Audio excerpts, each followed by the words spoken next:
not true for others. Yep.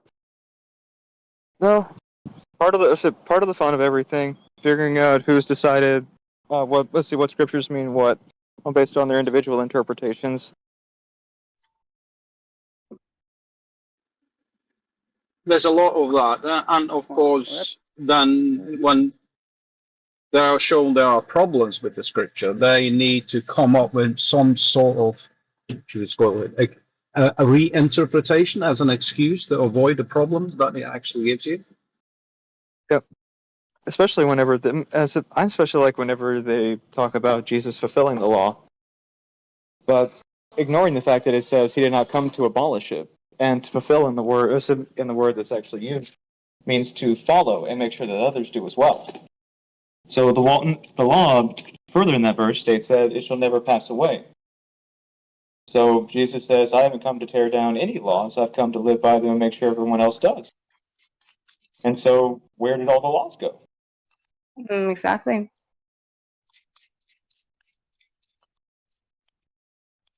Did you guys not see that? I mean, this book is supposedly it's claimed to be the Word of God, but yet Christians are arguing about what the Word of God says. How does that work? I think there's something like 48,000 different Christian denominations on earth. Yes, you're absolutely correct. They all have a different angle and a different interpretation of it. Yeah. But if a Christian is, a Christian and God and, received the Holy Ghost, and God's teaching them, right and, changing their life, teaching them right and wrong. And all these Christians are claimed to be, saved and filled with the Holy Ghost, but yet they can't come to an agreement with what, this Word of God says. I mean, the problem is there's Bible literates. Like literally, they go, "This is how the Bible is." There's no interpretation, and that's how one line goes. There's no interpretation for the Bible. It is one way, right? People just interpret it wrong. You should interpret it wrong, but then he'll go to tell you his belief of a scripture. I believe this is why, which is an interpretation. So therefore, there is no interpretations. Yet I will make them when I want to. The Bible is literal except for when I need it to not be. Biblical literalism 101. This is why I have a problem with Christianity or any religion when it has it in that manner. And it's not that I am not aligned in a lot of the ways that he will not look at and see, because he's too blinded. Like, dude, we're actually a lot more liking you than you want to believe and think. I just am not aligned in the specific categories that you are. And because of that, you rebuke me. Damn. This is what we're dealing with out in this world, though. When it should just be about good and evil, morals and love and care. Fuck the shape of the earth, fuck all this crap, and even religion. It should be about, wow, you're going to rebuke somebody and we're just alike over some faith beliefs without knowing an interpretation, huh? Are we doing that to family out here? This is where it goes bad. Another problem is that, I mean, if you need scripture or religion to behave as a normal, average, nice person, then there's something wrong with you. Uh-oh. I can agree with that one, honestly. That's just like, if you need a book to tell you how to live, then, man, someone didn't teach you nothing. It's like life didn't teach you. Yeah. And other cultures, almost all cultures have more or less the same moral principles, regardless of their faith or non-faith. So yeah, as I said, if you actually need to follow a religion to behave morally, as we can, then there's something wrong with you.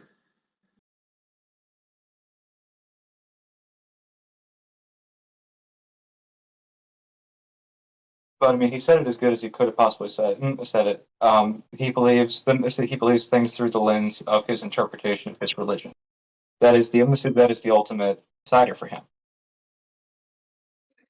Yeah, I mean, he has admitted that no matter what kind of evidence we're going to give him, he's always going to claim there's a firmament of some sort.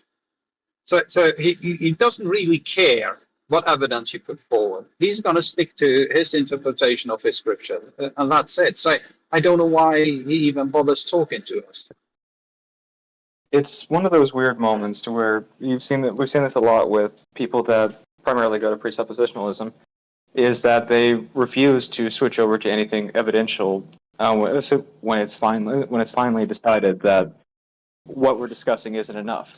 And so by refusing to switch over to anything evidence-based, it just breaks everything down and forces them to move over, which is why you have folks like no tanks in particular, who anytime we're getting into evidence and it looks like there's someone who's having difficulty or floundering on a flat earth argument, will immediately try to wrest control and argue contingency and argue presuppositionalism instead. Or at least that's what I've noticed in the past couple weeks with no tanks. As if somehow that's some sort of somehow going to save whoever is arguing from ever having to provide evidence.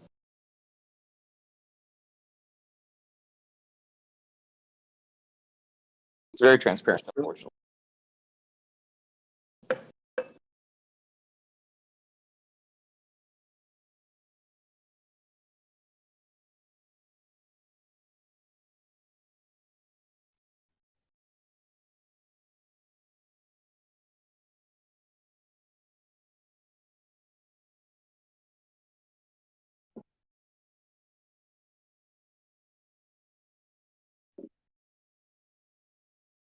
And it looks like we've accidentally killed the VC. We were too efficient. What happened? No, let's go back to what we were talking about. What happened? You saying it was circular? It was a circular argument. It was begging the question fallacy. Do you know the difference between a presuppositional fallacy, a rational inference, and speculation? I'm very aware of those two things, but it won't get you out of the idea that that you did in fact put forward an argument of circular reasoning. You can try to dress it up as something else, but it doesn't actually make it the case. Do you know the difference between? Go ahead. Here, that's what I'm saying. They were just Who's there that? really wasn't much going on up until this point. Like you're the most energetic being that talked just now. You have the most energy. In order to really iron this out, we would have to get deep into the logical rules for inference, so that it wouldn't be considered a begging the question fallacy or affirming the consequent or presuppositional fallacy. There's nuances there, bro. And those nuances can't be ignored, because if you do ignore them, you might actually think it's begging the question or a presuppositional fallacy when it's not. And this is computational. In fairness, we would have to given go the through like argument this. Yeah, we would have to go through it together, and I'd have to pull it up. Like I have to share my screen and show you, because it's a lot, dude, and I don't have it all memorized.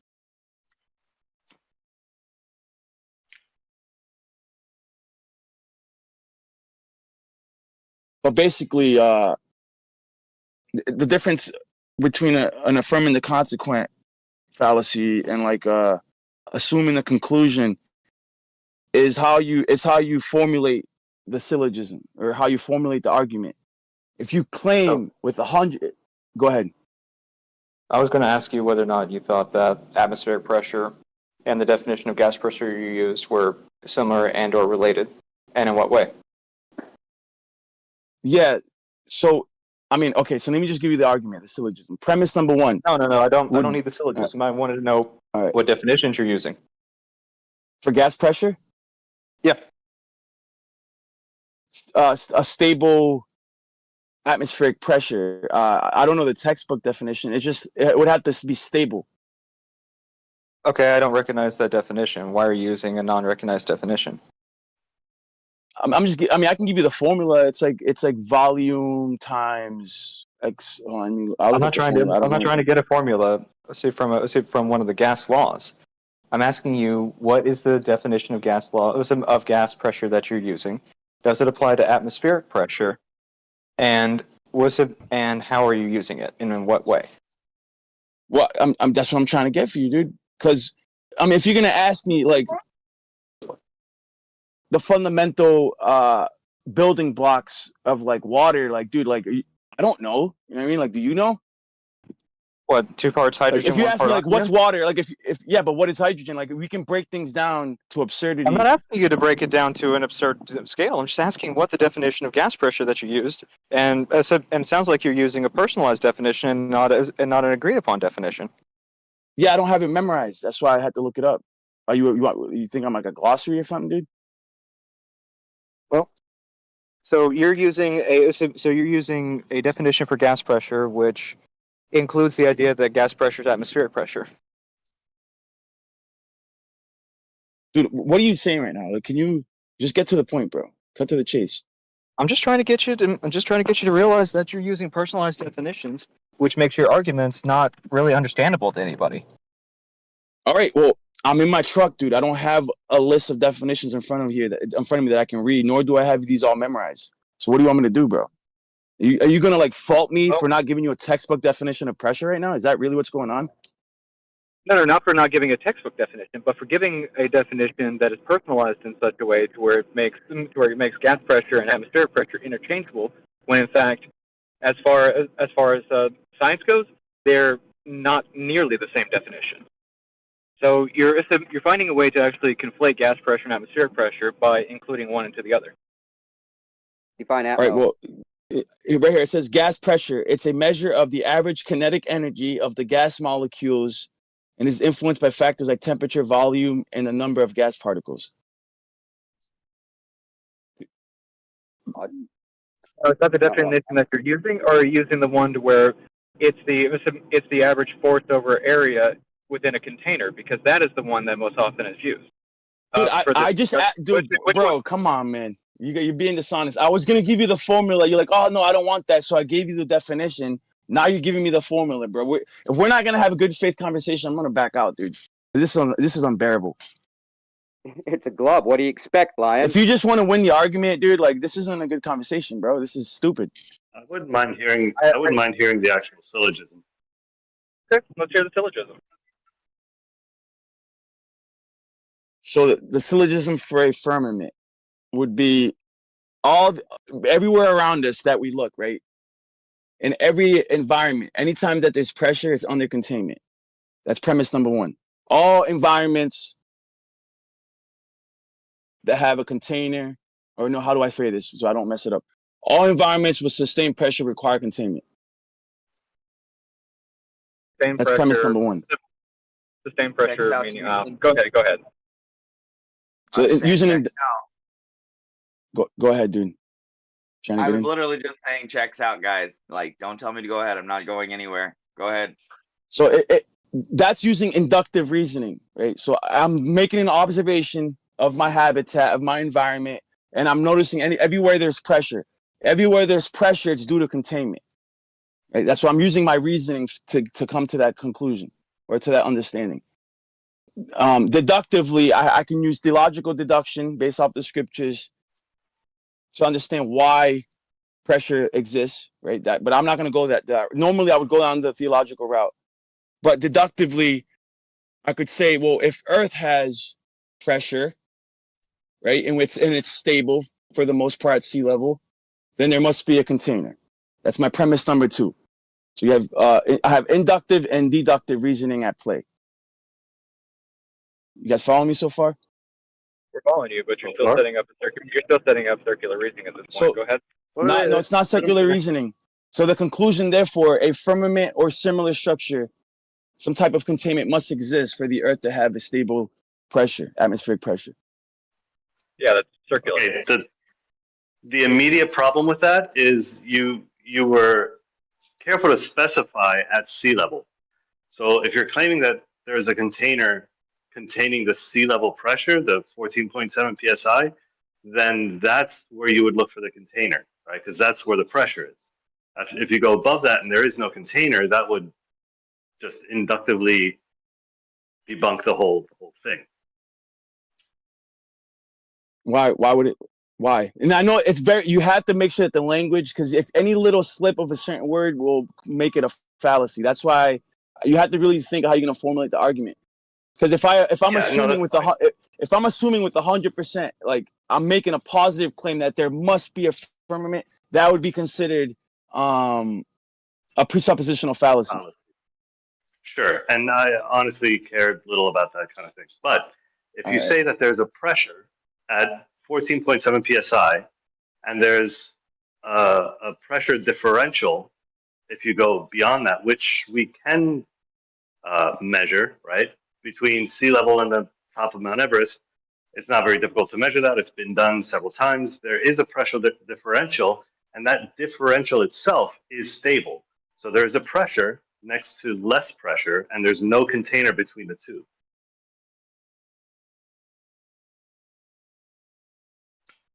I'm not following, dude. You're saying, okay? Can you say? Can you rephrase that? Following. Nah, I no, no, like my brain. It's not that I was. It's because I wasn't listening to you. I was still thinking. I zoned out for a second, dude. I'll break it down. In that argument is the notion that high pressure goes to low pressure, correct? You didn't say it explicitly, but I think that's... Yeah, no, I specifically stated it at sea level. At sea level, yes. Right. So there's a need for the container is that the high pressure would go to low pressure, right? In a I didn't say stable that. environment. I didn't say that in my argument, though. Sure, but would you agree with that implication? That's not relevant in this syllogism. You're talking about the gradual tapering off of the pressure. Any differential, a difference in pressure between one area and another area within the same assumed container.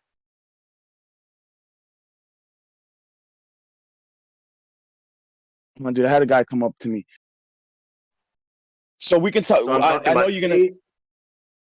Any difference in pressure between two areas within the same space, right? That we're assuming needs a container.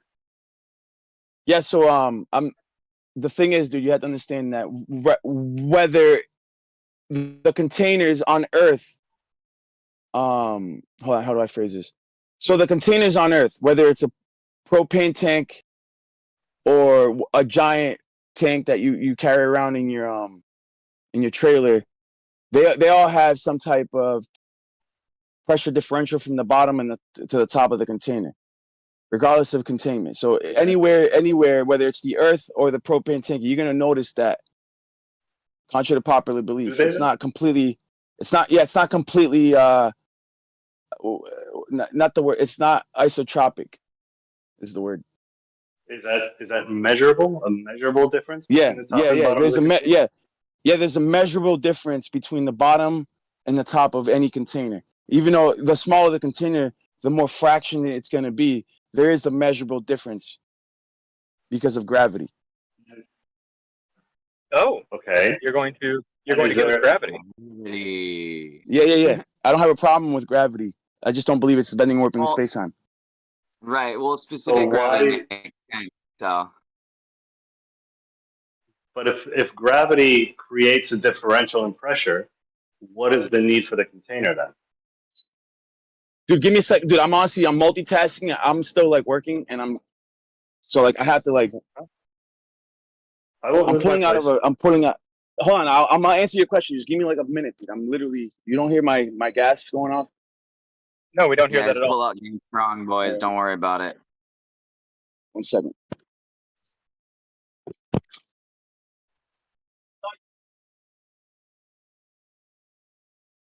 Well, this was an own goal faster than I expected it.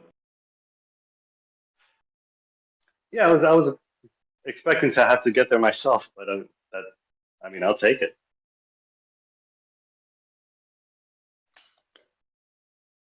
I guess he's right. Because he's got his notions about theology, he refuses to accept evidence elsewise. I guess we're done here. Y'all have fun.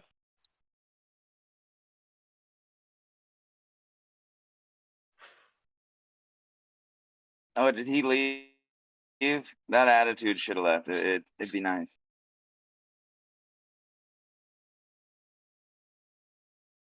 Yeah, I'm not sure if I was looking at my phone. I mean, whatever. I wasn't either. I just heard it. He said that, and someone left. But either way, I don't know. I appreciate hearing all of it. I don't get why people get so married to the idea of them being right. It's like that just makes it boring for the listener like me when somebody's just sitting there, because I don't know a lot of this stuff. I have a basic understanding from listening, but like when people are Yeah, just the problem. they're just in it, at each other's throats. I enjoy good convo, bro. Yeah, I'm me in good too. spirit now. No that's way. the problem is people expect, because a lot of us have been in this for a while and we hear the same things over and over again. We expect that what's about to be said is what we've heard before, but it's not very useful. So you got to let them get it out. If there's an appeal to definitions, you point it out when it actually happens. There's no point in making their arguments for them. Agreed. I mean, you might be right. This is like predictions for the globe. You might be right, but there's this percentage that you might be wrong. So I'm just messing with y'all. Go ahead. But I'm not messing. I'm not messing. True facts, right? I mean, there is a percentage you might be wrong. Okay. Yeah, and I think It's a very Globers small are percentage large. I'll give you, even. Like, sorry.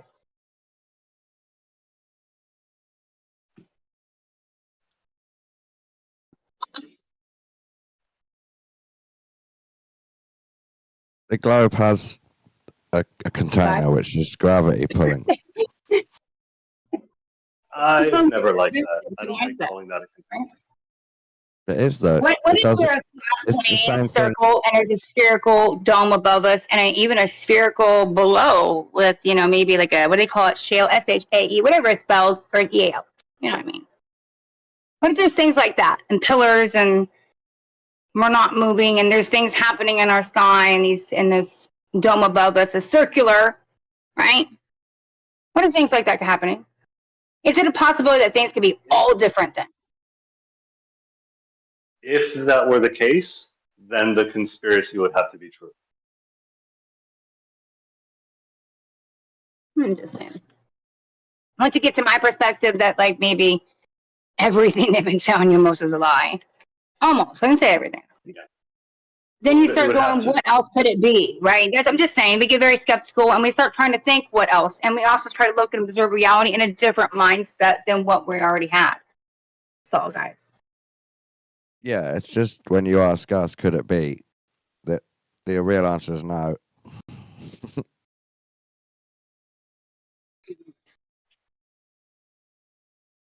I do have a question, and I wouldn't necessarily go back to God, but I was thinking about this again the other day, and I've talked about it before, and I never really got a clear answer in a debate one time. This is like years ago.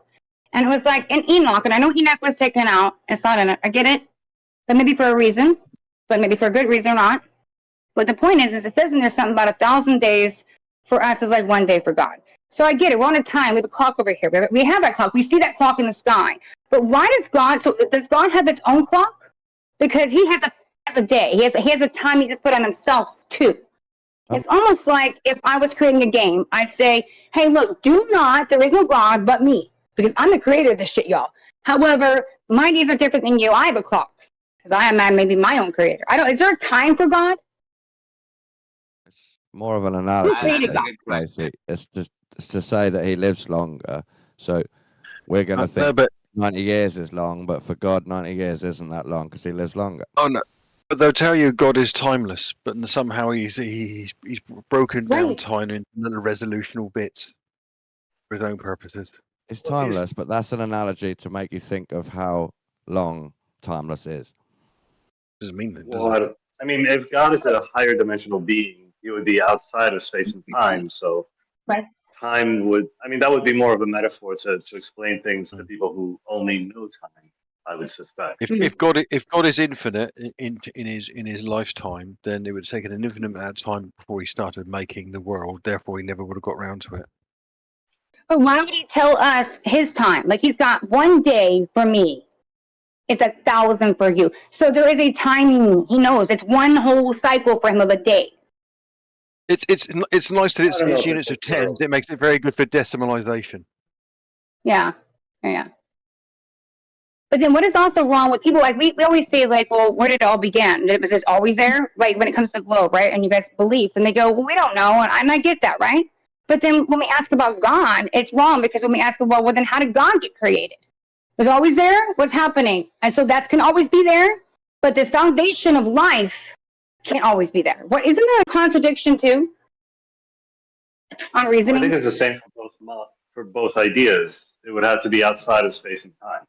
Like the globe model, the current cosmology, you may have heard what people refer to as block time, right? So it's this four-dimensional space-time that it would be incorrect to say it has always existed, because that's still applying some measure of time. But time is only within the universe. So the universe itself isn't in any time-like structure. It just exists. So to apply time verbiage to the universe is just a malformed question to begin with. I don't know if that makes sense.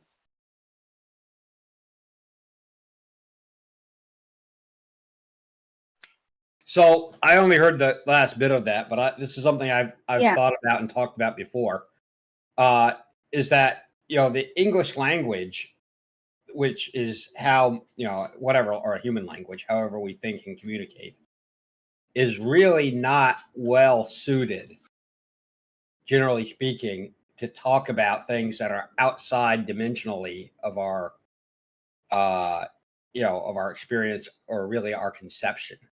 Like, I cannot easily conceive of something that has always existed and had no beginning, versus, you know, something that had a beginning in the, you know, very long ago. Like very long ago, no problem.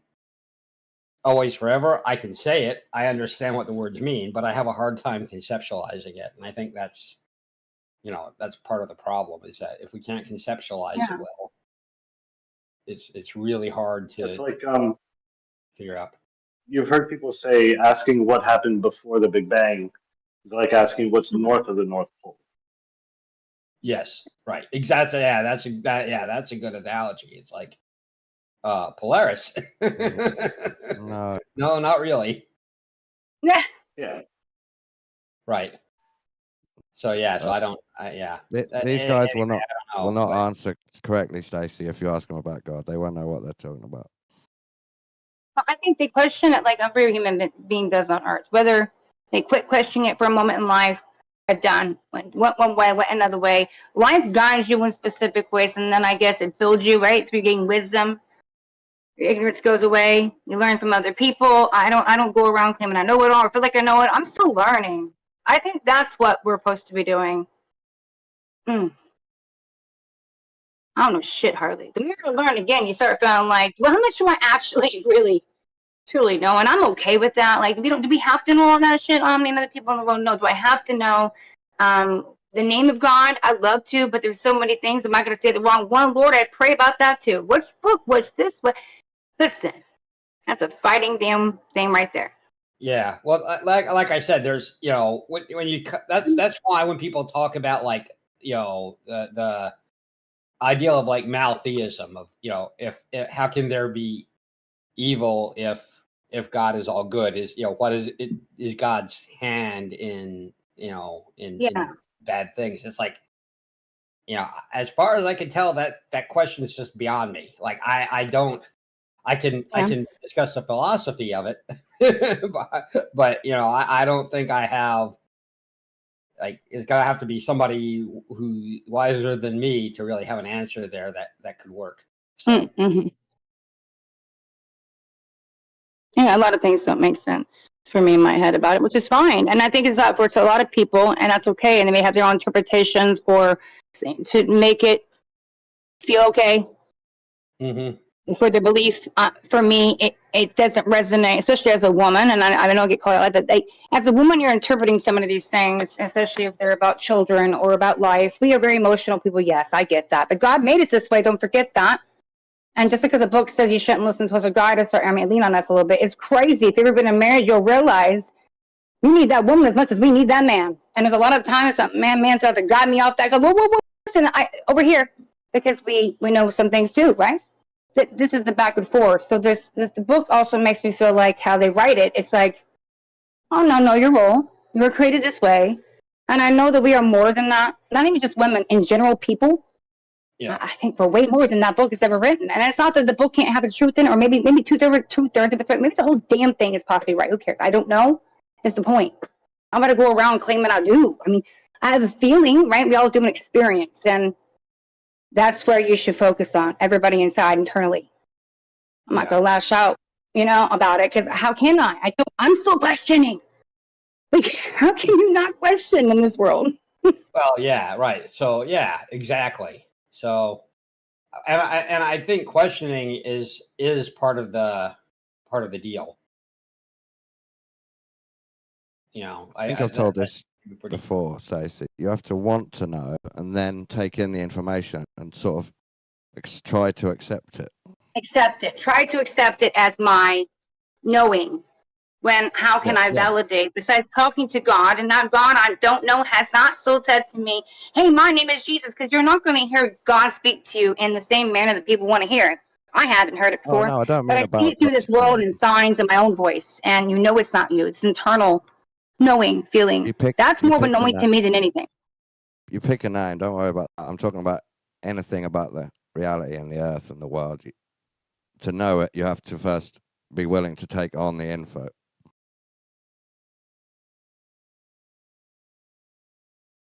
Mm-hmm. I just think we came from a lot of love, and we have a lot of hate, whatever the hell that is. And it's hard for me. I get myself with this energy, and I think the energy is the most important thing in this world that we need to remember, because every day in life, you can go to the gas station, get your coffee, whatever you're doing in the world, and someone can just make you feel damn and change your entire mood for the day. And that is what we need to remember to keep in line, because balance is key. And it's everywhere, because we're all going through some type of struggle. I can't name what it is. What's going on out here? But yeah, the energies I think is important.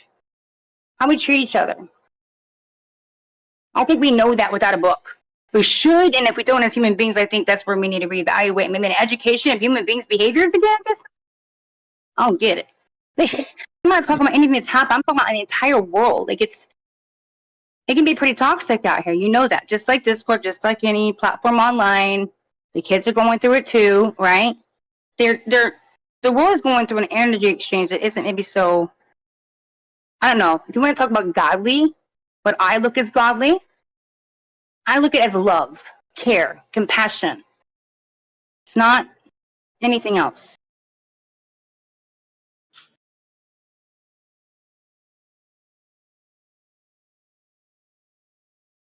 Even when my dad corrected me and beat my ass, and I was like, damn, why'd you do that? And 10 years later, 20 years later, you understood why. Right? Structure. Discipline. What makes you think God is all loving and that stuff? Everything that I'm thinking and analyzing in my head, yours and everything here. If that's the case, I couldn't even wrap my mind around what God can do or is. Amazing. You not see the world around you to get rid of the people even? Like, it's absolutely beautiful. I don't think you mean God is love. You mean God isn't the Bible. It's more of a negation of other people's strong theories. I do think there's a higher power, honey, and I've had the wrath of that in life that kicks you and says, hey, get you in line. Thank you, God, for that. I just don't know. I want to do a religion one on it. And then, because how would I verify? That's all. But I think people walk a very, probably Christian-hearted life, care about people. We're doing wrong. Of course we are. We're sin. We messed up. The world around us is making it happen. But we care. Even what you believe in shape, there doesn't matter. There's a understanding of compassion. There's even in this group, right? That's what I think where God lies too. All the other shit is not godly. Don't know what the hell that is. God may have created it. I do not know. Can't explain, like Omni said earlier. But God is not anything for me more than, yes, a wrath, like a father figure would kick your ass. Not anything but out of love to protect you. You're doing wrong. Okay, but besides that, there isn't no testing me in a bad way for my children at the altars. I don't look at any of that shit as reality to me. That doesn't feel like it matches God. Why would the creator of the universe be like a good dad? Why do you think that? Because I'm a mother too. I've had children in me. When you're creating and there's something in you that is part of you, all you want to do is protect it. Even when your snag assassin is out of line and you're yelling at you and you go to bed and you cry because at the end of the day they're saying they hate you, but you're like, why do you hate me? I love you. I'm just trying to help you. That's what mom and my dad did. You're gonna regret this one day. You understand when you have children. You're saying that's the best It's way no to be a different. parent. Best way to be a parent is with love, which makes sense. What parents' mindsets. No, that's different than if you create a game or something. If you really take it seriously, like they're actually conscious people like yourself, you're gonna care about them. They're just gonna make a game like that's Farmville and they're not even conscious and they're not real. You can go shit. You're gonna have a good old time with that game. Like, let them kill each other. Let them do whatever they want. But God here intervenes. I know that in my life. Like I said, every day God has shown me.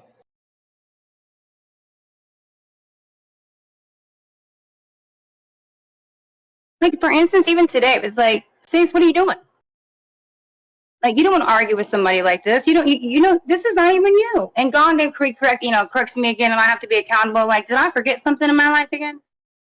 Maybe I need to reset on some things. This is where I think God constantly speaks to you if you're aware and you're open in life. Because every day I'm trying to be a better version, and I can't guarantee what you're going to get tomorrow. But it doesn't mean that we're not, some of us out here just trying.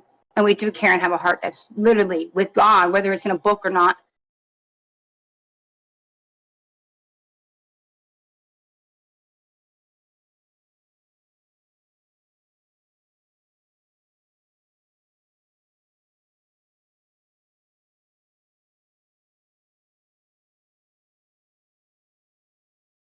Listen, I'm going to be going home in like 2 weeks. I'm so excited. Back to the United States of America. I don't know what the hell's going to happen on this bullshit here soon, but with the whole month, people have to register and stuff in Canada. I don't know what's going to go down. Does anybody know still? Because it's been like, Kathy, you may have been over there. Over at Jim's when we were questioning this stuff about the terrorists and what was going on with the Canadians and everything too, if they're going to come, right? They used to call them snowbirds or something, but for like 6 months of the year, you have to register after being there a month. So who are we registering with? What is this? Does anybody have any clue? Someone said ICE possibly at one time, and I'm like, I'd like to know where this is actually going because no one's ever said anything or looked into it as far as I know.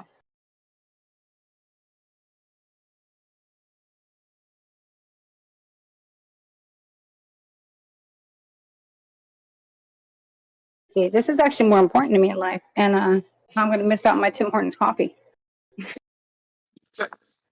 You were talking about like immigration or staying longer.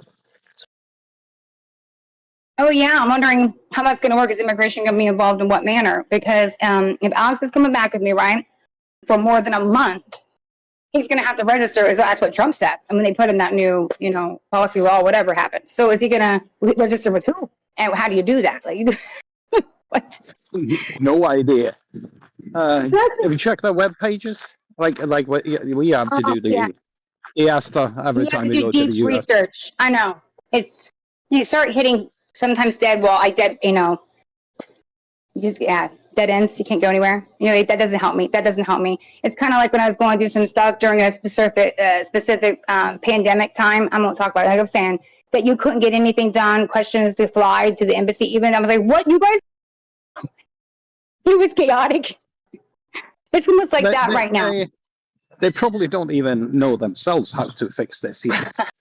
That's much likely what's going on here. That Donald said something and the system doesn't keep up. Exist yet, right? Fully. It's there, but it's not implemented yet. But we're doing it. They're doing it, and by this time, but we're not doing it. Yeah, it's like I have several friends who have cancelled their trips to US this year. Mm-hmm. Some of my daughter's friends as well, because they don't take the chance. Because over here we're a bit more on the socialist side than you are over there, and they're afraid that they're going to read through their mobile phones and stuff like that. I know.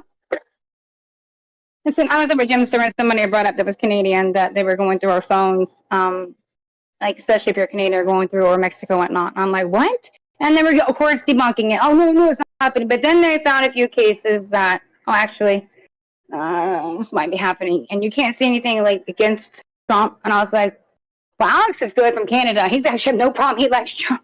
I'm over here going, am I gonna let me back in? What are they going to do to the citizens eventually that have had issues against this? And if you're going to go against other countries that have a view, it's just an opinion. Yeah, you might be stuck forever. Who knows? He's allowed. I'm stuck. Be funny though. No, wait. Actually, I take that back, love. It would not be fun until like 20 years later. I do love traveling. I'm excited to get back on that plane again. Hope it's a beautiful flight because it's gonna be summertime coming back. Yeah, that sounds It's nice. really warm in Canada too right now. Yeah, last time I flew in to US, it was from London to Chicago. You came over the lakes and so on. It was sunset. It was beautiful. It was fantastic. I got some amazing views too. The skies were like cotton candy, purple. The colors are out of this world that can happen up there. Actually, what you can see up there is like some days I go, huh? Do we have like 5 horizons right now? There's so much weird shit you can see at different, different elevations and everything. What altitude you're at. I mean, it's hilarious actually. I'm like, I don't know what's going on up in the sky. I can't tell you actually. But I mean, it's yeah. I've been flying up and down the west coast of Norway now for more than 35 years, like 25, 30 times a year at least. Yeah. And the topography, especially when I get close to home, my face is just plastered in the window, looking down, even though I've seen it hundreds and thousands of times before. It don't matter. Me too. Window seat, please. The only reason I want a window seat, I can see out, but it's very awkward when someone's sitting there and they don't want to look out the window and like you're staring at them just to peer around, look out the window. It's very awkward. And they're too close to each other, so it's like window seat, please, every time.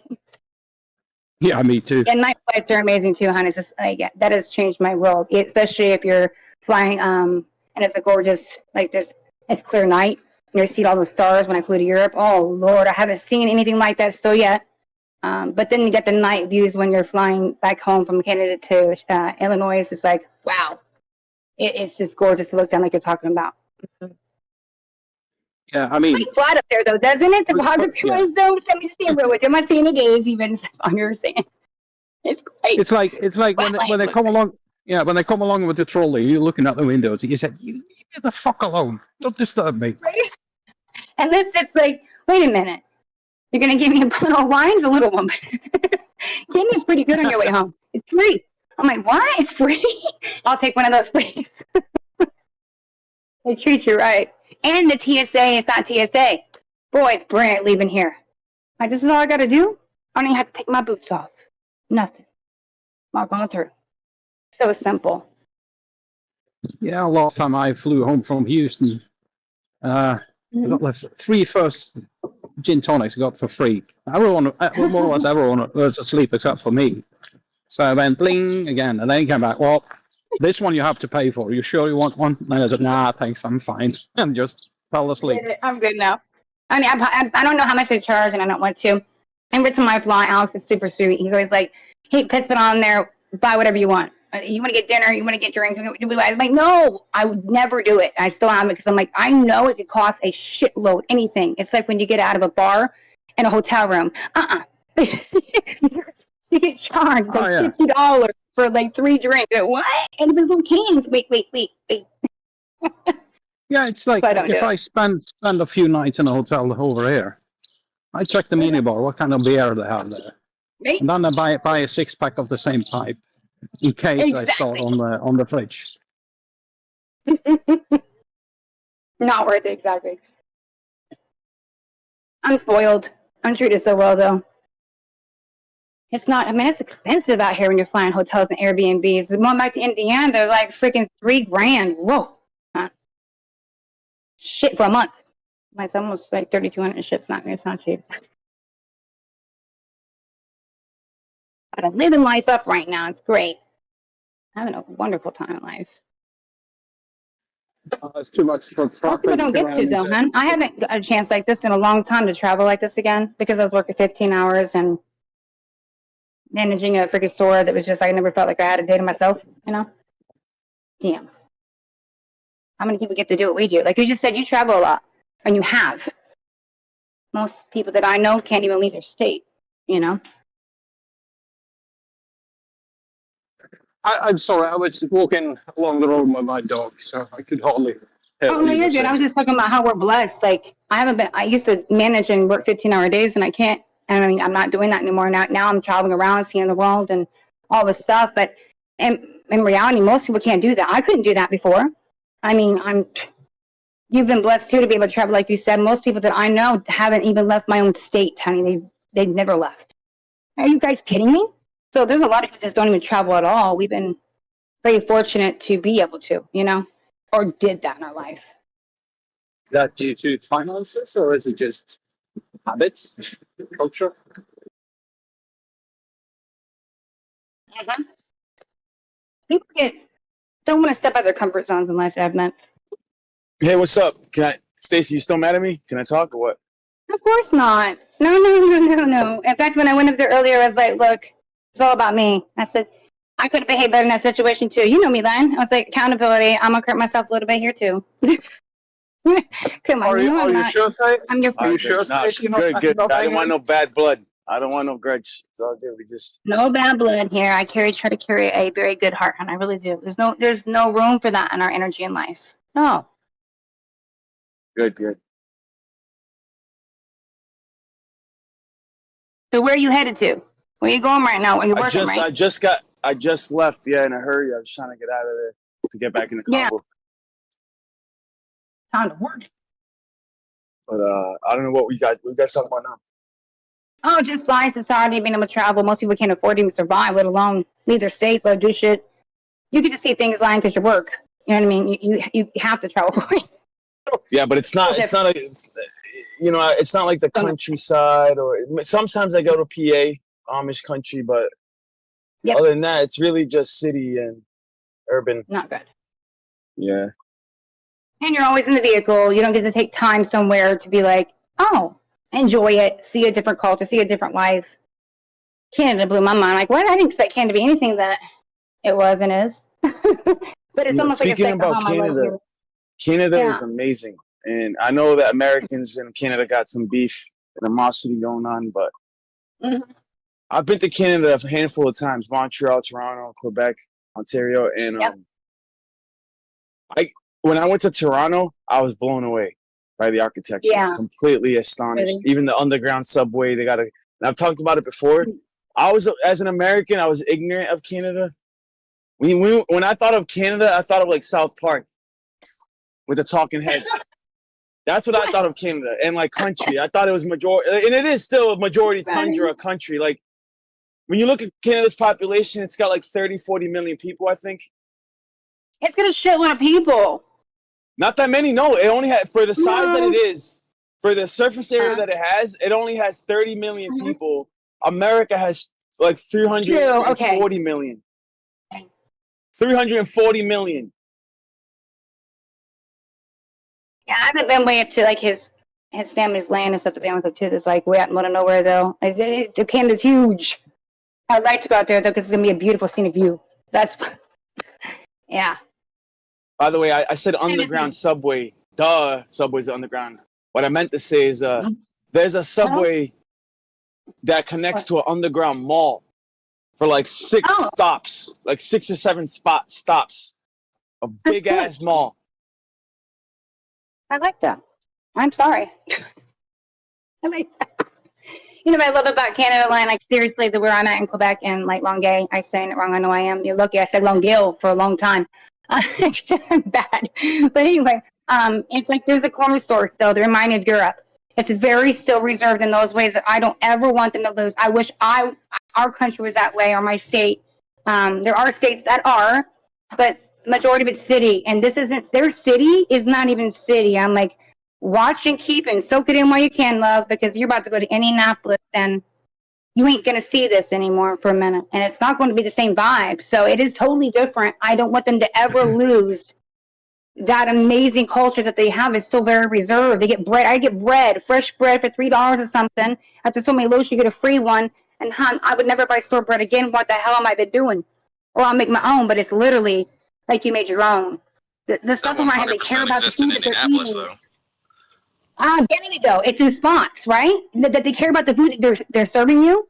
I mean, even his father said, good luck with the restaurants. At least the restaurants here and the poutine, some of the ingredients, I guarantee, are better than ones I get at my restaurants and stuff out in my country. But they also need to work on their food over here. They're still gotten Roundup on their food over here. But at least some of their things, like, yeah, organic, so they're trying to step away from it, but it ain't going to stop right now.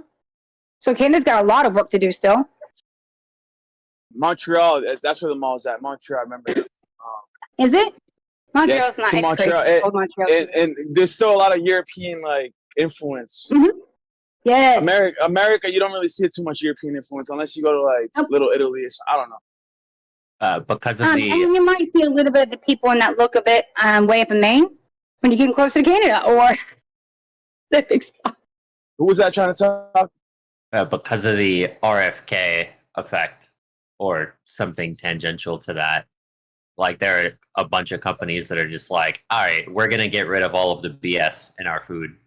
And it's like, if they can do it that easily, like in a month, to use the European recipe that doesn't have,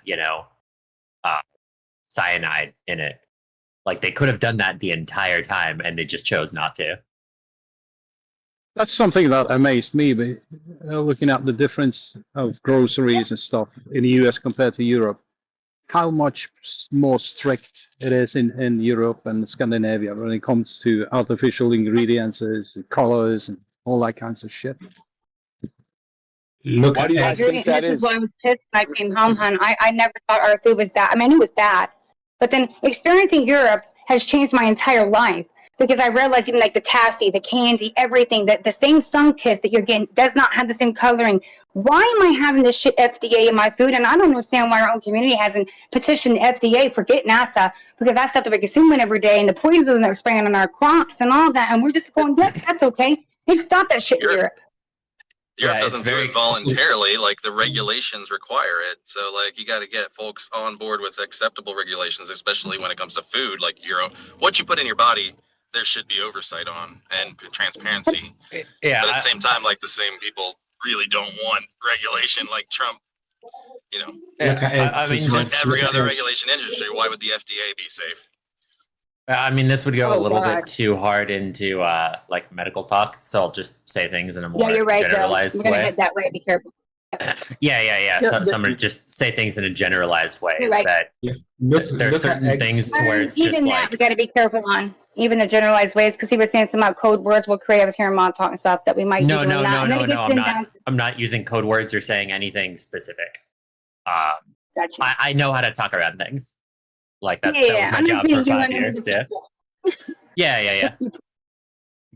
Yeah, it's just like just in the EU has no forbidden, smoked meat. What they usually do is this smoke kind of acid. That is from now on forbidden. Now it has to be natural smoke, the old-fashioned way. A good example is Trump wanted the UK to loosen up their regulations so that they would buy American chicken. And the UK said, fuck no, like we're not putting bleach on our chicken. So Exactly. Yeah, like Okay, hold on, everybody. Give him some for Yasuke, please. He's trying to get in. one thing is just like there are certain things that are added to American food. Not going to give any specifics, but that have no actual reason to be added.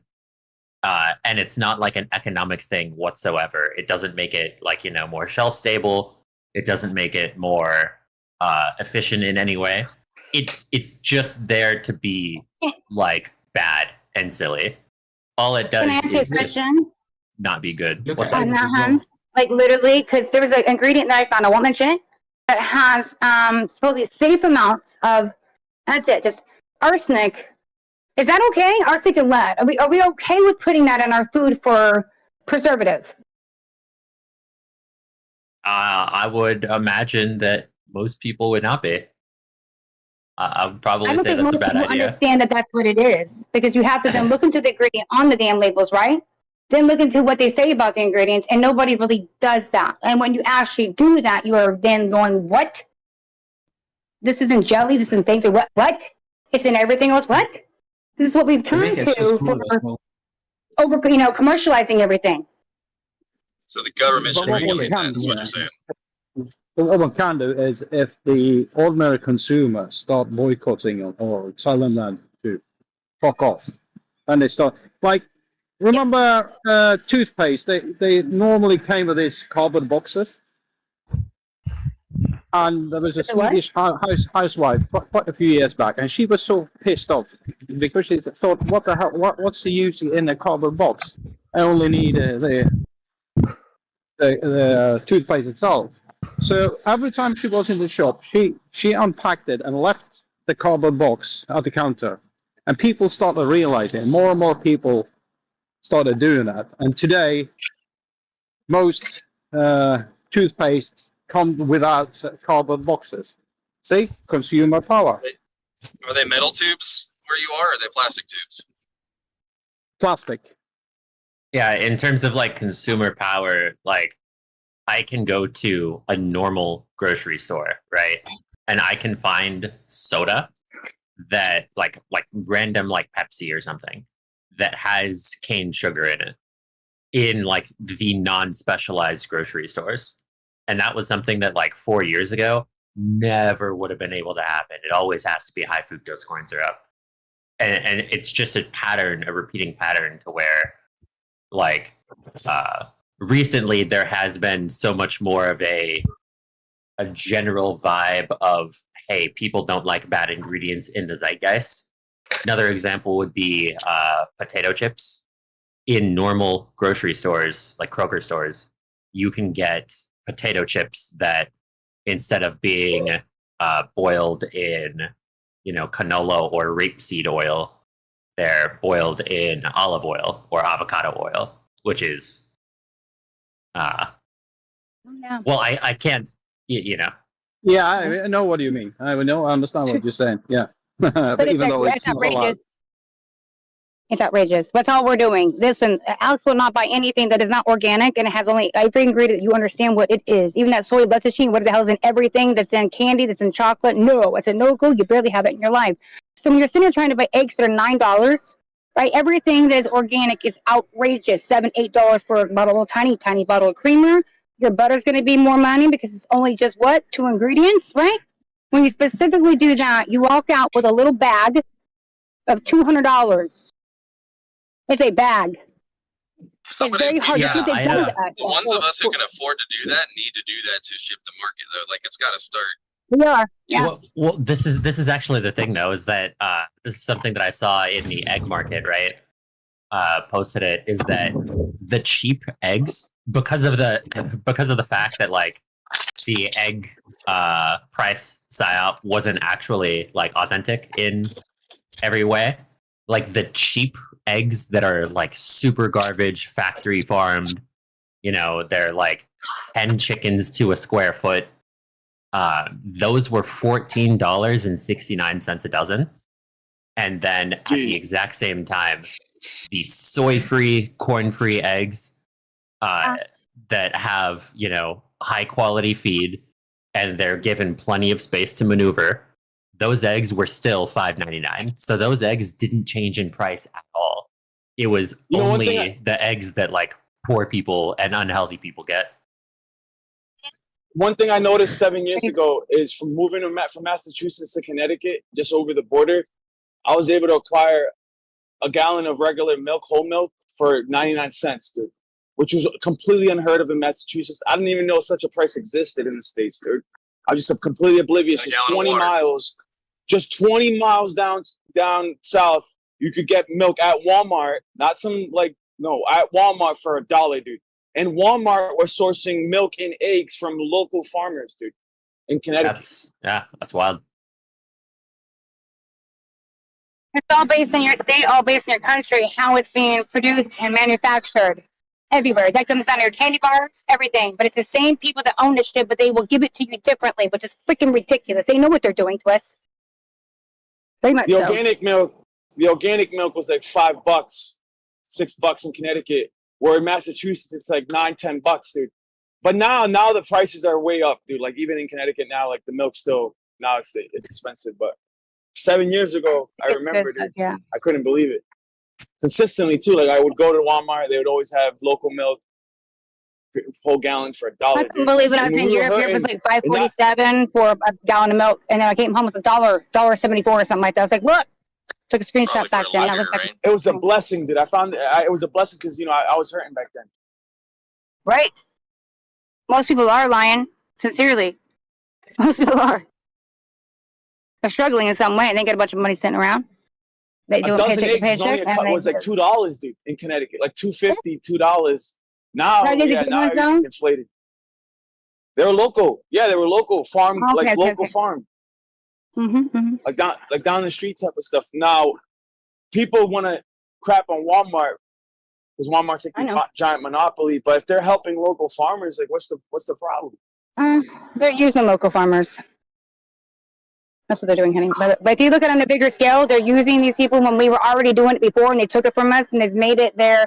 They monopolized everything. But what they had to do with Monsanto was destroy the farmers, and they did. And they took over that and made it a commercialized more everything, and it's now their shit, their seeds, their everything out there. So it was a plan. It was an operation. No offense, guys. It was. How does even anybody dealing with pharmaceutical get anything but their agriculture? And we just like, yeah, wait, that was okay. It's mayhem. But other countries don't allow this shit, and this is the point. The Americans, especially United States of America with the FDA, should be questioning why we have the worst regulations of food. We have the worst food out here. I mean, America in most ways is just the most abused population. Like we're just the ones who accept all of the stuff. What do you think about Walmart, Yasuke? About what? The Walmart family and Walmart in general. I mean, what particular thoughts would I like? What angle is it an asset or a liability for the American people overall? Like, does it outweigh? Yeah, so it's one of those things of the way that I would always look at it is the most important thing in anything is the unseen cost of something. There is the direct benefit that you see of there is a technical value in being 30 minutes away from a Walmart to where you can get batteries or whatever. The problem is like the big unseen cost is that when you have this place that has everything sort of like generally, you essentially just kill every like local brick and mortar store, and you essentially just get rid of communities because everything is sort of in this instead of the workers being a family, it's just a bunch of random people that have no ties to the business. The business has no ties to the community, et cetera, et cetera. So in this sense, Walmart is one of the biggest factors for killing the health of communities in America.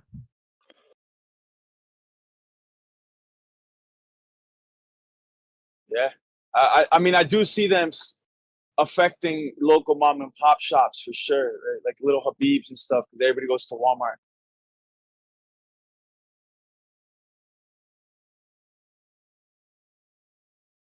The bodega. Only job I've ever been fired from. Hey, do the British people, you guys know what a bodega is? You guys got bodegas over there? Sorry.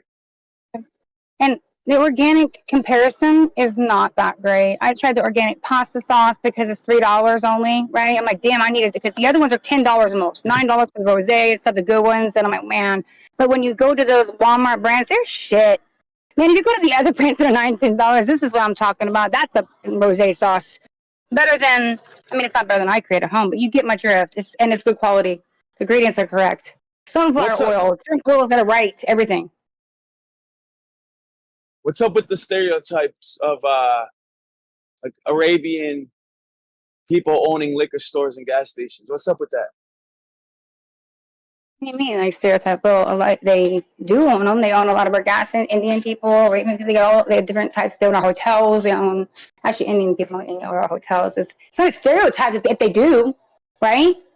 I mean, is it? I mean, I don't know. Is it just an illusion? Like, what's going on, dude? Because everywhere it definitely is true.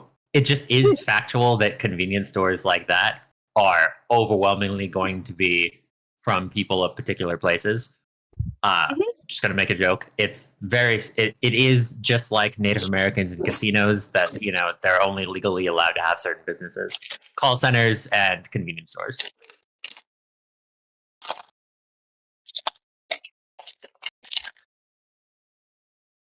I mean, if it just keeps happening, you keep entering to a liquor store and there's like, or a corner store, a bodega, and there's always like some.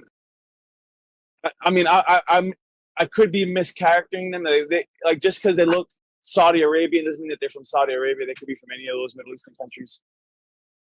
But there seems to be a disproportion between like Americans and those types of people owning liquor stores and stuff. I think for gas stations, Speedway, 7-Eleven, they're all like all the convenience stores, gas stations that are the main ones, like BP, Thornton's, all those are not going to be ran by that. They're so that they have franchises are ran like pretty nice from the same way. When you go outside of your main 4 or 5 gas stations that are your main ones in United States of America, you're talking about anything, Amicos, all that, right? They're going to start dealing with possibly foreign people running that. That's just, and it will change depending on the state that you travel through. So yes, you get a lot of territory of this, but yes, majority of people, it's not a, I'm not trying to stereotype people, categorize people, no. It's just a fact. You know what I'm saying? It's like the hotels, my dad used to work in carpet, and even when I was young, all of the people that we dealt with that ran these hotels that were different names all over in these places were all from India.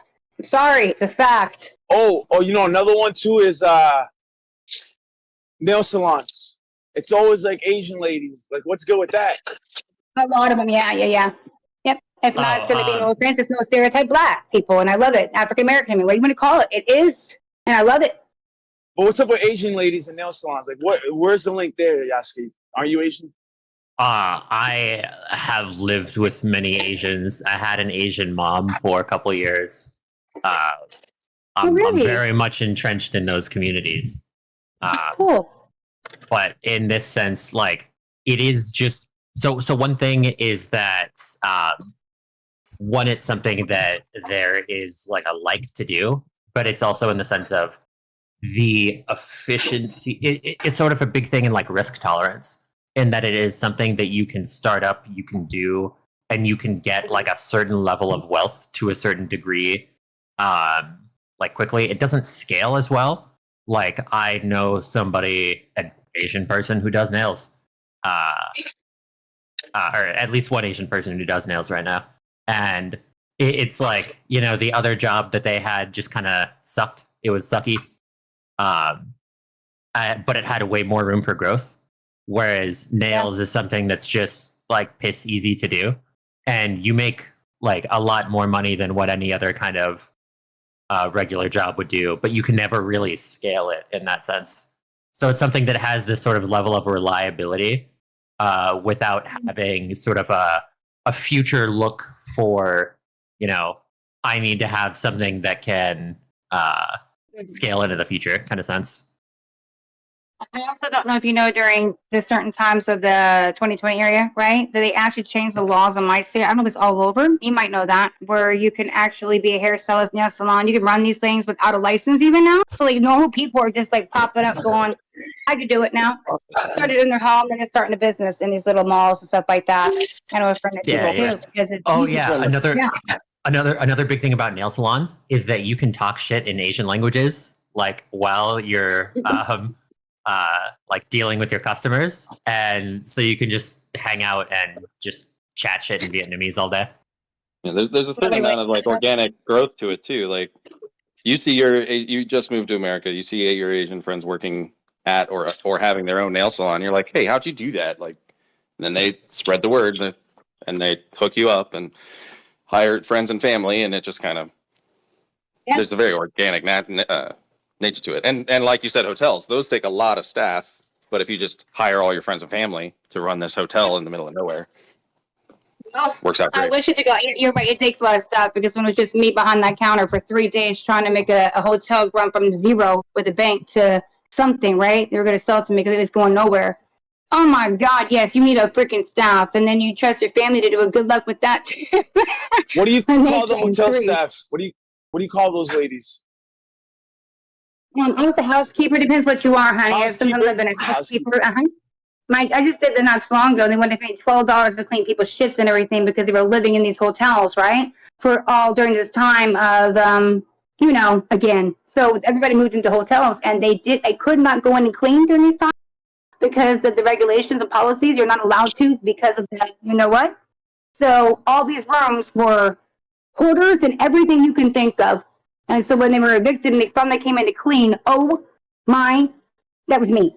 And they wanted to pay me $12 an hour. I started looking this up. This is like $25, $27 an hour job to come in and clean this kind of stuff up. I mean, shit all the toilets, walls. Like, who was living like this? Housekeeping. Who to get paid good for that? A lot of Spanish women be doing that housekeeping. I have a question. See if what other people think about my personal theory about specifically liquor stores. Okay. I suspect that, and it seems to be the case in rural places, especially places where there's a fair number of like dry counties around, that like a good, respectable Christian American is not going to open a liquor store, right? That's a vice. And so the opportunities there for someone who doesn't see it as a vice, a culture that doesn't see it as a vice. So you're making like a banking comparison there. Yeah. But it would also just be that like it's not something that is exclusive to dry counties, and that you see it in a bunch of places that are not dry counties. You go potty? Right. You're hot micing, Maxim. Did you go pee pee? I have come up, or I've found another potential solution that is brought up is that one. Apparently for these communities, it's actually just a lot easier to get interest-free or low-interest loans. And like there's arguments that like it is much harder to get like small business administration loans as an American versus when you are in one of these immigrant communities. Yeah. And also these communities often do something to where they swap ownership of the business between each other over and over again, which allows them to like get more loans and to, abuse the taxes, this thing, that thing, because like there's no reason for you not to swap if you can just get more free money. If it's within rules, it's not abuse. It's just like that's Trump's whole thing. Like he loves bankruptcies because it let him do that, right? That's not. Yeah, my wife is in the middle of working with a bank to open a small grocery nearby, so we'll see how that goes. So far, it's going great. How much capital did you have to have? Anything? Because when I opened up a franchise to take like one of these franchises that you're talking about, that these immigration is like letting it happen, I guess, easier for these people or something. Because when I go to do something like this, I don't care if it's Dunkin' Donuts, I don't care if it's a Tim Hortons, any of these franchises, a gas station, whatnot, the capital that I need, a lot of it's like $200,000 and another $54,000 to put into the company, right? For your first year, then you have to do 3 years up front. You're going to need a shitload of money that you're sitting on with these banks and these lenders because I'm already doing it. It's crazy. I'm trying to, and it's mental. So if you don't come from a family of money or already sitting on a bank of capital or have somebody who's going to sponsor you, I don't know, give you some kind of lender, right? I got your back. It's going to be very difficult. If you're able to, in a state, please let me know any kind of capital I can work on. This is just straight. Owning something, running something. Yep, buying a place and running something, right? Because I almost did it in maintenance convenience store with $20,000 they were selling, and it had everything in it. Yeah, well, it's renting a space, and then the inventory is all her. It's not like a turnkey sort of thing. Okay. Yeah, and that's the only way you can really do it. It's like the mom and pop stores like that doing it again. Yeah, so it's not even a conspiracy that the Small Business Administration preferentially gives interest-free or low-interest loans to immigrant communities. They actually just brag about it. I was going to say that just because there's a loophole in the law that maybe the lawmakers didn't see doesn't mean that we should be taking advantage of it necessarily, like exploits, like government exploits. Sometimes if the rich when these people laws do it, I hope every not rich person does it until it gets close. I know. You're right, dude. You're right. If you could take advantage of it, I mean, do it. But I guess at the same time, like what Trump was doing, right? Just because you can do it doesn't mean that you should like indefinitely like keep doing it over and over again. But if you're in a tight spot, dude, and you find out a tax hole loophole or something, but I don't think that those loopholes were designed. Maybe they were by design. Maybe only the elite know about them. You know what I'm saying? Oh yeah, at least some of them for sure. It's like a video game. You know, like there might be an exploit in Call of Duty that people I'm find speed out. running capitalism. Let's go. Ryan, And then like the players find out the players find out about that exploit and they keep it taking advantage of it, and it just ruins the game. Same thing with the economy. Like the coders of the game didn't intend that exploit to be even in the code. You know what I'm saying? Go ahead. But yeah, this isn't the biggest thing isn't some loophole. It's actually just like the public policy is that they essentially just don't give loans to white people for small businesses at the same rates that they would for minority communities. So it's a codified government program to make sure that that makes corner stores be predominantly owned by South Asians or whatever. It's codified government program. It's not a glitch or bug or abuse in the system. No, I was talking about society fails. Yeah.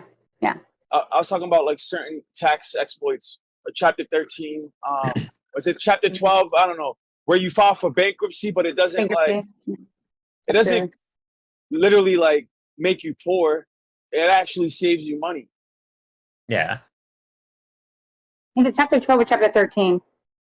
I forget I don't know what chapter. For some reason, I think 13, like that number, lucky 13, right? For some reason, my mom thought it one time was like, oh shoot, it broke her, because it was during 2008 times. It was like, nah, but you know what I mean. Everybody went through a lot of shit like that. But yeah, I think it's 13. Maybe I'm wrong though. I could be wrong too. So I don't care. 50 Cent took advantage of that loophole and saved a ton of money. You filed for bankruptcy and basically. But man, they set you up like that. They want you to. They actually come to you for you to do this. It's not like people are just doing it because you know what I mean. You don't have to pay the debt, and the business isn't even under your name anyways. You usually have like some other government entity name, like a corporation, LLC or something. So yeah, you'll have to close down the LLC or the corporation, but your actual personal name tied to your social security card, that your credit will still be good on that. But the credit for that business that just got dissolved will be affected. But you don't care. You just start another business. Now they want loans from you. It's like, it's so crazy. And my mom got getting letters for this and that, and they tell you don't do it as soon as you do this, because you're getting stuff in the mail to start getting this and this and that, because they know you cannot do it again. Or was it 12 more years? Something like that. It's a long time. 7 years. But I love entrepreneurship. I love the entrepreneur spirit. That's what America was basically founded off of. It's just inventors and people starting businesses. Right. That's what really propels the economy forward. The problem line that I have with Trump is he's going around saying, right, we need to now all be like self-sufficient. I get it. I love that, right? We should be. We're not set up there yet. We can be. We could be. Everyone needs to start heading that way. However, he destroyed that in his first time he was in office, because he destroyed our economy. I don't care anybody looks at. I won't go into detail of how, because we can't talk about it here. But those small businesses failed because of certain regulations, mandates, and whatnot, and could not stay open. Entrepreneurs, okay? Now this monopoly of Amazon, Walmart, DoorDash, all these things that did not exist before have become the way of life during these times. So we need to remember it was a lot different 5 years ago. And the mom and pops were already barely existing then, and now good luck finding one, because it's all franchises and nonsense, and we don't have it. I'm lucky that like Bull's going out there with his wife and starting something like, you know what I mean? Like that. We need to continue to do that more. Our own again. Agreed. Somehow. And that's why I brought it up, because I heard he was starting a business, and I'm wondering who in the chat owns a business. You don't have to dox yourself, but I'm just wondering. Right.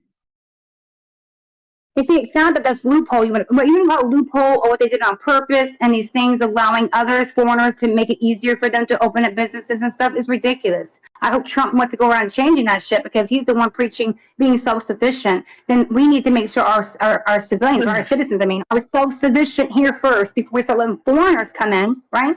And own all our stuff, run it and everything too. When I'm capable, just like Just like Alex can't get a job here unless he gets an offer, I'm sorry, in the United States, from the United States. And that job has to be filled. If it cannot be filled by a United States citizen, then he can have that job. But if it can be, it is not allowed to be given. So that same thing should be applied to our businesses. All right, so I'm just wondering, is anybody in here a business owner that they're willing to come forth and talk about it? If not, it's all right, but no? All right. Well, I tried starting 2 businesses, and I failed both times. That's why I'm a truck driver.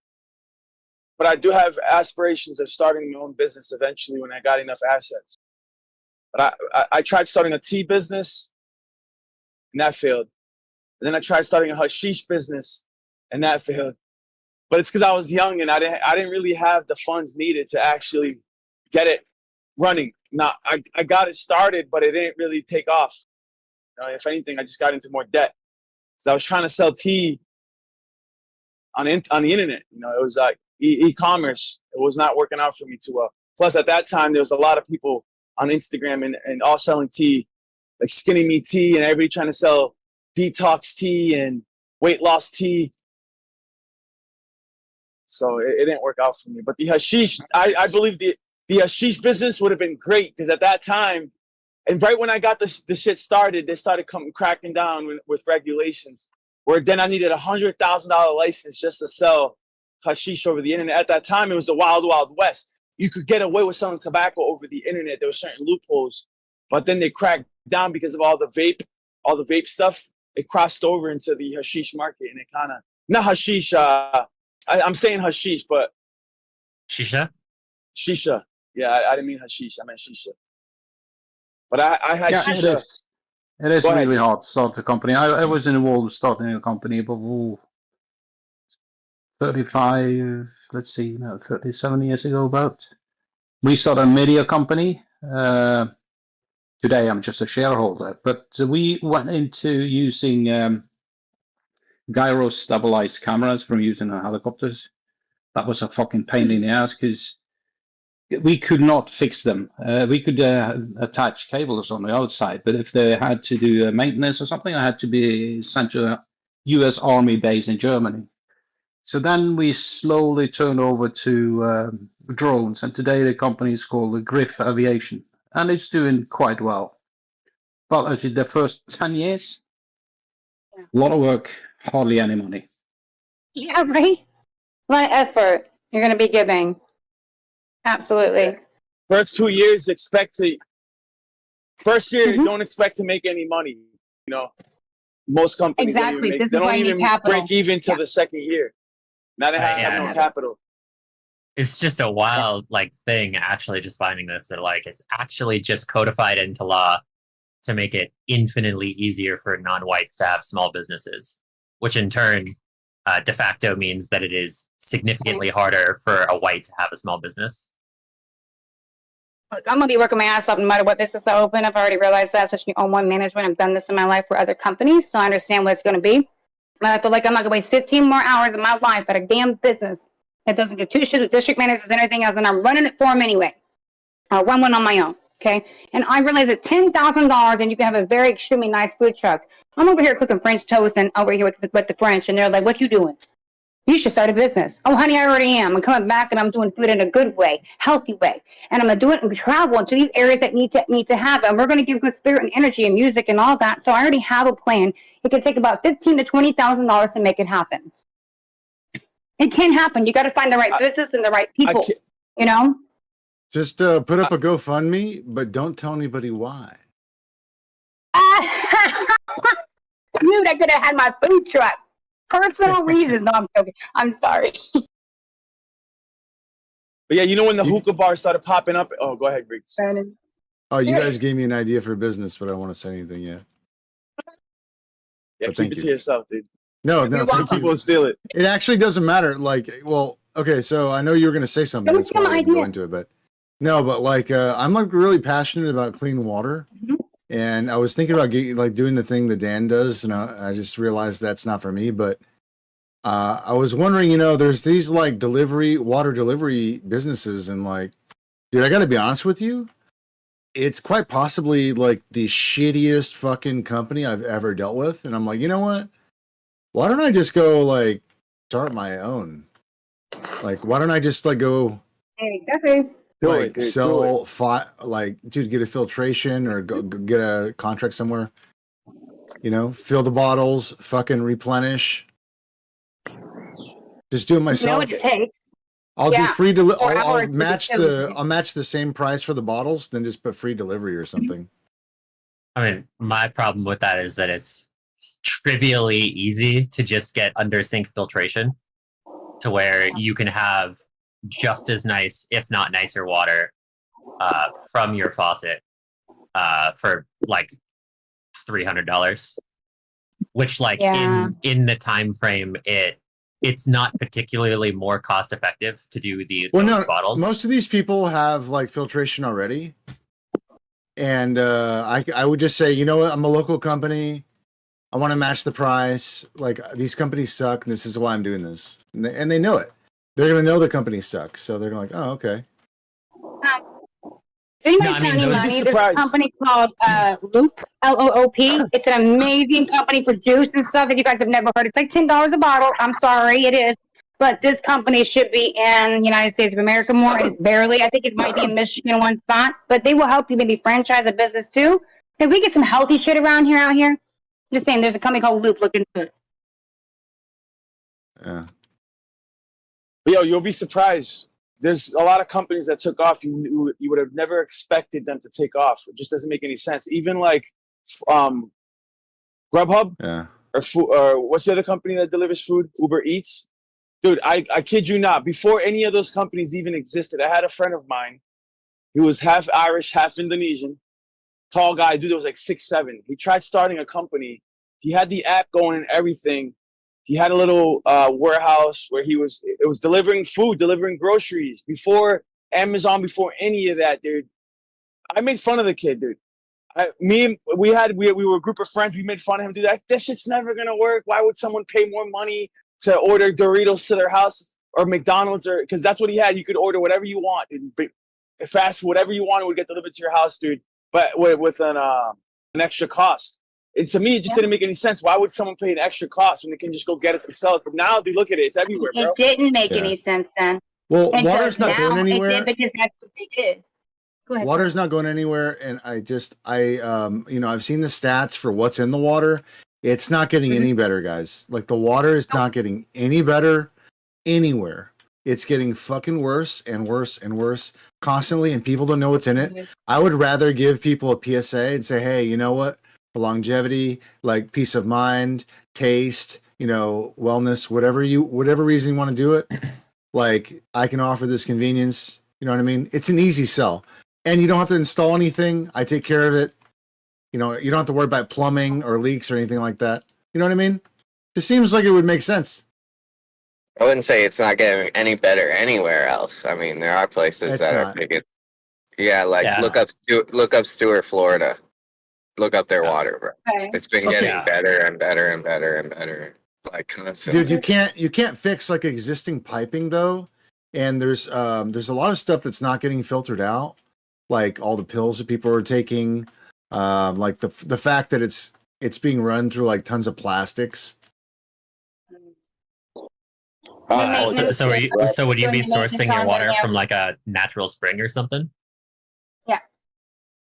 I would hopefully have like several options, but is there a self-promotion button here where you can put your information so that people can look into your company or business or information website or something? I think it's a great idea. I wish there was a spot. Oh man, yeah, dude, promote your business, help each other out. I mean, sometimes I'll jump on here and we can argue, and I listen to you guys. Today's conversation, everybody is on the same page, and I think this conversation here is beautiful. Hey, man. Talking about water. Yeah, talking about water. I live in Norway, where we have very clean water in the tap. I mean, no need for any filtration or so on. But still, we got a bunch of companies that sell bottled water, and they do sell quite a lot. Well, dude, there's a lot of people that for medical reasons they just would rather have a consistent product of water, not have to worry about like, oh, this contamination, that contamination, or this is in my water and I can't have this, or whatever the reason is. People, it's a lot of it's just peace of mind or taste or like security of knowing where it's coming from. You know, people are getting more conscious about their health, and no matter what the water companies do, they can't always guarantee what's coming out of your pipe, you know, because then you have individual builders, then you have local piping, and then you have different treatments. And the treatments, I don't think are, sometimes the treatments collect in like certain pathways. Like some areas get more contaminated than others. And they don't necessarily distribute evenly. So what I'm saying is a lot of times the poor neighborhoods, they get like the worst water because they get the worst fucking deal, like shitty pipes, shitty management, you know. Yo, Dan the Waterman, you should invite him in here, dude. Have him because I do want to ask him questions about this. How does he make money? He's been in here. He's been in here. Can ping him. Riggs, what are you thinking then? Like you would do the water machine and then bring them like 5-gallon bottles, you know? I would try to do that, and I mean, I don't know how much better that would be because of the plastic and stuff, but like, you know, I guess I could promote glass, but at the same time, that's a huge complication. That, it would just mostly be like there's a market for that though, Riggs, because like I've asked many times for Zephyr Hills to just do the glass bottle, right? And then I'm like, and then they'll just do a deposit fee. And I think that kind of stuff can come back into society. Yeah, it's already happening here. In Canada. I go to the store and I still have to buy everything and there's no bags. And I'm like, there's no plastic here? You guys do it zero plastic. It's been so amazing that even just seeing that, no, there's no plastic straws. It's cardboard straws. Got your gallon of milk. What does a gallon of milk come in, Stacey? I was just trying to say, I have this guy that I work with for several years, and he has this water company on the side. It's called the Heroes of Tillamook. But all the rules and regulations from, I suppose you call it FDA or something like that, is unbelievable. But they are mainly using glass bottles, very nicely designed glass bottles, but they are looking into alternatives like bamboo and all kinds of stuff to make more environmentally friendly bottles. Yeah, I'm just, you know, I was thinking about it. I was like, you know what? Even if they use plastic bottles, it's a good chance, like a good distilled water, and you know, just knowing what the product is. Honestly, like that's like the biggest thing. Like the shit that comes out of the tap is so fucking disgusting. Like it's leaving all kinds of grime and like I know you guys say it's getting better, but I'm not seeing it personally. So. There's a niche for all of that, dude. You just got to figure it out because I know when I drive around, dude, I see trucks all the time hauling water, dude. Where are they going? It's just a whole tanker with nothing but water. Normally, they use that type of water to fill up like Olympic-sized swimming pools or just pools, in-ground pools. People order, they need water for their pool. They don't want to wait 3 days for the pool to fill up. They just get a tanker, dude. It pulls up, unloads the water, dude. You got a pool right there, boom. But that's more of a bigger operation, but still, it's possible. Go ahead.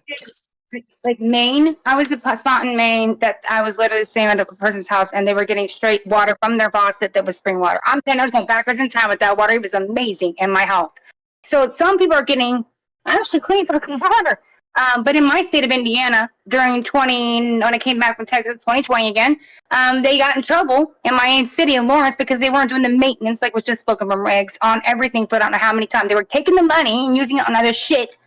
And they got in trouble for that because the maintenance was not being done. But that was what it was for, taxpayers' money. The taxpayers had to pay out again for it to be done and maintenance. But these things are so old, like we're just talking about. In some places, there's like, for heaven's sake, Flint, Michigan still getting lead in their water. Can we fix some shit around here? The water is the most important thing. We need it in life, and we can't even get that clean to the people. It's wrong. Yeah, if you really want to start a water company, what you should do is try to find like a natural source with a bit of minerals in it, and produce it from that instead of just because distilled water is it's very bland. It's not good to drink. That's total bullshit actually. So. In a way, yes, absolutely. It is. I've drunk a bit of distilled water when I'm thirsty in my laboratory, and it doesn't taste that good compared to natural water. What? That's a lie. Yeah, well, distilled water tastes different depending on what it's been in contact with, how much time it's been exposed to the air, whether or not you've left it in the sun for X amount of time, and what the container was, what's leached into it. It's extremely attractive, so it pulls in flavors and the sense of whatever you're storing it around. So, well, unless you're leaving your water it does, outside because in your car all day, like distilled But- water and reverse osmosis water is way sweeter and less weird tasting than all other water. no, it's very good for you, but not because it's good for you. agree. It's because it doesn't have all the bad shit in it. Yes, but it tastes more like nothing, distilled water, which is fine. I love it. Quenches your thirst, and it's more of nothing because it takes out all the minerals, right? You're not getting the bad or anything with like. But then when you drink spring water from the mountains, if you ever get it, you ever go to Maine and get some good damn water, that's amazing. It actually tastes good. It's not the same, and it has good minerals in it. It's been great thing filtered by the about- damn rock. The great thing about food is that it has minerals in it. So I would say the best water for me would have to be deep underground springs. Like, distilled water is basically rainwater. Like, it's good. Not gonna, yeah, no, I agree, but because that's so impossible to, like, honestly, it's so impossible to. Dude, a good source of water is so like impossible. At least if you're getting distilled or some kind of filtered water, that you're getting like at least like a pure ingredient. You know what I mean? Like it's a different type of thing. Agree. But the real most important thing if you're starting a water business is choosing which minority you're going to identify as. Well, you know what I need to do? I need to make a logo. I think I'm going to make a logo that is like the Kool-Aid Man, except it's just got water. It's blue. Yeah. Not bad. So now I have a question for like the water guys. One, I go into people's homes a lot because I do garage doors and I do flooring, and I get to know the customer, and then they'll see who I am, and then they'll ask me if I drink moonshine, and then they'll take me to their still, and I've seen these stills made out of glass, and they look like they probably cost $5,000, $6,000, $7,000 to get all the copper. The glass has to be custom or something. I don't know where they're buying it from. Of course, I'm just a redneck, or a hillbilly or whatever. But it looks like they're making distilled water, which reminds me of the stories of people in Mexico or in Rome or wherever, where the water was so bad that they had to drink alcohol or some kind of distilled water in order to survive, and everybody drank it. And now, of course, I'm sure that was all kind of baloney. But my real question is, I've heard the thing of they can transfer salt water by using nuclear factories and transforming a nuclear, I don't know. Well, it makes steam already. And then it they makes turn steam it already, bro. Yeah, I don't know. So that's where I would need your intelligence. The guys that Dude, know. it's simple. Steam is distilled water. So the byproduct of nuclear is steam. Water. So then hypothetically they could use these, or they could build these, and they could transfer salt water from the ocean into drinkable water. Yeah, absolutely. How Yeah, bad absolutely. is the aquifers? Let's say, Grandpa Joe finds a spring nearby and he thinks he's, upriver, upstream. He's got the source. He's got great fresh water coming. But what he doesn't know is that water's coming from an aquifer that the company over there is polluting and you don't know, and or how big and how deep, and there's so many questions for a hillbilly like me I don't understand. Mm-hmm. Well, if you sign right here, I can just deliver it and you don't think about it.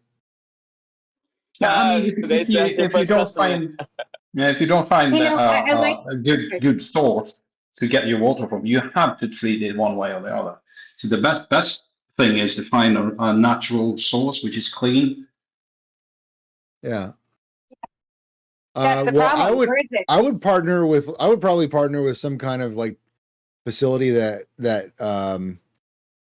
probably supplies other companies, honestly.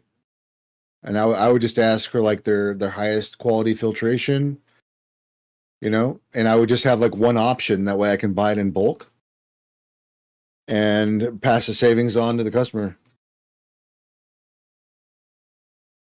It's all it really is if you find a manufacturer that you can deal with. Just like when I was working at companies, you're just dealing with the manufacturer contract, and I'm getting shit for like nothing for the business, right? I am no longer. I can't not go to the store and get that for that price. Just gotta find a good manufacturer doing it. Gotta be honest, it's really hard to hear anything you're saying right now. Is it really? Okay, thank you for telling me that. Maybe it's me, but yeah. She's coming in fine for me. Okay, can you translate everything she just said then? I just didn't hear any static or distortion. So No, please just tell me what she said because I didn't hear what she said. She said was that she is able to purchase in bulk at one of her distributors, and she saves so much money by doing that. She actually can get other things for the office, but besides that, it's now polluted her tongue. She can't go into all these other places like Wrong Mart and purchase water from this, that, or the other place because it doesn't even taste right anymore.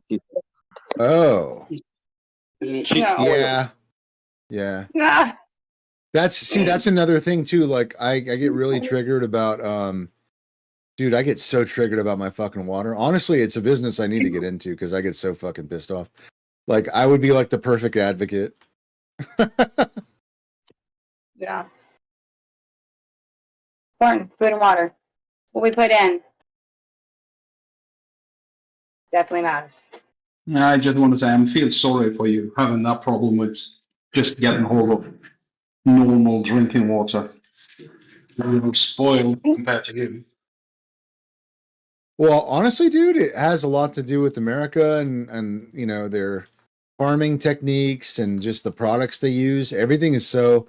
See, this is the thing. Like, you'll get people in here telling you that America's food is like the garbage, but it's all being sent into the water system. They're recycling that, but they're not taking out all. Like, they take out the solids, but they don't perfectly treat it. So it's all getting circulated back into the fucking water that they put in the tap. Not even bullshit. No bullshit.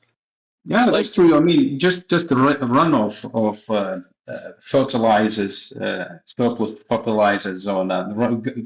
When it rains, it goes into the streams and pollutes them. We have that problem as well.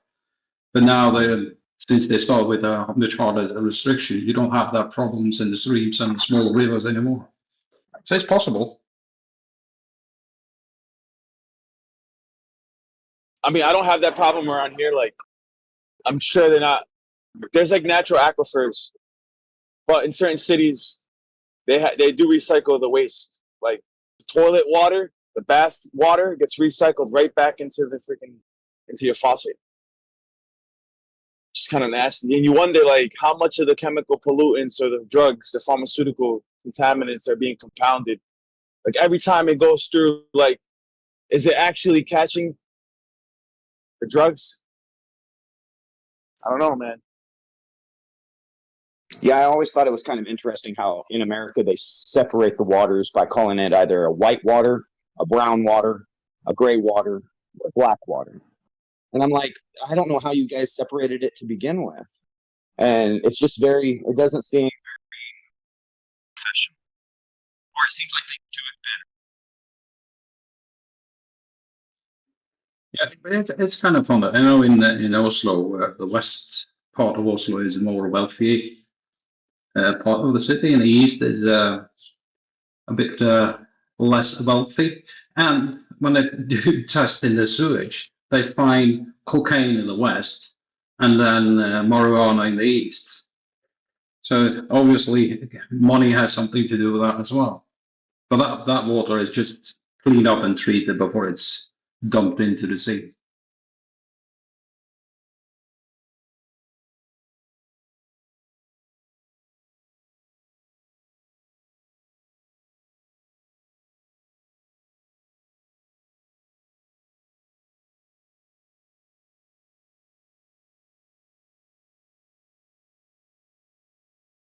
Interesting that no matter what our education or our political views or our science views, when it comes to water, no matter who you are, if you see some silly ass kid pouring bleach or paint down the water drain, no matter who we are, we'll kind of correct that child immediately.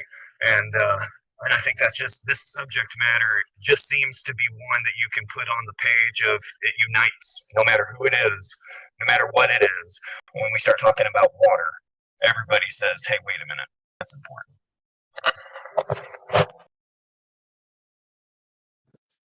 But isn't that what they're thinking about as well? That in the future, access to clean water is going to be a major problem.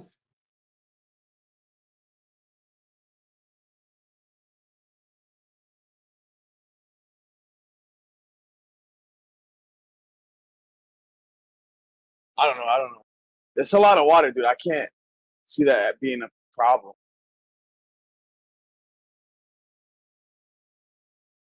Maybe Well, plenty of water, but not plenty of clean water. That's the problem. Yeah. Well, the thing is too, like if people don't want the bottles, then I could just ask Dan, hey, how do I install it in this kind of sink? And then eventually I'll just learn how to do that too. And then people get whatever they want. You know, my bottles, cool. If you want to install, there you go. Or I can refer them to another company and take my cut. I don't know. I think the water business is good, bro. It's not. I mean, we're all thirsty. It's not going anywhere. It's fucking Texas, bro. I was going to say plumbing is one of those trades nobody wants to get into because they don't want to get their hands dirty on the dirty side of it. Yeah, but also water is not plumbing. You don't need a license. They're not to educated install a water thing. Pipe. Get clean water. So if you could get all your S curves and your elevations and your concepts that come with plumbing, you can take care of both your waste and you can take care of your maybe that aquifer.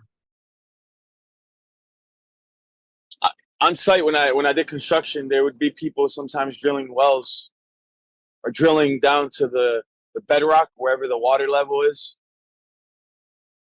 and they would bring in a truck, dude, with a drill, dude, and drill into the earth. I don't even know how far down. I remember asking, I forget.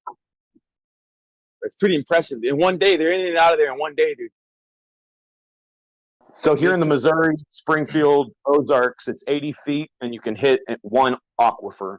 And then I think they could double it and go down 160 feet, and they're in another aquifer, or they're deeper into the original aquifer. I'm not sure how that works, but roughly in my area, it's 80 feet. Yeah, I think it's the same around here in Massachusetts. It was like 80 feet. But depending on how much you pay, like you can...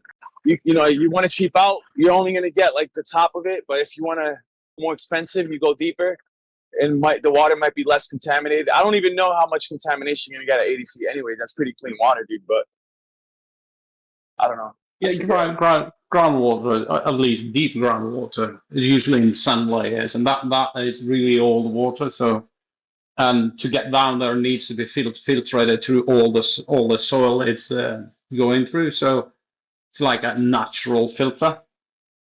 But of course, you can contaminate them as well if you spill a lot of chemicals or whatever on the surface.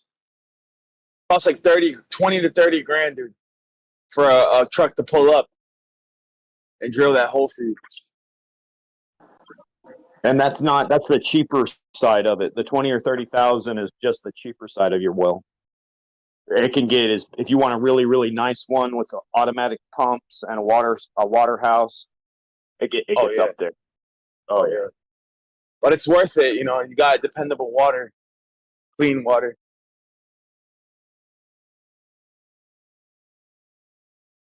Like I suggest though, you're up in that area up north there, near Maine, Massachusetts and whatnot. If you ever do anything like this, wells and everything, the people that were getting done were helping one another. They come out there, dig a well, help do this, I help you do that. They're all about that kind of lifestyle. You know what I mean? You can get that done without having to pay the cost if you help them do something else. Trading. You know, I think that's a great thing. Like, if I could make a water thing happen, I could probably turn it into like a legitimate, like, I need help, you know, hire people kind of thing. Or it would come to the point of, what do you need? Because what you have is a way to provide them with a well.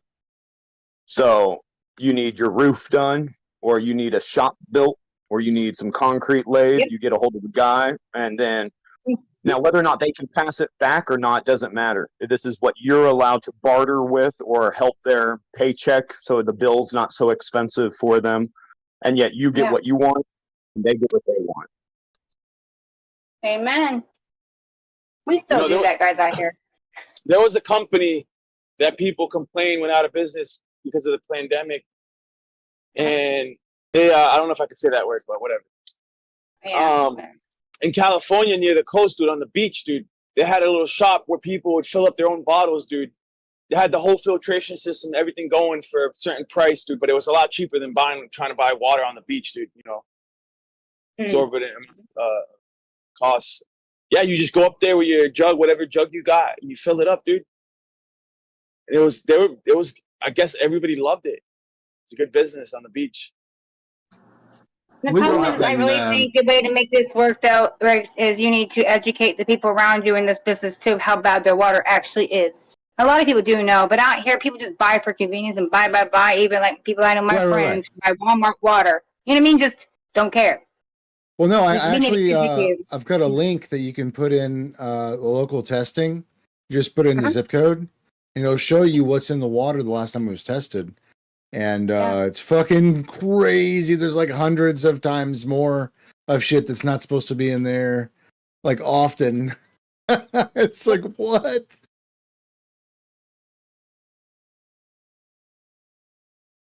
I don't even know how much the idea, but they shouldn't even have the people that see what I'm saying. We agree on this. But then these are the people, powers that be, that are running our shit and letting this happen to us. Now we've also let it happen too. But at the same time, it's like, what? Because people trusted these authorities. Like, they had their best interests. Like, my mom did too. Like, are you serious, Mom? They don't love you. They do. They're not going to help you. Yeah. Clean water. Can't even get that right.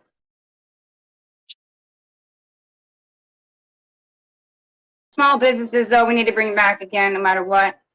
Don't care what Trump's saying or not saying. Don't care.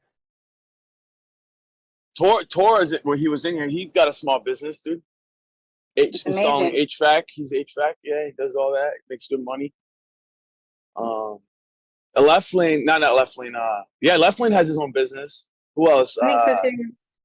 Montreal has his own business. SE. Yeah. So I've got to go back to them. We should be doing family stuff too. We talk shit about it, but to be honest, in bed all day. Yeah. I'd love to have a business that's all my family. The same cycle. Maybe because they changed the medicine. Mm. But the medicine is not working.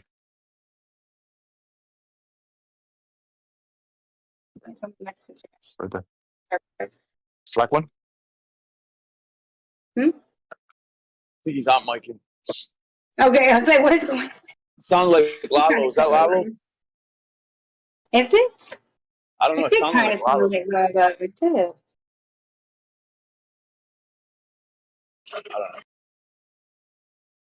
Well, I'm glad to hear people's minds are going that way right now. I think these things are what can actually help the world more than anything.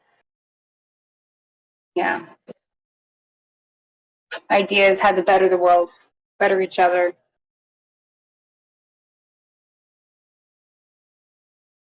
They sure the fuck ain't gonna do it to us. They ain't gonna help you. Yeah, Help foreigners. the same year that I launched my business trying to sell shisha, I had like the logo was made, the website made. I filed for my FID, federal ID, tax number, all that, dude. I got it all done, all the paperwork done, dude. I was good. Had my website going, dude. I only had like 3 or 4 products, dude, on my website, right? And there were, it was shisha, but it was marijuana flavored.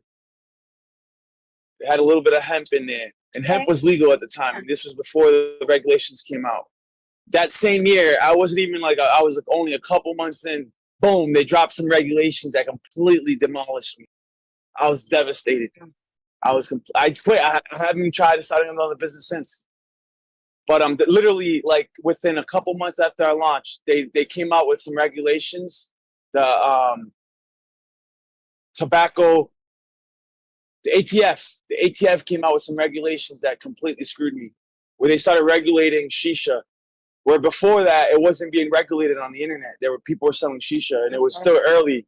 This is before the whole vape market blew up, and everybody was selling vapes. That's part of the reasons why the ATF decided to regulate shisha, was because of the whole vape revolution that was going on, and people were questioning the ingredients in the vape products, so they started like cracking down, and it screwed me over. Because shisha was getting big too. There was a lot of hookah bars opening up all over the place. People, young kids, everybody was smoking hookah at the lounge.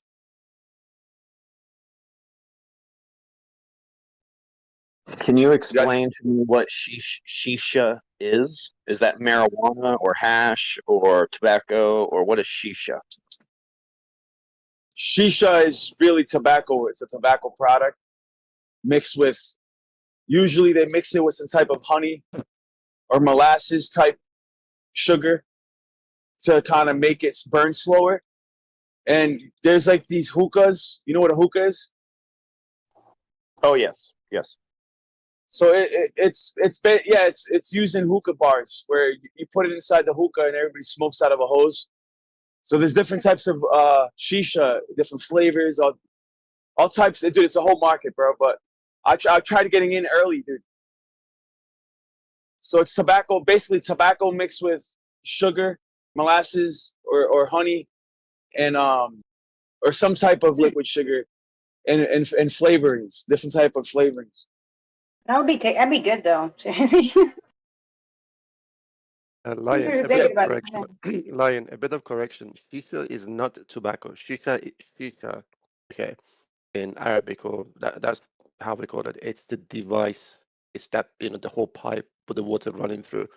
That's what shisha. Shisha is not tobacco at all. Shisha is what is the thing you use.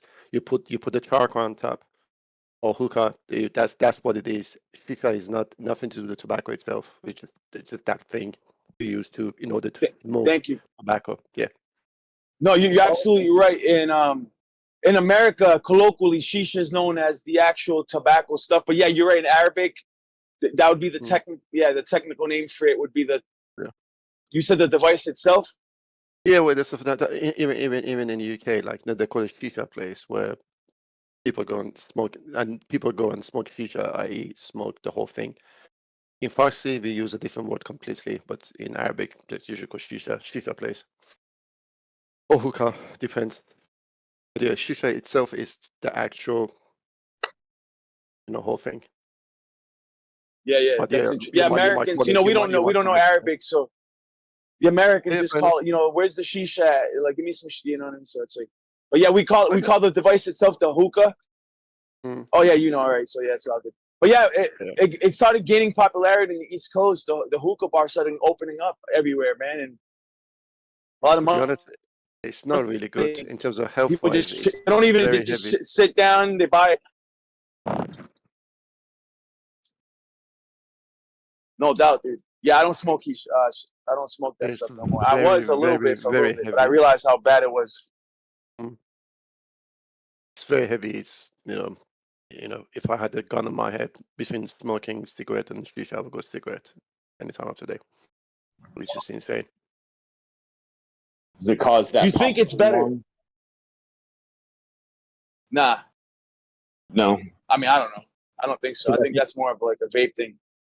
I heard it. The popcorn lung comes in with the water vaping or water smoking, water, anything from water bongs or whatever they want to call the water tobacco pipes to the vapes that produce the water molecules, and you're inhaling this little bit of water that eventually builds up as condensation in the lungs, dries, and then gets wet again, dries, gets wet again, dries, gets wet again, and starts forming what looks like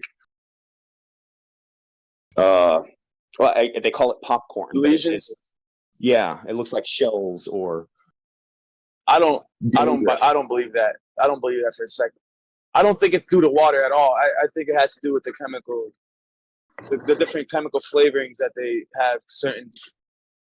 So like back to the water, bringing it all back around to the water, I'll see people, they'll get, this bottle of water or this tap water or this, and they'll let it evaporate out. And then they look at the rest of the crud or the chemicals or whatever's left over, this hard minerals that are left over. And it looks like what we're saying here with your vape is it's this leftover hard chemicals that is dried to the lungs. And that might be what's causing that popcorn concept, is that dry chemical that we notice in the water. And when you let it evaporate out, you can see the lime and the whatever that's in the water. In theory, it's possible, but I don't think that's what's going on, only simply because I understand how actually hardy the lungs are, how robust the lungs are. The lungs are the fastest healing thing in the whole body. And mist and water is something that's naturally available everywhere. Like mist is in water are not going to cause you to get popcorn lung, dude. Like people have been smoking bongs for thousands of years, dude. That popcorn lung stuff really started happening because people were getting Chinese manufactured vape juice. And that vape juice wasn't entirely the best, It had all types of weird ingredients. Plus there's weird synthetic chemicals that we really don't know the byproducts of combusting those synthetic flavorings. The market was pretty new. A lot of stuff hasn't been tried and tested, so people were getting popcorn lungs because of certain flavors, dude. And I think they've already dialed it down to what flavors were causing popcorn lungs. I can't remember which flavors exactly, but they vitamin E and shit. They were throwing weird stuff in there. The black market vapes. That's where they were getting popcorn lung from. Yeah, exactly. What do y'all call them? The popcorn lungs. Go ahead. Okay, so now what do you mean by popcorn lungs? So just for a little quickie, anybody can take 30 or 40 seconds and Google that. But what they were stating was, it's a doctors are stating that so when we were in school, they would show us what a lung looks like if you're a smoker versus a regular lung. And of course, we already have those images. This one was a new image they show, and they say now the lungs are getting, X-Men transform mutant problems, and they'll show you this lung from a vapor, and it's got like boils.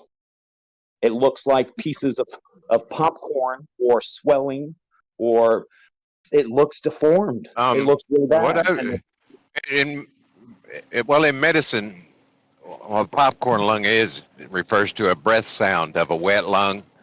It's kind of a bubbly sound. They call it popcorn as a description of what you hear when you listen to their breath sounds. Okay, well then, that's it.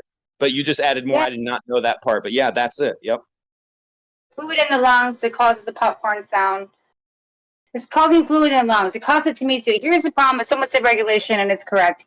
I'm not saying everything has to be regulated, but yes, honey, people out here do not care about us and what they give us, okay? So the gas stations, people are picking up Delta pens and are these vapes. But in reality, they just found Pine Sol in one of the fucking vapes. So the problem is we can't trust what the hell we're smoking. Is it the actual vaping, or is it the chemicals and the nasty shit they're putting in it? So that's what's about to be evaluated. When I was manufacturing my own shisha, and I was investigating what types of flavorings were healthy to use. And as I was researching, I found out because I was interested in using pine or something related to pine and lemon because I wanted to simulate a specific strain of marijuana, right, in the shisha known as Jack Herer. And Jack Herer had, if you look at the what do they call it? The polymers. It's been so long, I already forgot.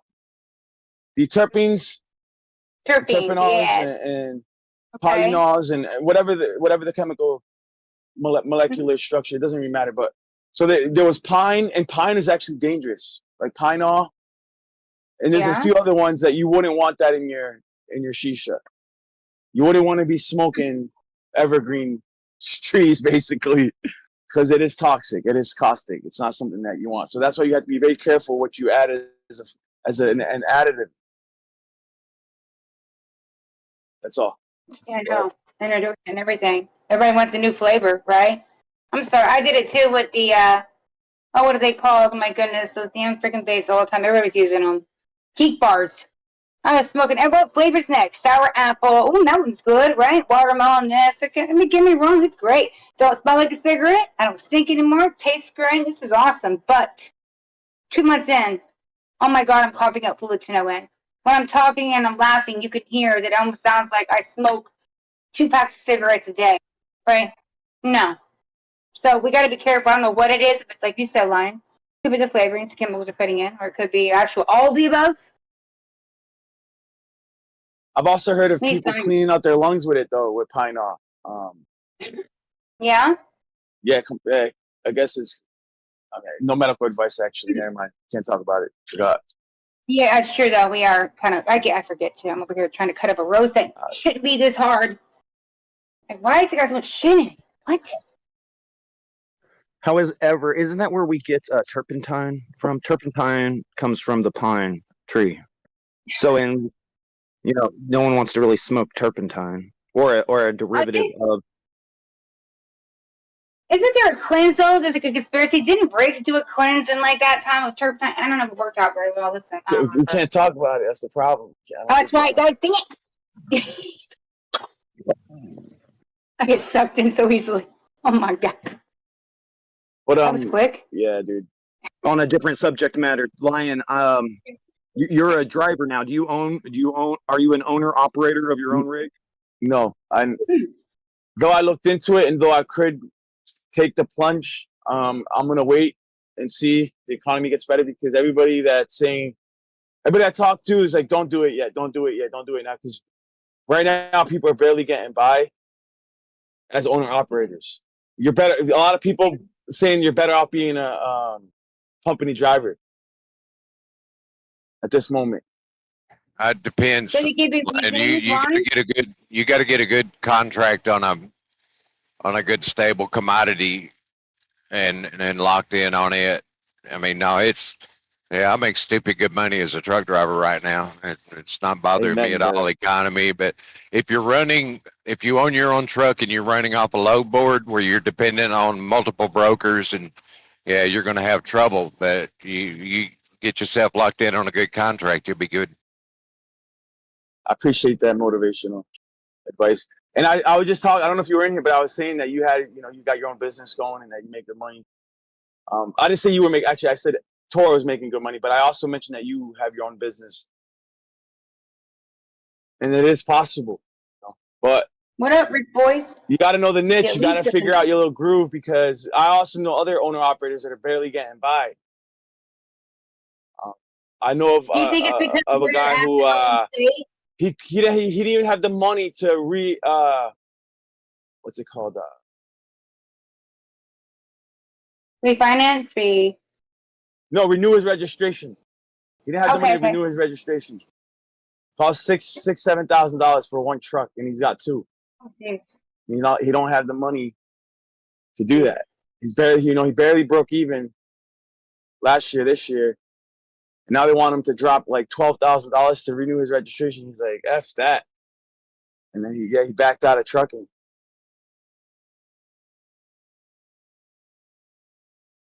I mean, Leflin, if you ain't got no money to sit on, right? Like right now, like some kind of bank, some kind of capital, anything, would you recommend people to start A business like that, though?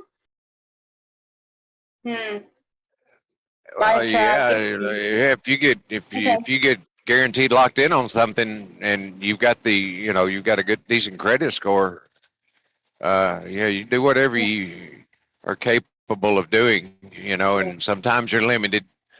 Depends on, if you're able to borrow the money if you need to, things like that. How much does it cost you to renew your registration for one of your trucks? I would have to pull them out. It's kind of like a whirlwind, every year to re-up everything. But just the registration by itself, I don't think it was that much though.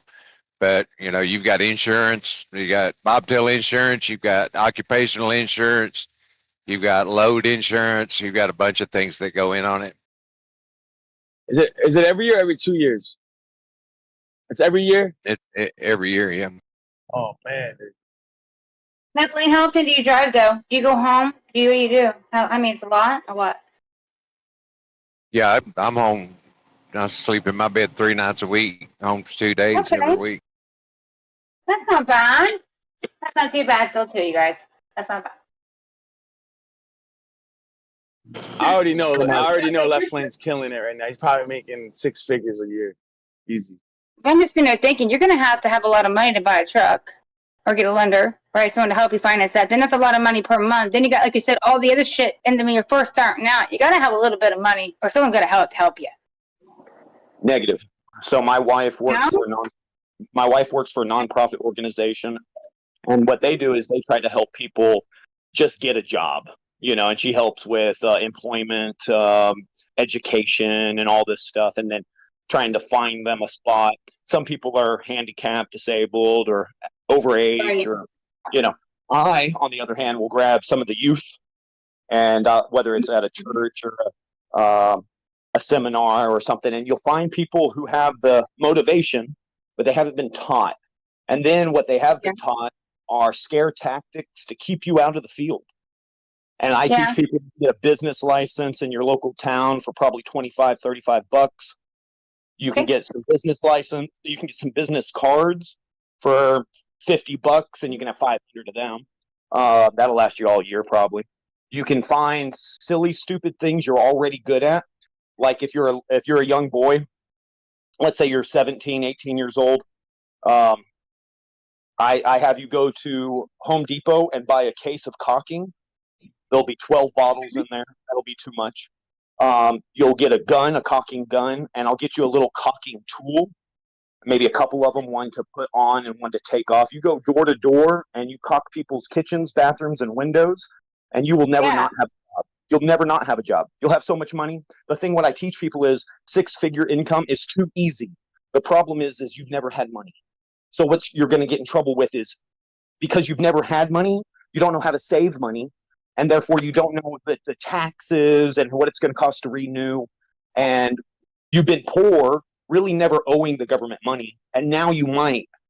So, but don't worry about it, because even if you mess up your first year and you make 6 figures and you're in a different tax bracket, you'll get out of that. It's a learning curve. Don't be afraid to make money. And if the problem is a problem that can be fixed with money, it's not a problem. You just need to figure out how to. The same way. I'm going to start something myself. It does not take much. As long as it's small like that. But if you want to go to something like Lion's trying to talk about right now, where you don't have a bunch of money sitting in your bank account right now, and you want to try to do a trucking business and buy a brand new truck, right?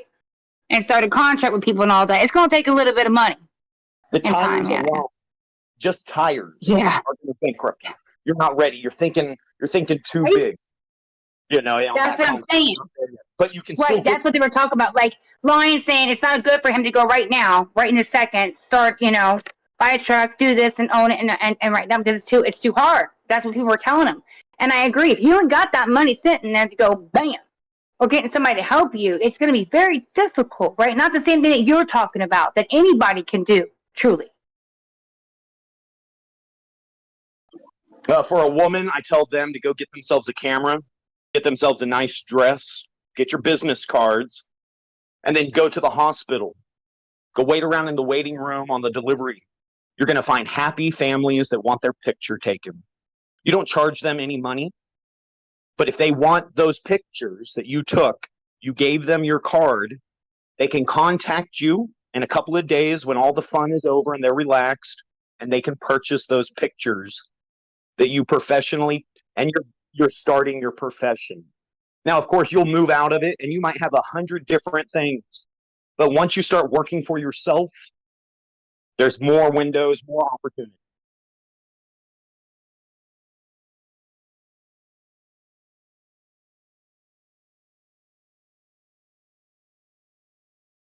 Absolutely, I can't wait. I'm also going to sell my dog treats for people that bring their dogs up to my food truck and whatnot, because they always bring animals. I love the animals, and I'm going to sell them up there too.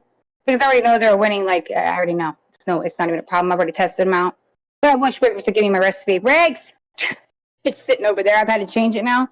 Doggone it. Add food once you do this biscuit thing that you're doing for your customers and their dog. Add an object to the menu, like a hot dog that is friendly. Get them to start buying things off the menu that they wouldn't normally. They bought their dog for the free treat, and now you're going to talk them into spending some money on that dog to buy this new burrito, breakfast burrito for dogs, or whatever.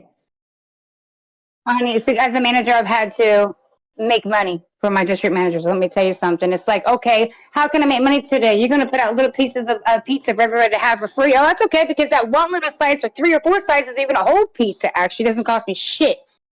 In the long run, you're going to end up turning around and coming here, buy. It's all about marketing. I used to work in marketing too. You market the hell out of yourself, you're golden. Small business starts small.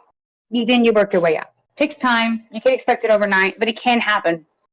You just got to have it, a willpower and believe in yourself, son. Truly. You got to believe in yourself.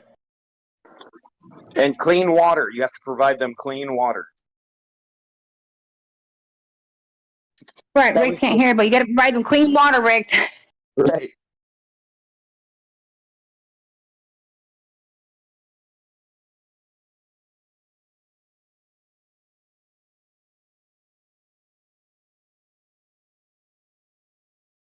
I'm finally eating some meat again. I haven't had meat in a while. Oh, yes. Good roast, potatoes, and carrots. About to go down up in this place.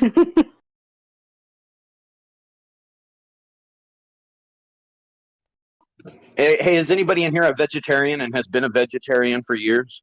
They don't eat any meat at all?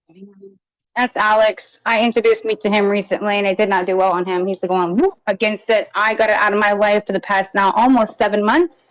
I barely had it, and every time I do, it destroys me. I know this beef's going to be not good on me.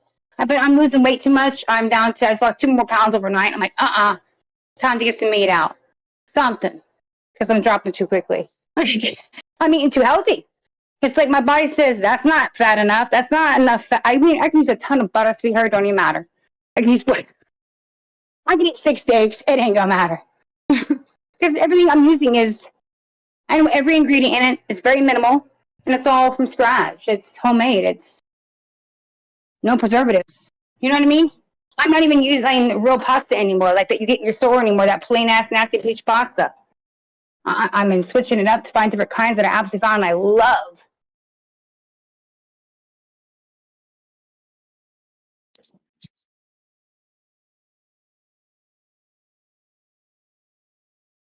Someone might know what I'm talking about. Kumut, Kamut pasta. There's a macaroni that's by Noba. Noba. Oh my God. Here in Canada, I fell in love with this product. It's like a nutty flavor. It's so good.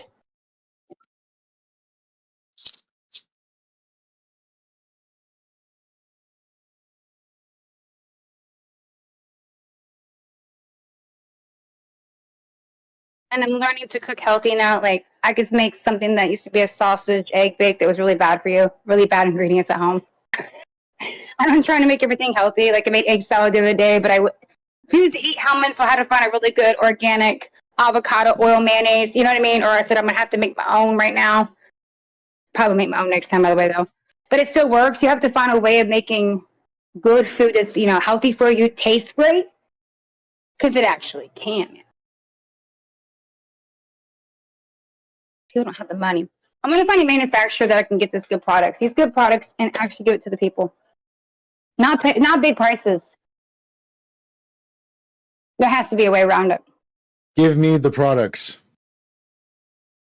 I'm serious though. I don't want to be out there. I thought it'd be I cool. must Remember? have the products Cheap ass is cheap. immediately. I don't want cheap products anymore though. I don't want to serve out here at Speedway that nasty ass eggs and biscuits that I was given. No more. Like, what do we got to do to make it happen? Products and cheaper, healthy products to the people, and it's still at a good cost. To be honest, I could probably do it right now though. I sit here and make a big ass sandwich or something. It only cost me $3 to make that, and I can maybe sell it for $8. It's still cheaper than your McDonald's. I'm making money. And healthy for you. Tastes better too. Just start a website business.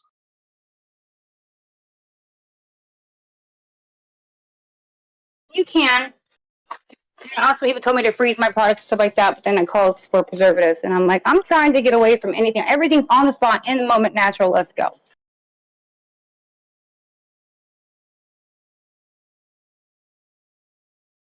Are you familiar with the nonprofit Meals for Wheels, Stacy? Oh, I am. Yes.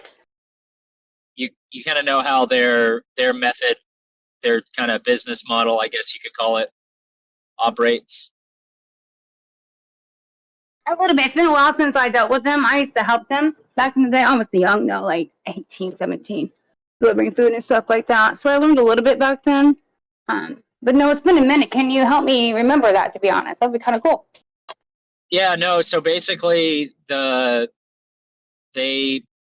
guess whoever it is that founded that company, the idea was basically they own like warehouses. They purchase like these really inexpensive warehouses or lease them out.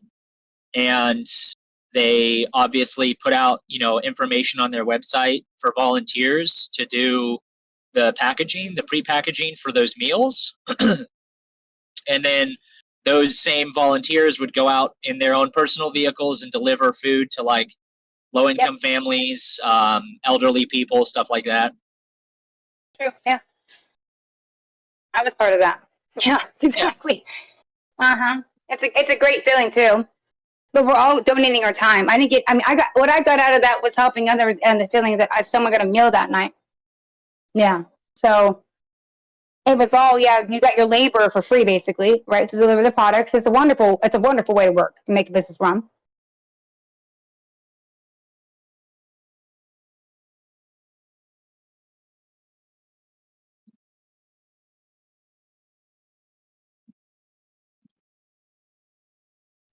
But that's a good idea you gave me though.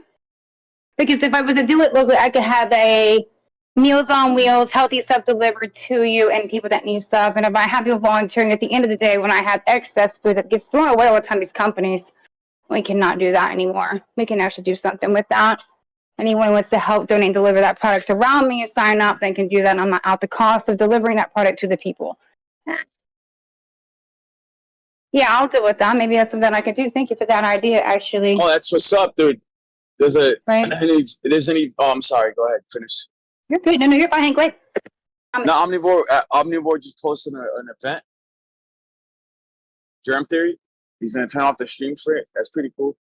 Oh, sweet. Yeah, because we ain't stopped all day, Omni. What's going on?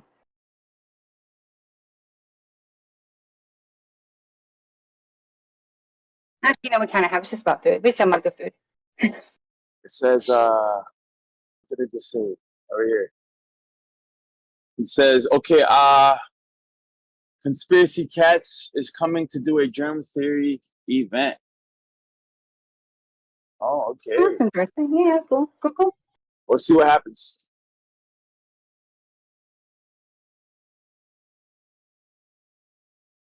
$6 p.m.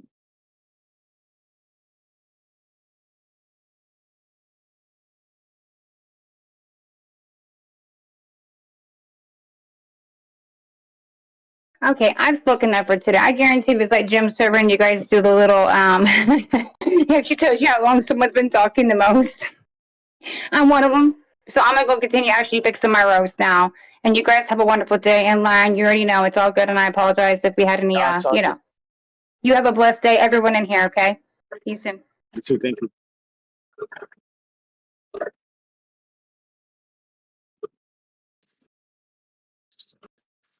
So Witsit was here last night. You guys notice him? He didn't. Oh, he talked a little bit. Wait! Don't I'm leaving and you say that, right? But Damn you! no, it's all right. You can still talk. It's all good. Was he here? Yeah, he was here. I was happy he was here. Whoa! Wow. Well, no, it was because Ethan Cause was here. That's why. Yeah. He's definitely back. And then someone said some pretty foul thing about him. Yeah. That would be Q-Op. God damn it, he- Q-Op. That's right. He did say something, but that was towards the end of the stream, anyways. Alan was about to wrap it up. Yeah, that's true. I'm glad all day was just like, this is a conversation about, the sadness effect and relativity, not personal attacks. And they shut it down really quick. They kept saying Larry was taking over for him or somebody. Q-Op said some crazy stuff. Yeah, they said Alan's been promoted to like the flat Earth defender, the #1 spot, and they demoted Witsit. and Witsit has been demoted. Like they hold any power or anything. Yeah, but who put him in the #1 spot though? No, it was just a joke, dude. But he got demoted to what? What did Q-Op say? I'm saying like there are some Globers that are weird like that. That's all. Yeah. He got demoted to a certain spot. Yeah, I'm not going to repeat it. It was foul and unwarranted hearsay, and I think he should be disgusted with himself for saying that. But I love how Witsit called him out and said it was really gay what you said and the noise you made. I think you. I don't remember, dude. Remind me, dude. What did he say though? Demoted to what spot? Does anybody remember? He made some stupid joke saying that Witsit was the Hawk Tuah of Flat Earth. Oh, that's right. That's right. He got demoted to Hawk Tuah of Flat Earth, and then he made the spitting sound. It was actually That's really messed up, annoying because Witsit was like hanging out, about to maybe start talking a little bit more, and then Q-Alt just makes fun of him and he leaves. I know, but dude, he unlocked him. He didn't leave. Witsit, He didn't leave. He just had nothing to say after that because he realized it was, he was going to have to deal with a good Q-Op. conversation. Yeah. Dude, Yeah, he's it's been going to be an getting, argument. if you go to Witsit's YouTube channel and look at his comments, he gets harassed hard. oh my goodness, dude! I haven't been keeping track, dude. It doesn't matter, you guys. You're all going to listen. No matter what, if you're a Glober and there's so many flat earthers, you're going to get ridiculed on your channel if they find it and want to do it. And just no matter what it is. So yeah, so depending on what you pick to talk about, man, anybody that's on the other side or just wants to be difficult is going to leave shit in your thing. Even people that like you that just want to be assholes are going to leave shit in your thing. Yeah, you got to admit.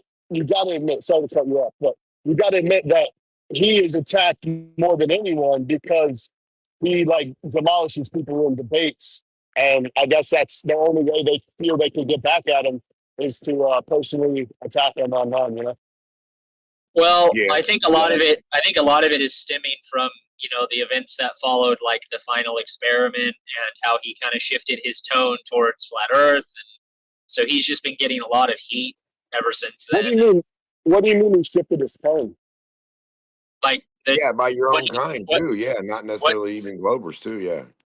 Yeah, I mean it's on both sides, right? But and by tone, I mean the topics that he's kind of shifted to, we can't really discuss on here, but that's given him a lot of backlash as well. So part of it he has brought on himself, but at the same time, I kind of feel bad for the guy. It's like, Maxim does have a heart. That's nice to know. I mean, what's his stance hasn't changed at all on flat Earth, and he's going to do some streams on it. So he hasn't like changed his stance. He just hasn't. That's the problem, though. You can't choose yourself, and nobody should be choosing anybody. Listen, there's so many people in this world. There's no fucking way you can just like one to say everything. That would be just crazy. I don't know. The backlash is coming.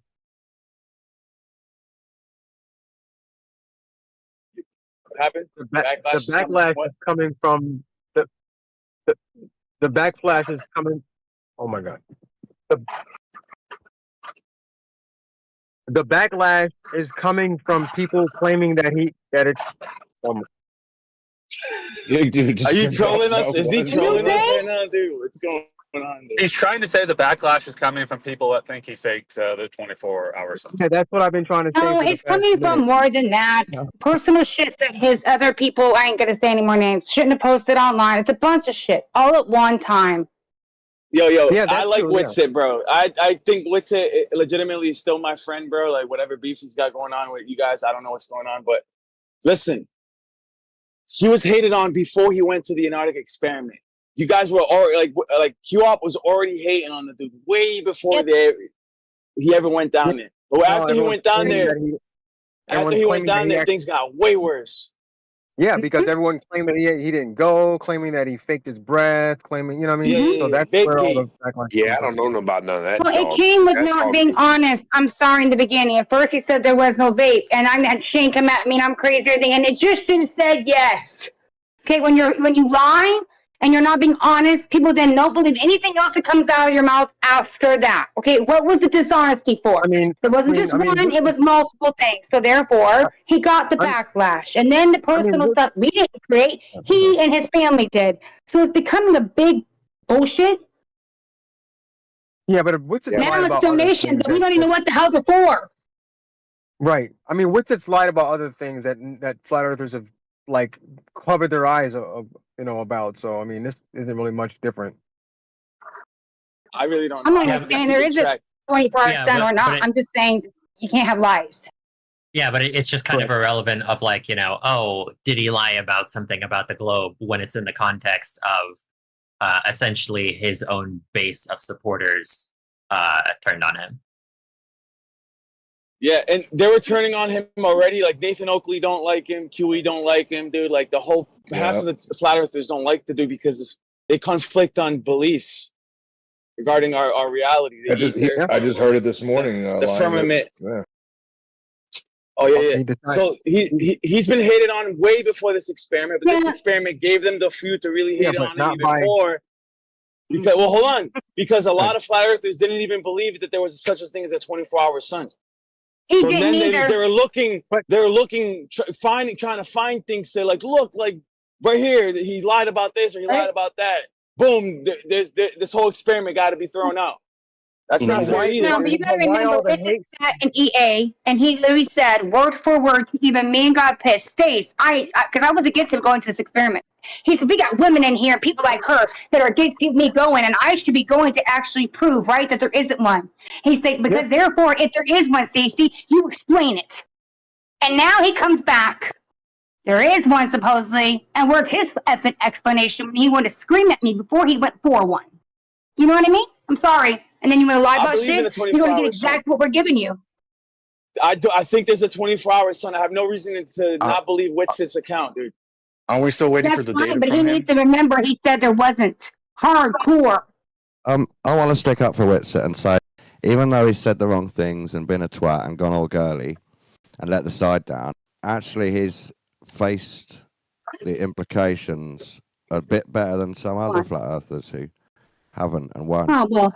I mean, the problem there, at least from like his supporter side, is that like he's just not actually addressing it, and that he's doing a bunch of content about Israel when like so many of his supporters want to know, like how does he actually square the circle on this information? That's on everybody else. That's on the individual. And he's just completely ignoring it. Yeah, I hear what you're saying. People are saying you need to fix this with it. Like fix it, figure it out for me. That's fucking crazy. Yeah, I mean, no, it's just contextually is that like the entire reason that he was the one that was being sent was that so like his perspectives, his ideas, his discernment would be given afterwards. So like all of these people supported him under this idea that they would be getting his ideas on these things, and then he just doesn't talk about it. Right, and I think lots of flat earthers should have been clamoring to go on this trip. All of them should have been. I want to go. All of them should have, but people did. No, they No, weren't. nobody should have Everyone was went. denying. Everyone was Nobody should turning have it went. down. No flat earther should have went to No, that they That's were trial. not not. That's true, dude. why even Nathan Oakley spoke about this, and I did before. I said I don't believe that shit. You really actually asked Nathan Oakley, you asked these people, and they said no. He even Yes, admitted out of experiment that he did not communicate with him whatsoever, he besides did. one comment and a damn chat on a YouTube channel. That was Stacy, it. he did. He emailed him, and then Nathan Oakley even said it live. He did. Listen, He Dude, said he listen. a lot Yeah, of but people hold on. tried going on that trip, dude. What are you talking Yeah, about, a dude? trip No, Mad is not people, the dude. earth. A Dan, I mean, so vacation many in the people. Oh my ice. God, Brian Leakey. Listen, a vacation, it doesn't matter. None of these dudes should have went anywhere. None of that shit did anything. There was not even a point to any of it because did they come back and say round and did they all come back and agree of one model or one idea of what the earth is? If they didn't, then we still have the same conundrum today. There was no fucking point. We still got a bunch of goofy globers saying the sun sets and it fucking sits above your head for 24 hours. Then we got flat earthers that say weird shit too. I mean, so what do? What do you do? And listen, Well, I think stop making shit up. Everybody that wants to be truthful, stop making shit up. Don't go with the little Yeah. guy that told you so. Fuck that little guy that told you so because another guy told him so. I don't give a fuck. If you can't prove it, don't go with it. And you're going to be safe. You're going to be so safe. well, a couple things that I think are left out. I'm First, stupid. he was also trusted because of his, intellectual honesty that everyone holds him to in high regard, right? So he was trusted in saying if it was going to be shown or not. And then two, Stacy, you said that he was so adamant that it didn't exist, but I disagree. I think he was just adamant that all the footage and claims are fraudulent thus far, and he was not wrong in that. Like all the videos were put together, and there was no. Well, he got notified from Geo. I heard this. He got Yeah. notified from Geo before he went that, hey, dude, there's more videos than we realized. There's going to be one. And then supposedly Winston contacted Jared, all through DMs and whatnot, whatever. So they knew before they went there was oh, guys, we messed up here. We're sorry. Okay, but also I remember Winston sitting in that stream and he said to me, wait, that there was only going to be 24-hour sunlight, not the 24-hour sun, no, in the sky. It was very clear what he stated to me, and if there was a 24-hour sun in the sky, I should have to then prove it because there isn't going to be one. He knows it. It's going to be sunlight. Yeah, I mean, listen, Yeah, that's not incorrect. Like, I'm sure he was hoping for that. Like, as a flat earther, everybody would hope for that, even if it doesn't make sense. Even if it doesn't make sense on the flat earth, just because it would just stop the globers from Right. everybody be rooting for that. Even if something, yeah. I'd rather it have gone up and down and zigzag and a weird anything to stop the globers. I would have been for that. But when you also have him coming back saying, I'm sorry, I didn't take the effort, right? I was tired, this and that and that. I didn't plan, I didn't do funding, I didn't do that. I was a little, yeah. Come on. Because I remember him sitting here day in, day out being cocky, talking about the contract, talking about he's got it all set up. We are good. We are golden guys, blah, blah, blah. And then he wasn't prepared, and he admits it.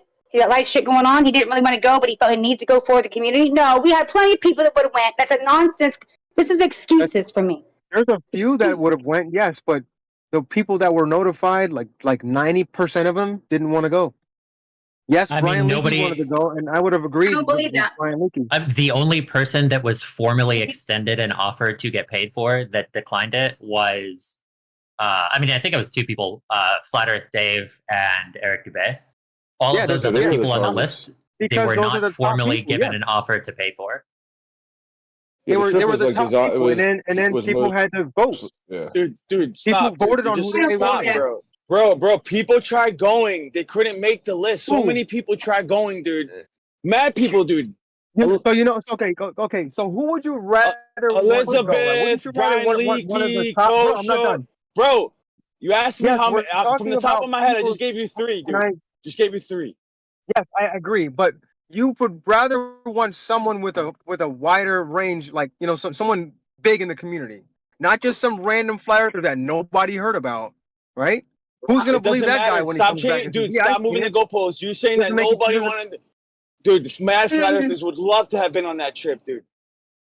People got people got things they gotta do, bro. What are you talking about? People got families, people got kids. Also, it's the influence, would that right? have changed your mind? Hold on, would that have changed your mind if some random flat earther that no one heard about went on a trip? Dude, whatever, dude. It's a stupid ass fucking topic, dude. excuse me for cussing, but dude, you're talking about some stupid ass shit. Wait, you guys Well, that's are why I was forgetting saying that some random, trip, wait, you know? some random flat earther did go. Her name was Elizabeth. I knew nothing of her. There are many people in this community who knew nothing of her, and we still said that was fine, and it was okay, and we questioned things. So yes, someone who was not, our name did not know, went. People that we did know, went. I heard Elizabeth went back to the global. And there were very prominent people in the flat Earth community, right? I would rather some prominent people in the flat Earth than some random person that no one's gonna believe. So the reason why I think it's important for it to be a prominent flat earther is because we even have some of the current flat earthers calling Jaren a never true flat earther. Exactly. So it's important to have someone that has some notoriety, because it's easy for someone to say, if they're not like famous or not well known for being a flat earther, oh, they were never actually a true flat earther. Exactly. Well, you know what? Witzit said it when I had a conversation with him about necessarily, listen to me in context, about Jaren even. Because when he came back and he flipped his mode and he went straight to everything is now globe, he said, and he must have not been possibly a real flat earther the way we are. He said it. Yeah, so Yeah, is it time now? Like, is it influences? Is it time 2015? Through or not? Am I lagging? Or am I roboting or something? No, you're good. We can hear There's got to you. be a reason I'm cut off by everybody. Okay, then Go ahead. it's just weakness then, I guess. Yeah, it does seem obvious to even like Silly's point. Yeah, obviously you want somebody somebody who has credentials, somebody who has experience to do it. No big deal. That doesn't mean other people didn't want to go. Everybody couldn't afford to go. No big deal. I mean, it shouldn't even be like a point of arguing. It was a vote. Okay, so now that hang on. Now that we can agree that the selection pool should be among the notoriety flat earthers, can we agree that most of the notorious flat earthers did not want to go? Not sure. Dude, Witzit and Jaren were easily the best picks they possibly could have made. Jaren is an OG original YouTube content creator, and Witzit is like the most respected person in the niche Discord community flat earth stuff. And it was like pulling teeth trying to get them to go. No, it wasn't. That's true. They wanted contracts. It They was wanted like all these special like Respected, and then he got disrespected. Wow. So it was the Globers. Of course you do. It was the Globers. Like, I'm not going. No flat earther was necessary, but Witzit said, "I'm not going unless." Yeah, they wanted to bring a flat earther. He said, "I'm not going unless another flat earther goes, or unless Jaren goes." So it was like months until they actually figured out where they wanted to go or not. So what, dude? We don't want to get scammed either, Bear. And like, who knows? What if the plane crashes? Get scammed by somebody who's putting up the money for you to go on a trip? That's a scam. I mean, nobody would not go without Witzit. How is that a scam? Nobody knows How Will did he Duffy. vote He doesn't have social proof. So in the sense of just some random guy coming in with a bunch of money that has like this weird, like kind of inauthentic salesman vibe about him, like youth pastor vibe to a certain degree, like it makes sense why people would be skeptical of that. We're already Mr. Sniffles isn't theorists, right? I mean, I do agree we should be skeptical of youth pastors, but you know. Yo, what better way to get rid of the most prominent flat earthers than put them all on one plane and have that plane disappear, dude? Like, we were wondering, like, dude, it's the best way to get rid of these rats. No, the best way to get rid of them is to make them say they're not flat earthers. To say, what do you mean? The word flat and all this about the word flat and all this about the word level and like a mountain, a hill, a dip. And then now they're scared to say the word flat. No, I'm a flat earther still, all the way till I die. I don't care about that. Someone says about contracts. That's bullshit, what they were saying. Well, I'm sorry. That's actually covering your ass. When you got production involved, and they did, look how many people that were involved in cameras and TV and whatnot. So therefore, if you do not get a contract, you are dumb to make sure that you are okay. Come on now. Okay.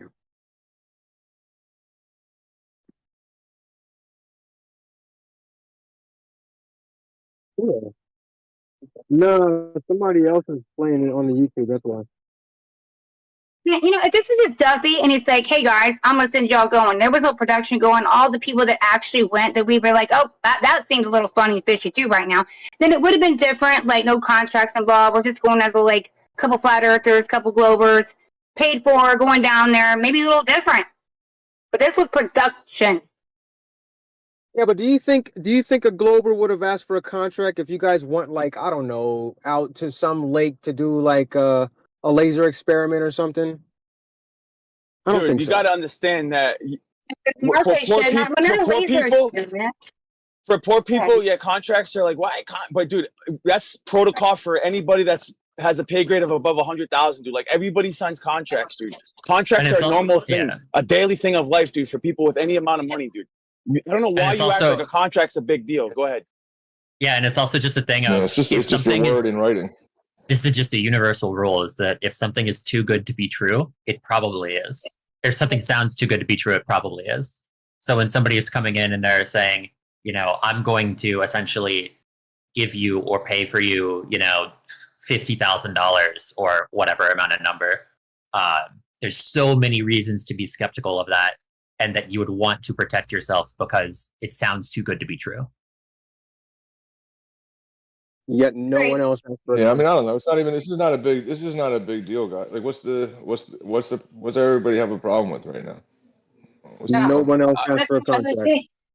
That's what I'm trying to figure out, dude. Can we move I on mean, to it's something better? We can now. Yeah, it's fine if certain people don't have Yeah, levels what do of you guys skepticism. think about- You know? What do you guys think about the presentation last night and the discussion afterwards? I feel like, you know, Tony tried to make some valid points, but I don't think any of the Globers were prepared for the truth that was brought, honestly. I couldn't hear a word you just said. Yeah, What do you think of the presentation last night? Toby had some kind of rebuttal. Toby had some kind of rebuttals for the Globers. Toby, had nothing to say. PhD Tony. Tony. I don't know. I'm just translating.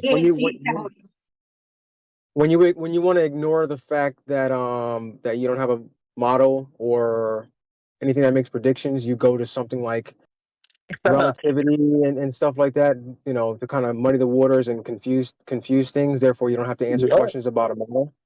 Or they just poke a hole I've been in the establishment model right now. There's no problem with. Yeah, Bebo, Sorry to cut you off. I've been a flat earther for, I think, what is it, like 5 or 6 years now? What do you expect from me, dude? I don't know, man. Well, let me ask you, what do you think about the 24-hour sun? Do you admit there is one? It seems like that it was observed, and if it's observed and it's real, then it should be modeled to the best of our Put ability. yourself in Witz's shoes. How do you explain that? I could show you right now on the stream. I thought with Wits, well, in regards to Wits in the 24-hour sun with the model that Bebo was talking about, I can kind of sympathize with Yaskui. Go ahead. What do you want to say in the middle of me?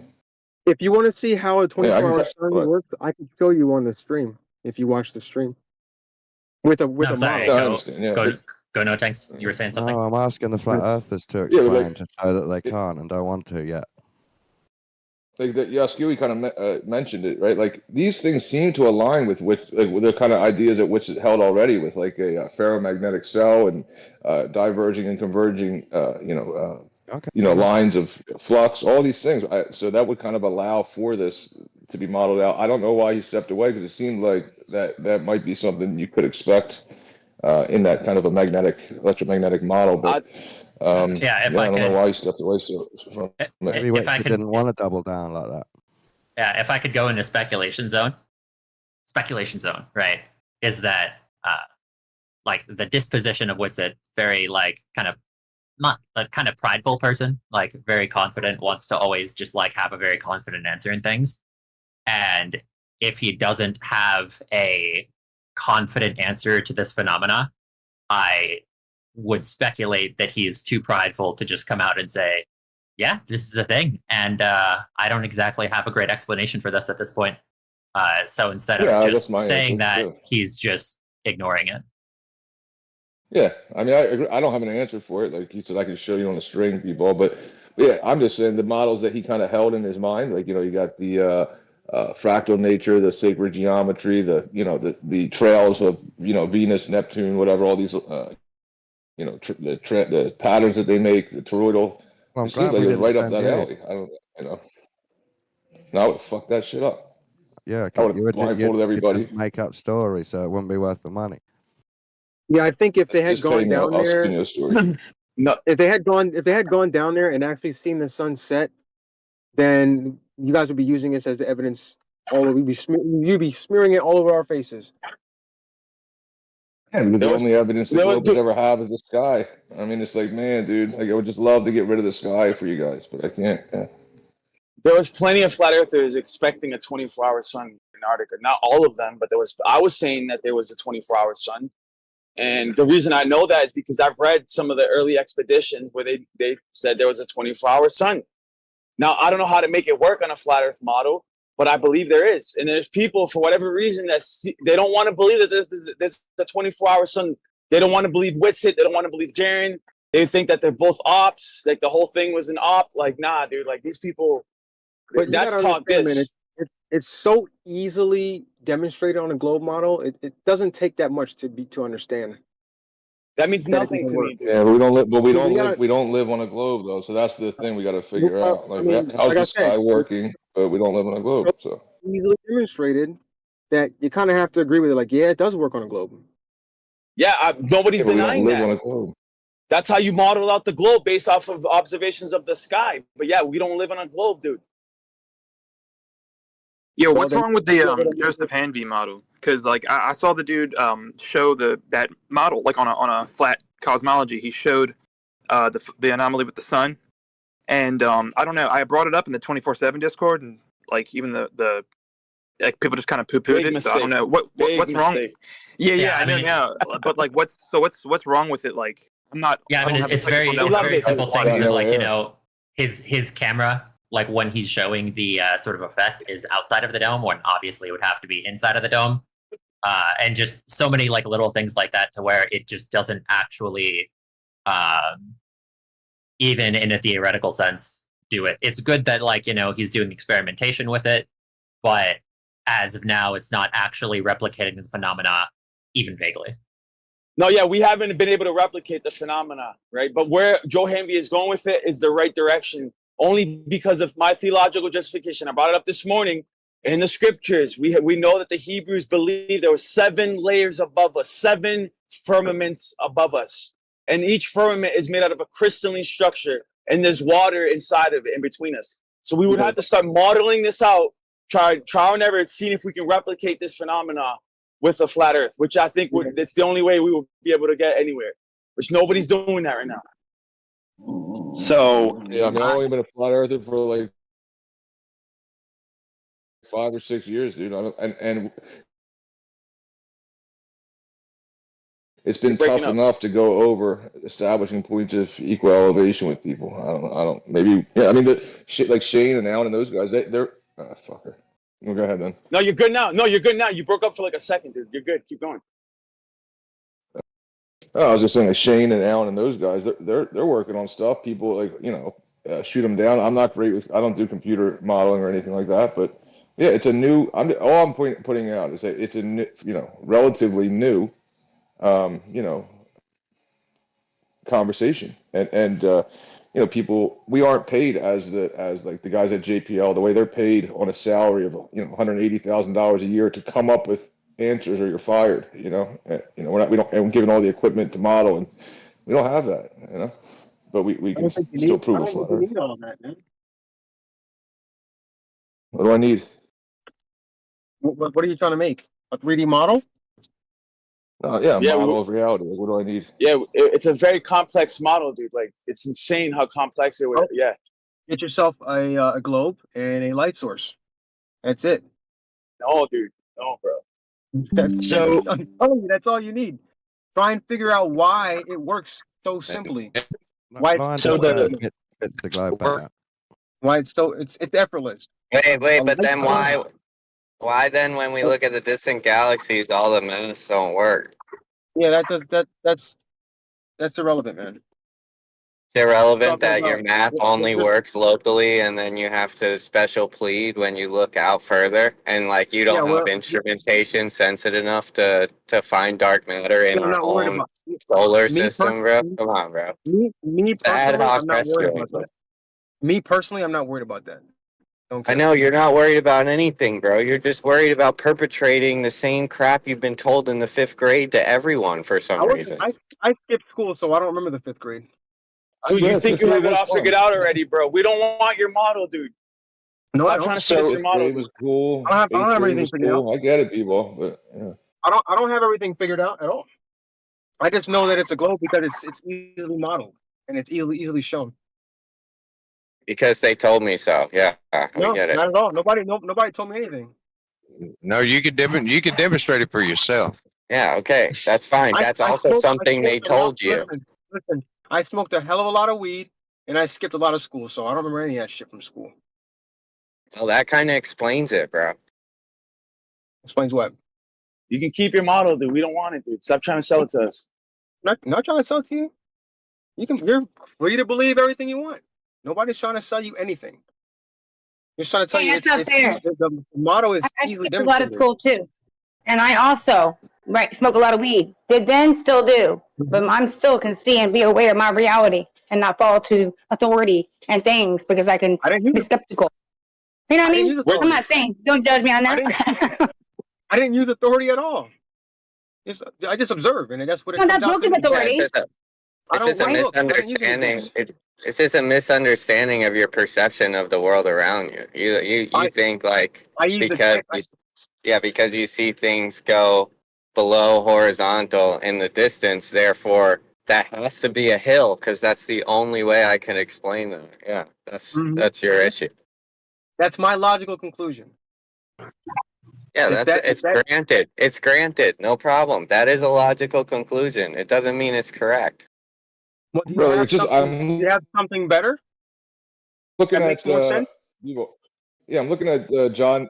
Yeah, I'm looking at John Paul, like the guy in the Discord. I was looking at his picture, right? And I guess that's supposed to be representative of reality. Like, how does that work on your globe? Just his picture there. I don't know. Doesn't work, man. Which picture is that? He's got a picture of the sun in the sky, no stars anywhere. Hot spot on the ground. It's a big ass hot spot right there, dude. You telling me that thing's 93 million miles away? Yeah, there's only like if I would have taken, Can somebody repost it so I can look at it? It's in his profile picture. Oh, who's that? But that's okay. We don't expect you to grasp the conversation, considering you skipped out on school and smoke weed all the time. Okay. Well, so now, it's a high level. Yeah, sure. I would expect on the globe. Why wouldn't I expect that? Yeah. Well, because what I would expect is we're told it's like not like so perspective doesn't play a part, right? We got 93 million mile away sun. It looks like it's only like a half an inch, in that picture off the ground, but it's supposed to be casting parallel light rays onto the surface of the Earth from 93 million miles away. But in the front of the picture, towards you, if you're looking at the picture, the bottom of it, whatever, it's lit up. You know what I mean? If I were to steel man it, it seems that like the extra light would be sort of because you only see light when it's actually reflecting off of things. And one really important thing about sort of how much light you see is the amount of atmosphere that it goes through. So in that hot spot where it's directly under where the sun is, has the least atmosphere, so things are getting lit up the most. Whereas when you go further out, there's more atmosphere things are going through, so you're getting much less light. All right, step one is the sun. Only done by angles. Is the sun up? Step one in that picture is the sun up high in the sky above the Earth, or is it out in the distance away from the Earth? Which one? Out in the distance. I mean, it's out in the distance. Okay, so if it's out it's out beyond. That's 93 million miles away from that hot spot. So now, right. So what's bringing it down towards the horizon? That's its actual position. The Earth should be the hot spot. The whole Earth. It's close to the horizon. No, it's a reflection. So cool. So it's pretty close to the horizon. So you're saying it's out in the distance. How's the light in the what I'm saying at the bottom of the picture closest to you? How's it hitting that spot? It's a reflection. While the guy is horizontally. It's a reflection. I mean, just model it out. Just go ahead and model it out. So are you guys claiming that's the only place where there's parallel light rays then? It's just where the hot spot is? Yeah, I think if you move left or right, it would be in the same spot, right in front of you. No, it would be in front of you, but it would move with you. Yeah, it is just a reflection. So I'm not even concerned about the hotspot so much. let's look at my Take the picture. hotspot away, model it out. Let's look at my picture at 54 minutes past the hour. Where is the reflection of the sun? I never cared about the hotspot, but Do we see the that same hotspot doesn't reflection even on matter my in this. picture? Do we see that same reflection I on my don't know. picture? I don't know. The lion brought up the hotspot, which it is interesting. There's a hotspot there, but you take the looking at- hotspot away and model it What out. about what about the moon during an eclipse? How big's the moon? What's the what's the diameter of the moon? Hold on, no, lion. Look at my picture. Where's the reflection at? Look at your You don't picture. get a Profile. Just model, You don't model get it a out. You got reflection. 54 minutes past the don't worry hour. about it. 54 minutes Don't worry past about the the hour. reflection, dude. Don't worry about the reflection, dude. You got a globe Earth. Why You got is a there no 92 million mile away sun. Why is there no reflection? Yo, if that was the equinox, you think a person like way down south in like Peru or something would also be looking directly the same direction as you? No, that's not the question, man. Why is there so no they wouldn't or they would? You're changing it up. You're building a straw man that I'm just pointing out. You're building a straw man I never brought up about the reflection. It was never about the reflection. You're like, but let's fight the reflection. Where is the reflection? Yeah, but I didn't. It could just be it could just be the perfect time where you don't get a reflection because the sun basically looks horizontal from your point, so you're not gonna get a reflection, dude. But if you would have took the photo a little earlier, you would have got one. I did. So you just waited for the perfect time where the sun's basically about to be obscured by the horizon to take the picture. The only time where you're not gonna have a reflection, probably. I'm just guessing. I don't know. I have no idea. Yeah, I took that picture too. Let's look at the difference. Where's the one that has the whole Earth as the hot spot? There you go. Here's a reflection. We're looking for the whole half the Earth hot spot. But then you gotta. I'm gonna ask you a question next. Miles away. Here's the reflection right there. Hold on, I can't So see how that. come there's a reflection when it's high above, and then when it gets down the horizon, there's no reflection? Beautiful. Because the sun's almost parallel. Not because, and it's not because it's actually setting over the horizon. It's just because of perspective. What would make more sense? It's not about what makes more sense. I was looking at a picture of 120,000 feet, and you took me down to like 1 foot, as if we're talking about the same things. Yeah, it's really weird. And that picture isn't even representative of like your model because that reflection follows the observer, and you claim the sun has an actual position. So why is this in my first picture? Why is the light not hitting the surface of the water? I told you because it's almost parallel, dude. It's basically parallel to the observer, so you're not gonna see an angle. You're not gonna see the reflection. But my question to you: how come that the second picture? How much bigger the sun is compared to your first picture? Glare. What? He's got like two suns in that picture. Yeah, Debo's got 2 suns. Yeah, I was gonna say exactly that. Yeah. Yeah, that's probably because there you go. 24 hours unexplained. You have 2 suns in your picture. Okay. Welcome to tutorial Earth. That's nothing to do with the lens, right? No, it's probably not that. Let's ignore. Go ahead and get rid of lens. Okay, define glare. At a lower. Let's ignore the fact that at a lower elevation, the horizon is blocking the light from the sun. Let's ignore that part, right? I posted a picture of that too at sunrise yesterday. I posted a picture of the sun being occluded by the water for sure, and then I saw the horizon above the boats that are in front of me. So, what's going on? The horizon appears to ramp up. Is it perspective blocking? No, the horizon is blocking the light from the sun. Wait, the horizon doesn't. Are you saying the horizon doesn't appear to ramp up? It appears to. Sure. It would. If I'm looking at basketball, it would do the same thing. So we're not. That's not a contention. What's in contention here is that the light from the sun is being blocked by the horizon. No, it's not being blocked by the horizon. Isn't a physical object, dude. What are you talking about? Blocked by a non-physical object? It's physically blocking the light. Okay, so then you're claiming the horizon is in the same place every single day. Just all, Yo, I got one for you though. all I'm claiming is that it's blocking the light from the sun.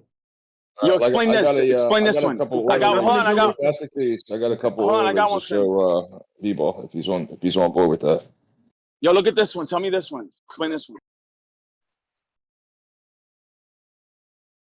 Not to What's scale. wrong with it? Not to scale. It's not about the scale. It's not about the scale issue. This is just an illustration, right? Very much is about One What? second. No. people. Okay. So how big's the moon? How big's the moon in diameter? For It's one, a half a degree, but that's explaining the umbra penumbra this is a phenomenon. straw man. This is such a Right. straw So man. hang on. Since when does the shadow shrink of the object? This is such a straw man. The light source is bigger than it. Yeah. So how do you get the shadow shrinking?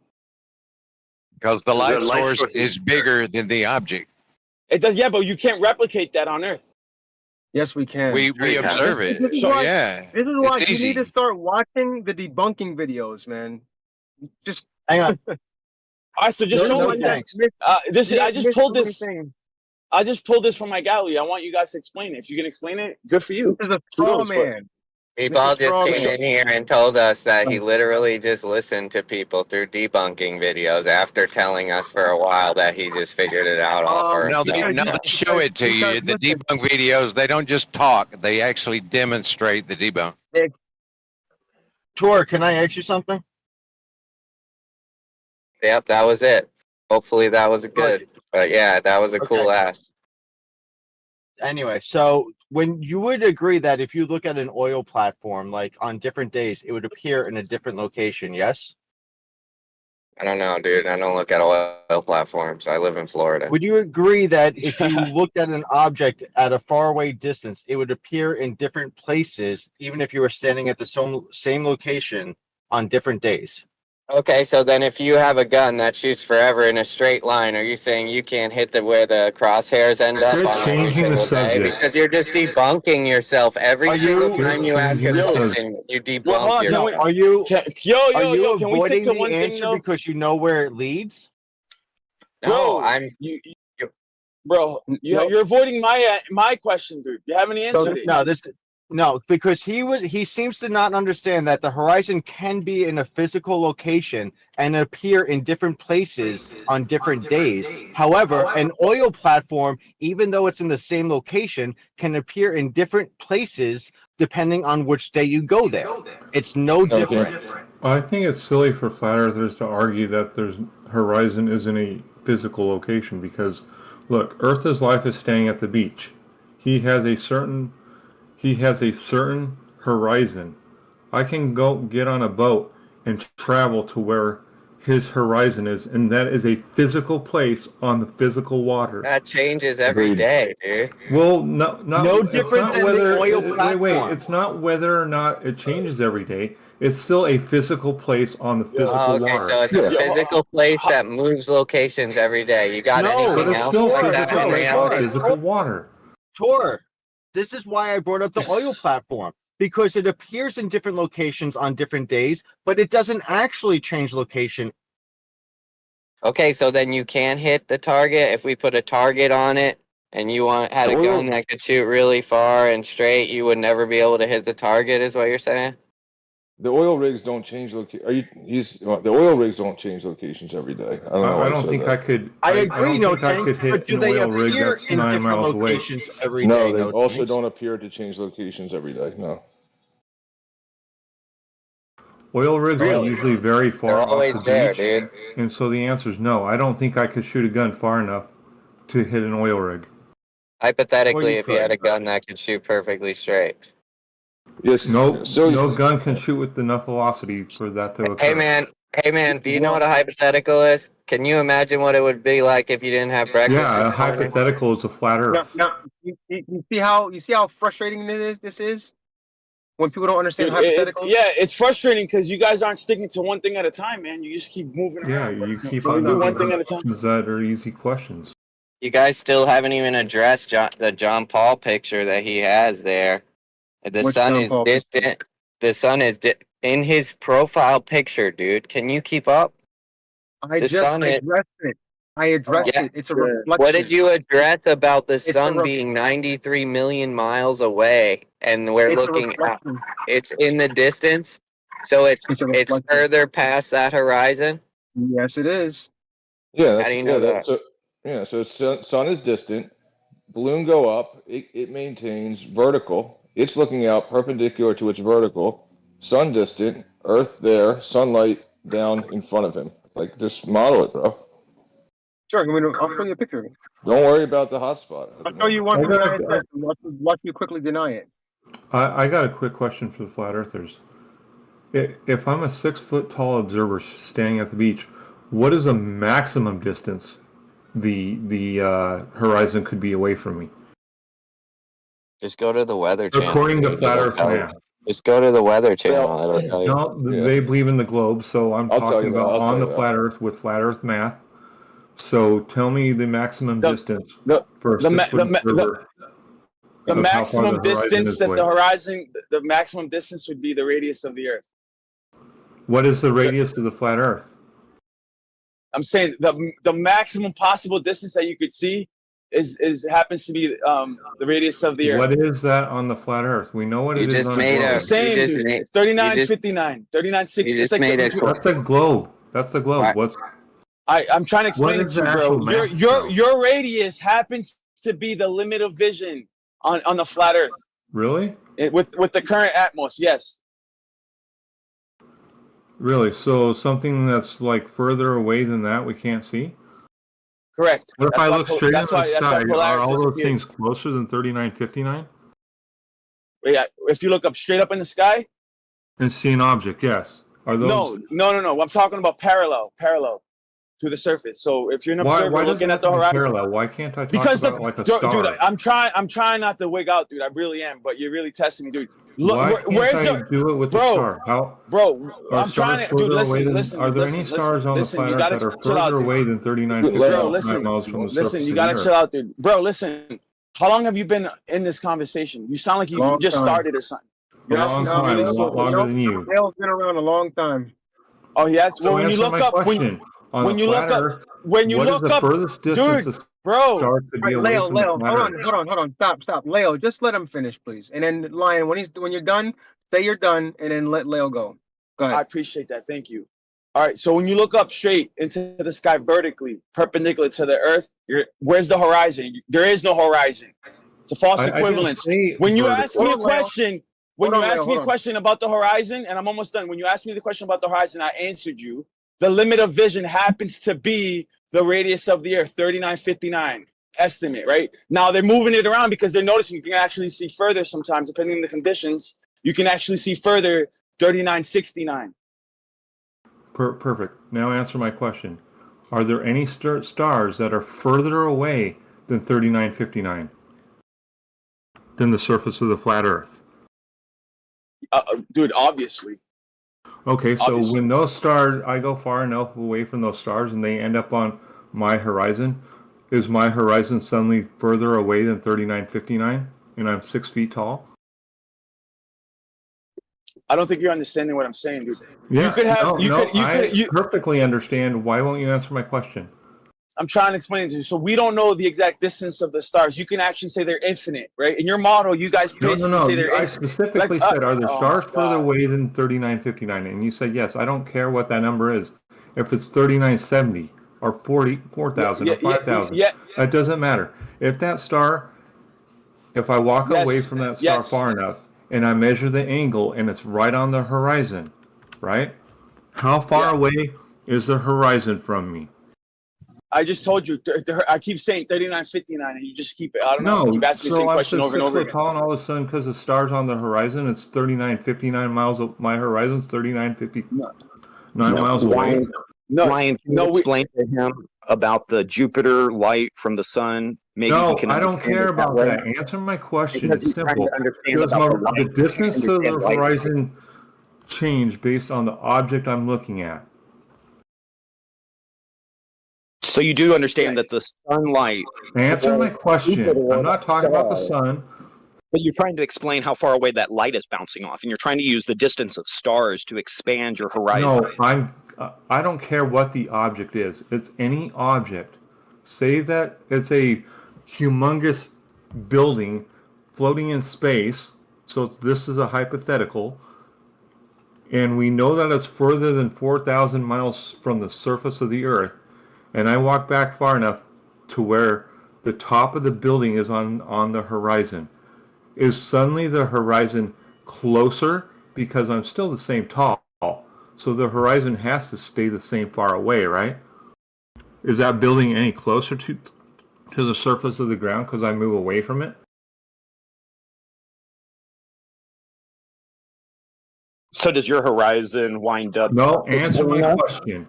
If I'm a 6 foot tall observer and the horizon is about 3 miles away, does the distance to that horizon change based on the object in the sky? Or does it stay the same? All right, dude. All right, hold on, bro. Hold on, dude. Stop. You're done, dude. You keep asking the same questions. I've already answered. You never answer. Can I ask a question? No Can I ask a question now? Answer the question. Am I allowed to ask a question now? Will you answer my question? Bro, you're asking 21 questions. It's the same question. No, I asked the same phrased question. differently. Bro, No. exactly. You asked the same question 21 times, phrased 21 and you different never ways. answer why. Leo, you're not going to get the answer you want, man. So just you never answer why. Why are you running away from the question? I'm not, dude. I already answered it. Might not be an not to your answer he wants. Can he at least get the answer to determine if he wants it or not? Yeah, you're not going to get the answer, bro. Can I ask a question? Ask it. Nope. Answer my question first, and then I'll answer yours. Ask me. No, come on, dude. Let me just ask one question, and then Tanks can go next. No, answer my question first, and then I'll answer yours. Dude, I'm not doing this, dude. You're running away. You're not trying to play ball, dude. It's just one way, dude. The distance to my horizon. No, it's two ways. It's just his way was first. Yes or no?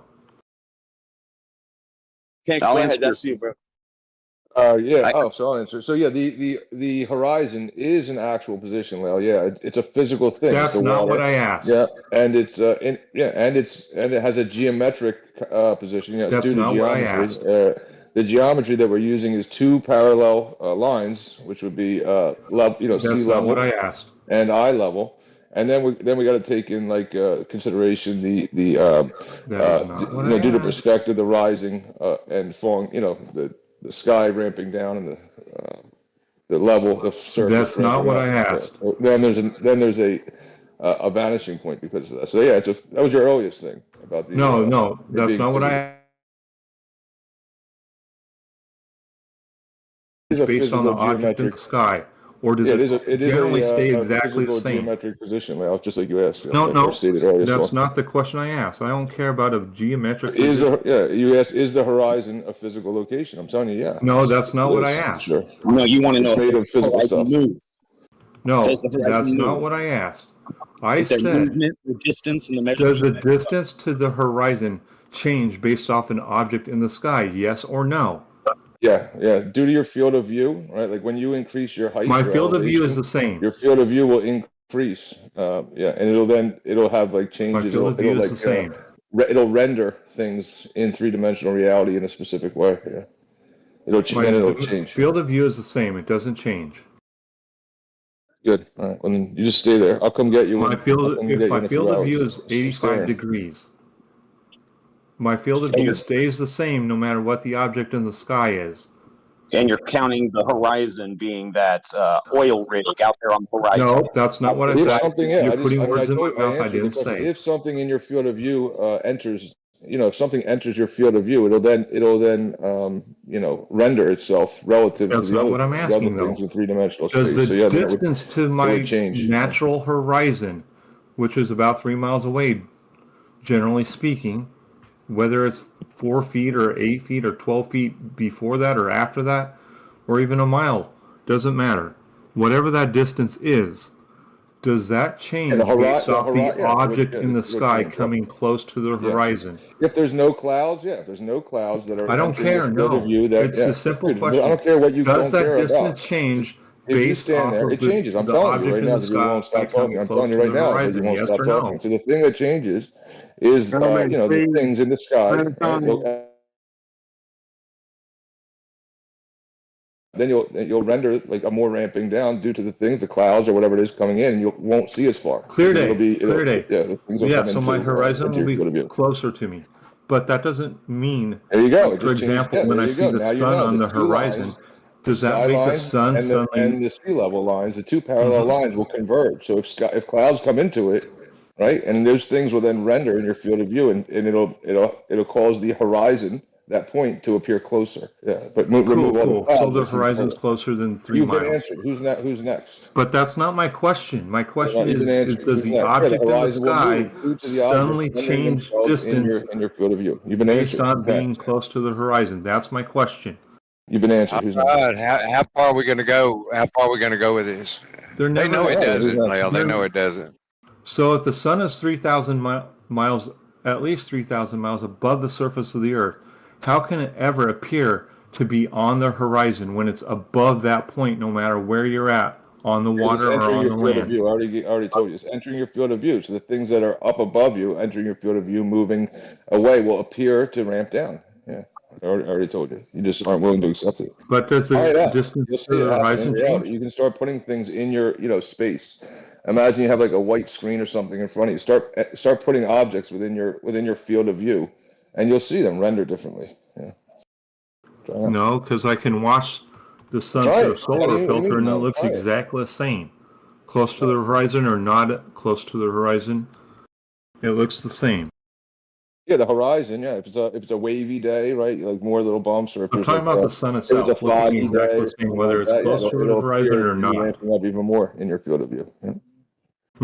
And I'm Try talking it out. about looking at the sun through a solar filter, whether it's close to the Now is that horizon or solar not. all this other weird shit, dude? You've been answered. Is there anybody else? No, I haven't been answered. Yeah, You're if I answering a remove different every question single, than if I I asked. remove That's every the other bottom thing, line. then what happens? Go do it. Go find out and come back to us. So Let if us the know what you learned. distance to the horizon doesn't change No, it by does. very I much, just does told that you mean how the it sun by the things that is enter your actually that field of far view. away? Or is it further I away just then? explained it to you. How when things enter your No, you field of didn't. view, they render, due to perspective. The cloud deck comes into play. It just blows in from the west, and then it appears to be ramping down. Yeah. Why do you Affecting put where the stuff in there that position I'm of not the talking about? apparent horizon, which Why is do you have to is why due do to you have to perspective add stuff that I'm and not the ramping saying? up and ramping down of the sky and the ground. That's you've been answered. Yeah. So Perfect, but I never said anything about clouds. I said it was on a I perfectly don't care clear what you day. said. I don't care. I already answered you several Perfectly ways. clear day. There's nothing You're left for looking you. through a solar You're filter boned. and the There's sun looks nothing the left for same you. at the Is there horizon anything else? as it Anybody does else? at Hey, no noon tank, time. no tank. Please stop, man. Stop what you're This doing. is, yeah, Let this you is talk. painful. Come on. I agree. It's painful. He let you talk, and now stop and let him talk, man. Come on. It's over. Why do flat earthers always have to add stuff into what I'm saying that I'm not saying? Go ahead. Say it again. Okay, I On a got a question. perfectly clear day where there's no clouds, I look at the sun at an angle of 48 degrees above the horizon with a solar filter, and now I wait till it appears to be on the horizon with the solar filter. It looks exactly the same. Is it closer to me because it's on the horizon? Because my horizon is a certain distance away, no That's matter further. what. Is the sun further now. close to me, or is it still the same distance from me above the surface of the earth? Yeah, further now. Yeah. Further, Yeah, like dude, further. further. Yeah. When there's nothing in your way, you can see further. I don't know what it's complicated. That's not about. what I said. Yeah. I said, is the sun still the same distance from the surface of the earth, whether it's on the horizon or 45 degrees above the horizon? Is it the same distance from the surface of the earth? That's the question. No. Approximately. Yeah, approximately. Oh, Yeah, I you're mean, measuring from the the sun. surface of the earth. Yeah, from the surface of the earth. I thought you said from the person. You can get a sextant. I can't be exact. I couldn't tell you if it goes up and down on his path a little bit, or a lot of bit, but not Does much. my house change from the top of my house change the distance from the ground if I move further or closer to it? No, so that was a different question. No. Yeah, so like Perfect. No, there's no on the globe difference. model, The like, I sun guess is a distance off the several surface ways of the to find it. I don't ground. know how it's That does not Hold on, change Leo. when you move Wait, further or Leo, closer to it. Leo. Hold on. Let him finish. Please, no tanks. When you're done, please let us know that you're done. That way he can respond. Yeah. So now, all right. So now that we've realized in reality what actually happens, right? There is another model in mind that people have that maybe Lael's holding in his mind. Maybe he's not.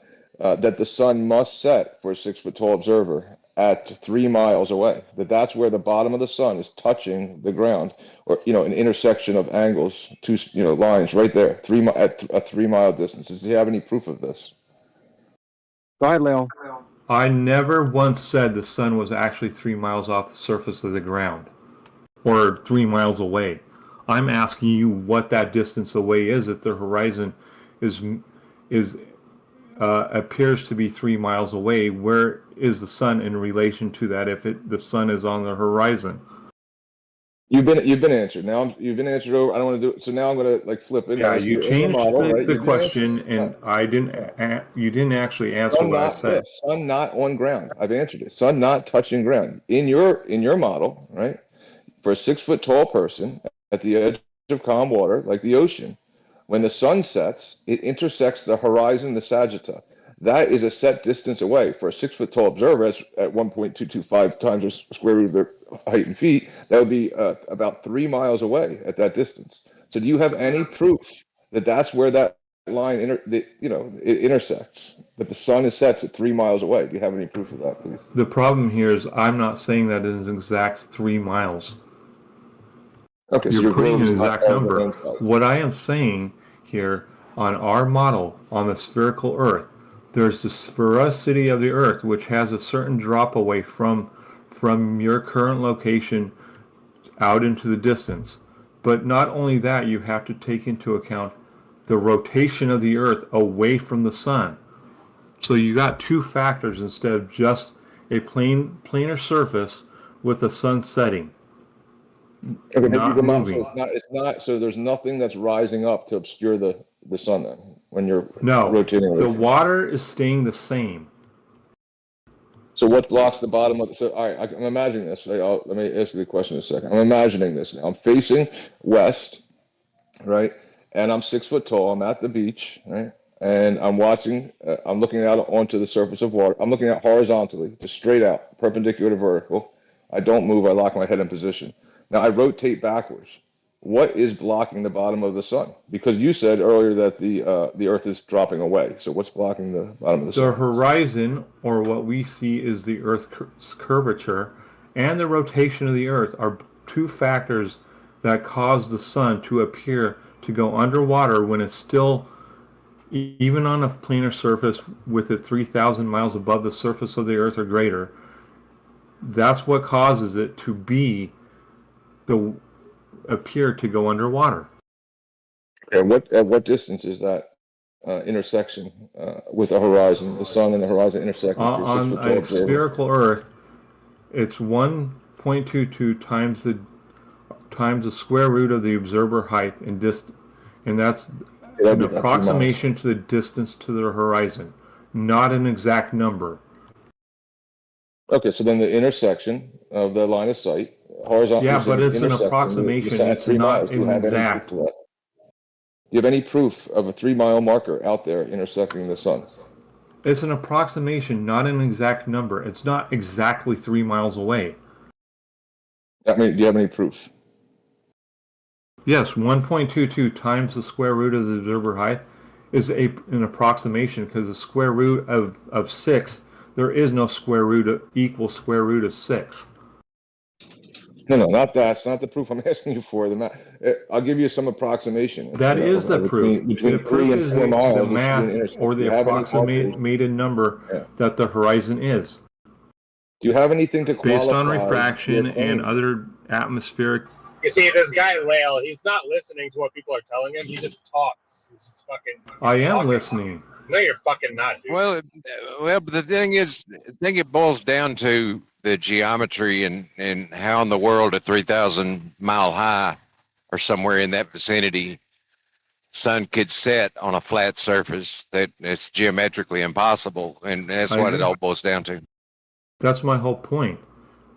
If they're going to accept that 1.22 divided by r times the square root of the observer height as an approximation to the distance to the horizon on a flat surface, the sun, no matter how far you move away from the GP, will still be above the horizon. It will never drop to zero. Never. That's simply not. That's simply not true. In reality, it will never. That's simply not true. If you guys were honestly arguing from good faith, you don't have to be a flat earther to say that this is possible in a flat earth. And you're just lying. You're not even willing to entertain the possibility that the sun and the moon could move the way that they move over a flat earth and disappear over a horizon on a flat earth. This has been demonstrated. This has already been modeled out. They've had computer simulations modeling this out. If the sun's 3,000 foot above a planar surface, how far do I have to go for it to be a half a degree above that surface? Above the horizon? No. Above the horizon? I'm asking about the surface itself. How far? I'm sorry, how far would I have to go for that object to appear a half a degree above the surface of that planar surface? 8,000 miles. I'm not sure. I'm not entirely sure, honestly. I think it's a couple of million miles, I think.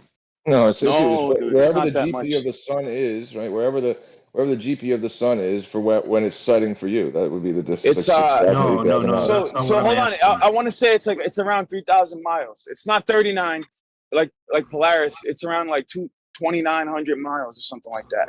All right, so it's 2,900 miles above the surface of the Earth. If I walk right under that, no, dude, I'm talking about the distance till when the sun disappears over the horizon. No, I'm asking how far it is above the surface of the Earth.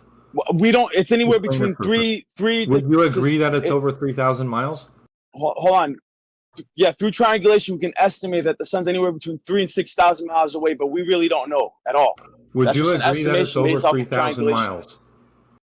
Yes, it seems to be. It seems to be around 3,000 to 6,000 miles at any given point during the year. Now do the math. If I'm staying right under the sun, where I have to look up 3,000 miles to see the sun, how far would I have to move away from the sun for it to appear 0.5 degrees above the horizon? Around 3,000 miles. It's pretty simple math. Around 3,000 miles. Nope. Yes, that's what we see in reality. That's what we see in reality. No, because you have to understand, you have to consider atmospheric disturbances, right? Like the light is actually traveling not through a vacuum; it's traveling through a thick atmosphere. And the further that the sun is away from you, the more it's going to decline towards the horizon, causing the refractive index to increase progressively, exponentially as it goes further away. You're not considering that in your calculations. That's the problem. All right. So really quick, since flat earthers love definitions, can you point to a dictionary that has the word atmos in it? Because I don't know that word. I've only heard it from flat earthers' mouth. I don't. All right. Well, listen. Can you show me where it is in the dictionary? dictionary? Now you dropped your weird talk. All right. Do you have any evidence of a sun setting at approximately 3 miles away? I never said that. Like a marker or something that we could. That it's dictated by the said model. our horizon or not. If you're fighting a different globe Earth, around 3 for miles. a different globe Earth, and that's on you, dude. Then there's probably no. I specifically said our horizon is about 3 miles, and what causes that is the curvature of the Earth, and the way in which the curvature of the Earth and the rotation of the Earth cause the sun to appear to set, even though it's not set. Very good. That would dictate on a that the planar sun surface. Show me how that works with math. That would dictate. Dude, you're saying all the good parts. You're saying that the horizon is what obscures the sun. And the rotation is about 3 miles away. Leaving out the rotation of the Earth. Yep. That the horizon is about 3 miles away. Do you have any evidence to support the claim with a marker or something of that of a 3 mile away sunset? Do you have any evidence of this? I never said the sun was 3 miles away. I said because the horizon is there, or the curvature of the Earth makes the horizon appear to be there. Right. I'm on board with and the rotation of the Earth, which you're leaving out, that's what causes the sun to appear to set. Both things, not just one. Not leaving it out, dude. Not leaving it out. So you just freeze time right there at that moment, right? The rotation takes time. You just freeze it at that moment, where the sun is intersecting the horizon, which you would say, due to the model, is dictated that it's about 3 miles away, do you have a marker or any evidence that that is what's occurring? The rotation of the Earth is evidence itself. If you pause the rotation, then would pause there and wouldn't change. Yeah, it'd be at 3 miles away. Do you have any evidence that the horizon's at 3 miles away obscuring the sun? The curvature of the Earth and the rotation of the Earth cause the horizon to make the sun appear to disappear underneath it, even though the sun is not disappearing underneath it. Is there anybody else who can argue for the real globe here? Like the really real globe? I am. Do you have any evidence? Would anyone else disagree with what I say? Yes, the evidence is the rotation of the Earth and the curvature of the Earth. That is the evidence. Do you have any evidence that that is the evidence? The curvature of the Earth and the rotation Dude, are you waiting is for the him to evidence. speak to fucking talk, dude? That's crazy.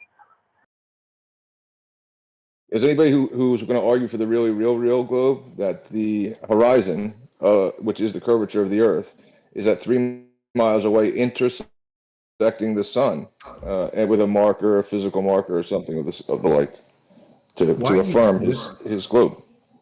I never said the sun was actually on at 3 miles away when the horizon, when it appears to be on the horizon. I never once stated that. Either. The marker would be at 3 miles away. And I never once stated the distance either. All I said is approximately 1.22 times the observer height and is the distance to the horizon. That does not mean the sun is actually that distant away. Okay, but the only reason I asked that to flat earthers is because if the horizon is a number distance away and the sun is on the horizon, is it actually on the horizon or is it still above the surface of the Earth X number of miles? It's still above the surface of the Earth. You can understand it even with your model that your sun, I'm not telling you it's actually on the surface, right? The sun's not actually on the surface. You can understand, oh, you know what? The flat earther isn't saying that either about their sun. So I can understand that. But the point of the flat earth is the planar surface of the Earth with topography. The sun is a certain distance above that planar surface, correct? Whatever that distance may be. The planar surface appears. Yeah. That sun is an X amount of distance away from that surface, correct or incorrect? It is some distance away, obviously, yeah. And the planar surface appears to ramp up due to perspective, and due to the angle of something at a further distance would then obscure the bottom of something above it due to the ramping up of perspective. Is the ocean somewhat level? Yes. Obviously, there's waves. Appears to ramp up. So if I'm a 6 foot tall observer, is the ocean, no matter where I'm at on the ocean, below my eye level, or is it always going to ramp up and be at eye level physically? Is it physically below my eye level at all times? There are waves that are above you, like in reality. They're just higher up than you. No, I'm talking about the ocean, not the waves, but the ocean itself. Yeah. Is it at my eye level, or is it always below my eye level? Well, if there's a swell, like in the middle of the ocean when you're looking I'm not talking about the swells. I am. It could literally be above you. The water could literally be above you. Yes, a swell could be above you. You're correct. Right. But we're talking about the ocean at rest, which obviously there's always energy being put into the ocean. Yeah, the so ocean it's not is at never rest. at rest. So what the fuck are you talking about? My question is, when we say 6 feet, I am 6 feet tall, what is that in reference to? A horizontal. Isn't that in reference to being above sea level? My distance above sea level? I mean, you could use that as a benchmark if you like, mean sea level. No, it's a 6 foot tall person. The 6 feet in that reference frame is the ocean or the water, the sea level. Right, but yeah, when I go out And into the so ocean, like my there's a big question to the you, water never Dry goes up to the waves eyes. above me. a 6-foot observer whose eyes are obviously a little bit below 6 feet because they're not at the top of their head, is the All right, what the water fuck are we talking about, man? Like, is this the is crazy. water which their eyes are 5 foot, let's say 5 No, foot you're 8 talking inches about above how the tall surface of someone the is versus water. how high their eyes are above the surface. Like, Yes. Do they have to look down to see the water? Is the water always below their eye level? Yes or no? Yes. Yeah. Well, not always. If there's a large swell that's Well, above we're that, talking about somewhere in the ocean, and then it could be above them.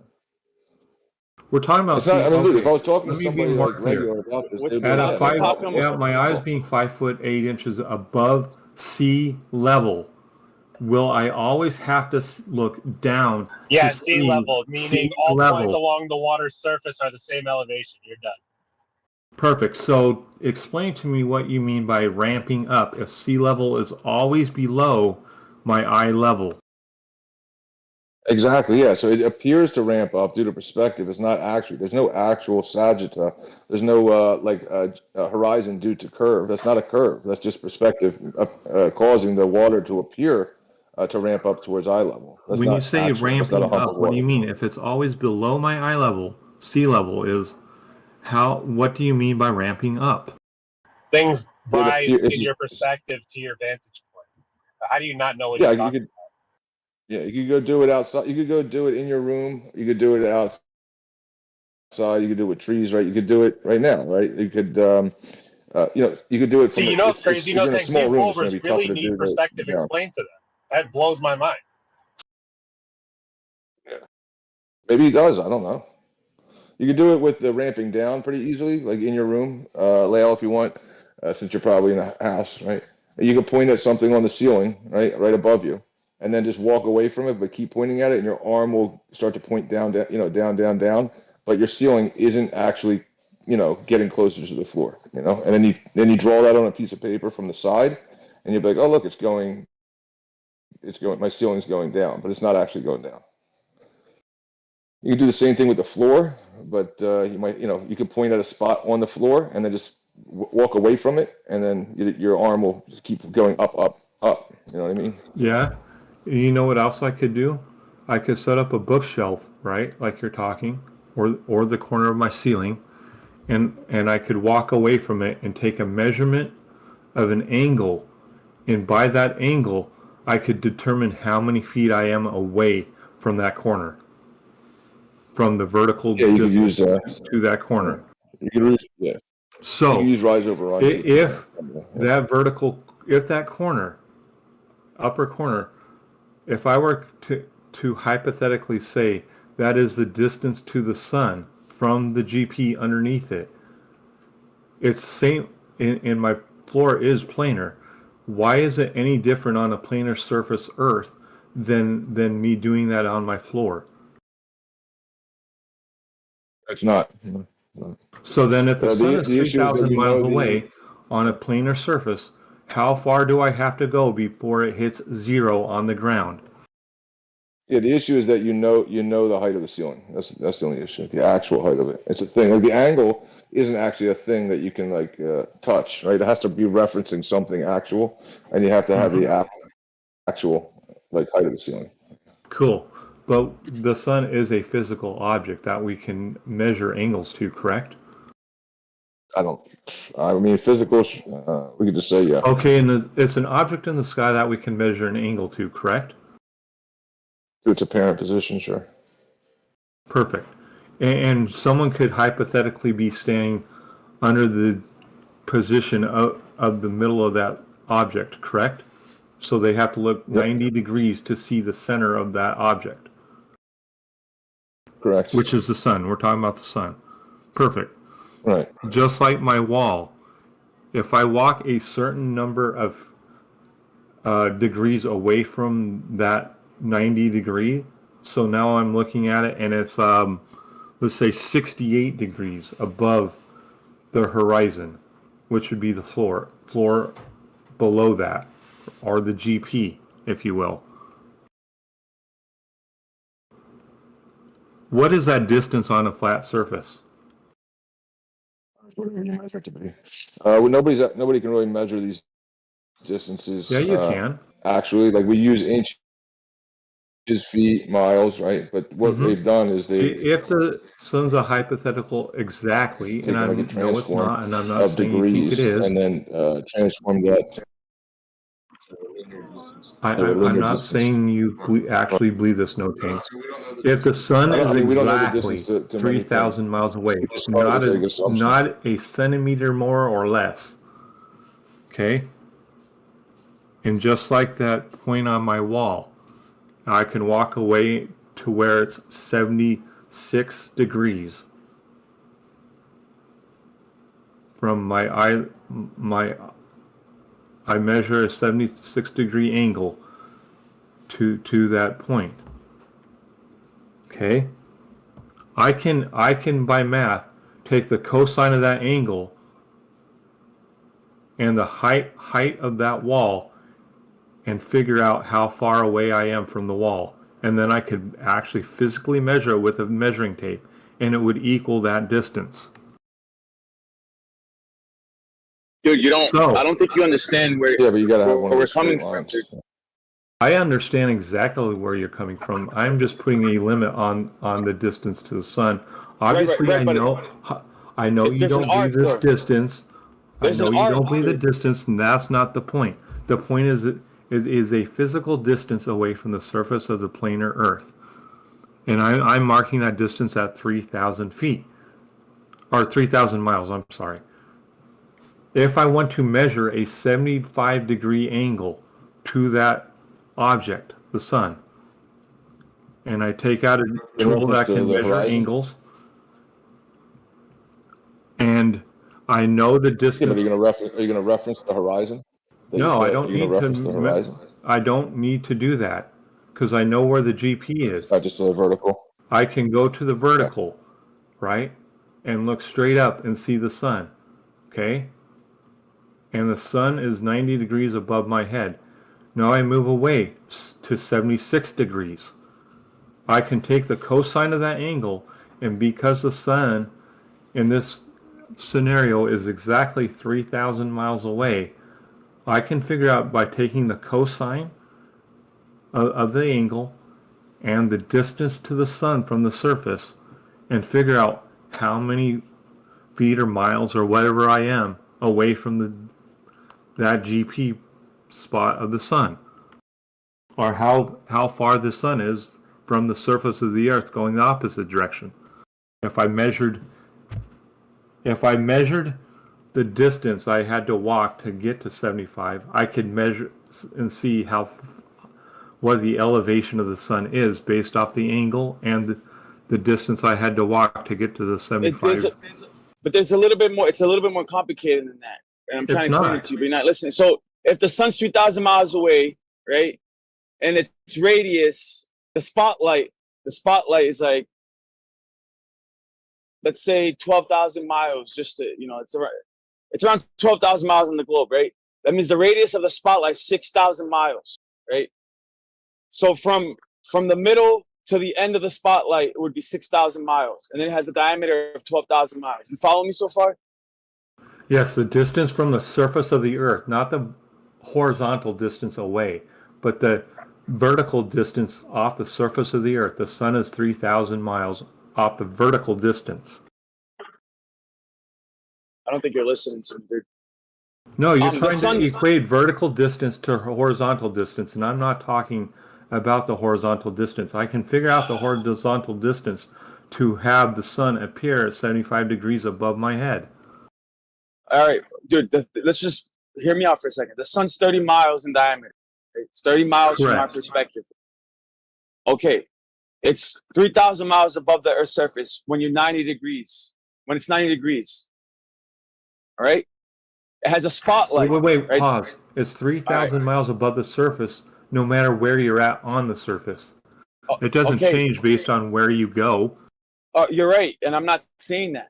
That's fine. You can have that, right? So you have an orb that's only 30 miles in diameter, and it's 3,000 miles over your head when it's perpendicular over your head. Okay. No, it's now always that 3,000 miles. The Jesus, height does not change. Louise, bro, just wait a second, dude. All right, Just like the it's height always of my ceiling doesn't okay. change when That's I move fine. away from it. I'm not The saying height that. does not Already change. listen for fucking 5 seconds. No, will Bro, you? Yeah, dude, Will you fail, admit dude. Shut the up for a height of minute. the sun does not change no matter how far yes, I move yes, it in a does not. horizontal distance away from the vertical? Yes, it doesn't. It doesn't change. It doesn't change. Right? It maintains its height. But once the sun, either you or the sun starts moving away, that sun is not going to keep the perspective height. Right? There's actually the apparent position and the geometric position. So while the geometric position is 3,000 miles above, the apparent position will not be 3,000 miles above. As it starts to move away from you, it will start to decline in elevation because of perspective. Yes, the vertical angle will change. The horizontal So the question angle is, from the surface will not. That's what I've been saying all along. You were trying arguing against it. So, what point will that orb disappear over a plane of Earth? You think that you should be able to see it basically infinitely, right? You think you could? It would take millions and millions of miles away for that sun to disappear, right? Correct. 3,000 miles above the surface of the Earth, if I have a 75-degree angle from the vertical, it will be a certain distance away to get to that 75 degrees. No, dude, it's getting all obscure. Listen. I'm just asking you like I'm this. perfectly At what listening, point? and I'm stating All right, exactly what I said. Using your math. At what point would you expect an orb of 30 miles in diameter, 3,000 miles above the head? It doesn't matter how big the hold orb on, is. dude. Keeping its elevation. At what point would you expect it to disappear on a plane of Earth? Go ahead. It does not matter the size of the orb. The orb could be as big as the Earth itself. As long as the bottom of that orb is 3,000 miles above the surface of the Earth, there is a distance that I could walk to see that distance appear to be at a lower angle than 90. At what point would you expect it to disappear on a flat Earth? I would not. That's the problem with see, you're not considering. No, there's no problem. Because the altitude of the sun does not change no matter where I'm at on the Earth. No matter how far I am away horizontally from the GP of that object in the sky, the distance from that does not change no matter where it is. Okay, I'm not saying that the elevation is changing, but the apparent position of the sun will change. You can demonstrate this easily right now. The angle to the sun will change. I agree. Dude, you ever heard of the arc of vision? You know what the arc of vision is? The angle to the sun, measured angle to the sun, will change. You're correct. I agree. You know what the arc of vision is? Just why can't you agree with my statement? You're just not wanting to put the word angle in there, but it's true. The angle will change. I completely agree. The vertical distance will not, but the angle will. Let's do a thought experiment real quick. See if you'll follow along. Right? We have a planar surface, a planar paved highway, perfectly planar, right? And then you have a street light, just one street light that's, let's say, 30 feet above the ground. And it's right over your head, perpendicular. 90 degrees. Now you have a sextant. And you're aiming it at the street light. And as you start to walk away, what do you expect the degrees to do? I am measuring the vertical angle, and as I walk away, that vertical angle gets less. And based off of what you just said, I can, with math, produce a number that will tell you the length I have to be to get to 75 degrees. And I don't even have to walk that. I can do that, and then you could go measure the distance, and then of say 150 feet. And you could go measure 150 feet away and take the angle. I got a follow-up question real quick. No. Let me finish. I could say at 150 feet, you will measure a 75-degree angle to that same point on the street lamp, you could go measure that and it would be 150 feet. And you would measure a 75-degree that's angle. fine. That's fine, dude. But I'm asking you, if you were to graph that out on a chart, would it be a linear graph? A or linear curved one? graph. Yeah. The function would it be linear or would it be A curved? cosine, I don't think cosines are linear. I could be wrong. If you were to graph out, right? I am graphing out. It would be an arc. Does anyone else right? in this room know if cosines are linear? Answer that for me. I don't know the answer. Then I can properly answer your question. It depends on what the relationship is. Is it the distance to the height? So the observer to the top of the street light.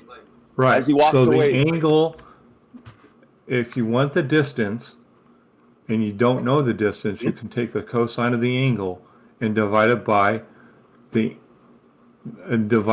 known height of the street light, because you said it was 30 feet, and you can accurately get the distance that you would have to walk away from that to get to 75 degrees.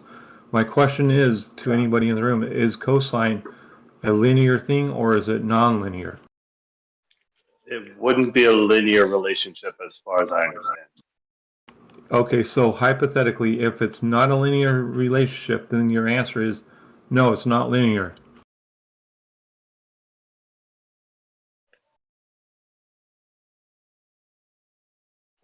Do you accept my answer?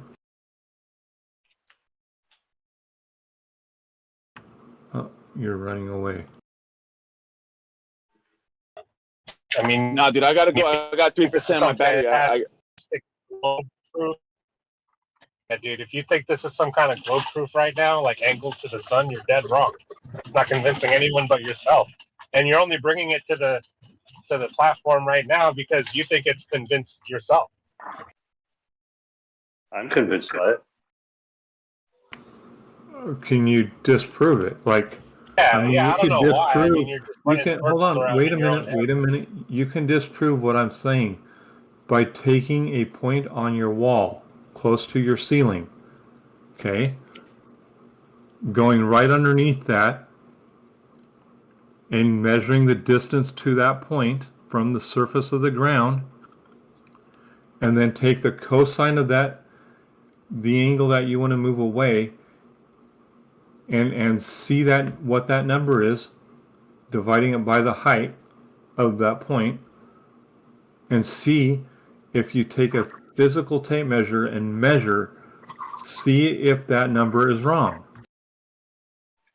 We get it, but it's not that easy, dude. Like, I'm trying to explain it to you, but you're not. Because with distance, things distort because of our vision, right? You can't triangulate freaking the sun. You can't, even right now on your model, you can't triangulate the sun, dude. We're just talking about vertical distance off the surface. What about, okay, let me explain something to you, right? When you see a plane pop up over the horizon, let's say you put your finger on it, right? When it pops up over the horizon, and you keep your finger stuck to that plane as it flies right overhead. When you draw out that curve, what is it? It's a curve. You just said you draw out that curve. It's yeah, a right. curve. I gave you the answer. It's a curve, right? The sun does the same exact thing, not because we're on a globe, but that's literally our vision. It's known as the arc of vision. Yeah, but we know a plane is flying at a certain distance above the surface, and we can measure the angles and know exactly how far away that plane is. Okay, do that. Have you ever done that? Have you ever triangulated No, an but airplane? I can do that, and I know it's true. Okay, do it for me. I'd love to see that. And then also, All can right. you define cosine? No, but I can definitely use the function on a calculator. What does defining it have to do with being able to use it? Are there any distance limitations to it? No. Distance has nothing to do with cosine. No, I understand that. I'm just asking, like, what is cosine? Can you define it for me, please? The trigonometric function that is equal to the ratio of the side adjacent to an acute angle in right-angled triangles to the hypotenuse. For all triangles? For any right angle triangle. With any distance? Distance is not a factor in that. Okay, so you're saying it's a perfect ratio? It works among all distances? What do you mean by perfect? That's the definition of cosine. It's a ratio. Yeah, like pi. Like pi, it doesn't matter the size of the circle, right? Pi is not a perfect number. What does perfect mean? Well, I'm saying it's a good Cosine is ratio. not a constant. Yeah. Maybe that's a misunderstanding. Cosine is not a constant. It's just a ratio. It depends on the triangle.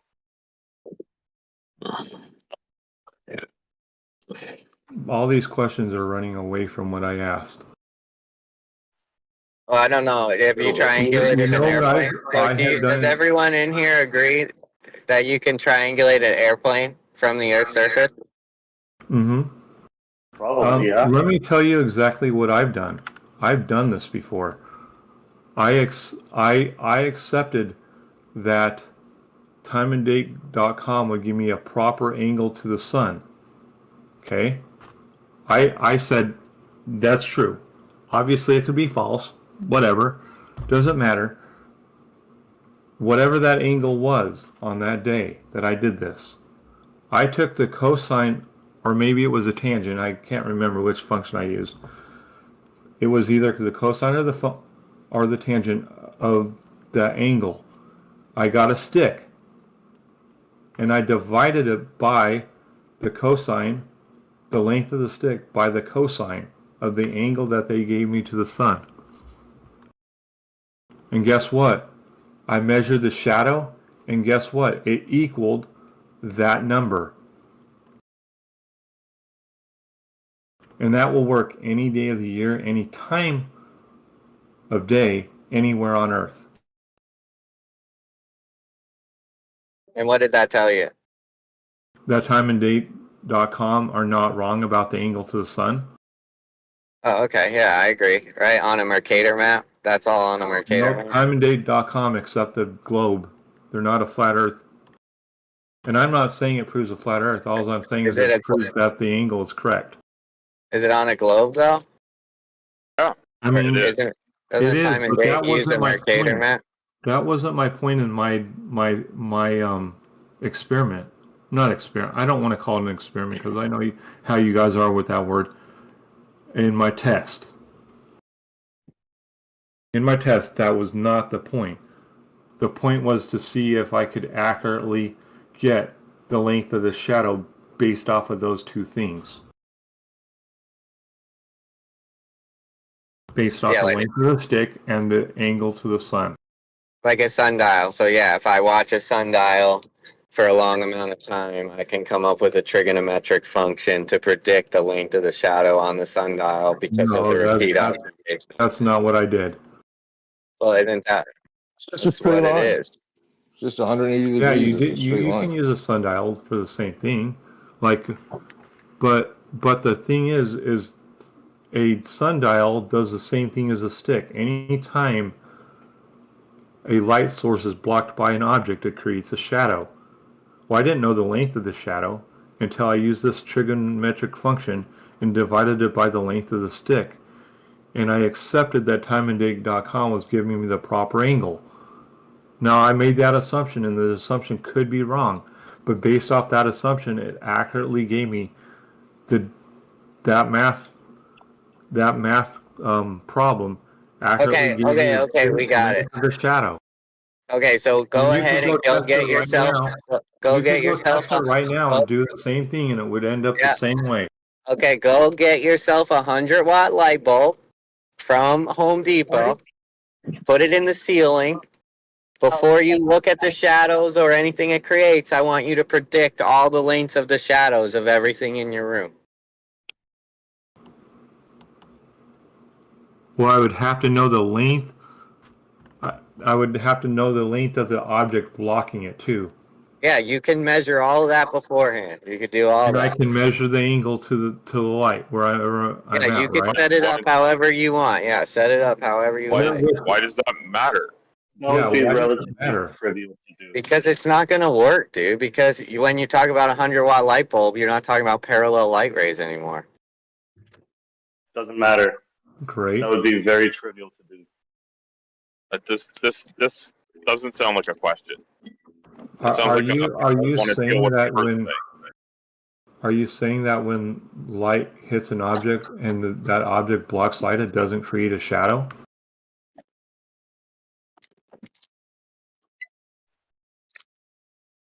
I don't think that's what he's saying. Okay, let me But I don't ask see you the point another. of the exercise. I don't understand his point either. Let me ask you this simple question. Far enough away to treat it as parallel. Okay, so there's no practical application for all this information that you're giving me when I want to know there is. I did it, and it worked. Practical application. I don't know. I just gave him a practical application. He could predict the just did shadows in too. his room. I assumed the angle to the sun on this particular day, and I took it's either tangent or cosine. I don't remember which. I took one of those trigonometric functions and divided by the length of the stick and got the length of the shadow. Went out and measured the length of the shadow, and it exactly matched. Well, not exactly, because I didn't have a good enough tool to measure exact. Because the calculator would give me 10 decimal places. I did not have that tool to measure 10 decimal places. But I took a measuring tape, and the length of the shadow was roughly the same length as the math problem gave me. By the way, 3D modeling software uses exactly that calculation to show realistic shadows. You mean the one that I'm talking about? Anisha, you put a light bulb in your room and you want to see where the shadows lie, you can do that on 3D modeling programs, and it'll represent where the shadows are by pretty much that calculation. Yeah, but you can't. And the light bulb obviously is going to radiate light in all directions, correct, Manufactotum? So yeah, we can come to the assumption we're talking about when light is blocking an object and creating a shadow.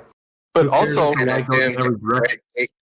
we can assume there's 360 degrees of light coming off of that light bulb, and yeah, we could go ahead and figure out the distance. It's worth noting. No, it's worth noting. We can figure out the distance away from like the light bulb, and then you can figure out the shadow length. I'm not saying it's an issue. I'm just saying with the sun, you're basing that off the sun rays being parallel. Perfectly parallel. I didn't base it off. Hold on.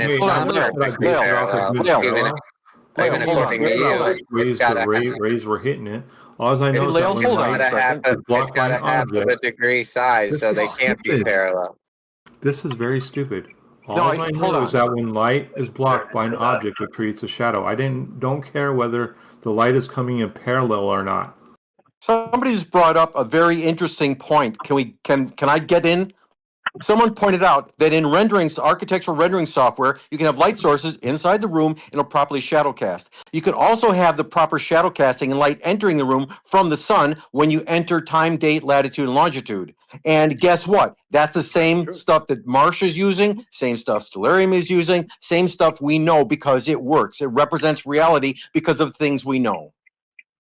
Yeah, I agree with that. I'm not disagreeing with that. I think that's perfectly fine. People have been 93 million miles away. Thanks. Got it. Yeah, people have been watching what the sun does and what shadows it creates for a long time. You're acting like you just discovered. Yeah, you're acting like you just discovered something new. Like people have been measuring sundials forever, dude. I was just pointing out that the modeling. What do you think an obelisk is, dude? What do you think, Shuba? What do you think an obelisk is for, bro? Yeah, I know. Stay on point. Yes, they've been observing the sun and the modeling of the sun. The modeling of the sun.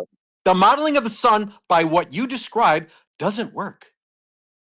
I didn't describe anything. I haven't described one thing about the sun yet. All I described was we've been looking at shadows from the sunlight for a long time. And we can definitely come up with trigonometric functions based on our results. and then we can make those results match the math, whatever. It doesn't matter because it's all already measured. It's something you're already measured. Let's review that math. I did not make. Wait, hold on. Let's review that math. We have the size and shape of the Earth, and we have the distance of the sun. That's the math. Well, I didn't use any of that though, Larry.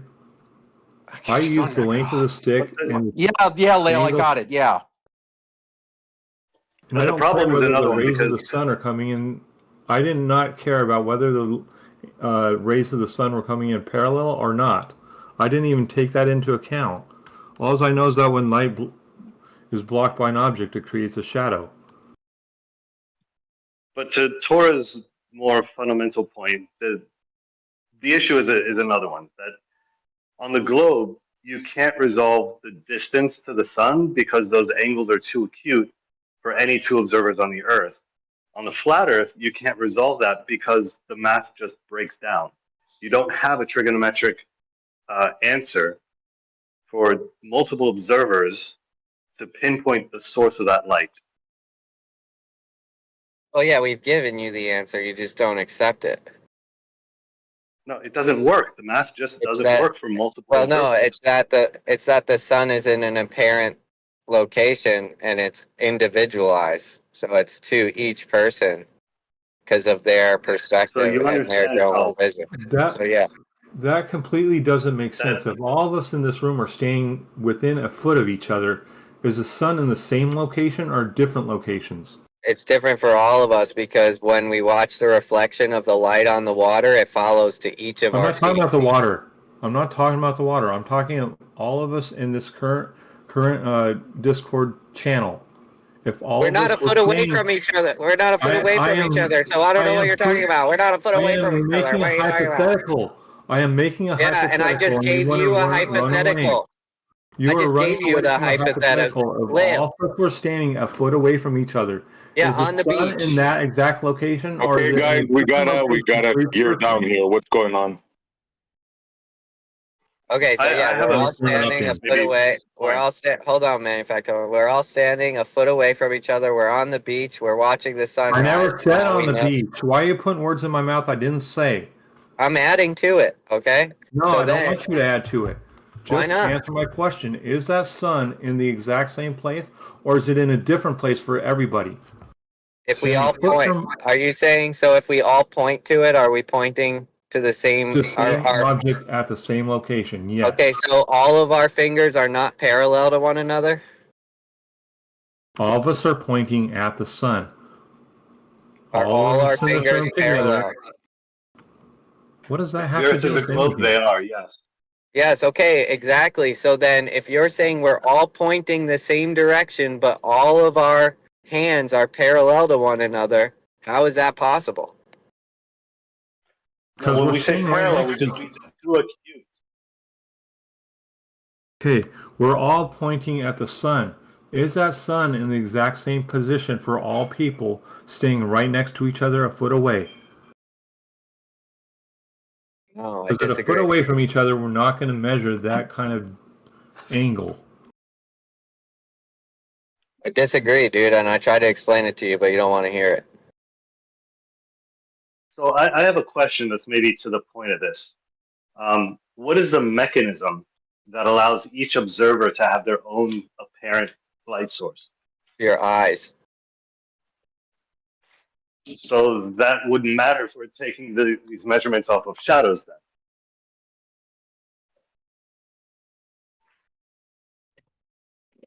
Shadows don't have eyes, right? Yeah, I don't think so. Right. So what is the mechanism that allows those light sources, the sources casting those shadows, to not resolve to the same light source on a flat Earth? What do you mean they're not resolving to the same light source, dude? Because shadows have the same issue with this math breaking down as multiple observers, like people observing the sun. It's the exact same problem.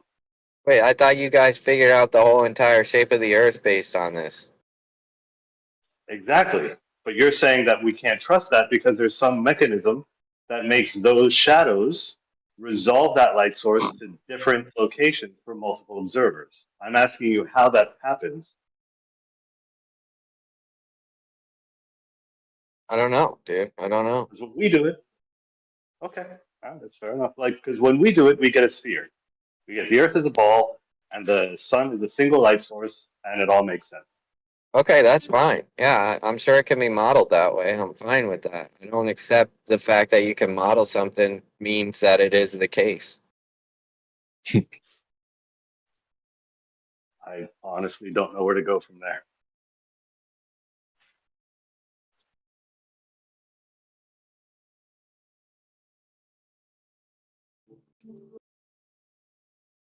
There is nowhere to go. It's an impasse. See, the difference is you're like, I'm confident, 100% certain that we live on a ball, and I am not 100% certain. And I think it's interesting because from your worldview, you don't have 100% certainty, but for sure on this thing, you're 100% certain. I never But said saying, no, but saying, oh, it could be something else that we don't know about is not an answer and not a rebuttal. I know that. I didn't Well, say it was a rebuttal. I said we reached an impasse. When did I say it was a rebuttal? No, I didn't say that, did I? I said it's useless because that's what you guys tend to do. It could be something else that we don't know about. If this, if that, or it doesn't. But when you look at the globe model, when you put it together, it fits. Okay, that's fine. If you have come to a conclusion and are satisfied with the answer, then you're not trying to learn anymore. You're like, I'm good. I've learned the Earth is a sphere, 100% certainty about it. I have no doubt in my mind, and I'm just going to continue on this path. That's fine, dude. You can do that. Nobody We don't said need 100% certainty. Yeah, the thing is, Right, I learn, So now that we've I learn more and more. we can go on to ask other questions. Yeah, but what you forget is that I learn more and more about how the Earth is measured spherical. So saying I just stop at some point and decide from this on I can't be bothered thinking further, that's wrong. No, that's not my point. My point is all of the evidence that you bring, I believe there could be another explanation for it. And I don't know if we could come to 100% certainty on your explanation. And I don't know why you don't think that's fair. Nothing like within science 100% sure. You know this. So using that as an argument is of no use. What? That's how science advances, isn't it? Why do science operate with evidence and not proof? Because in order to advance science, you have to be wrong. It's because evidence is not proof, because there could always come along something else that might change your model. Not completely, but might even just minor details within the scientific model. Yeah, like if you one day witness the sky crack open and water fall through, you might have to rethink your model, right? Exactly. Yep. Okay, so that's still a possibility in my worldview. A possibility, yeah. By going, but hang on, going by possibility, we could claim whatever we like. Everything is possible. Okay, thank you. Is it likely? No. Based on what? Based on uniformity that you don't have an answer for me on of why it's uniform? So it would be very strange if this, as you said, the sky cracked open and water fall in. Where would it come from? Well, that's what the Bible says. No, but hang on. Yeah, but hang on. You said so. And is it possible for the sky at all to crack open? That's what the Bible says, bro. The Bible says the sky will crack open. So therefore, in our reality, the possibility exists because we have a historical text saying this is a possibility. Everything is possible. Not everything is likely. and that the sky can crack open and water fall in is very unlikely as far as we know. Do you It's see the actually difference? not. Do It's you not see the unlikely. yes? It's not. Well, No, it isn't because we have literal. hang on. Yeah, Hang no, on. Stephen, we have All you literal got is an accounts of old people. hang on, let me finish. All you got is an old religious text stating something without any evidence whatsoever for that being the case. That's crazy to say. There's no evidence for a flood. I think there's evidence for a flood, and there's people that stated the sky opened and water fell through. I'm so glad that flat earthers are not in charge of the judicial system, because my goodness. This is science. We don't deal in the same evidence as the courts do, because if it's beyond a reasonable doubt, then you don't have the evidence. Because you can't say beyond a reasonable doubt, because you just said anything is possible. So you don't have beyond a reasonable doubt. We do have the evidence, though. Absolutely can. It is a globe beyond a reasonable doubt. No, this guy's not. No, there's no way he stabbed that woman, because it could have been something else other than the video that we've seen of him doing it. It could have been someone else other than the DNA that we found on the knife. It could be someone else's DNA. Yeah, it could be. Someone could have planted that DNA and messed with the film the way that we have AI and whatnot nowadays. Are you kidding me? But you have to bring evidence to prove that. So then why even pursue the court system? Exactly. No, but it's Why? even, hang on. But it's Why are even, you pursuing it?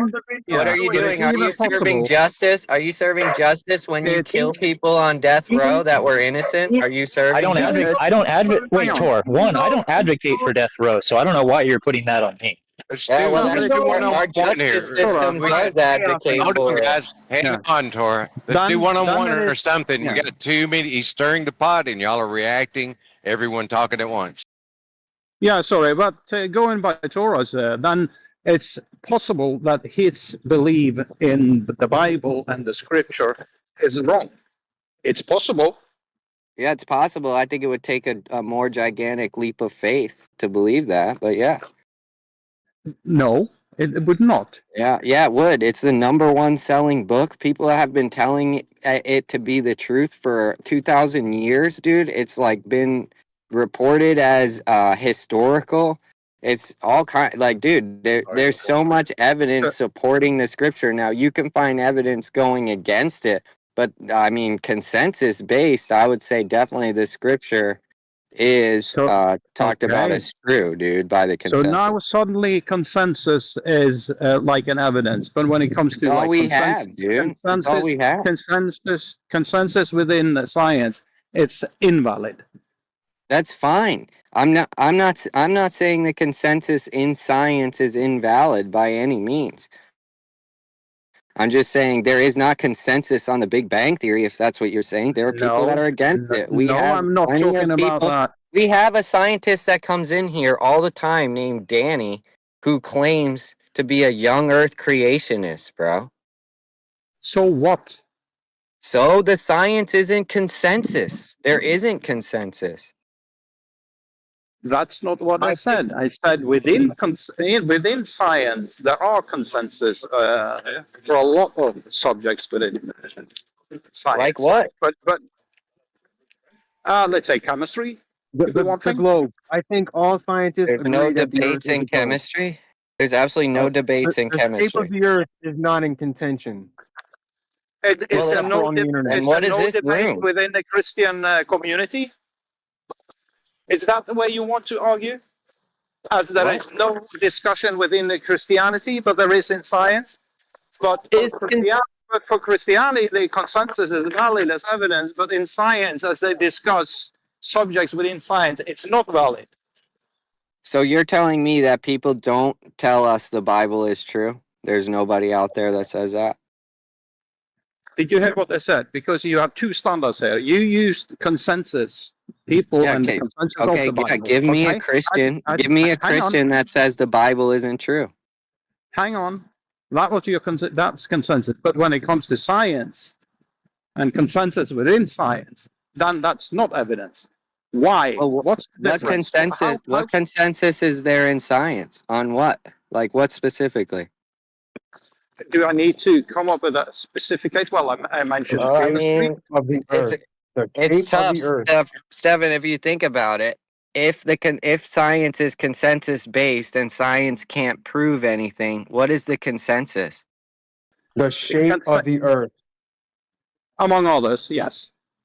The shape of the Earth is confirmed in science. There are absolutely no scientists in the world that say the Earth is flat. What do you what I'm saying? You are fucking hypocritical because you invoke consensus to support as a supporting evidence for the Bible to be true and valid. But when it comes to consensus within science, no, then consensus isn't valid anymore as evidence. That's not what I'm claiming. I'm asking you for something that is consensus based with science. That's exactly what you've been saying all the time. The answer is the Not globe. only, but you also say that Globers can't know anything in that sort of ridicule, condescending voice. say that. And not long I ago don't said say you that. can't literally know anything about anything without possibly being wrong about all of it. I'm not saying that. I never said any of that. You have. No, I didn't. I asked Globers what makes knowledge possible in their worldview. Right? It's just a transcendental argument, dude. You should be well aware of it. I am, but the way you lay it down is, oh, you guys don't know anything because you're never 100% certain about anything. Well, you neither can you would be. say, well, if you use knowing to mean 100% certainty, if that's your definition of knowing, and then you don't know anything with 100% certainty, wouldn't that make it the case that you don't know anything? If the word no means 100% certainty. The Earth is a globe, If 100%. that's what it meant, There you that's go. not what it means. No, don't do not commit to that. Why would you say that?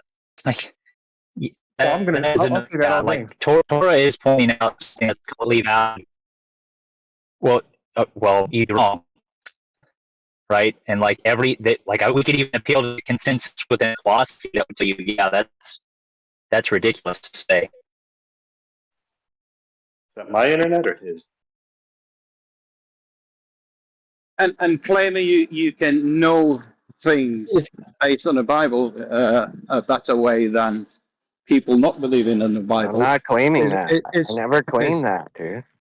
I didn't claim that, Stefan. fine, You have a well, misunderstanding of my argument. My argument is you trust the science, I trust the Bible. We could both be wrong. Correct. No problem. It's okay. The Eiffel Tower exists 100%.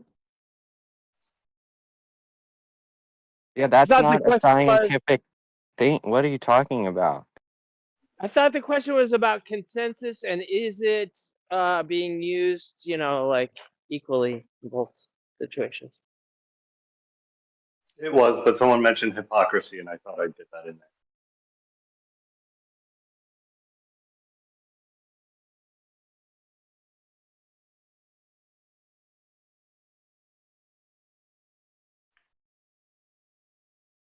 I don't see the issue with me taking the Bible as 100% my ground to stand on for truth.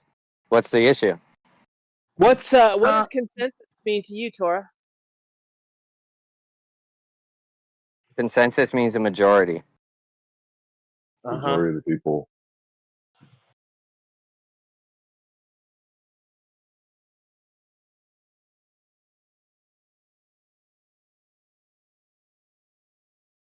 Is my internet still shitty? You sound good now. Better. Yeah, so Torah is well aware that I agree with him on this. Like, obviously within epistemology, it is a really insane position to take that you have absolute 100% certainty about any position.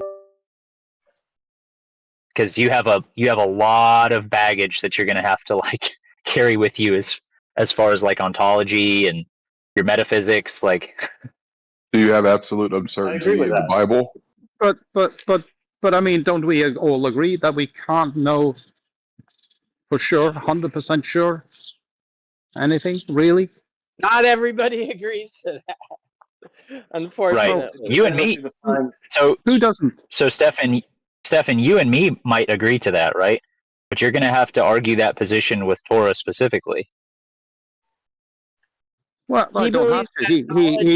He's. I don't agree said that we have himself, 100% knowledge on anything. I'm just saying Exactly. 100%. You just said you were 100%. Hold on. I'm just saying 100%. I'm 100% certain there is something there is something that knows everything. That's all I'm saying. But you just said there's no way to have 100% knowledge, but I have 100% knowledge. You get that though? I didn't say I have 100% knowledge. I just said I don't have 100% knowledge, but I do believe there is something external to me that does have 100% knowledge. Okay. That's a possibility. Yeah, even there, it's a possibility that you are wrong. So I can't Obviously, see how. because I just said I don't have 100% knowledge, dude. So what are you gonna? What are you gonna kill my beliefs now? Didn't you say? Didn't And you I'm say just gonna that you destroy believe? every belief Hang on. you have. Then I'll just destroy every belief No, you it's have. not about destroying the belief. Let me ask you a question. Didn't you say you believe 100%, being 100% sure that you believe there is something out there, or a god or something?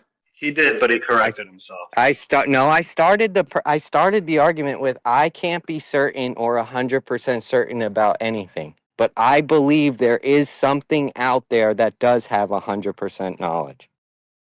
Yeah, it's a belief state, right? Like that's a belief state. Dude, Which that's is fine, all I right? have is belief states. That's all I'm claiming. So you don't know anything? No, he's not saying that. He's not saying that. He's saying he believes there could be something out there that has 100% knowledge about something, but he recognizes that he's a fallible human being and he could be wrong about that. He's still going to hold to that belief, which is fine. Yeah, that's no How are we problem. defining knowledge? Without that belief, I don't think you could attribute any confidence value to any knowledge. I disagree. But how are we defining Okay, knowledge? well then if there is no 100% knowledge out there, there's nothing that has 100% certainty, 100% knowledge, there's no reason for you to ever invoke I'm 99.9999% sure. Why not? That's wrong. I'm not really sure how that follows. Because you have to, in order to say you are close to the truth, you have to know what the truth is. Well, that's why we say. How are we defining knowledge? We're showing you the evidence. We're showing you the evidence of that justified truth. We're justifying it with math, science, observations, things like that. You know, it's a difference. Yeah, that's cool. That's fine. I don't know, you can do I don't that. know if you And there's bet this or different not. standard of evidence for everyone. And I happen to have a wonky one, in your opinion. And it's not wonky. I'll tell you It's why. a bit dishonest in the regard of the amount of evidence that has to be presented, because like if the statement's made and they're saying it's this, it's that, it's this because of this, it's that because of this. The way you go at it, it's meta, not ever really addressing what was said. Okay, if you're claiming it's dishonest and I hold the position of the scripture, then you're claiming the scripture to be a dishonest text. And that's I've said fine. that multiple times. Yeah, you can hold that position, but you can't prove it. I didn't say that based there's upon your nothing that can be scripture. proven. I'm not saying that based upon your position on scripture. I'm saying that based upon your actions. If you're doing it because my of scripture, actions represent what the scripture says. then you walk by faith, then you truly sight. misunderstand the scriptures then. Because if you're doing that because of scripture, your actions don't represent scripture. Yes, they do. I'm walking by faith, not by sight. The scripture tells me gnosis, knowledge from experience, just puffs up the individual. It's not actual wisdom, because the fear of God is the beginning of wisdom, and knowledge is obtained by doing his commandments. Okay. That's what the scripture says. So when you come to me and tell me I have obtained gnosis, and now you're all puffed up and egotistical to the point that you want to tell me I'm wrong, I'm just pointing it out that you don't know that. You believe it. You believe it to be the case that your senses are being accurate so that everything you're doing in the world is according to your senses, which is an external thing to and internal, right?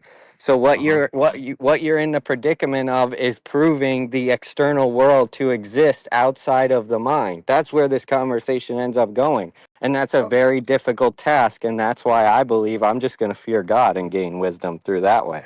And I understand that, but understanding the naturalistic processes in which our earth currently exists does not mean you can't fear God, you can't honor God, you can't do the thing that you said. So that's kind of why I say you're being dishonest with the scripture. If God created everything in 7 days, there's no naturalistic process. I let you finish though.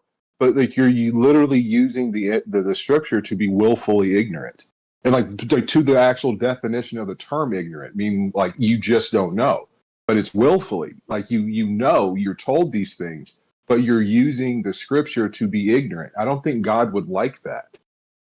I don't think you know what God would like or dislike. That's why so to make a claim, like but that. You constantly say that. I did say I don't think. That's my opinion. I can make an opinion. That's perfectly fine, dude. It's not naturalistic for the world to come about in 7 days. So I don't know what you're talking about, the naturalistic processes. It's not naturalistic for all the animals to get onto an ark to survive a flood. So I don't grant you your naturalistic worldview in the first place. So because you that's going to literally be our interpret contention. Is that and because you can say, the Bible?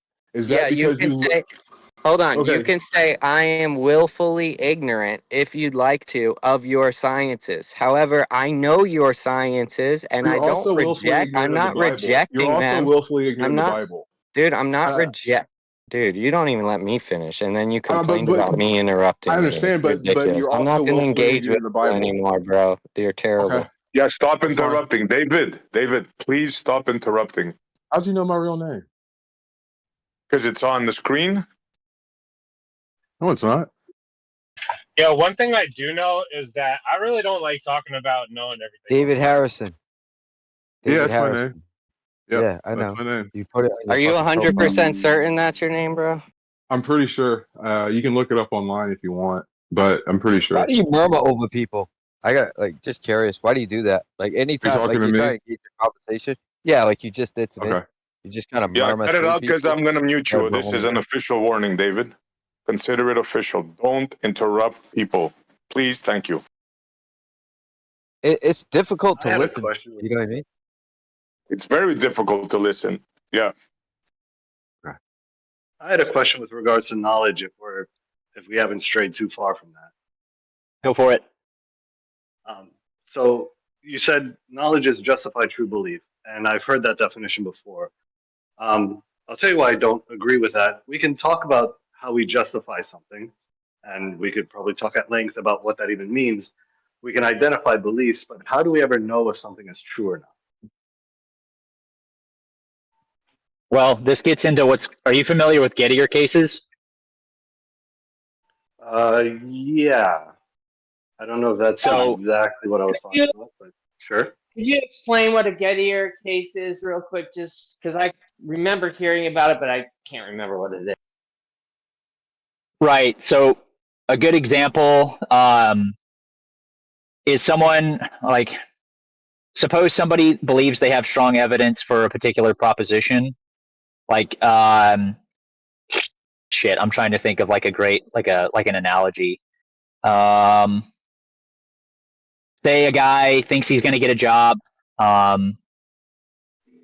He's like the guy that thinks he's getting a job goes into the interview, and he's got like 10 coins in his pocket. The guy thinks he's getting the job because during the interview, unbeknownst to him,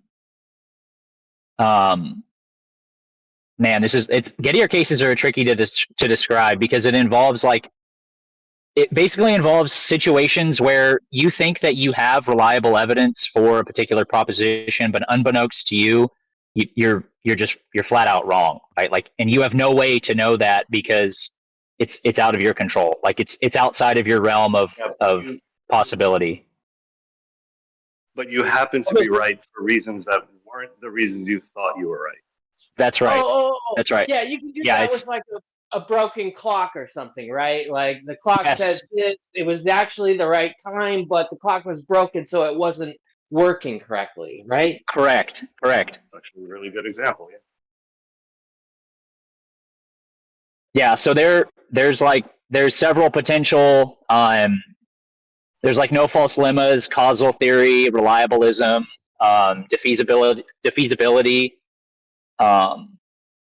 And each of those, like there are independent arguments for each of those that try to like get out of those Gettier cases. I think no false lemmas might be one of the more popular ones in philosophy, but I could be wrong. Well, I'll tell you. Pardon me. I'll tell you where I landed with all this. Seems to me the most useful definition of knowledge is simply one where we have a justified belief, regardless of whether it's true. Like, I can say that I know something, and I'm wrong about that. But if I have enough confidence in the claim, then like there's no meaningful definition of knowledge that I can find that sort of strays from that main criteria, if that makes sense. So if you're if you can say you're justified in believing it, it doesn't matter if it's actually true. It's still knowledge. Yeah, it still counts as knowledge. Yeah. Okay. Right. Like if you ask the people in here, half of them know the Earth is a globe, and half of them know the Earth is flat. Right. And I suppose there's also variations or gradation, can we call it that, of justified beliefs? Like you have from weak to really strong ones, supported by whatever. Yeah, like another good Gettier case would just be like you having it could really be similar to how what's that thing in cognitive theory? Fuck. It's like where you think no, it's not dissonance. The Mandela effect, right? Like it's not an actual that's what it's commonly referred to as the Mandela effect, where like people believe that they've got a perfect memory of a particular situation, but it turns out that they don't. That's kind of similar to like a Gettier case. Yeah, we know that as a fact. Isn't that also one of the reasons why, what do you call it in English again? Like in a court case when you have witnesses, their recollection of the episode is sort of difficult at times to trust. Correct. Yeah, so like for Torah, oh, is he here? Damn. For Torah, he's justified in his belief, like based off of the scripture, right?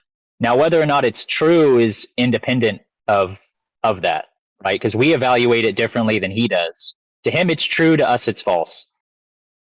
But he's justified in that belief. Yes, but as I said about the gradation of justified beliefs, I mean, let's say they're firmament. Right.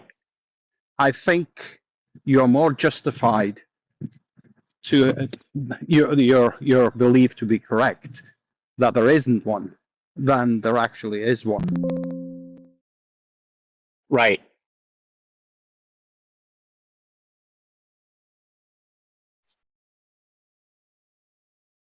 That would just mean that we to know things. Like, what if that's what your brain is for?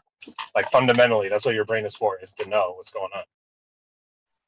Right. It's a tool to perceive the world around you. Right. Now, to whatever degree that is cognitively, that's a whole, Yeah, there's I forget who wrote it. There's a book called I think it's called like The Case Against Reality. I forget who wrote it, but he talks about like we may not really have access to like objective reality, but that we are able to get along with how we are able to interact with it. Like, I imagine if there was like a view on reality where like we get some kind of like ultimate perspective on any situation, that in my opinion would provide less knowledge than what I'm experiencing right now. Like I actually have the truer knowledge being a human.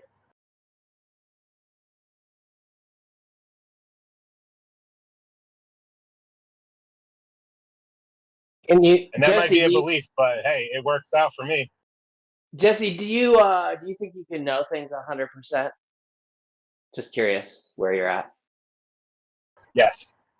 Yeah, I do.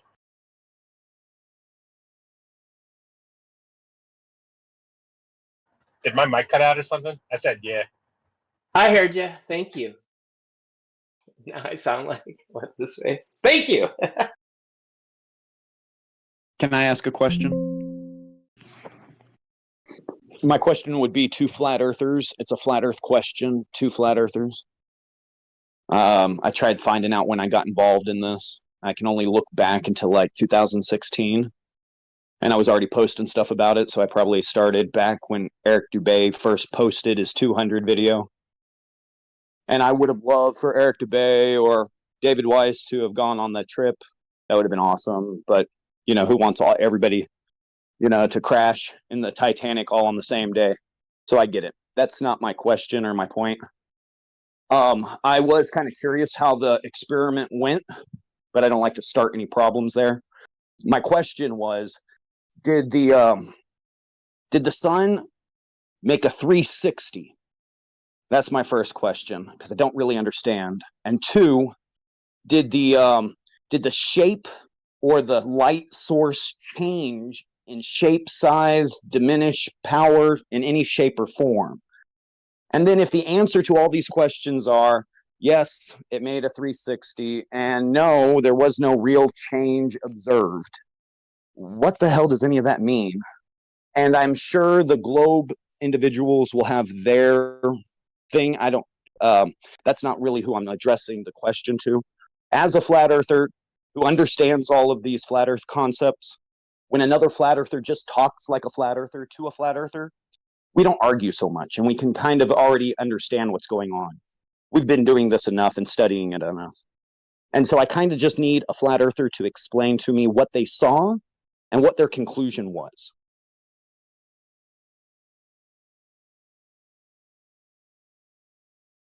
I want an apple pie with ice cream, preferably vanilla. So that's how it kind of came across. It's really too hard to answer. Wait, SC, are you No, a why flat should earther? anybody want to answer you in the manner that you posed that question? Like, but I'm just speaking for myself. I apologize. I thought that there was video cameras, that somebody had evidence, that somebody knew something on our side, on the flat earth side. There is video.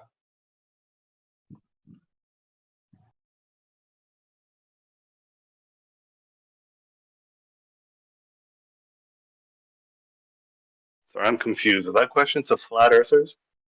Yeah, I'm a flat earther. Yeah. And I'm curious, did we see the sun go all the way around in a 360? And nothing was hypothetically altered or messed with. It's not a psyop. It's a literal video camera. And we're okay with this. And this is what we saw. That's and then if under that's the case, then my question is, did anybody notice the shape of the light change at all? Or did it stay the same?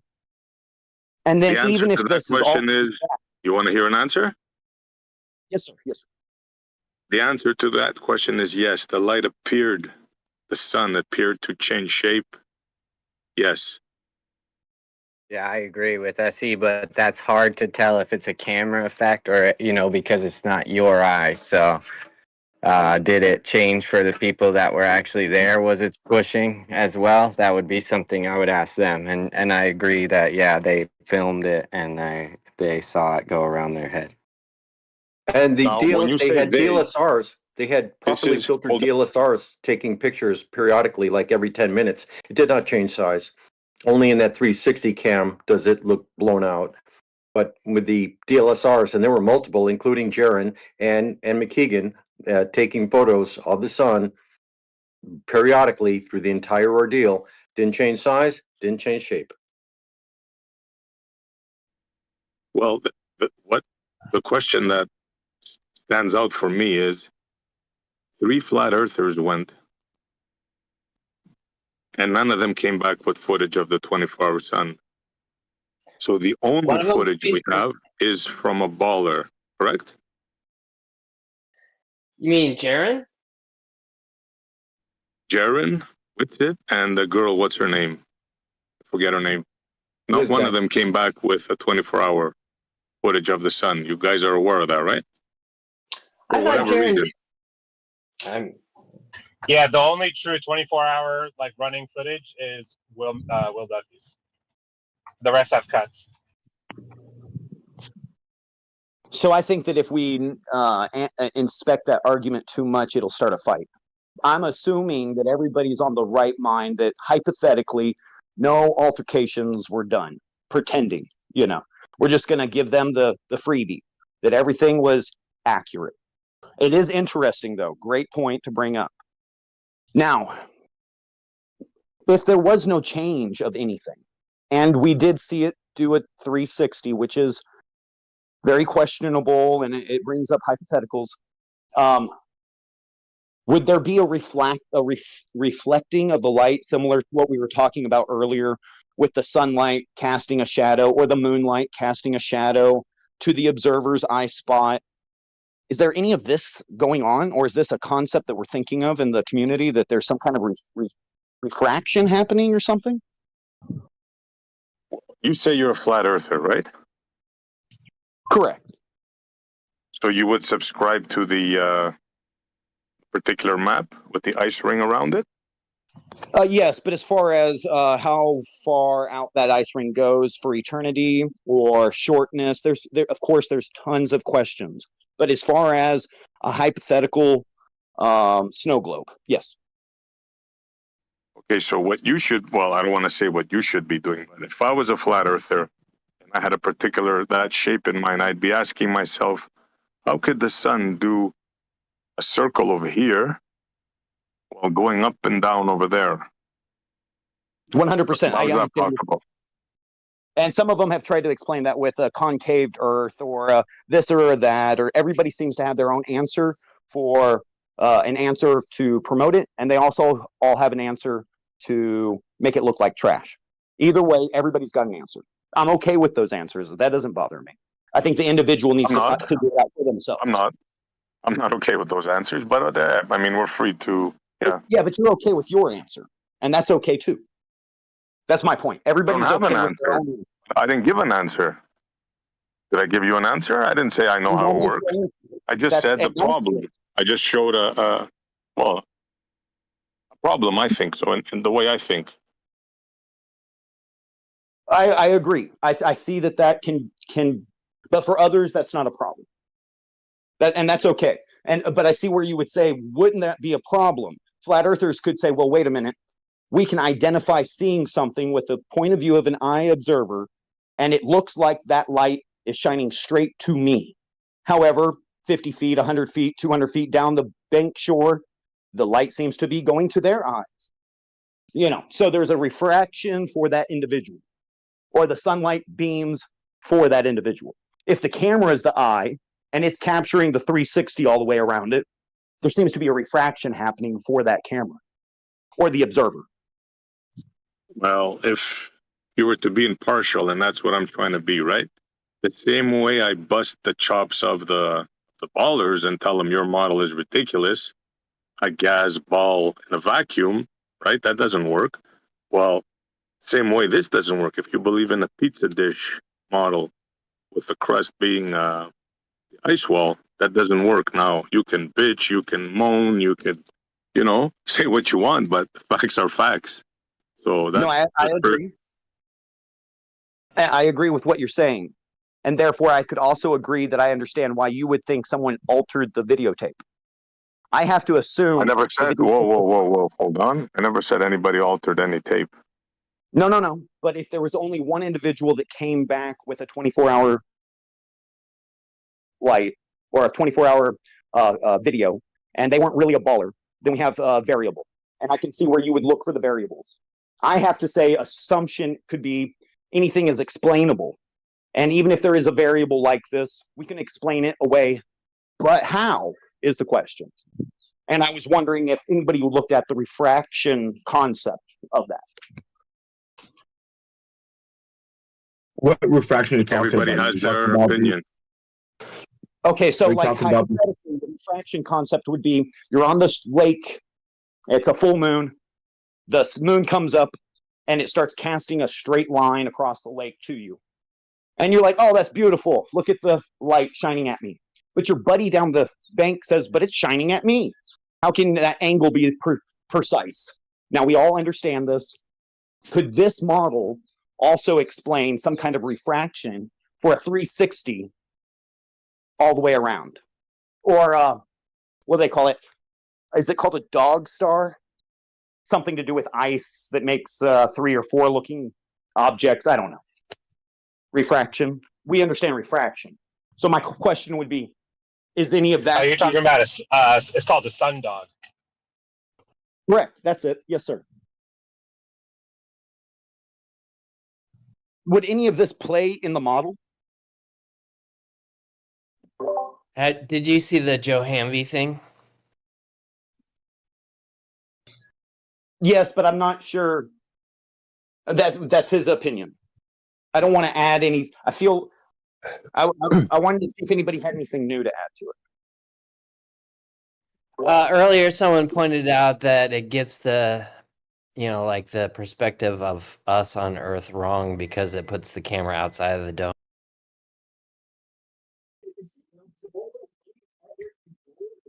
Yeah, I think somebody, Castro was trying to get in. Let's give other people a chance to get in. Yeah, thanks. Bro, have you ever looked up the two-pole flat Earth model? No, I didn't get that first part. What was it called? What kind of model? Two-pole flat Earth. Instead of a one-pole or monopole, there's another version of flat Earth model, which I worked on it. Some people worked on it before.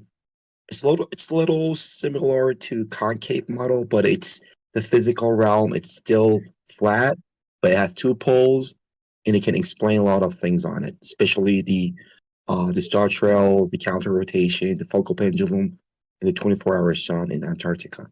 So take a look on that. If you don't have it, just drop me a message. I can just give you the YouTube link. That would be a good model.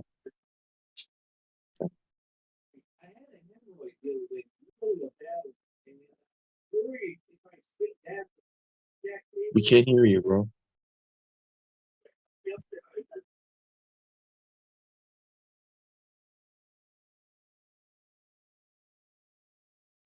So the bottom line is, the way I think it, right? Both have a problem with their models. Now the flat earthers are going to say, I don't have a model. That's fine, right? And I'm on the side, I'm not a flat earther, but I'll say I don't have a model. I don't know either. That's fine, right? But the ones that have a model, the ones that profess for the EA map and the ice ring, well, Sonny, you got a problem with your sun, right? And for the ballers that think they're in a gas ball surround with water in a vacuum, you're more dreaming. You're in more la la land than the flat earthers are. So that's the way I see it.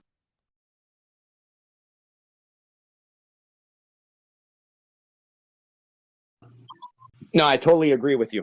As far as those who claim to be in a firm foundation of whatever they think, have a tendency to have maybe super glued their feet to some concrete shoes. And I understand that situation.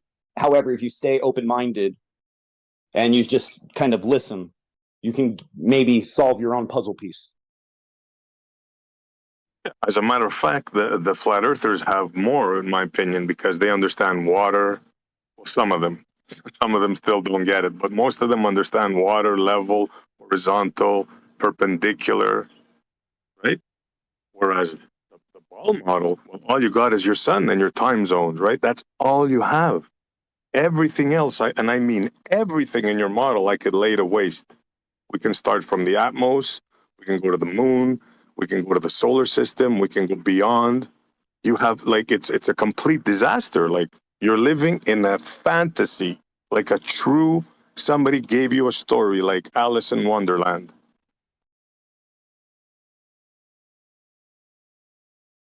Again, my opinion.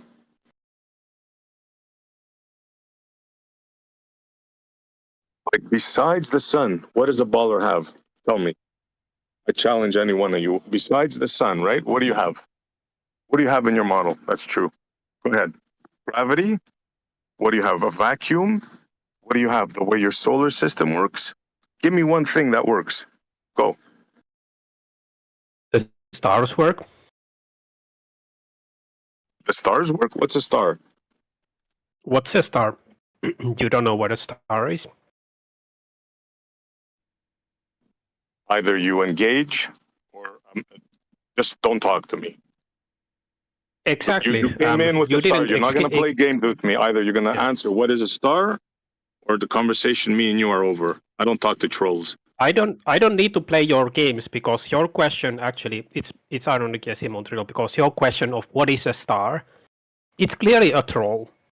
So I don't kind of it's kind of dishonest of you to call me a troll when your question to me was immediately a troll. You wouldn't engage with my conversation, but you wanted to go on a troll tangent. What a waste so of it's time. completely on you What for is a being a star? troll. I'm just going to ignore him. Just let him wear out his speech. Yeah, just ignore him. No, I don't want him to talk himself Just into like ignore him. stupidity. Just answer the question. What is a star? He's asking you what you think a star is. Yeah, exactly. Yeah, I see that I got triggered. I triggered you guys. It seems to be working. No, look, now. clowns like you are not going to get away with this stuff. So, yeah. No.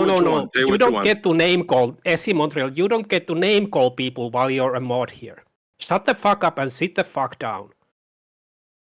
Oh my god! You don't get to call people clowns. You don't get to call people clowns just because you're a mod. Shut the fuck up. You didn't want to engage with the conversation because your answer to it was a troll. Now you are the clown, SC Montreal. Yeah, this Sit guy's the fuck down. Okay, can we get a mod here? Because I don't want to mute him. So can we get a mod here? You had to ask one question, made him instantly spiral. One question, I'm bro. not spiraling. I'm just having fun with you guys. Said, what is this? Yeah, asking you what a star is. Hold on. Hold on, everybody relax. I'm modding here. SE asked for a mod. I got to do this. So everybody relax. Let SE and this guy handle it out for like at least a minute. Because I thought I heard him apologize. Mod, I don't want to talk with him. Oh, you don't want to talk with him? That's it. I don't want to talk with Lori. Yeah, anybody else but Lori.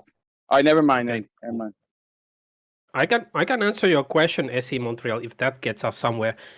Stars are objects of light that we see in the night sky. If you ever walked on the Earth when it's a night, sometimes the moon is out, but the stars are always out. Sometimes there are clouds in the way. Do you know what clouds are? Maybe that's your next troll question. What are clouds? What is night? Are you gonna? What kind of ridiculous, stupid questions? Everybody knows what a star is. You're just stupid and dishonest troll who likes to troll people by asking disingenuous questions when they clearly have you baffled. Now back to my original point. We have the night sky working perfectly on the fucking globe, and you don't want to address that, so you run away to, well, we don't know what a fucking star is. Hey, please don't insult. Are you going to allow him to do this? Are you going to allow him? Because if I was modding, I'd mute him right now. Yeah, we're on YouTube, so try not to curse so much, and then also don't insult SC, bro. Why are you insulting people? Get off my Christian Minecraft server! To be fair, I called him out. He called me a clown. I didn't name call him once. I started. I apologized to him. I called him one name. I apologize. Now let's move forward. I may have called him a clown, but I was. What about when mods dox people? What about that? I don't want to talk with this guy, so I'll go on mute. If you guys want to talk with me, I'm here, but I don't want to talk with Lori. Let's see. That's fine. Rene, your display name is your name. No one's doxing you. I'm anti-doxing. I don't care. What was that? What did he say? Came in mumbled. He's trying to explain to him that the dude Renee is saying you doxed them when he puts the name right there in public information. That's my point. And then it's in your thing, bro. I mean that's on you. I mean, I didn't know you had your name on your thing, buddy. That's fine. I don't care. I just. Oh, you don't care now. Rene, one second, Rene. No one is doxing anyone. It's literally your display name. But if you think that's not cool, then I don't know. but at No, no, least this is very obvious. Is your display name? No one is doxing anyone here. Okay. Yeah, there's also John Paul here. If we call him John Paul, is it that doxing? Assuming If you that guys he's don't a want your Renee. name, like just change your name. Go in the settings and change your name. But my name is Hammerrise. You see, I'm doxing myself. There you go. Yeah. So I left my name to be the real name because I was told some rooms don't like you to have a stage name, or so That's what they I just was told. are, and so I just kept it simple and honest. But yeah, if you wanted to know, you can Renee, just touch their picture, and then you can like mute them, or you can raise their volume. You can message them. You can send a friend request, and you therefore you can also see that your name is displayed there because you can change that. There's another. You can go. That's there and fine. I honestly I didn't know that, and I apologize for my statement. I also want to apologize to Noah for my statement. That was rude. But at the same time, I felt some kind of way for a second, and thank you guys for telling me that I'm stupid, and you can see it anyway. Okay, now that we got the meta out of the way, back to my original question. Besides the sun, right? Can a baller name anything else besides the sun that like really works on their model? I did already name something else, so you have to account for the stars as well. You can ask the question again. Besides the sun and stars, you now have to add that to the list. I don't care what you say, bro. I don't want to talk with you. It's that simple. I don't care what you say either. Anybody so else? I think we're GPS would be I could what? care less what you think, bro. Me too. But you need to, in order to be honest, SE Montreal, you have to add that to the list. It's not about whether you care about me. It's about whether you care about being honest. Again, I don't care about you. Somebody else wanted to get in. Yes, you don't care about being honest. I rest my case. Stop interrupting, or I'm gonna mute you myself. Somebody else wanted to get in. Thank you. I am already Was it muted. Rennie? I said GPS just to try to move the conversation along. What did you say? DVS? What? GPS, Global Positioning Satellites. Global Positioning Satellite. Okay. And that to you says what? Globe? Yeah, because it's based on globe dynamics. It includes curvature, and the Earth is a globe to find your location, satellites and things like that. That's what I think. That's a good thing to show that works well with the globe model. Were you here last night? Me? No, I may have been. This plays in the background a lot, but I don't remember. Well, we talking about the relativity conversation? Yeah, Alan touched on that. Yeah. I didn't. I don't want to just completely reject stuff, but I don't know enough to say what he was saying. But yeah. Yeah, that's hardly like a proof of globe, Something you think is in the sky moving around. That's hardly proof of globe, of shape. That was just my thought. I don't know if anybody else has anything else. Look, their model, the baller model, is in disarray. It's in complete catastrophe. From the Big Bang onward, they mostly got everything wrong. Like no joke. I'm not trying to be, triggering or anything. It's a fact. Most people are just not aware of it. Well, I don't. That's the thing. I see it all, right? And I look at the kind of like making a bet. Everybody's talking about Pascal wager the other day. It's kind of like making a bet. And when I look at observations and the evidence, I would bet on the Big Bang. I would bet on evolution. I would. I can't say, we're talking about knowledge and certainty. I can't say that's 100% what happened, but I would be, in my opinion, more accurate describing it with those naturalistic processes.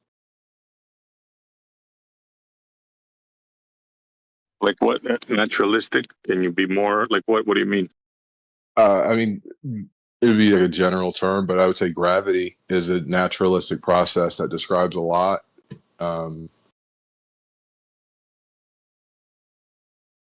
Well, gravity, all right. Okay, so you see now, like when you say a thing like that, like it's so easy for me to dispute it, right? Because we can go with because gravity's a theory and it's all relative. I get it, you know. But at the same time, when you like I said, when you take an observation and then you use like our understanding, and we may be off, and we have been off, but our understanding, we get very accurate predictions based upon the globe model. Well, you said you're not entirely certain, right? So what do you think is casting a shadow of a doubt to you? To me, it's like I said, it's like the other day I called it chaos, but like it's just from abiogenesis to, you know, like I think it was like the first protozoa. There's gray, there's dark, there's things that aren't known. That's what casts that shadow of a doubt to me. The things I truly don't know, but I won't allow. Sorry. Go ahead. So I was hoping you would admit that, you know, the evidence of your gravity is a little indirect. You know, you see effects, these supposed effects of gravity. You don't actually observe what these effects are being caused by. But there's where I think we disagree, because that's the evidence that we try to present, essentially, is the observations of these effects that we're saying.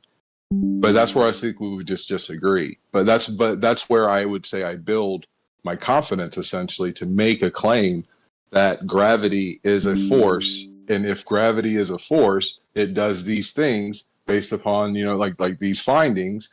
And if these findings are accurate and gravity is a force, this would be the outcome. And then I look outside and I see those outcomes. It just doesn't have any meaning. To say gravity, it's not saying anything. That's all. Like if I were to say, hey, I got this apple, you'd be able to describe it. Yeah, we're not necessarily in disagreement with the phenomena of things falling to the earth. Like that phenomena, gravitation. Flat earthers don't disagree with gravitation, dude. We disagree with the cause. I'm sorry. We disagree with the cause. And right now you're saying it's a force. You're 100 years behind, dude. Gravity is no longer, it hasn't been a force in almost 100 years, dude. Okay, so I'm going to cut it now. Like this is the thing. If I have to sit here and constantly be word specific fucking accurate on words, the conversation, you're never going to get to gravity. Yeah. No, it's a big deal, dude. It's a difference between it's a difference between Newtonian and relativity, bro. It's not a big deal. It's not something trivial, like, oh, you know, you're gonna critique me on words. No, dude, like this is a big deal, dude. Okay, that's not a big deal. It's revolution. No, it revolutionized science as we know it, physics as we know it. It really did, guys. It really did. So for you to sit there and make the claim of it being a big deal and it revolutionized science and all those things, are you not accepting gravity then? To critique me on it, then you have an understanding of it, correct? We don't disagree with gravitation, like the things falling to the ground. Yeah, you can call that gravity all you want. I don't have a problem with the word gravity at all. I have a problem with the causation of what you call gravity, the phenomenon of things falling down to the earth being the bending and warping of fucking space-time. That's what I have a problem with. So that's not even. You have to take it back to the ingredients, you know. So gravity. Yeah, that's a good point. What are the ingredients? Yeah, that's what I. Okay. You know. So gravity is mass attracting mass. If you just keep it that simple. So when you observe. I don't know enough to be able to make a claim towards that. I don't. That's why you have experiments and things like that, and people who actually get paid to do stuff like this. And I read their papers to try to find out more, but I do not know. I can't claim to do that. What are the attributes of mass? Like you said, you're going to give me the ingredients. Is why I'm asking. So if I said I'm baking a cake and you need eggs, you're going to ask me about the actual breakdown of an egg. Is that what I'm just trying to see if you're being actually genuine. Whatever the ingredients. So if I were to give you an apple, if I told you we need to bake a cake and I said we need some eggs, we need some sugar, you're going to need the chemical makeup of those terms. No. Right now you're saying I have a cake And now what are the ingredients? Okay, and I said one of them. Oh, And now you're asking me to break down basically an egg to a shell, a yolk. Is that the level you're mass. seeking? You said it's mass. Like what's? Yes, it is right now. Mass or whatever. What is that? So you are seeking that level of clarity. What is mass? That's a fake question. Dude, just what is the thing that you're saying? I got this thing. Are it's you called seeking mass. that Does it have level a of definition clarity? or not? Because the thing is I Yeah. don't want to sit here and speak on theoretical. Well, you're wasting you're wasting so much use time. a word wrong and everything else. And you've said things like you should generally know specific things. Well, bro, what? Like, why do you do this? Why do people come in here, right, talking shit? Then when it gets hot, right, and then you start complaining because shit's getting hot. I'm not You're complaining. in the kitchen, dude. I'm not complaining. Yeah, you are, bro. You are. No, Listen, I'm if you don't know I'm about gonna gravity, move don't talk forward. about it. Then don't. And you came in to teach us about. Hold on, I'm going to bro. move forward, and I'm going to say I don't know. Okay. Hold on. I'm trying to mod. Listen, this is what you're doing, right? You came in, you're trying to teach us about gravity, and when we're asking you what it is, you have no clue. You don't know what Einsteinian gravity is. You don't know what Newtonian gravity is. You don't know it's not That's not moderating, Issy. You're not moderating. That's not moderation. And also, well, what is it?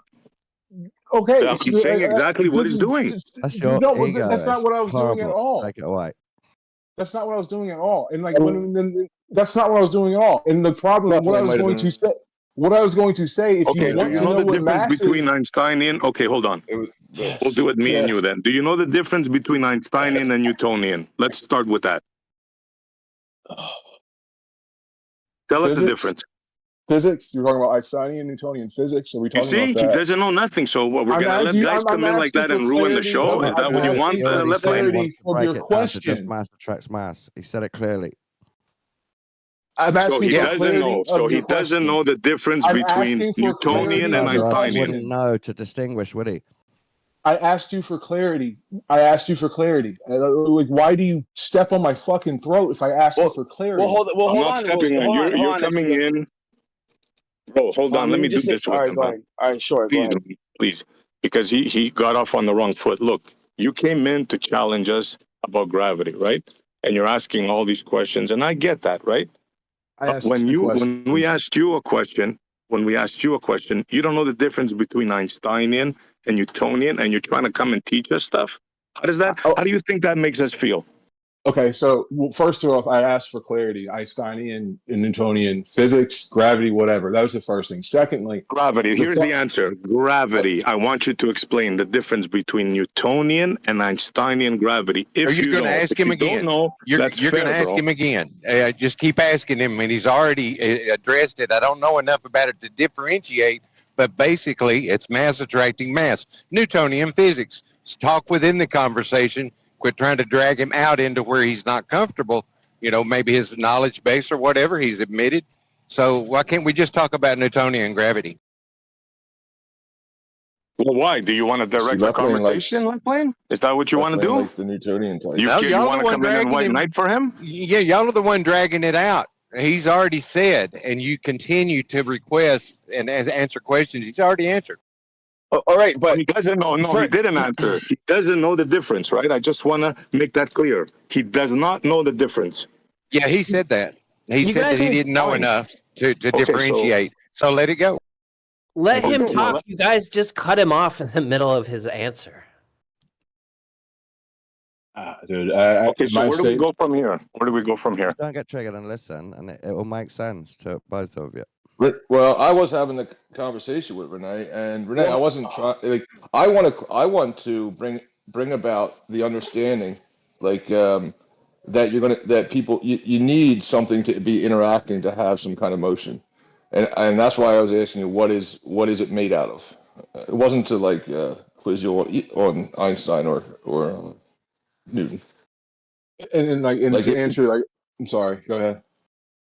Like Einstein would be the uneven distribution of mass, distorting space-time, right? So there's in that one, right, you have mass being something, right, and it interacting with another thing. So it's two things interacting, like space-time and mass, right? But you liked the other idea of Newtonian, where mass would attract mass, but if mass is equal to itself, then there would be no mechanism for it to interact. There would be nothing else to interact with it. So I like to just point that out. I wasn't trying to beat you up. And I tell you, like I said, I said I wanted to just keep it as simple as possible, because once you get into very complex aspects, it gets confusing. Things seem different and they're not. Things happen over, as Einstein said, spooky distances. There's things that I, like I said, I would ask someone to explain for me. But at the same time, from my fundamental understandings of it, it is mass attracting mass.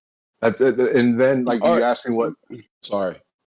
All right, I just want to clarify. I want to recap what happened, because I feel like, the flat earthers here being mischaracterized, misrepresented. So the guy came in here. Everything was going fine. We were having a smooth conversation, right? He started shitting on the flat earthers. We let him shit on us for a grip for like a couple minutes, right? As soon as we start pressing heat on him and challenging him, he starts tweaking out, saying, "Oh, I don't want to. Why are you guys asking me about wording, or what were you saying? You didn't actually want to clarify, dude. You're talking to You didn't me? want to clarify. Yeah, bro. You didn't. When we were pressing you, you got offended for just us pressing you and asking you questions. It wasn't getting offended. It was, I'm like, okay, so now every time I say something, I have to define what mass is before I say it, or I have to define what. I was asking how granular we need to get here. So my question back, I don't think that's oppressing. I was trying to figure out how much I need to engage and if I have the mental capacity to go down that road. Because I don't want to sit around and say shit that I don't fucking know and talk about. But that's fine. But do you see the hypocrisy in that? Because you come in here and we let you speak. We let you speak. We let you say what you got to say, whatever's on your chest, right? As soon as we start pressing you, dude, you start like acting like a victim. How is me asking for the level of clarity I need to reach to acting like a victim? Can you please describe that? Like how is that reality? How is me saying, listen, if we're talking about these things and this is how I am comfortable to get it, and I'm comfortable to go online and find new information. Yeah. But how is me? All right, cool. This is meta though. This This is meta because as soon as we start to dig into the material, you don't want to talk about it. You don't know enough about it. The thing is that the talking points would have gone to, well, eventually, like when I asked you what is it, it's either going to have to be a thing or it's going to be no thing. So I mean, if it's not a thing, if you get to a point where you're like, well, gravity actually isn't anything, then it can't be something that's doing something that you're appealing to. And that's the That's thing. all. If you, I mean, I was keeping it real basic for you, man. When I asked you what it is, and you were like, "Well, I don't know what it is." Oh, is it something? It can't. If it's nothing, then it can't be something causing something. He didn't say he didn't know what it is. That's it. I mean, it's just that simple. He told you what he thought it was. You asked him what, practically like, for more definitions, and he's just saying he needed to. He wasn't sure exactly if he was going to really even want to keep up with a conversation where he was going to be challenged with definitions of things like that. Right. So in other words, he came in. Hold on, bro. Hold on. He came in to talk about baseball. He said, hold on, bro. Hold on for a second, bro. You keep talking, bro. Let somebody else, try to get in. What he did was he came in to talk about baseball and trying to tell us about baseball, but he didn't know the rules about baseball. And when we challenged him, he freaked out. That's what happened. No. So what happened was, if you want to use your exact analogy, I said, but you want to play baseball. I said, okay, this is how you play baseball. You throw the ball. I was asked, what is the ball? That's how I feel that would be a really straightforward analogy of what happened if you want to use baseball. I was like, this is too much meta, guys. Yeah, way too much better. Yeah. This is so pathetic. Why don't you guys get a model so you won't be as offended next time when someone speaks out in here? It's so sad to see. I've been passively listening. This guy hasn't done shit to you guys. The flat earthers. You do that every time, bro. You're so angry and unstable, bud. Get a map, get a model. Hang on, guys. I don't know. I don't know where the combo went south, but it certainly did. So I don't know. Could we reel back to the beginning of it and start over. Some of them about gravity came up. I got something to say to Renee. So, like, technically, if you believe that the cause of things falling towards Earth is mass attracting mass, technically you would be wrong because they're presenting this new Einsteinian gravity where mass doesn't attract mass. It's all because of space-time curvature. Okay, That's right. That's fine. Like I said, that's fine. So what word did you use to say I was wrong? You used technically, and that's what I was trying to avoid, the technicalities. So like you proved my point. I think Dude, you're talking Renee, about you gravity. said, I'm not talking trying to be talking about late. gravity. What the fuck? Yeah, well, no, I was speaking right at the beginning of yours. Nope, But I you beat could you. talk about gravity in Newtonian wise, or you can talk about it Einsteinian wise. But you can't mix them up. It doesn't work that way. They're two different descriptions. Is gravity a technical Cool. topic or not? I'm back in. Now that I waited for left lane, I'm back in.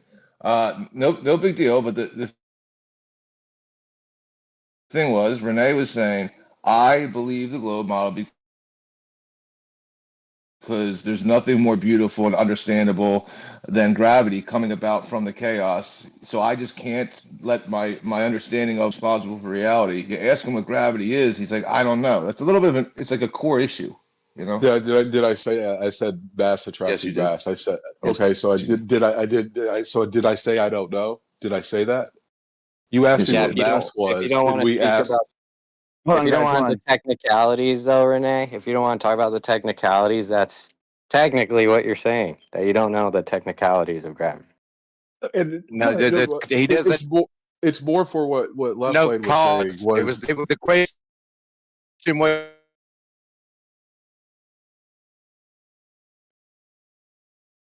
Is he roboting? I don't know if it's me or him. Yeah, you're roboting, Left Lane. We lost you. Would you like to learn about those two different gravities? Let's hear it, SC. You got it? I do know about them. I was saying it's more of what Left Lane was saying. You combining the two and all those other types of concepts, you're wrong. You don't say the right thing, and that's why I fray away. Hold on. Are you saying you know them now? Are you saying you know them? I can't speak to them to the level of technicality that would Dude, make you're me digging comfortable. yourself deeper, bro. You're digging yourself deeper. Oh my God, bro. This guy's unbelievable, bro. Okay, ask me a question. Ask me a question. This guy is the reason why servers die. I want you guys to know, right? You're This the guy arbiter here. of truth. Yeah. You're the arbiter of truth. Ask me a question. Let's see if I know it. I don't know. Bro, Let's figure I don't stuff want out. to. What you just said right now, you showed me who you are. I really don't care about you anymore. To me, you're irrelevant from now on. Ask me a question and see if I know Renee, it. Ask me a hold on. question. Renee, hold on, dude. Renee, I'll be quick. I'll be concise. Listen, dude. There's nothing wrong technically with using Newtonian gravity if you want. It's pragmatic. It works at the solar level, right? But it's been replaced by Einsteinian since 1915. Remember, I told you earlier. I understand that. So that's not what's well. Hold on, that's not what's actually going on in reality. Even though it's pragmatic, even though it has utility on the local level, that's not what's actually going on in reality, according to the latest science. Right? According to the latest science, gravity is not a force. So you were calling it a force. You were using mass attracting mass. That's an elementary level of understanding of what's actually going on in reality. Granted, Left Lane's going to say, "Oh, but it has utility. It has, it's pragmatic. It's irrelevant. It's outdated. It's obsolete." Okay. So, like I was trying to say earlier, and this, I don't know why I'm even repeating this. To speak of gravity, I would need to have gone to school longer and not done what I've done.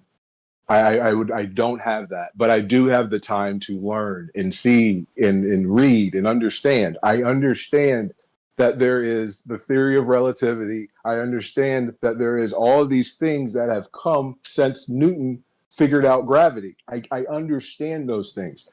I don't want to sit here and be wrong. But the things I know I'm right about are mass attracting mass. And the thing is, just off of that. No. Hold on. Let him go. Let him finish. Go ahead. Just off that rudimentary fundamental concept, the concept of a circular globe, a rounded surface is more likely than not. That's all where I was okay. going with this. That would be where you're misinterpreting it, because I would say mass attracting mass is not exclusive to the globe. You don't know the depth of the Earth if it is flat. You don't know the mass of the Earth if it is flat. So you could make all of those Newtonian field lines and field equations still apply on a flat Earth, depending on the thickness of the flat Earth, dude. I give you that, but that would have to exceed expectations that are observed. No, not at all. It would be everything identical, dude. It would absolutely be all identical. All the field lines would turn vertical on the flat Earth because they would be so spread, and the depth of the Earth would be so thick. Yeah, it'd be all vertical. And I necessarily don't disagree with mass attracting mass, even though it's been replaced by relativity. I don't necessarily disagree with that. It could work on a flat Earth, like Tor is saying. But I want you to understand that that's not the cause of gravity anymore, dude. It's not mass attracting mass anymore, dude. It's the bending and warping of space time. None of them are, that's really none of what it them are is. actual. None of them are even things that you can ascribe attributes to. Neither of them. Exactly. Yeah, it's reifications, really. Yeah, why is it still used today in many applications? It's still got utility in engineering and astronomy and space flight and things like that. Yeah, amazing how it we works. live in a medium, and it's just they're using the transformation of the displacement of a medium relative to another medium, and then saying, well, it's going up or down relative to that medium at this rate. I mean, it's so it works. Yeah. I mean, if you gave me a catapult and a boulder, if you give someone a catapult and a boulder, and then they know how much force they applied into the boulder when they pulled the catapult back, and then they know the distance that it traveled on a geodesic path, right? Because it took a curved path. You can come up with all of that mathematics, and you don't even have to assume anything. You could just use the practical application of throwing a ball on the Earth. But when they do that, Yeah, as long as you militarily- plug 9.8 meter down acceleration, it works just fine. But as You long have as to get something's that not quantum acceleration. or at the distance of the galaxies 13 billion light years away, and it's not moving at some significant amount of the speed of light, Newtonian works just fine. Wait, 9.8 meters per second squared isn't something like we derived. It's not like we invented that. That was just the rate at which things drop. So yeah, we would obviously use that number because when we drop things, that's the rate they drop at. It's not like we made that. That's just a discovery. Yeah. Yeah, it's gravity. That's it. Yeah, you got it. Yeah, exactly. Yeah, it's gravity. So now if I had a catapult and a boulder, I can work out every single equation Newton came up with. Do the downward acceleration change if you change the mass below it or above it?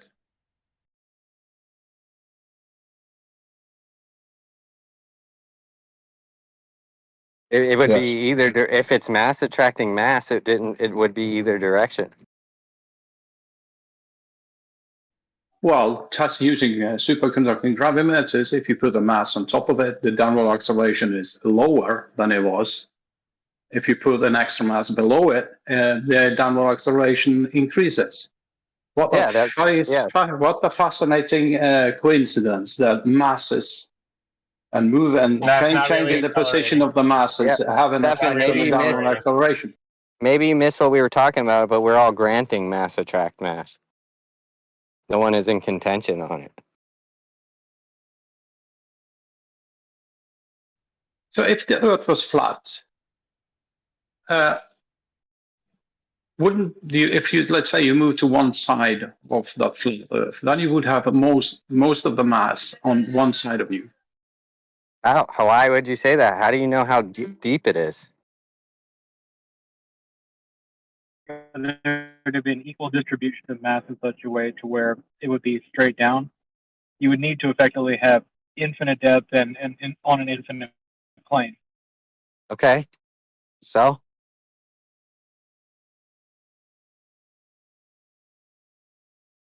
So you have are you saying infinitely that the distant that stars. Is Renee still here? Are all your stars at infinite distances, or are they finite Not distances? infinite, not infinite distance. Not infinite distances. they're at finite distances, but but for the purpose of most angle measurements, you could say they're at indefinite distances. Okay, we'll Now, do there the are ways same that for you can the use Earth. We'll do the parallax same for the Earth then. No, there are hold now. on. Hold on, dude. You're going on to a new topic. So I'm relating that topic to this I one was to trying show to you, complete the to rest of my thought. demonstrate your, well, to demonstrate the logic here. I can say the Earth is a finite plane and a finite depth. It's just an extremely large amount. Extremely large, like more than you could comprehend.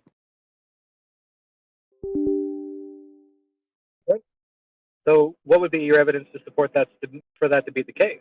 Because we do have ways of measuring the Gravity, bro. Stuff falls. Stuff falls, dude. distances of the stars. Yeah, gravity, bro. Yeah, that's not an answer to the question. I'm talking about getting a measure for the depth of the Earth and validating that massive indefinite depth. Because Yeah, there we are ways can't. of providing measurements for. No, we can't. We can only dig 8 miles. Distance to So stars. there's no empirical measurement of any of that stuff. Those are all theoretical measurements based on maths, and hopefully you got all the math right. But yeah, there's no empirical measurement of how deep the Earth is, how far the stars are. No one has empirical measurements of that. Liquid molten core, dude. Come on, man. Torab, I don't think that you understand what an empirical measurement is. That's what you're going to state. Because an empirical measurement does not require that you lay a ruler to something in order to gain a measurement. You No, can of course use not. Yeah, optical yeah. So equipment then, to obtain an empirical measurement. You don't. It is not. So to say that these are only theoretical is at best a misrepresentation, at worst a flat out lie. it's not actually, because what you have is a two-way speed of light with the assumption of symmetry in that speed, that it takes the same amount of time to hit the object as it does to go back. I don't grant that premise. Why should I? Because it's demonstrated on everything that light bounces off of. You have no idea. It could be going 1/3 of the speed on the way there and then variate to 2/3 faster on the way back, and it makes it look like half and half. You don't know that. Why would Tor be a liar for calling it just a theory when that's exactly what it is? Like, he didn't even say it's just a hypothesis. He gave you. Stars are theoretical. That would be. He asked me a question. I understand if you don't want me to answer it. Maybe we're lagging. I don't know, dude. I To stopped say talking. that it's purely theoretical and that it's not empirical implies that he does it. Oh, okay. Well, in that case, if I need me to stop talking and not answer your question, that's All right, you're breaking up. there's You're like a breaking 5 up, second Crybaby. delay, bro.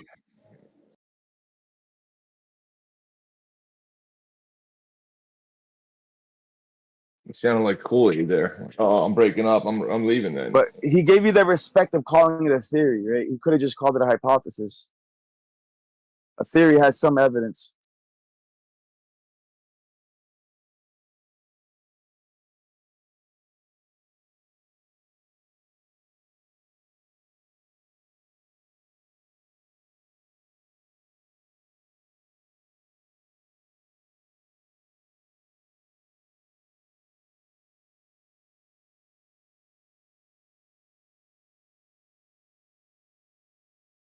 Yeah, but I don't know. To Renee, I mean, I would just say, like gravity doesn't exist. There's no such. It's not a thing.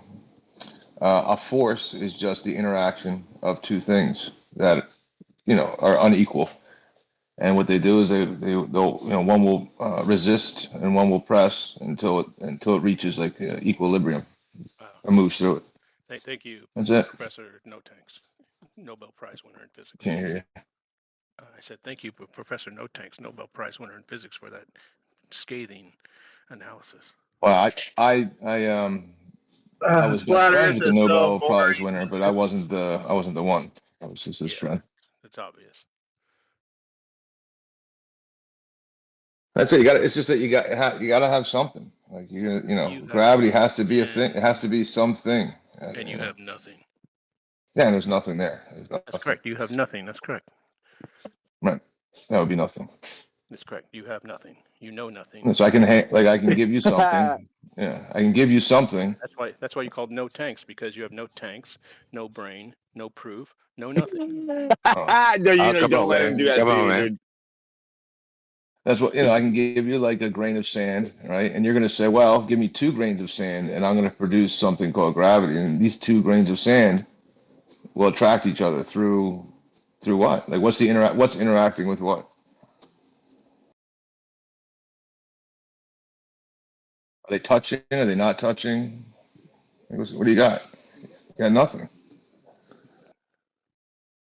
I know, and by your incredulity here, you're going to disprove all the physics as we know it. Thank you. It's not physical. There's no physics there. It's nothing. The physical is the thing, right?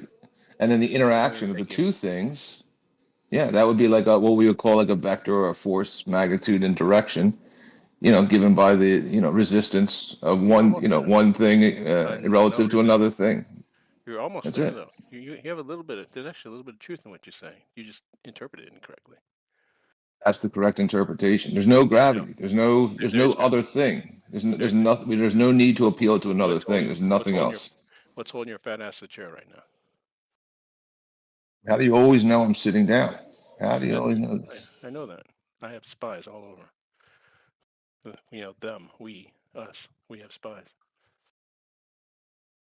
Yes, there's nothing else. It's just the interaction. Like, somebody said like mass chair. attracts mass, right? So that if we were to put like a larger mass above it, like, would it go that way? I just like, So if I took, This is NASA show, what do you yes. think?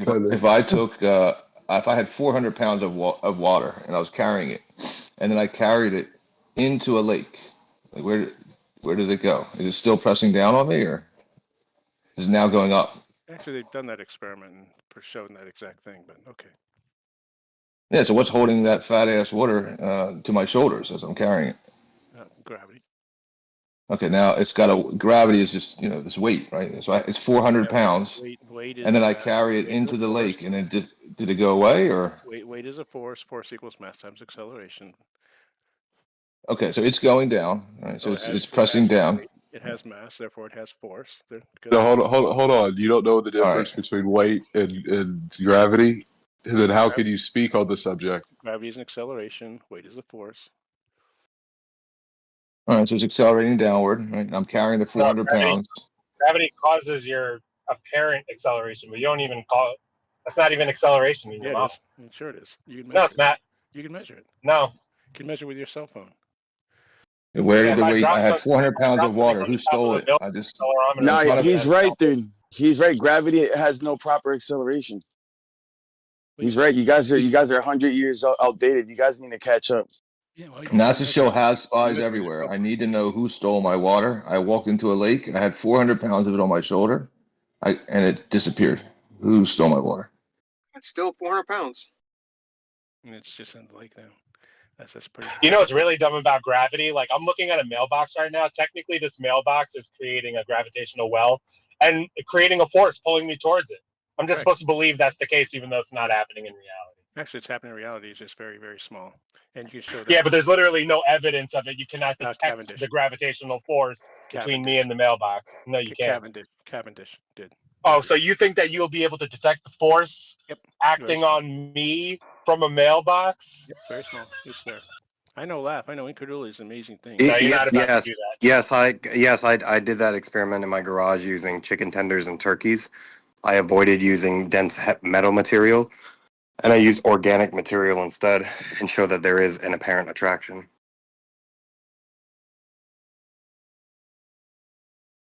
Wonder why flat. Shit, everybody's so confident. Everyone's so confident when they're talking to NASA Shill. Yeah, I don't know what you were doing. Are you going to tell me who stole my water or what? I want to know. Nobody's taking you serious, dude. You're chicken nuggets. That's why. I know you're not taking me seriously, but that's fine because I'm in about 10 seconds posting the video evidence of it, of nothing moving until you introduce a larger mass near the smaller masses. Okay, dude. And did you rule out for any other It was a pretty good factors? smell. Did you rule out for every other factor? Yes, I went to, at that time, I went to 3 different Flat Earth servers and asked for critiques before the experiment, and they gave me critiques, and the largest one was electromagnetism because it is normally done with metallic material. So that's why I used organic material instead. But there's the video. You can find that there is no forces acting upon the entire apparatus, the entire thing is at rest. You only get movement when you introduce the larger mass, Or and we how do all you know that eliminate gravity? movement. We all know How do you that. isolate the force of gravity? I'm almost done. I promise. I'm almost done. I promise. The only time that you get movement in the real world is when there's a force acting upon something else. So there's only movement in this experiment when you introduce a larger mass, such as in this one, a turkey. Was Thank it in you. the Faraday cage? No, it was not in a Faraday cage, Why not? but it's not. But it's not needed because I allowed the entire apparatus to come to rest. So if we were to pretend that there's some type of electromagnetism that could potentially interact with the experiment, one, it would never come to rest because there's an imbalance of forces acting upon it. Or two, the forces that are acting upon it in the for electromagnetism would be negated once it comes to rest. Once it comes Yeah, to if it was rest, truly at rest, then once you'd it read that comes, 9.800 per second. once it, I'll get to all the questions, but I'm going to flesh these things out because it's important. Once it comes to rest, all potential forces that could be acting upon it now have a net force of 0. Now you can introduce something and make it not 0. But next question. I'm not denying that, but the point is that you haven't actually ruled out all electromagnetic effects. Just because it was at rest, like your premise states, doesn't mean that you've completely ruled out electromagnetic forces. You didn't even have it in a Faraday cage, dude. How can I take you serious? For the reason that I just explained, if there is a force that is not, or I'm sorry, if there is a net force that is not 0 acting upon it, it would move. Obviously, because it comes to rest and it is not moving, the net forces, all potential reasons for it to move, are all at 0, and that's it. You keep, as much as you assert that, you don't know that to be the fact. There are still forces that could act upon it even after coming to rest. As you start approaching the larger mass towards a chicken nugget, there could be forces present besides what you think is the bending and warping of space-time affecting the chicken nugget, dude. Are chicken nuggets magnetic? If you could assert the same thing, but only one of us has evidence for the claim that they're making. You could say it was an invisible fairy that touched it the moment that I put a turkey close to it. You're just going to have to show the fairy's true. What I'm saying is that when something is at rest and not moving, the net force is 0. Who has evidence for their claim? I'm not even denying the fact that there's some type of attractive force. I'm not denying that at all. The traditional Cavendish experiment, I have no problem with the experiment. My problem with the experiment is people asserting that they know the cause when they can't even manipulate the independent variable, which is gravity. You don't know what gravity is. Excuse me, I did. I did manipulate the independent variable. There was no large No, mass. you're not manipulating the supposed I know you want to interrupt. That's fine. Magnetic. You think that your gravity is being caused by a fucking chicken tender. The irony that you brought up fairies, I promise dude, I have this. I the promise I have irony this. that you brought up fairies is hilarious because in your model, you think it's the bending and warping of space-time. You think that there's some type of bending and warping around that area of space-time around the chicken nugget. That's fantastic. So anyways, I will continue.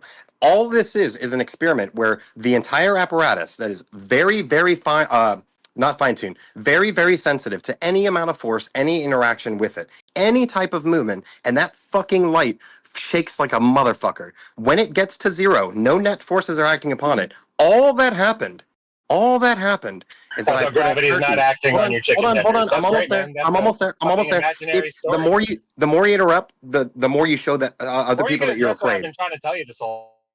No, I'm not going to address anything when you interrupt 'cause me. you're a I'll coward. address things when You it's don't your just time to talk about talk. your chicken But it's my time to talk. It's my time to talk right now.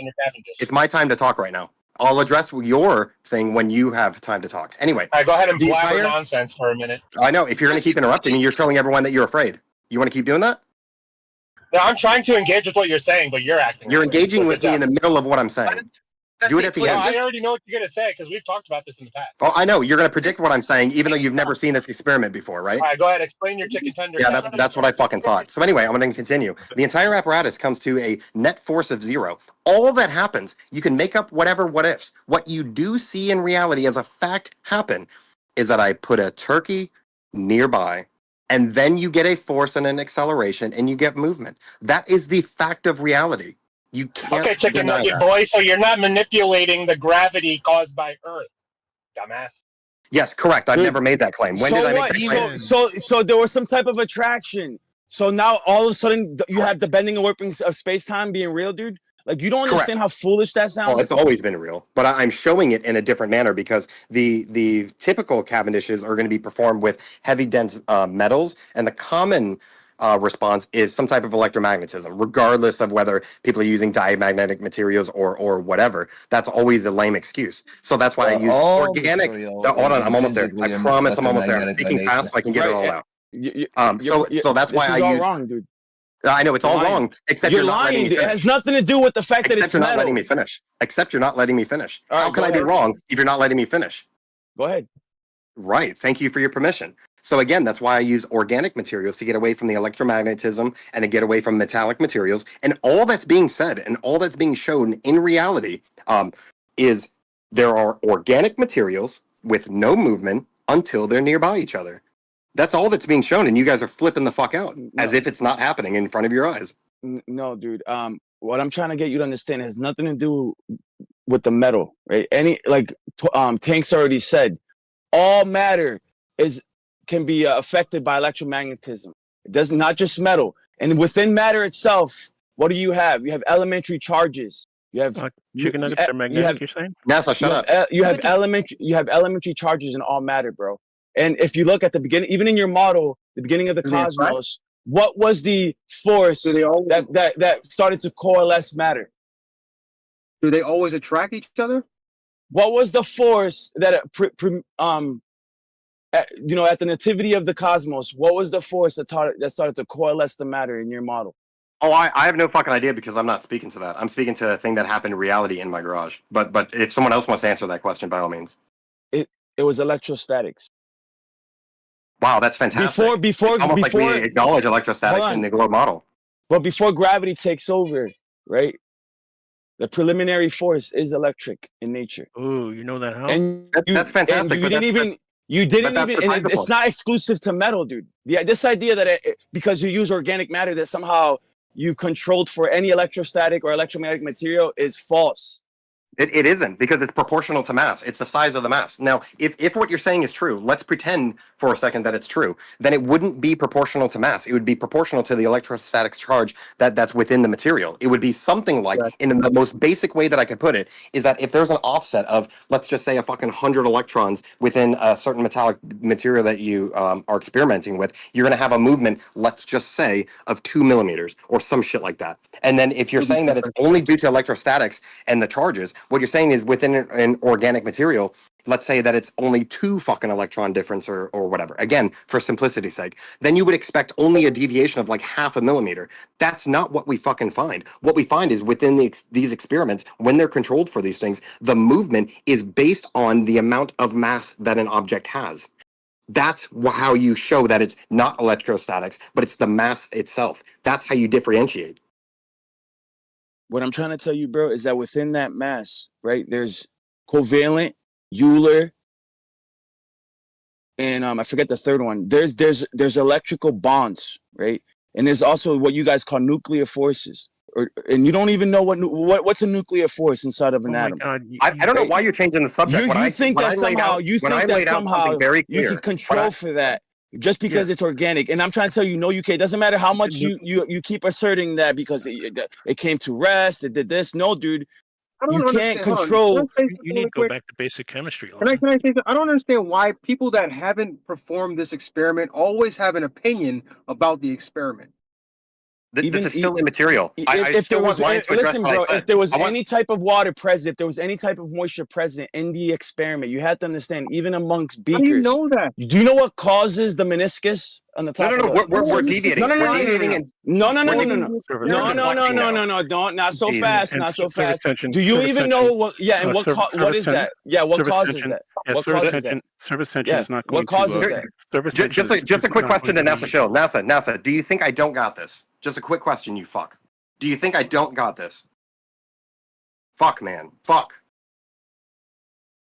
Was it moisture present? BioDual is the best Glover. Watch out. There was moisture present. However, watch this. You haven't looked at anything that I provided because there is a 1/2-inch acrylic layer between the turkey and the chicken. It is within a sealed chamber.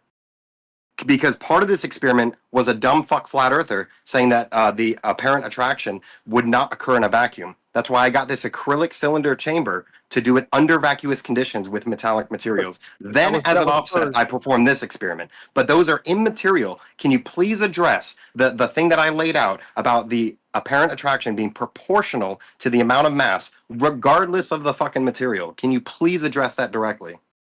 Yeah, I'm not even denying that. That's not really a problem because you still have improved causation. Just because your math works out and the prediction works out doesn't mean that you have causation. You don't know what the cause is. Right, but think about what you just said. Just for a moment, take a step back. I'm not a glober, you're not a flat earther, we're just people talking. Think about what you said. We have a prediction, a highly precise prediction based on a very specific thing, and within an experiment that we do in reality, that matches up precisely to the prediction. And then you're going to say, we don't know what's causing it. We don't know that we're manipulating the right thing. Well, he's coming from more of a philosophical approach, you know what I mean? Because in philosophy, you're not allowed to appeal to the pragmatic, I'm not trying to do anything. All I'm doing is I'm trying to find the approach that works, because obviously providing a video, a nonstop uncut video of a thing that I did in a very simplistic term isn't good enough. So now I have to go at another approach. That's all I'm trying to do. All I have to do really is, hey, here's the video, nothing's moving. I put a turkey nearby, now it moves. That's mass attracting mass. But if that doesn't work, I have to find another approach. Don't you agree? Hold on, fair enough, dude. Fair enough. But listen, I want you to understand where I'm coming from, right? Even if you have utility, right? Even if what you're showing is pragmatic, right? It doesn't mean that you know the cause. Just because you can predict, right, what's going to happen according to how much mass you have, doesn't mean that you know the exact cause of what's causing that phenomena to happen. You understand? So I don't think that you understand. If I say, look, if I say, based on all of the science before me, I've never done this before, based on all the science before me, there's very precise measurements that are being made or claimed to be made, and now based on that, I'm going to make a prediction that based on the amount of mass, I'm going to ignore electricity, electromagnetism, I'm going to ignore strong, weak nuclear force, I'm going to ignore all these things, I'm going to ignore ether, I'm only going to focus on the amount of mass something has, and that's what's going to cause a movement by a very specific amount. Then I go do the thing physically, and it matches up exactly. How can you, as an adult human in 2025 in this community, say, I still don't know what caused it? Be honest. This is the last thing I'm going to say, and then somebody else can go after me because I don't want to hog the mic. Bro, I can grant you mass attract the mass, right? That's fine. I talked about it earlier. Me and Tor were talking about it earlier. But you still don't know what's causing mass to be attracted to mass. Einstein said it's the bending and warping of space-time. No, I agree. No one didn't really know what he had an explanation, right? But we don't know what it is. I agree with you. Then we I don't. When it gets to that point, that specific point, I agree with you. I don't know what the base thing that's happening, but as a just human to human in our physical world, there is an apparent attraction, and the amount of attraction depends on the amount of mass, and that's it. Especially when the argument from flat earthers typically is mass doesn't attract mass. I don't need to show the cause, man. I just need to show that it does happen. So I want to get in there for a second. So the reason why we can be pretty confident that it has something to do with a four-dimensional manifold or four-dimensional substrate or whatever you want to call it is because the theory of relativity makes a whole bunch of predictions that are intensely testable and intensely falsifiable. And those predictions all check out. That includes time dilation. That includes accelerometers not registering a force. It includes the orbit of Mercury. So when we have all of those predictions that we can test, and you can go to dark matter and say, I don't believe it, or dark matter falsifies it, and we can explain over and over why that's not the case. But when it makes all of those predictions, nobody can give a reasonable reason to say why we shouldn't think it's onto something. Those three things you mentioned, though, Omnivore, are so like, what's the practical use case of Mercury's orbit? What's the practical use case of time dilation? What's a practical use case of what was the other one you said? Accelerometers. Accelerometers. Let me answer this. Hold on one second. Let me answer this. So 1 minute ago, Lion was talking about capital T truth with his hand over his heart. You don't know the truth of it. You don't know what's causing it. Now that I say, look, we have all of these reasons to think that the theory is onto something, you're like, what's the practical use of it? So, yeah, you still don't have the ultimate truth. Maybe there is a practical use if you knew what was causing that to happen. So why would we think it's anything but this four-dimensional substrate? Because there's no practical use in it. There is all kinds of practical use in it. GPS. Can you hear me? GPS is the practical use. You're not gonna like this, dude. You're not gonna like this, but I believe the same force. This is according to Enoch 18. The same force that keeps the clouds suspended in the atmos is the same force that. Hold on, dude. Wait, bro. Lion, finish what you were saying, then image it. Just be please. I know you guys are gonna mock me for this or scoff at me. I'm not gonna mock you. It's all good. But Enoch says in chapter 18, the same force that keeps everything alive, right? The same force that's in your lungs right now that gives you life is the same force that keeps the clouds suspended in the atmos. It's the same force that propels the luminaries in their circuit. That it's one force doing all these things. Okay, that's all I gotta say. Go ahead. So go ahead, Agent. Yeah, so fuck your Enoch. Okay, we have practical uses for physics all the time. Each time we design something, we take the atom structure into mind. We take quantum mechanics into mind. We cannot build anything without knowing about gravity, gravitation, and so on. You as grown people denying it doesn't help your case, doesn't help your position. You heard PhD Tony explaining how we can isolate a neutron and drop it and show that only the neutron is dropping, lack of any electrostatics, by the way. So why not? So I want to say something about the capital T truth. So first off, in terms of practical application, there are practical applications. Tora, if you ever use GPS, I want you to say, thank you, Einstein, every time you look to see where you are. Einstein invented GPS there. Yeah. Well, like I said, you could, if you don't think that relativity is part of it, then that's just, you don't understand how GPS works. I agree that there could be parts of it, but I also know there is GPS is not like open source. Like we don't know exactly what it is. Completely. Yes, it is. So the military shares all their locations, every single bit of information they have in the GPS with you. Well, GPS is a one-way system, so it doesn't share any sort of military location information with you. The only things that you need in order to be able to decode the GPS signal is the pseudo-range observable, which is the raw timings that reach you, which are open source, and the ephemeris, which is the satellite positions in the constellation, which is also open source. So I'm fine with it. We had Loran C before GPS, though, and it was just a minute. It was just as good. Tora. No, it wasn't. It wasn't just as good. Wait. I want to hear. Wait. Oh, come on. Just real quick, one. Tora, I want to hear you say it's not open source again, and explain why it's not open source. Because I don't like. I was just told it was open source. Yes, so you were. Does it change? Does it? So that was your first objection.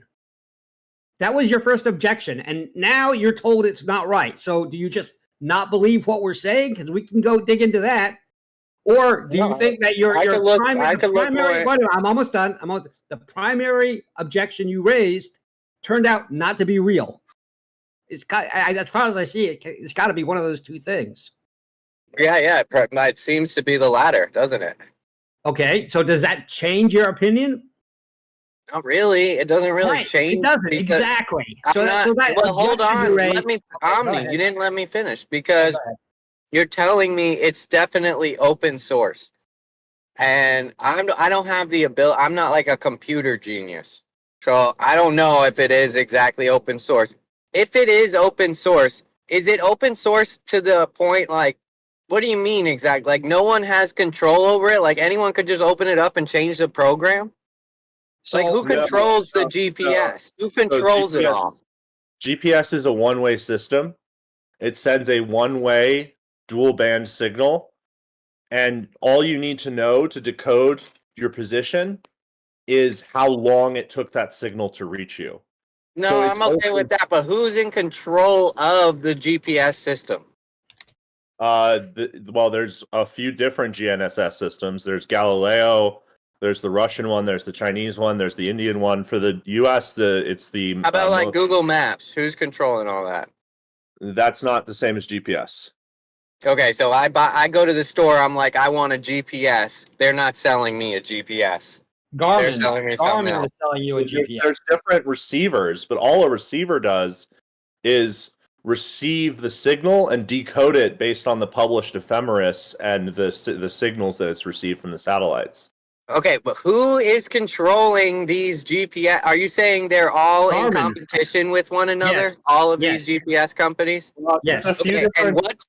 what does one company have over the other that I would choose this company instead of this company if they're all the same? So their coverage options are different. For example, the coverage in the middle of the Atlantic Ocean almost requires that you use Garmin avionics in order to decode, where if you're in the Pacific Ocean, you have a couple more different options. It's coverage area, the answer. Okay, so this is compartmentalized in such a way that different areas have different satellites owned by different people. Okay, and who is the one who organizes sending these satellites up to the who sends it up into space? Is it? Can I go to different companies for that too? Yep. Well, you have a couple different constellations, but it's usually the governments of the countries and space agencies that are responsible for that. I don't know off the top of my head who manages the space segment for GPS in the United States. It's probably either the Space DoD, Force. Space Force, that is a side branch of the DoD. Yeah, there you go. So wait. The Space Force just came into GPS has been around longer than the Space Force. So who was it before that?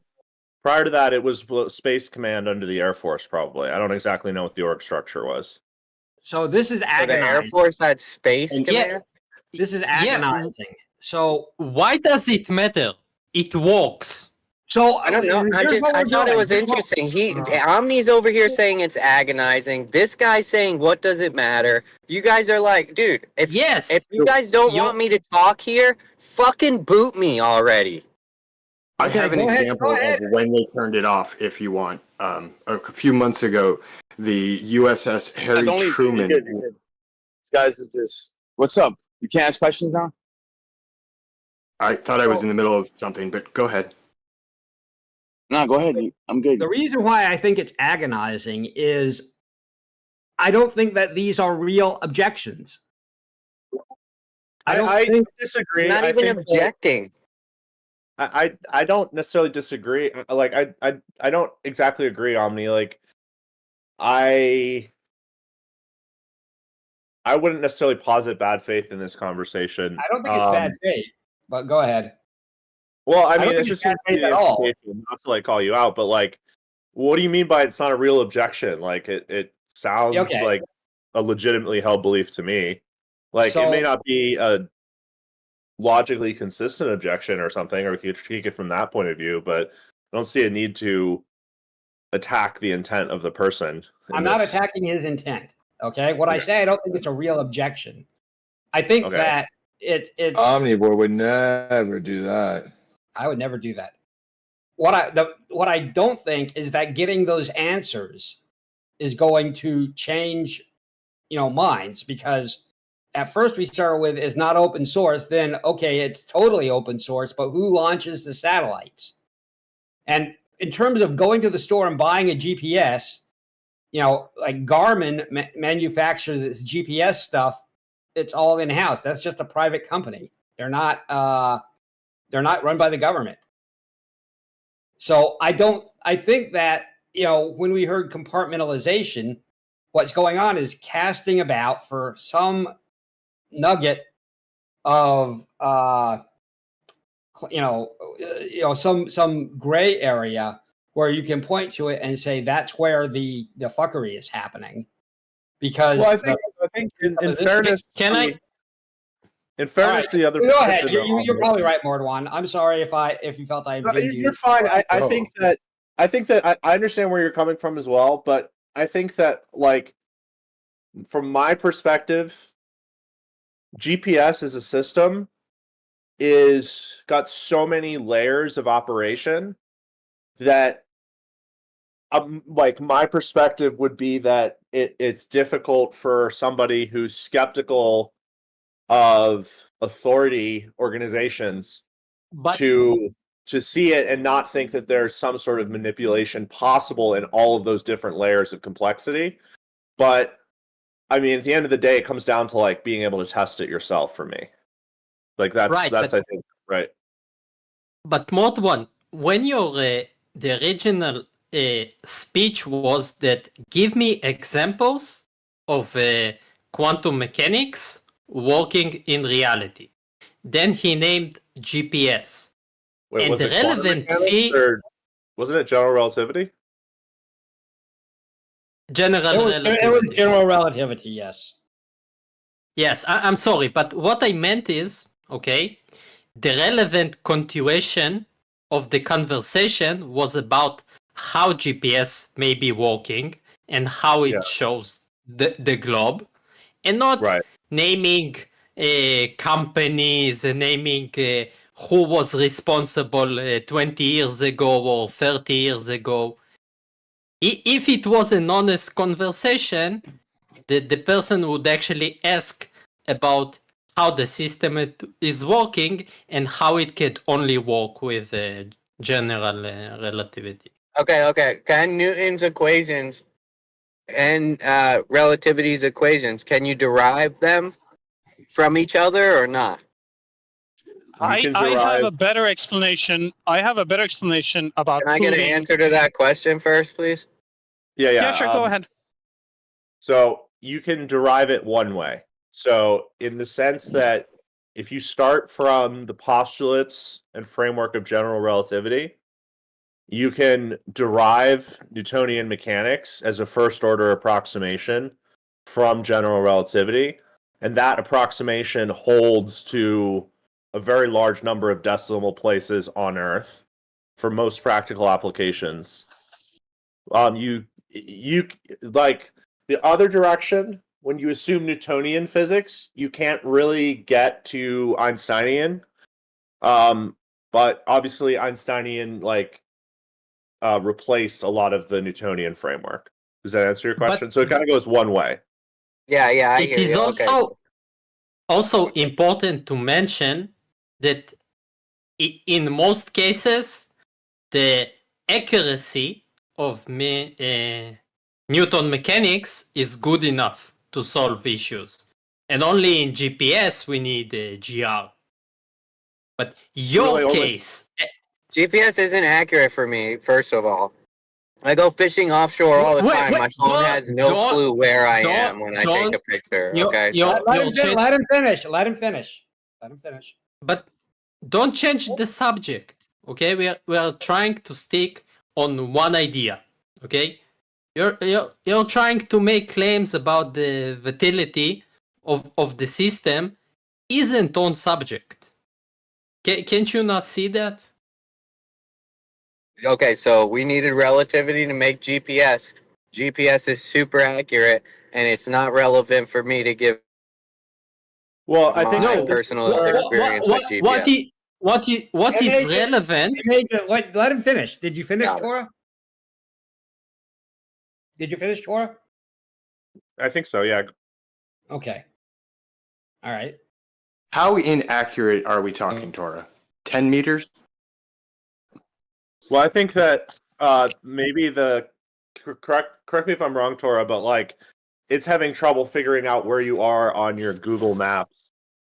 Do you have cell phone signal when you're out there as well? I don't know how far out you go.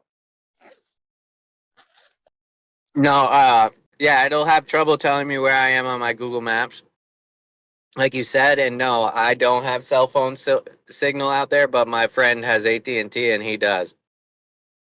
Yeah, so I think part of that might just be Google Maps, like because I've used, I've never personally had that issue, but I don't spend time at sea, right? So I've never, I've never had an issue with GPS working in the backcountry despite having no signal, including like in the Grand Canyon and stuff. I'm curious if you've ever like just gone out to the like go to the Compass app if you have like iPhone. I'm not sure whether this is on Android.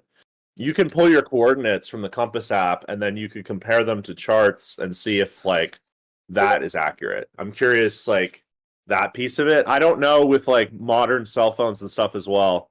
Some of them might have more of a dependence on using augmented GPS rather than just like the GPS sensor itself. But I was just because like for me, I've been in areas where I have no cell phone service. Like I'm down at the bottom of a canyon. I'm like on the other side of a mountain range from civilization, and GPS has always worked well there. But I have to download the maps ahead of time.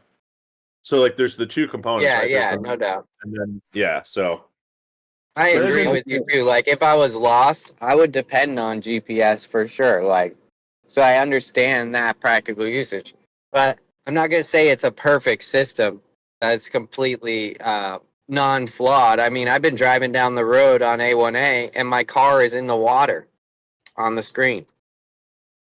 yeah, I mean it's definitely not a perfect system. So, if I understand it correctly, someone was asking about proof of quantum mechanics in today's modern society, if I'm not mistaken. No, I heard someone say that. Relativity. Oh, okay, my bad. I thought that someone was asking about quantum mechanics. That was Agent, but he was wrong about what they were talking about. We've got a couple people in here who don't listen at all and just want to throw insults the whole time. So yeah, they just make up stuff and then insult the person after. Tola, thank you for making things up. You're a totally honest debater and discussion guy. You never lie. I'm a discussion guy. You got that right. Yeah. Because I was gonna propose like several ideas like where you can see quantum mechanics being applied to in reality, but yeah, never mind. I mean, you could go into that if you want. I mean, I don't know. Is that the topic? No, Tora. I want you to bring me any device on Earth that falsifies gravity. This is the real topic, and this is what you cannot bring as a flat earther. Go. Yeah, a can of soda. No. So Tora, I don't know. You when need you to were talking bring a about- device. Device. You know what a device is? It's really vague, that term. So I'm going to try this one more time. Depending on what part of the A1A you're in, quite often that area's GPS signal is degraded for military testing. There's the Electric Boat Company and a couple other companies right there that are quite often out of the ocean and request that the U.S. government degrade the GPS signal for them, and they're granted it. So I don't know when you were there, but that's really common in that area. Okay, I've been in the middle of Arizona driving like close by Lake Pleasant, and it puts my car in the water in Lake Pleasant. I mean, dude, just go down to Walmart, buy yourself a Garmin, whatever you want, and watch all the mistakes it makes. Again, military bases can do electronic warfare, and they can jack GPS up from hitting the target. You know, you have enemies sometimes that want to target your bases and stuff. It doesn't mean GPS isn't working. It means in the certain area, someone decided for him to not walk. But this is not an example of GPS not working. I'm not making a claim that it doesn't work. I'm making a claim that it has inconsistencies. It's not perfect. It's not a perfect system. Who cares? It's not perfect system. You do. You do because you keep asking about it. Yeah, your claim is that relativity has created a perfect working global positioning system. That's your claim. You're strawmanning the claim. You're strawmanning the claim. What also needs to be mentioned is that you receiving an erroneous signal, that cannot be just GPS. It could be your receiver that is either low quality or doesn't work or there's error with it. If you want an accurate representation of where you are on the GPS system, you might have to invest in a much more expensive and a much more powerful GPS receiver. The ones that exist on your phone or exist on your car are very small and kind of crappy. So, the limitation isn't the GPS. The limitation is the receiver. How about on the satellite? How about on the satellite that they had in space since the 70s and then it came crashing to the Earth? Why didn't they know where that was going to crash to the Earth? There's a ton of satellites. But this is not the claim. The claim is that the mechanism behind GPS uses GR to work. And that is it. That's fine. As long as it works, even in one case, you need to present some alternative idea for how it works. This is how stuff work. Why? Why would I have to present an alternative to general relativity? Because you make the claim it is not working because of that. And in order I did not make that claim. I didn't make that claim, dude. You obviously are not listening to the conversation at all. You have a problem with me. You did make the claim. Specifically, you have a problem with flat earthers. You made the claim. This dude's got to find discord with everyone for some reason because they have a different opinion from him.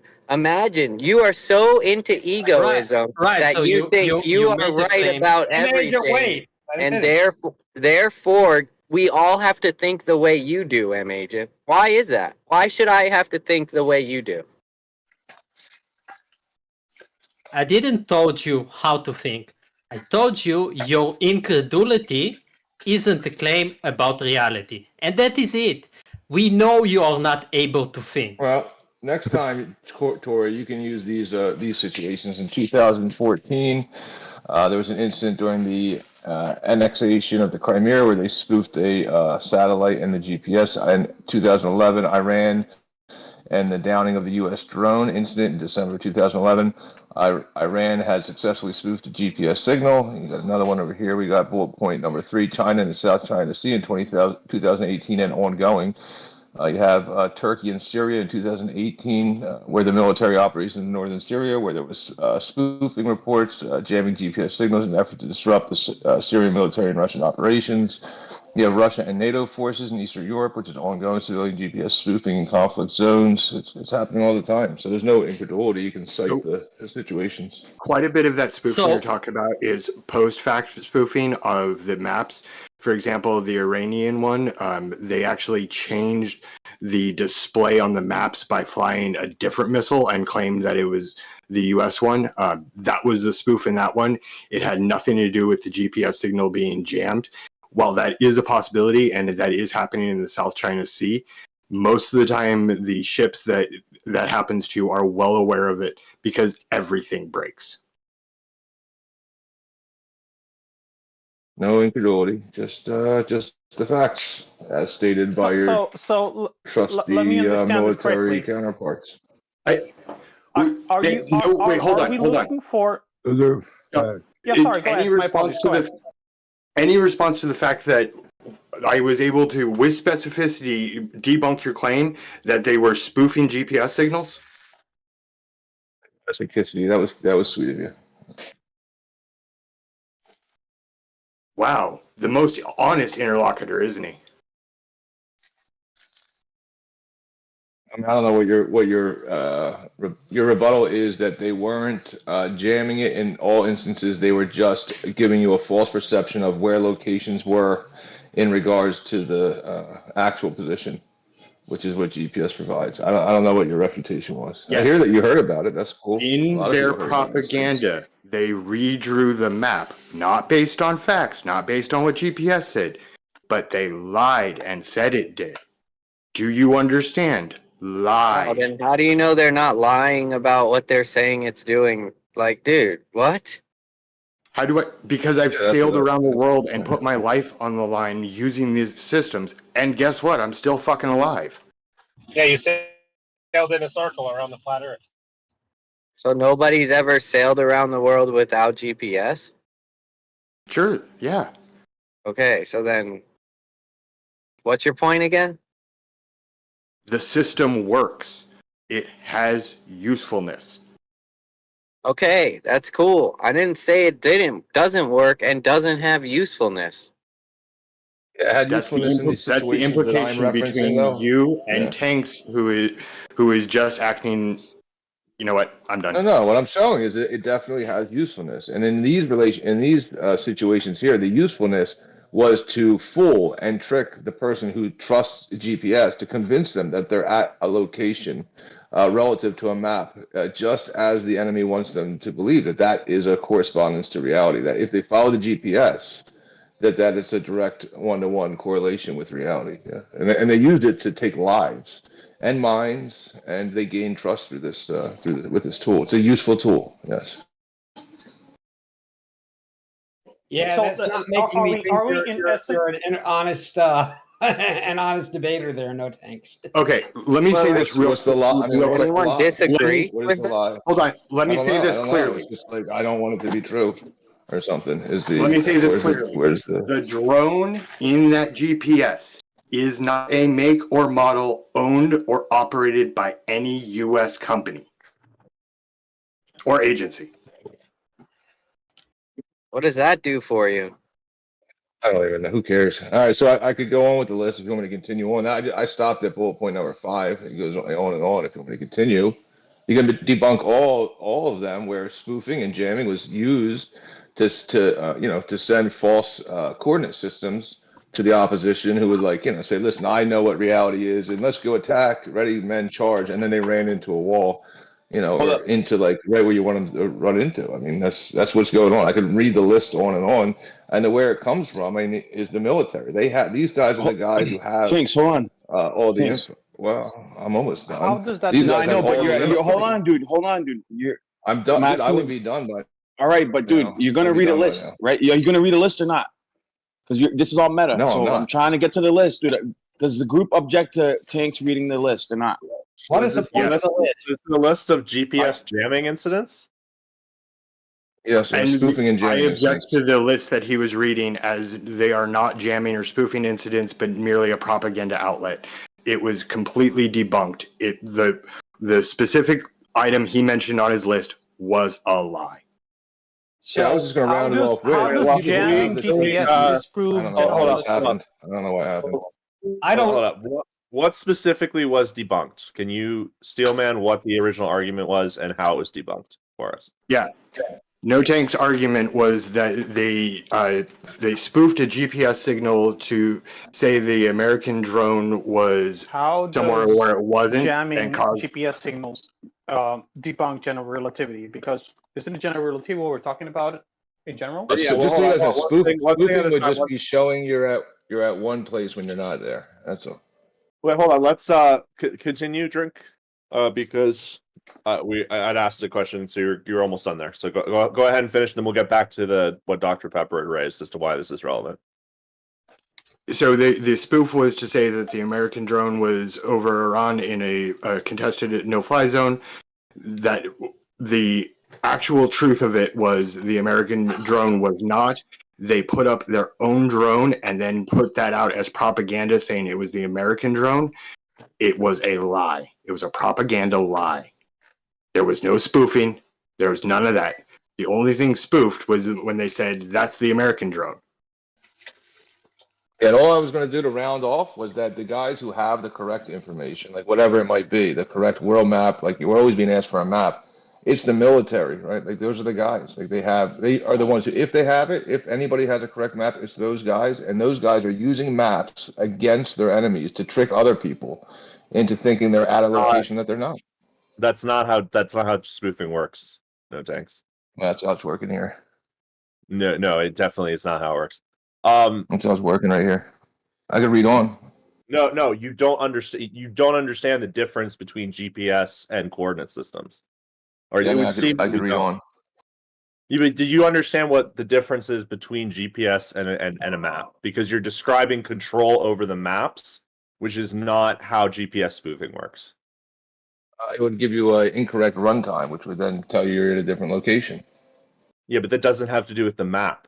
It would coordinate to a fucking map, dude. If I tell you you'll be at my house in 60 seconds, yeah, and I tell you, guess what? You just hit 60 seconds, but only 10 seconds went by, and now you're at the house, but there's no house there. Yeah, but you're not controlling the map to affect that though. You're sending. They're faking your position. They're not faking the map. Yeah. Yes, they are. No, you're They're not. correlated, No, dude. They're correlated. You literally don't Dude. you literally don't know what you're talking about. No, you literally The don't map- get it, man. You don't know what you're talking about. They'll just tell you your runtime has changed. You've arrived at your destination, You are and then incorrect. therefore your map has Incorrect. changed. Yeah. No, that's it. not how it That's works. it. Yeah, you're wrong That's about exactly that. how it works. Can you define the difference between position and coordinate for me? Yeah, that's just exactly how it works. And I can read on with the list on how they use the spoofing. I asked you a I specific mean, question. you made a specific claim. You made a claim. There's no need to ask me questions. So they use these. There's no need. Can you separate one from the other though, Mordwan? Can don't you think so. separate your position from a coordinate? So your I don't think he's gonna do position, it for us in a second. I your think. position can be displayed in different coordinate systems. So you can't separate the two. So they're Obviously not. inherently He doesn't know linked. what he's talking about. He doesn't know what he's Yes, talking so- about. Give him a Yes, break. I do know what I'm talking about. I know how GPS works. I'm almost to the You don't level sound like an of- honest interlocutor. Yeah. Okay, I mean, you that's can just, say that's that. the but- I'm just copycatting. I am playing a copy game. I'm just copying the That's globe, fine, that's global fine, responses. That's it. That's That's all I'm doing. fine. I'm not even making an argument. I'm You just can do copying. that. You can do that, but it doesn't help your argument because my point You don't is have that an argument. Yes, I do. My argument is that GPS provides a position which is then displayed in a particular coordinate system. Your like device coordinate has a system, map. Your an device has a ECF, map. it doesn't even really make sense to describe ECEF as a map per se. It's just a coordinate system. So when you calculate your GPS position, all the calculations are done in an Earth-centered inertial or Earth-fixed coordinate system, which He's not produces a following position within that coordinate frame. Like So anytime that we talk about a latitude or a longitude position, we're not talking about a map. So then that's not the map of the globe. So I did this over at Gem Pandas the other day. I said I got the guy to throw. I think it was Sirac or whatever, Sirachi or whatever his name. Yeah, to throw away the coordinate system. That's their only proof of the globe is their coordinate system. Now Morwan's going to do the same thing. He doesn't. Okay, he no, that's not just true. doesn't understand. I have plenty of coordinate system. Throw away your independent globe proofs of proofs. the globe. Throw away your longitude. That's your globe. Throw it away. No tanks. No tanks.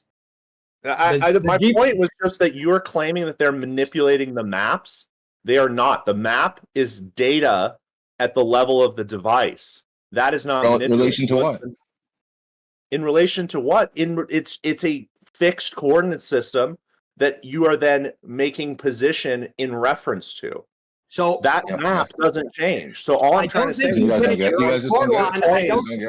your claim that they're manipulating the map is incorrect because what they're doing in GPS spoofing is they're manipulating the signals to make it appear that your position is something different than what it is. They're not manipulating the data on your device. Wait, hold on. I just want to get in real quick, Omni, because you don't see how that defeats.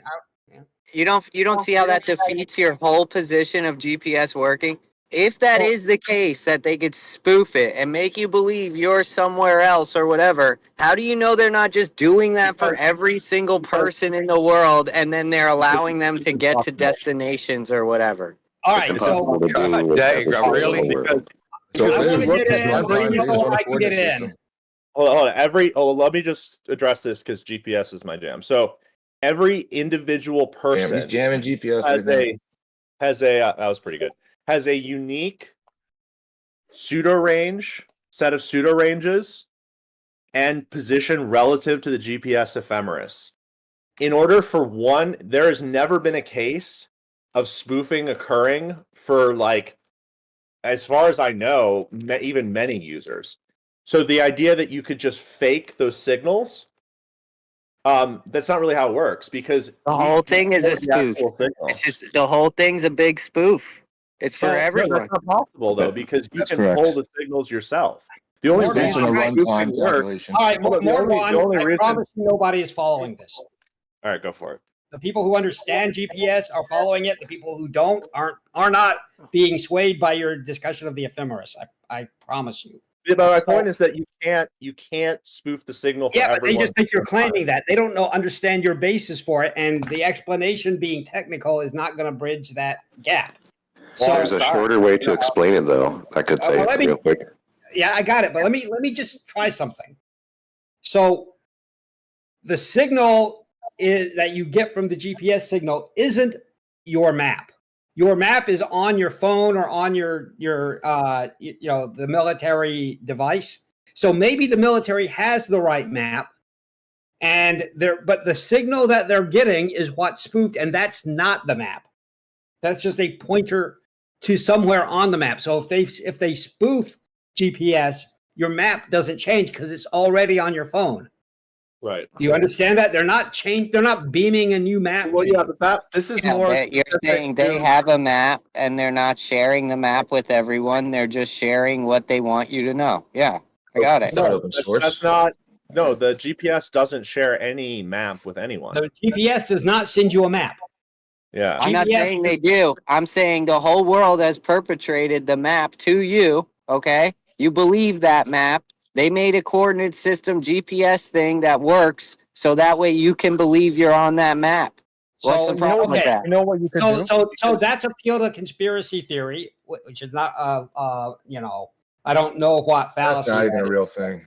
Oh, we're It's like an talking appeal to about the possibility flat of Earth, what it is. though, which is literally the whole flat Earth argument is that there is no map, no true map of the world. I was almost done. I was almost finished, and then I'm going to go on mute because it's obviously I'm not going to be able to get in here. But what happened here is you started with what's the practical application, Torah. Now we're on, the military must have the real map and they're not sharing it with us. This is somebody who uses GPS like all the rest of us to get around on a daily basis, and it doesn't work without relativity. I don't use GPS when I go fishing. I don't. Yeah, but that's. Wait, but what about when you most drive global somewhere when you've shipping never does. been? Can I get my chance to actually say it now? Yeah, go for it. Okay. GPS is available to the entire population simultaneously. You cannot spoof a system that works to an entire population simultaneously, when they can all see the same signal sources. Secondly, your position cannot be accurate if the positions provided by the satellite system are inaccurate. Yes, they can. Yeah, like when you're in the middle of the ocean and you don't have an accurate location where you are at. Yeah, but That's a claim that nobody is able to provide. That's just a baseless claim.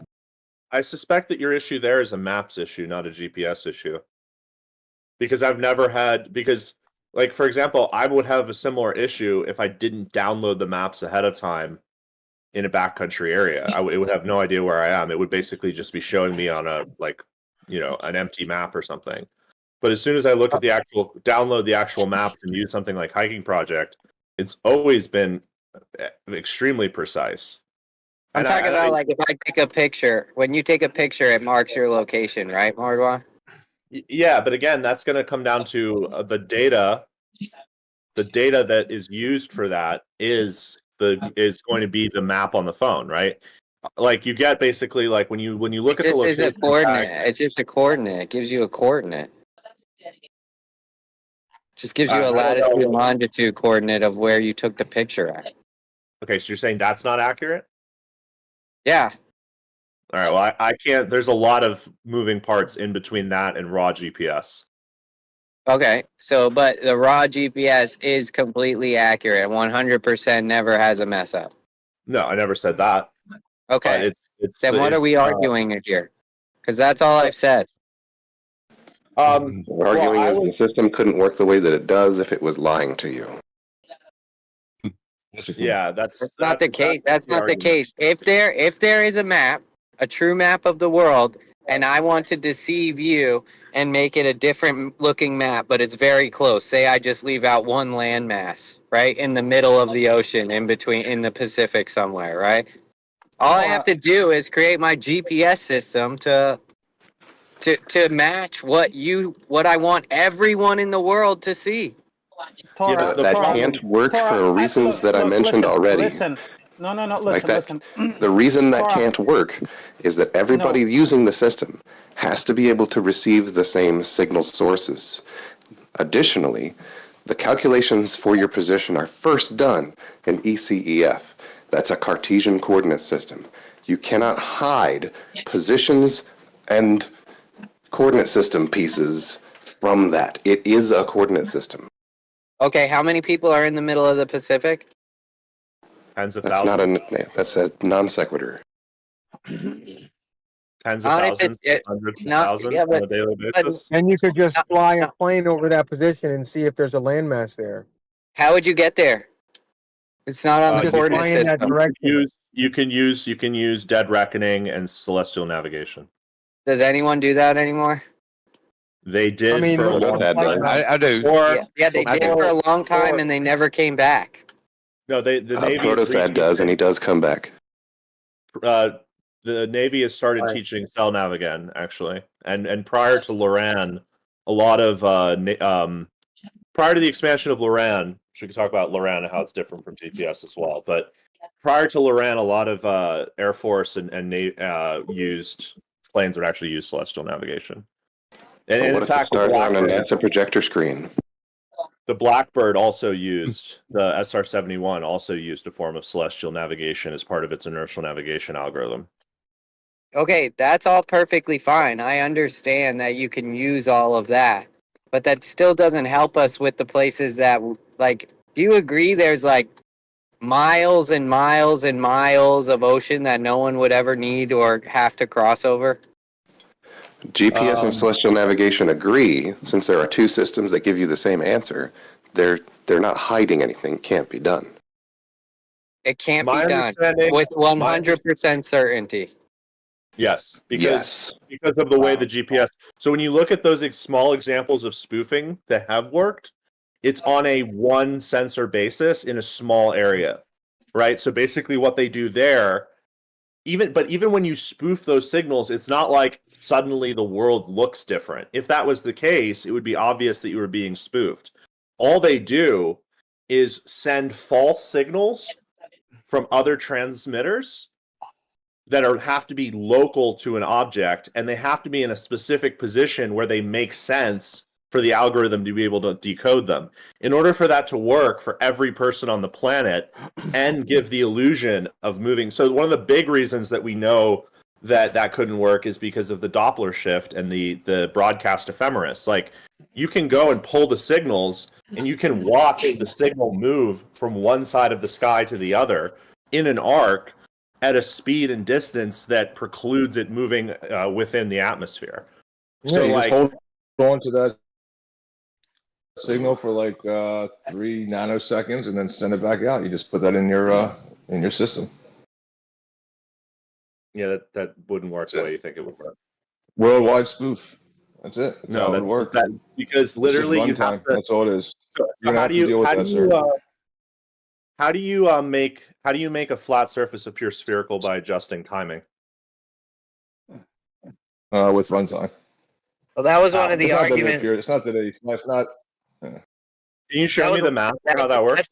That's one of the arguments I heard recently, and like Globy McGlobeface made that argument about airplane, the length of the runway at an airport should all match like these globe measurements, right? And then when he calculated them out and then showed the actual measurement, the numbers were different. And what was weird about it is from his globe measurement, his number was a little bit longer than what the actual runway was. Which how is much? what we would expect if the runway was flat and you were calculating it to be curved. By how much? How much difference? I'd have to go back and look exactly, but it was like you're talking about a 2 mile long runway or whatever, and he was like, it should be 2.2 miles, but it measures 2 miles. So see, all my math is accurate, and it's 0.2. like, wait, isn't that what the flat line would be if it wasn't curved? It would only be a little bit different.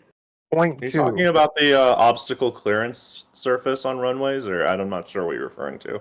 He's just saying he basically can measure the length of the runway using the latitude line, because that latitude line is a curve or whatever, and it sits right on that latitude line.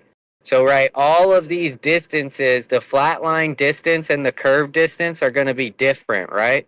But not by much. Yeah, But the but it'll flat be line distance vastly would be a longer. little bit Oh, yeah, shorter, no. and every single one that he showed, his math worked out to be a little bit longer than what the actual runway was. The flat Earth would be vastly Yep. longer. Jesse Path of Light did something similar with his 3 points that Omni and his family are going to go out and establish. You get the shorter than the straight line distance. On your globe is weird. It's impossible. Yeah, all of the distance measurements that I've seen support the opposite conclusion. But if you have ones that are specific to the argument you're making, please post them. You stand above the surface of the Earth. You get a point A to B, the shortest distance between them, and then you bring it down to the ground, and you're like, huh? It's shorter. Shorter than know the that again, if there's an inconsistency that you're pointing to, post your data, because I haven't seen it. Yeah, but do you understand the concept? I understand the concept, but it's hard for me to actually evaluate what you're saying in the absence of the actual screenshot of the data or something. Yeah, it was on a modern day debate, Shane and Allen against McLovey and McToon. And yeah, and it was in his intro. So you can look. And I thought it was weird that Shane and Allen didn't even address it. So maybe I'm just missing something here. But yeah, just like Tank said, if you measure a distance above the Earth's surface from point A to point B at your eye level, and then you measure the distance at the Earth's surface, those should be two different distances. Can you say that again? Yeah, if you measure the distance from point A to point B at your eye level, and then you measure it at the ground, those should be two different distances if we're on a globe. They are. Why?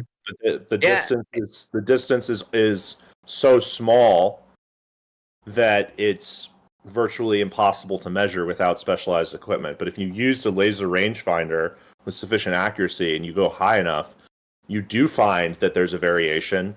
And that's why in the Verrazano Narrows Bridge, they had to account for that variation when they were building the alignment of the towers, because it was over a large enough span.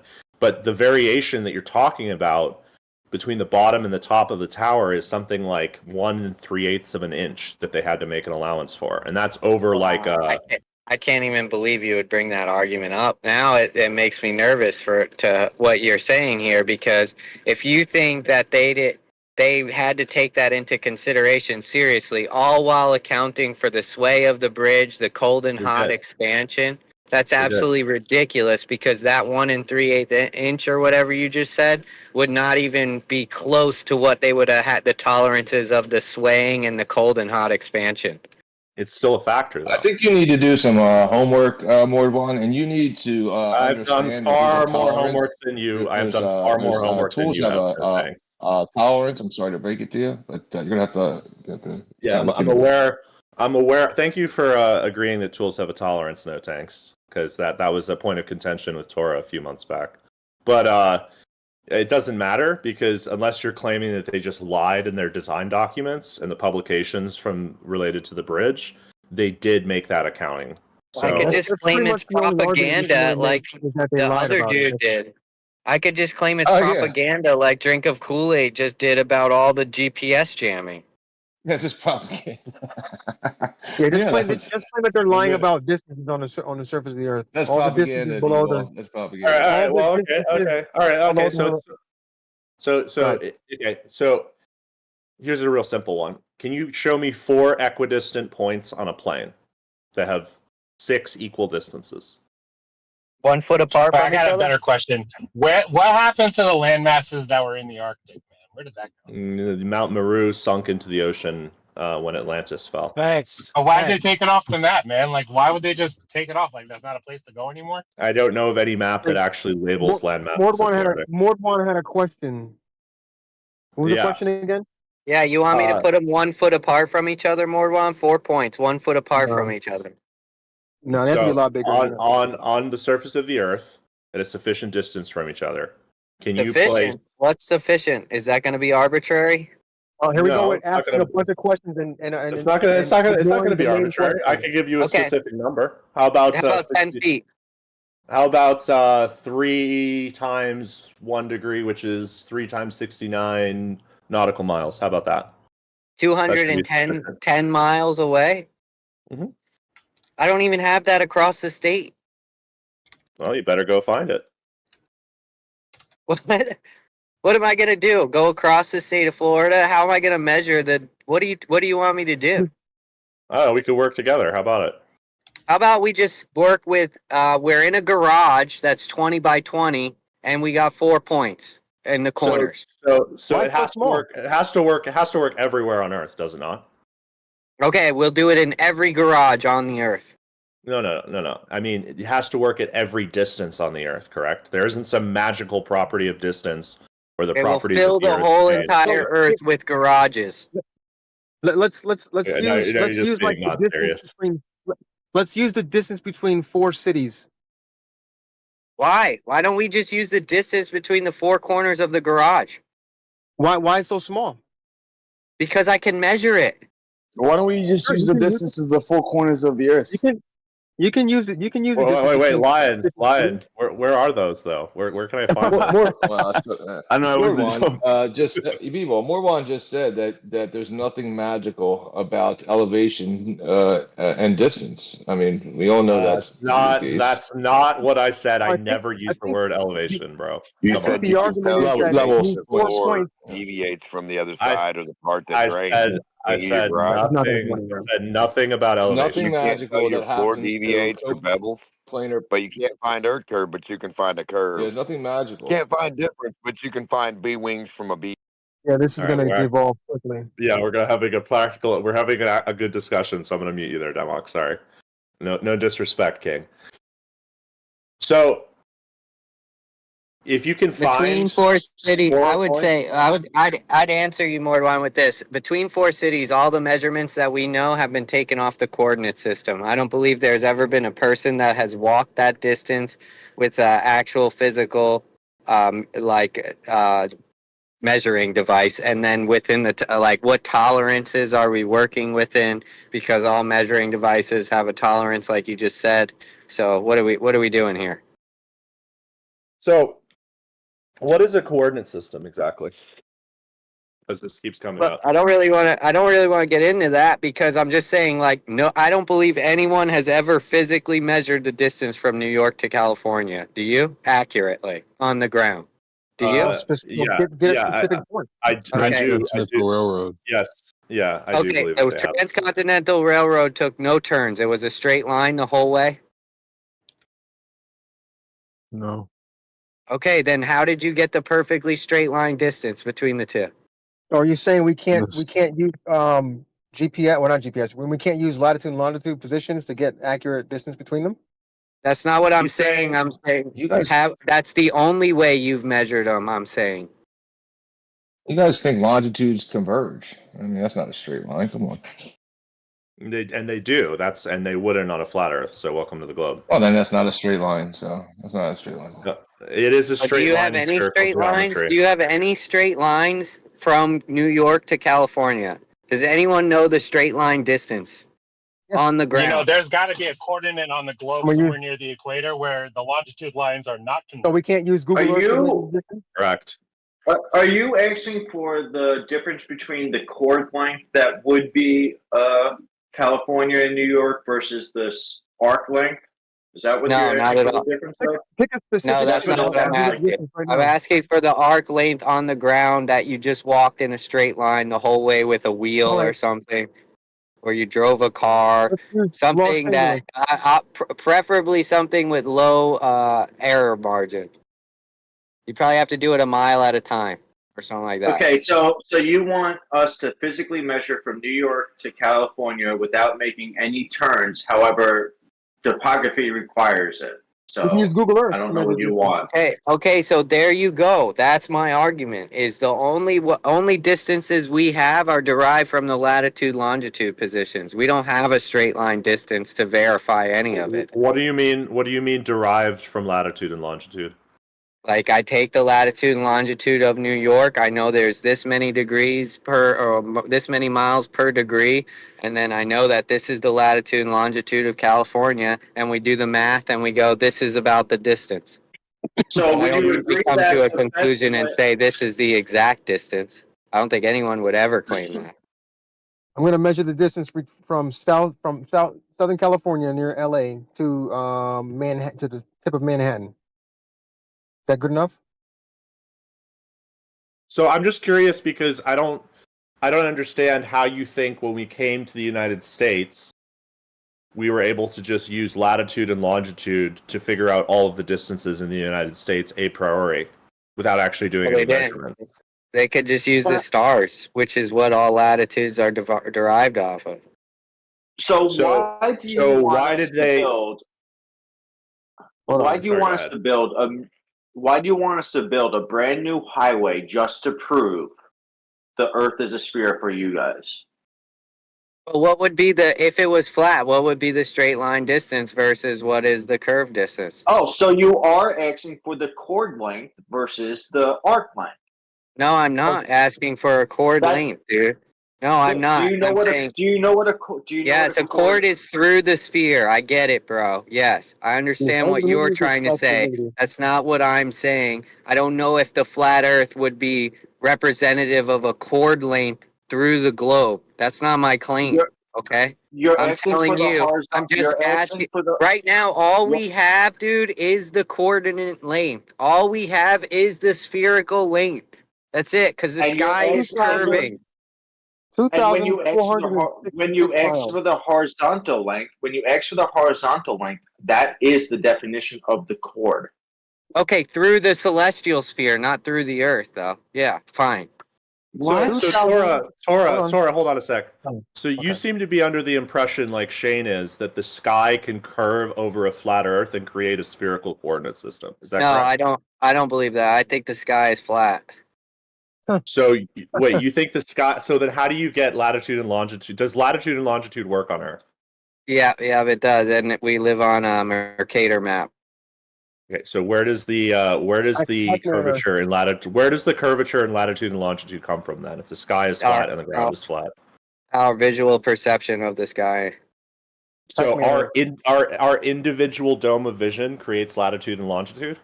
Correct. Yep. So what happens if two people are standing next to each other and they're looking at the same star and they're trying to measure latitude and longitude? Well, how big is a spot of latitude and longitude? I don't know. You tell me. When does it become an issue? I don't know.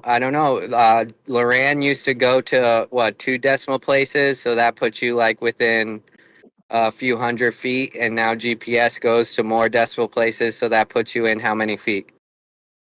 I'm not sure why you're bringing up Loran or GPS right now, but I'm curious because you're now claiming that there's a sphere of vision, but you're just punting the problem because you're claiming that a hemisphere over a flat surface creates a sphere.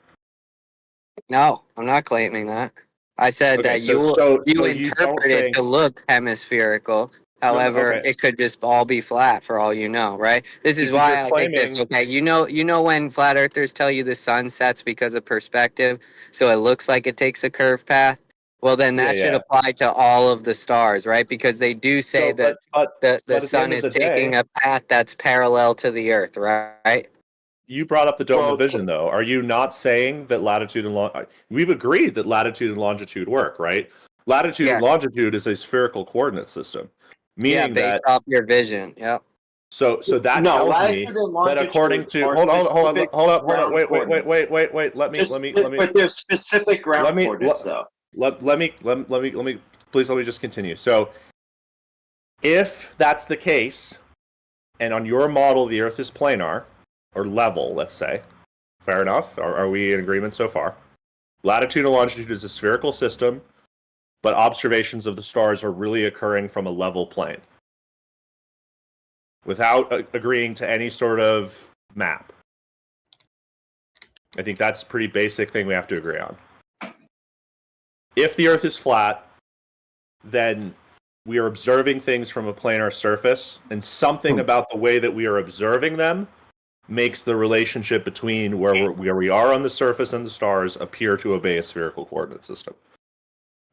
Yeah, our vision. Okay, great. So that means that there has to be a mapping between a plane and a sphere. Yeah, that would be the Mercator map. So what is the mapping? What do you mean? What do you mean by that?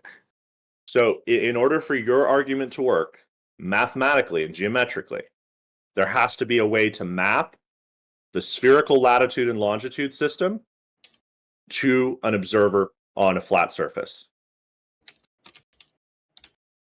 So what is the nature of that mapping?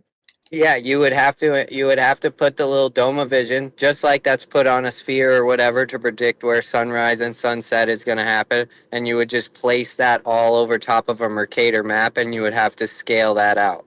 But the problem that you have though is that a plane is not metrically equivalent to a sphere. So there's no way to do that projection and preserve distances. And the basic demonstration of that is the 4 points problem. Any 4 points on a spherical surface are not equidistant. In order to show that, you have to move out to a sufficient distance where you can actually measure it. But how are you measuring any of those distances? But you're measuring those distances off the sphere, off your vision. You're not measuring them physically on the ground. That's the whole point of this conversation. You're saying off your vision though, and what I'm telling you is that 4 points can exist in an equidistant way on a sphere, but they cannot on a flat plane. And the reason for that, you don't have that. You don't have that anywhere. You've never measured the 4 distances from on the ground. You only have the sphere measurement. So if I did a geodetic triangulation, and I used rather than using celestial navigation for my latitude and my longitude, I used inertial measurements with gyroscopes. How does your argument apply then? Yeah, I don't think that would be what I would use. I would just take a stick. Okay, but let's say that we did use that, because gyroscope can uniquely determine our position relative to the axis of rotation of the Earth. I understand that, and that again is just correlation. You don't know that for sure. Correlation. Oh yeah, I guess these things are going to be off by like 1,000 miles. But right? the point is that you can't describe. There does not exist mathematically. What you are describing is geometrically impossible. And the 4 points problem is just one way of showing that. We do it all day with planar surveying.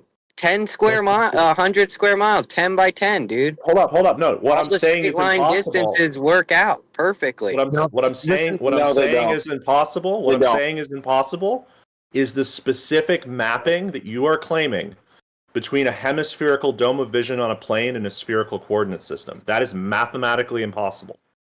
Are you saying there are no flat maps of the Earth?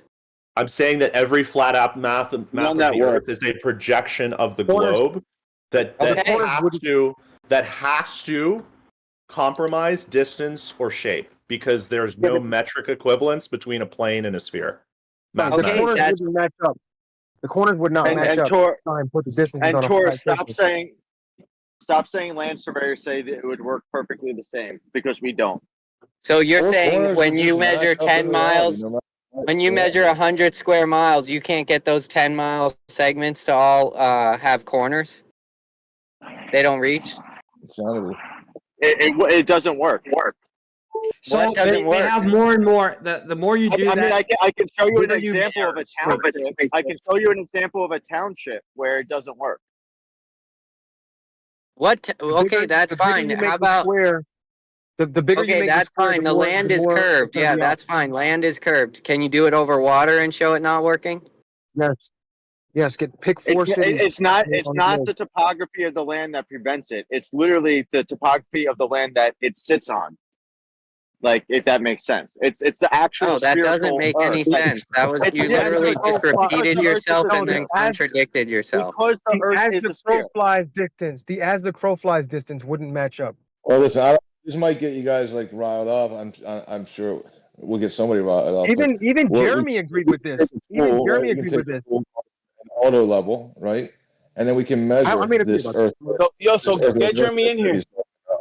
Yeah, you think I already made a Jeremy video thinks he about- can I'll post know the video. things with 100% certainty, bro? You think I'm gonna I'll listen to post the that? video. Okay. Get Jeremy in here. Yeah. I know. Yeah, I'll get him in here. Yeah, right, bro. Oh no, not physically, but I'll just post a video where he literally said it. What does it matter? What is Jeremy like, the all-knowing God or He's something? not, but he agreed. No, he's not. He's not. But he understands the concept. The Just stop concept going to is surveys simple. for, Dude, I'm telling you, Tor. You can't make a Stop square. going to surveys because long distance surveys prove a sphere. So stop going to surveys. So 10 miles by 10 miles proves a sphere? Yes, it would. Okay. Weird. The bigger you Yeah, make that's it, what Why do they call it? ideas. Why are they calling it planar surveying? the bigger you make that. They're not that even square measuring on a- planes, dude. They're not. According to this guy, planar surveyors are not measuring planes. The bigger you make the square, the harder it is going to have those corners match up. Okay, that's fine. That's what you claim. Now go go to a big body of water and do it. Shows it. Do you want me to show you a document that proves it? Yeah, like a square is just. They're not gonna right? look We can at use it. a tool They're not called an gonna look auto at the level, document. right? We can establish a horizontal plane of reference, and we can just measure that straight line distance. The Earth relative what? No, go ahead. No, nobody has a measurement of the New York to California on the ground. Is that the conclusion of this? Yeah, I guess We don't need that measurement. For all these years, we don't know the distance. Yep. Yo, thanks. Are you done? I was gonna make a joke, dude, but it's too late now. Now it's all awkward. Whatever. Awkward. Let me find this video. I was gonna say they're making spherical squares. Yes. Yeah, I mean, and that's why that's exactly why. A little bit. That's exactly why. If you look at Section 6 township surveys, you see that we push the error, like push all the margins from the because it's actually a polygon. We push all the shorter distances to the west and to the north. Just Google Section 6 township surveying, and it'll show you that it's a spherical Earth. A square is not a sphere, dude. So you can establish above the surface of the Earth a square, which is two-dimensional, and the four corners would match. You're saying over distance that would change. I mean, that's quite the claim. This whole It's thing with just reality. satellites, bro. The satellites is too complicated for me, bro. Like Shane and Alan were in here last night. You guys should have been probing them. They were wrong. This doesn't use satellites. This is literally a township survey from like the 1900s. No, I'm not talking about survey. I'm talking about earlier the conversation we had about satellites, GPS. All right, don't derail the conversation. Where are you man. posting this? Where are you posting this? The only What is place his name? everyone What's this posts guy's stuff. name? It used to be Dark Dawkins or something. Where are you posting this, Dawkins, dude? Are you going to actually look at it and recognize the fact when it shows you that the township has the shorter distances to the west and to the north, that it's because when they make these 90-degree township square No, miles, I'm just asking where you posted it ends because up I'm not going to being- do any it of ends that. up What not are being a you, square. dude? Are you If ridiculous, you're not- bro? Post if the you're not gonna information, do it, bro, then and why I'll should I read it, post bro. Are you going No, to you post won't. it, or are you just going to keep asking me if I'm going to actually look at it? Sure, because I'll we post know it. because we know Yeah, that we know. Are Because we you know the scared to history. post it or something, bro? No, it's because we know the history that flat earthers don't look at things anyway. Oh, okay, so you're prejudiced. No, it's just that's the history. Yeah, that's called prejudging. You're making a judgment call okay. on me based on the fact of a group of people. So you're a prejudiced person, is what you just when said. when you see that it it says exactly what he's talking about. Then what? Is it the Nothing, heavenly dude. energies Dude, that I'll are come in gonna make here. it not match up? The Dude, I'll come heavens in are gonna here. open up. I'll read. Yep. Dude, I'll come Heavenly in here energies. and I'll read it with all. I'll come in here and we'll read over it together, bro. After I read it, is that a big problem? And if you guys are right, I have no problem saying you're right, dude. What is wrong with you, But bro? that Why doesn't are mean you the earth like? has a glow. Why are you pinning yourself against people? Why do you want to have the argument? Because we know the history. That's why. Okay, so you're prejudiced. So you just admitted it again. No, it's not prejudice. We know the history. Yeah, Providing that's evidence. what people say about Providing black evidence. people. They're not lazy. We just No. know the history of black people and they don't No, work we know that the hard. history Yeah, of that's flat called earthers. prejudice, bro. We provide No, it's the not. evidence, and it's ignored. Okay, I know so you're you've kind. done that with other people. That doesn't mean it's going to be the same case with me, does it? Yeah. Okay. Let's see. I know you're kind. It's okay, man. Yo, but what's up with this Darth Dawkins? Why'd you bring him up to her? That's what that dude's name used to be. He used to be like, yeah, I posted it. He hates, like somebody said it the other day, like, why do you hate God? Hey, And are you he's like, I don't posting hate it on God, I just hate omnipresent text God and chat? I hate flat earthers. And that's it. Hey, put it in Wait, omnipresent hold He's a on. hater. chat. I'm trying to get some clarification real quick. So that one dude from politics server that has the precept argument, and the tag Hold on. argument. Wait. Dude, post it. That's Darth Dawkins. Dude, post Can it in you hold on, dude? Wait, bro. No, Go ahead. All he's right. posting that information. Post it in omnipresence text chat, not I omnicast. posted in both. I posted in both. Okay. Post it in. Just keep posting it. Yeah, and he hates Donald right, go Trump. ahead, if you Lion. didn't notice. He hates Donald No, Trump. I couldn't hear what you Go said. ahead, Lion. Who's that one guy from West. politics server? Please, I want to know. Yes, that is Darth Dawkins. Yes, his name is Gary Milne. Like, yeah, I don't hate Darth Dawkins. He's provided me hours and hours of laughable entertainment of how stupid a fucking person can be. So I don't hate him. Just like I don't hate flat earthers. You guys give me hours and hours of entertainment. I don't hate you guys. Yeah. All right. Well, hold on, dude. He identifies and wraps his whole life around these people. He currently around flat earthers are silly. There's a lot going on. Donald Trump as a There's a lot going on. Let me just finish real quick, dude. Go ahead, Let me Lion. just finish. No, because All right, one at a time.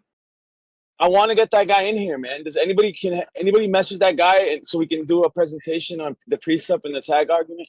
Me and Omni can do it. Yeah. Omni's too much of a coward. No, Why are you Omni said he attacking would Omni? want him in here, so that's just bullshit. Omni said he would want him in here. He's just not going to give him his precious mute button. So stop. You don't lying. Lion, you were here. Lion, you were here for that conversation. So I don't even know why you would say something like that. Because I want to know. I want some clarification if he's coming to this server or not. Because I'm interested in bringing him in here. If we haven't already messaged him, we should message him. Omni said he would have him in here. He just doesn't allow it to get to server mute people. That's what he said.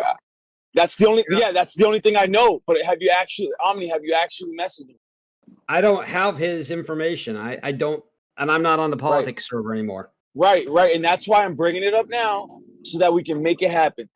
Okay, are you If somebody in here? Wait. In here could. Are you? No, dude, he's never gonna come in here, bro. He's never gonna come in here, bro. If you know who Darth Dawkins is, he would never go anywhere, bro. He got off politics for a while. He went on TikTok. He's coming back to politics, but he runs too tight of a ship, bro. He can't. He won't. He's just like Jeremy. If he don't have mod powers, he ain't coming in here. So did you hear the story I told you the day, Lion, about? Maybe you missed it. I went over to politics, and I was in the server. I don't know if he was running the server or what, but he was doing the Christian, apologetics and doing it well as far as I could tell. And I was agreeing with him for about a couple of minutes, and then I don't know I can't remember the context exactly, but he basically said, "Wait, are you a flat earther?" And I went, well, I'm not exactly sure. I've never been far enough. I said, I've never been far enough away from the Earth to actually confirm that it's a globe. And that's as far as I got. And he just muted me. And then I was like, he's a little okay. unhinged. I know him from politics server. I don't know him personally. I was hoping somebody in here knew him personally. that they could send him a message, maybe get him in here. But if not, He's it's not whatever. coming over here. I promise you. I think a lot of he's not coming over here. If Yeah. you want to talk to him, go to Atheist Helpline, and he will ridicule you and mute you immediately. Yeah, I know, dude. yeah, I know. he's a character for sure. Yo, I'm reading this paper or whatever, and we were talking about the 4 lines not connecting at the corners. And in this paper, it says it was difficult because of bears and trees. And so, what specifically in this paper should I be focusing on? The picture that shows the township and the actual measurements of the land. Do you have a higher quality image? Because this is kind of blurry. I can't zoom in on it. Well, yeah, okay. So I the image of the land has perfect post images. squares. Yeah. It has the images, dude. It has perfect squares. Really, a perfect square? Are you sure about that? That's what it shows. Really? Do all 4 sides of a perfect square have the same length? Yes. Okay, this doesn't. Well, how am The I? ones on the top are like How am I rectangles, supposed to know that? Where does it say that? If you look at the measurements at the far left square, at the bottom compared to the top, there's different distances on that length.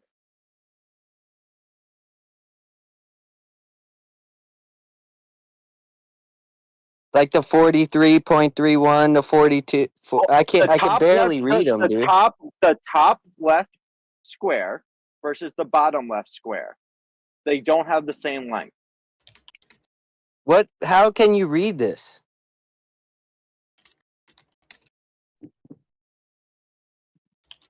Some of them do, some of them don't. Then is what you're saying? Yeah, you got to get a better copy of this, man. So you're saying like the four? There's 4 of them that say 4200 or 42.00. I can't tell. And then the top one says like 42.31. So it gets longer out on the edges. As you go, it gets shorter as you go north. Yeah, and in order to find north, what did they do? Okay, hold on. In order to find north, what did they do? They used the stars. This was literally surveying back when. Okay, thank you. So this is a geodetic. This is geodetic surveying, not planar surveying, like we talked about. I'm not hand waving it. I'm saying I asked for planar surveying, and you presented a paper with geodetic surveying. It's called a bait and switch, dude.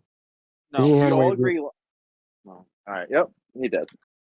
But it's fine. I'm not hand waving it, bro. It literally is a geodetic on the ground. This is a geodetic survey, not a planar survey. Yeah, exactly. They take the curvature into account. Okay, I asked specifically for planar surveying. Well, planar surveying wouldn't take curvature into account. Oh my god, dude. Oh my god. You don't even understand what we were talking about this entire time? Is that what happened? Did you just get here? Did you get here late on the conversation? Did you hear the conversation I was having with Mordwan Dawkins? Why would you want a planar survey? Because you know they don't. Oh my goodness, this is even more interesting because maybe now I'm developing a prejudice that when we ask for data that specifies like to what our claim was about planar surveying, and then you guys just present geodetic. I don't know. Should I be prejudiced now and just call you all dishonest? You want something where it doesn't take the curvature into account? Is that what it was?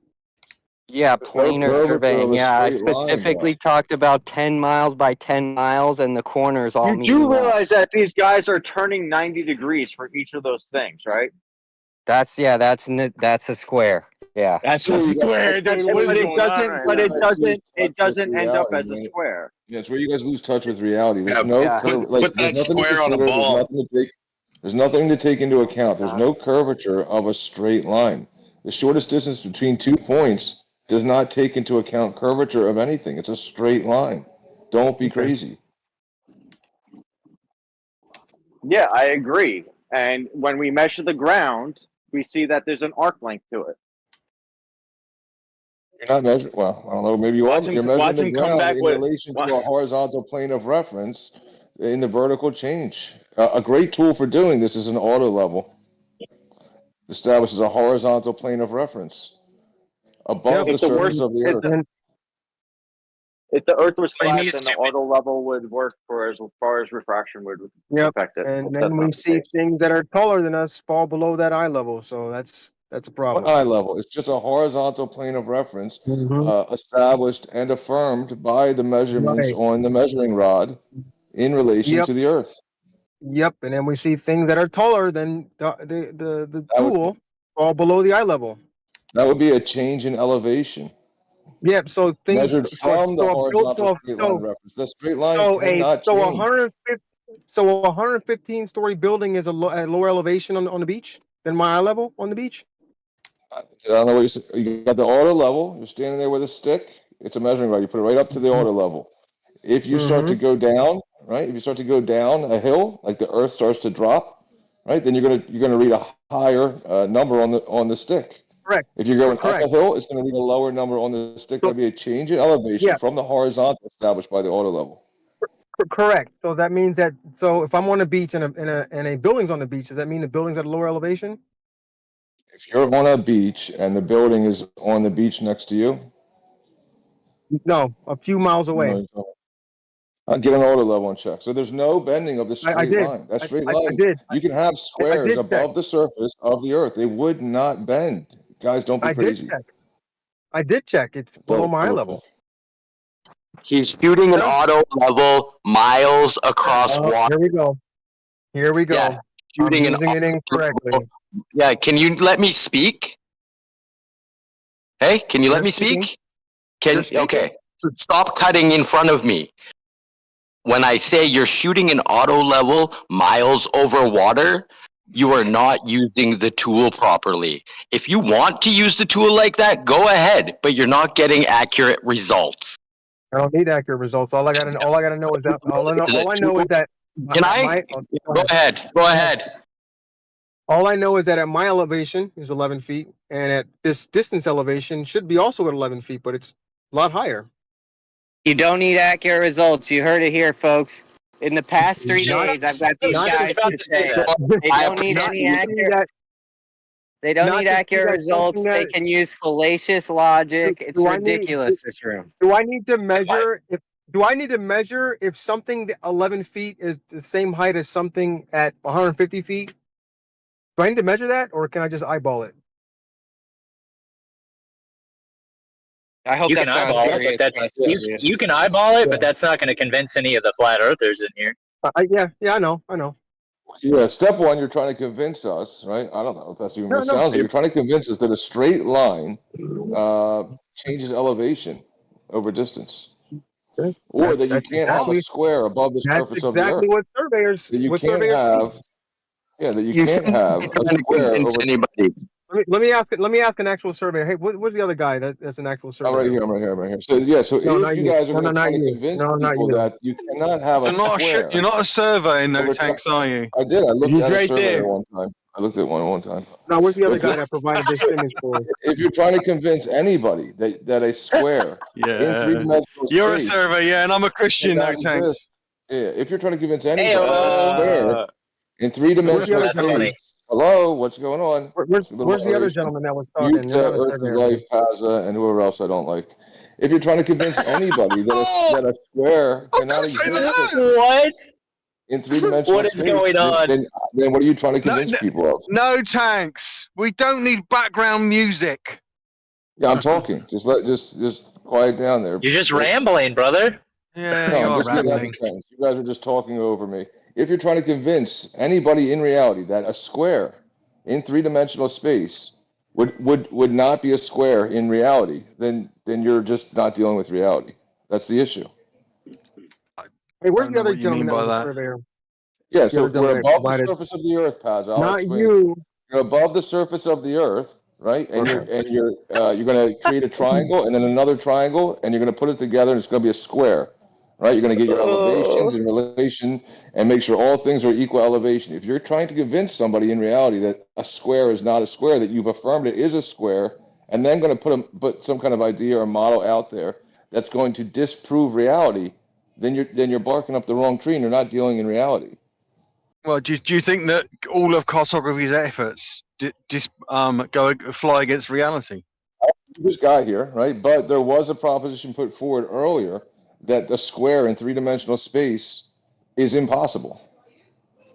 But if you can do it in reality, you can prove it in reality, and it's required in order to measure your globe, right? So you do it in reality, and now you say it's impossible, then your globe is impossible. And I don't know who you're trying to convince of what. Well, a square is a two-dimensional shape. I mean, you mean a square correct. section of a plane can exist in three-dimensional space? There we go. So we can create a square in three-dimensional space by elevating above the surface of Earth, which is what we do, right? So these planar surveyors, they're not stuck on the ground. They're above the surface. They project a square in reality, exists in reality. They got the corners, they got everything lined up. Now you got a few people in this room saying, but that it's not true. It doesn't exist in reality. It's impossible. Watch, take the four corners. But then what did you measure in the first place? So if whatever you're putting forward is going to reduce your position to absurdity, then it's just your position that's absurd. I can't follow what you're saying. If what you're going to say something like, well, I'm going to make a reasonable argument against something, but then my whatever I use is going to destroy the possibility of reason, then you're on the wrong track. So what's required in order for you guys to get your little globe here is to measure a square in reality. So you measure the square in reality, and then you separate the Earth's a globe, so there's no squares in reality. What about Wyoming? Wyoming's close to a square, right? I don't know. Almost. Do you have a square in reality? What about Wyoming? In anywhere, What about do you have a Wyoming? square? I'm not sure whoever said that we cannot have a square. That seems. Yeah, like get those guys. That's what I'm saying. Get them, Laurie. There was like a few. So of which them one? earlier. Which one was it? We had B-ball. We had. No, I think. Are you sure that he actually said that we Yeah, cannot have squares? multiple people said if we take square on the coordinate system, it won't be. You can't get the lines to all measure up. That one of the sides won't be able to reach the corner. So yeah, what they're saying is you can't make a square on the Earth. No. Okay, on the Earth. They wouldn't match up.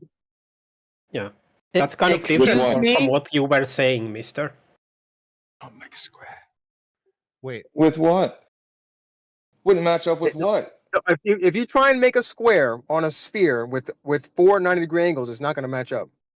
Okay, but then you made a square in reality. So then you're not on a globe. Then the lengths are not going to. Welcome All the lengths are not going to to be the Square same. Earth. All the lengths are not going to be the same. Excuse me. No thanks. Your welcome to table Cube is Agent, you're welcome is as not well. a You can come square. into the cube. Welcome No to one is Square, saying baby. No one is saying Welcome you to cannot the make a cube. square. It's a new movement. Welcome to the cube. Yes, welcome to the cube. But The board no wants thanks. you guys all to join the collective. If I'm not incorrect, no thanks. The case that you presented was we're not talking about the surface. We're talking about this like they are building something above the surface. And you were saying these guys are saying that cannot be a square. But did you listen to Earth's Life? He was saying, no, we are talking about the surface. You cannot have it on the surface. So are you deliberately misunderstanding it, or are you deliberately misrepresenting it? Because that would be called a straw man. Nobody listens to that dude. Earth is Life, dude. Who's that? That's fine. So- you don't have to listen. You're not so- listening. All you have to do Can is you- the same parallel plane on the surface is measure your elevation using the water level in reference to the horizontal that it establishes, and then you can have parallel squares, one on top of the other, and each one can you you can have- project like, you squares. can build like a little hill in one spot. Can hill in you another can you spot. have a Each table? position of that square will be touching the Earth. So then you'll have a square on the Earth. Yep. Can you have a square table over the Earth? They said no, Yes, Agent. Don't you hear them? They said no. You cannot put a square on the surface of the Earth. That's what the Globers are saying, bro. You're one of them. You should know Why why. are you just lying about that, Mr. Toro? That's what you guys Is it- just said. You just is said your- we is your- cannot make a square on the ground. On the ground, 490 yeah, but on top angles. of the ground easily. So why are you lying? It's like Is they your name just lying don't for you? want to understand. 4 90-degree angles. Can you do that?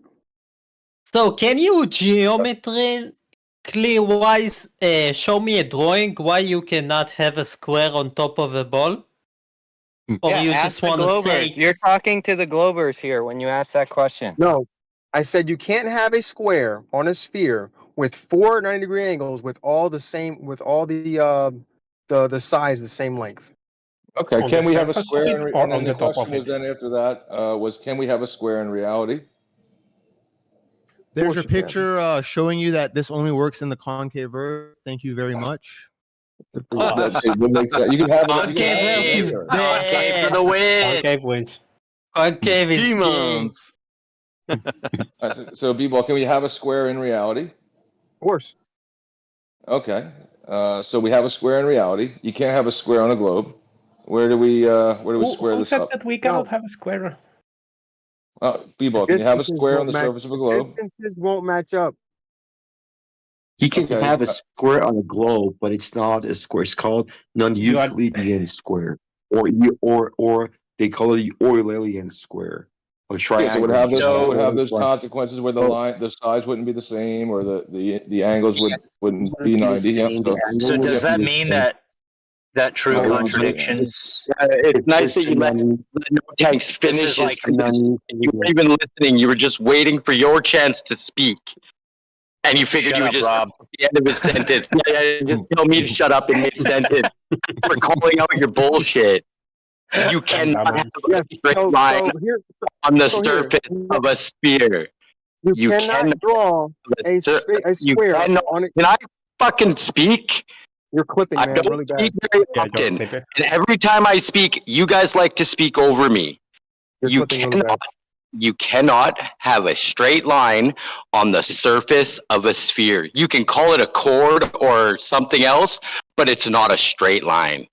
Thank you. But why? That's a good point. But why? Now, can you prove that we cannot act? What we draw in reality is a straight line as you define it, and not a chord, because you would need to be able to prove that if you want to have a point there. That's true. You got All the right, well, resolution. I was only trying to Have you wrap up with B-ball, but I mean, that's it. Like, we have to come to some agreements. No tanks is going again. No tanks. Yeah. Oh, you're next. I'm just saying. I was have a trying to wrap up square. with them, but now we're going. We're way You going. you cannot draw a square on a sphere with 4 90-degree angles. It cannot be done. Right, but we can do it in reality. Yes, Can on a we do flat it in surface, reality? yes, we can. Okay, so in reality we can do it. So where do we? In reality, yes. Can we do it in reality? On the What is that? surface How's of the it follow? globe, at a specific distance, you cannot do it. Yeah, but we can do it in reality. One of you should provide a drawing. One of you should provide a drawing. No, you're up, Pazza. No thanks. Can you prove that we can do it in reality? I think the inference is that on the Earth, on a perfectly level area of the, perfectly say altitudinally constant area on the surface, if you marked out a square mile, yeah, you might be able to just then determine that deviance from the plane to the curve. But a square meter, the differences would be so negligible they're not even worth considering. Exactly. So I'm asking, what's the problem with the 1 centimeter cube on top of a ball? I'm sorry. What's the issue with You can place it. You can place a 1 you can place a centimeter four-legged table on. You can place a four. Go ahead. I'm sorry. Go ahead. Sorry, you can place a four-legged table on a curved surface. That is possible. Whether the four legs would be perfectly vertically upright where they touch the surface with respect to the surface is a different question. Yeah. So that's right. And we don't have a tool that's sensitive enough to measure that distance, essentially, is what your claim is. So therefore, we can't lay tile floors. We have to float every floor. We have to put a ton of thin set down. We have to do all these things to make sure that we make a perfect What the hell square are you on the talking shape. about? So every time we lay a foundation, we have to dig into the earth and take away the curvature in that. Yeah, is essentially what you're saying. That's not really. No. No one's saying that really, are they? That's a horrible If you're- mischaracterization. If you're making a claim, you need to back it up with evidence. You just made a claim about the way that we build buildings. Come on, bring me a citation that requires when I build when we build buildings, 5 meter by 5 meter, show me why do I need to take the curve into account. No, you don't, because it doesn't exist. Yeah, exactly. That's it. The only reason you would never need to take curvature, like if you would have to take it into account, then you could convince me it exists.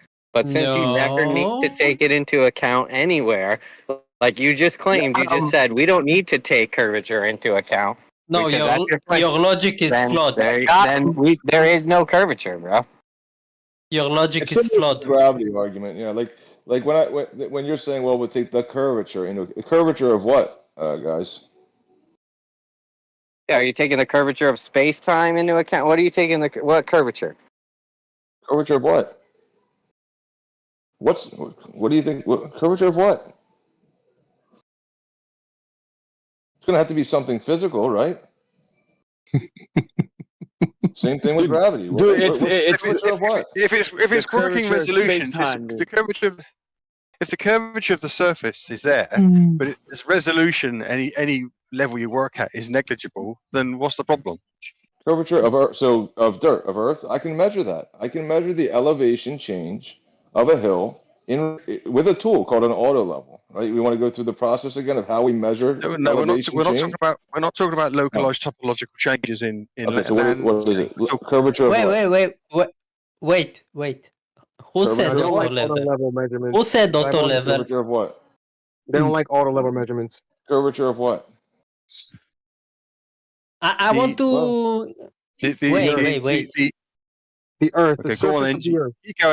Oh, You keep Earth, saying okay. wait, so say something. You keep saying wait, say something. I'm saying watts. One moment later. Curvature of what? The Earth. All right, so now we can do that, right? We can go look at the Earth. Hey, no and what I'm going thanks. to do is we're going to get No an auto thanks. level, right? So we'll grab the auto level, and it'll be a two-part system. One guy will have a stick, no and one guy will have an thanks. auto level. And what we'll measure, right? We'll have the two things next to each other, 5 feet tall, whatever. We'll pull the stick away, and we're going to measure whether the Earth goes up or down from that horizontal established by the auto level. Are you guys talking about a But different? what does the something auto else? level give you? What does the Elevation auto level changes. give you? A horizontal plane of reference. What's the difference between level and flat? You tell me. What are you talking about? No, Exactly. no tanks. Is that no I mean, tanks? is it a Is that thing? Is a building level I a thing and posted? flat a thing? Can you hand me a level or No hand me a tanks. flat? Is that the building? The picture I just posted. Is that building lower than my elevation? Oi, oi, oi. So what we can do is we can grab an auto level, establish a horizontal plane the of reference, and then measure the Earth. That's what we can do. Yep. So that building is at a lower elevation than me? At 30 minutes past the hour? I'm not looking at it, dude. I'm having a conversation. I'm not looking at the same picture you bring up every time I say let's measure the Earth, and you say Just take a look I at the did it with a picture. picture. Is it lower than my elevation? Is that how people measure the Earth? No, but I created a horizontal plane with an auto level, right?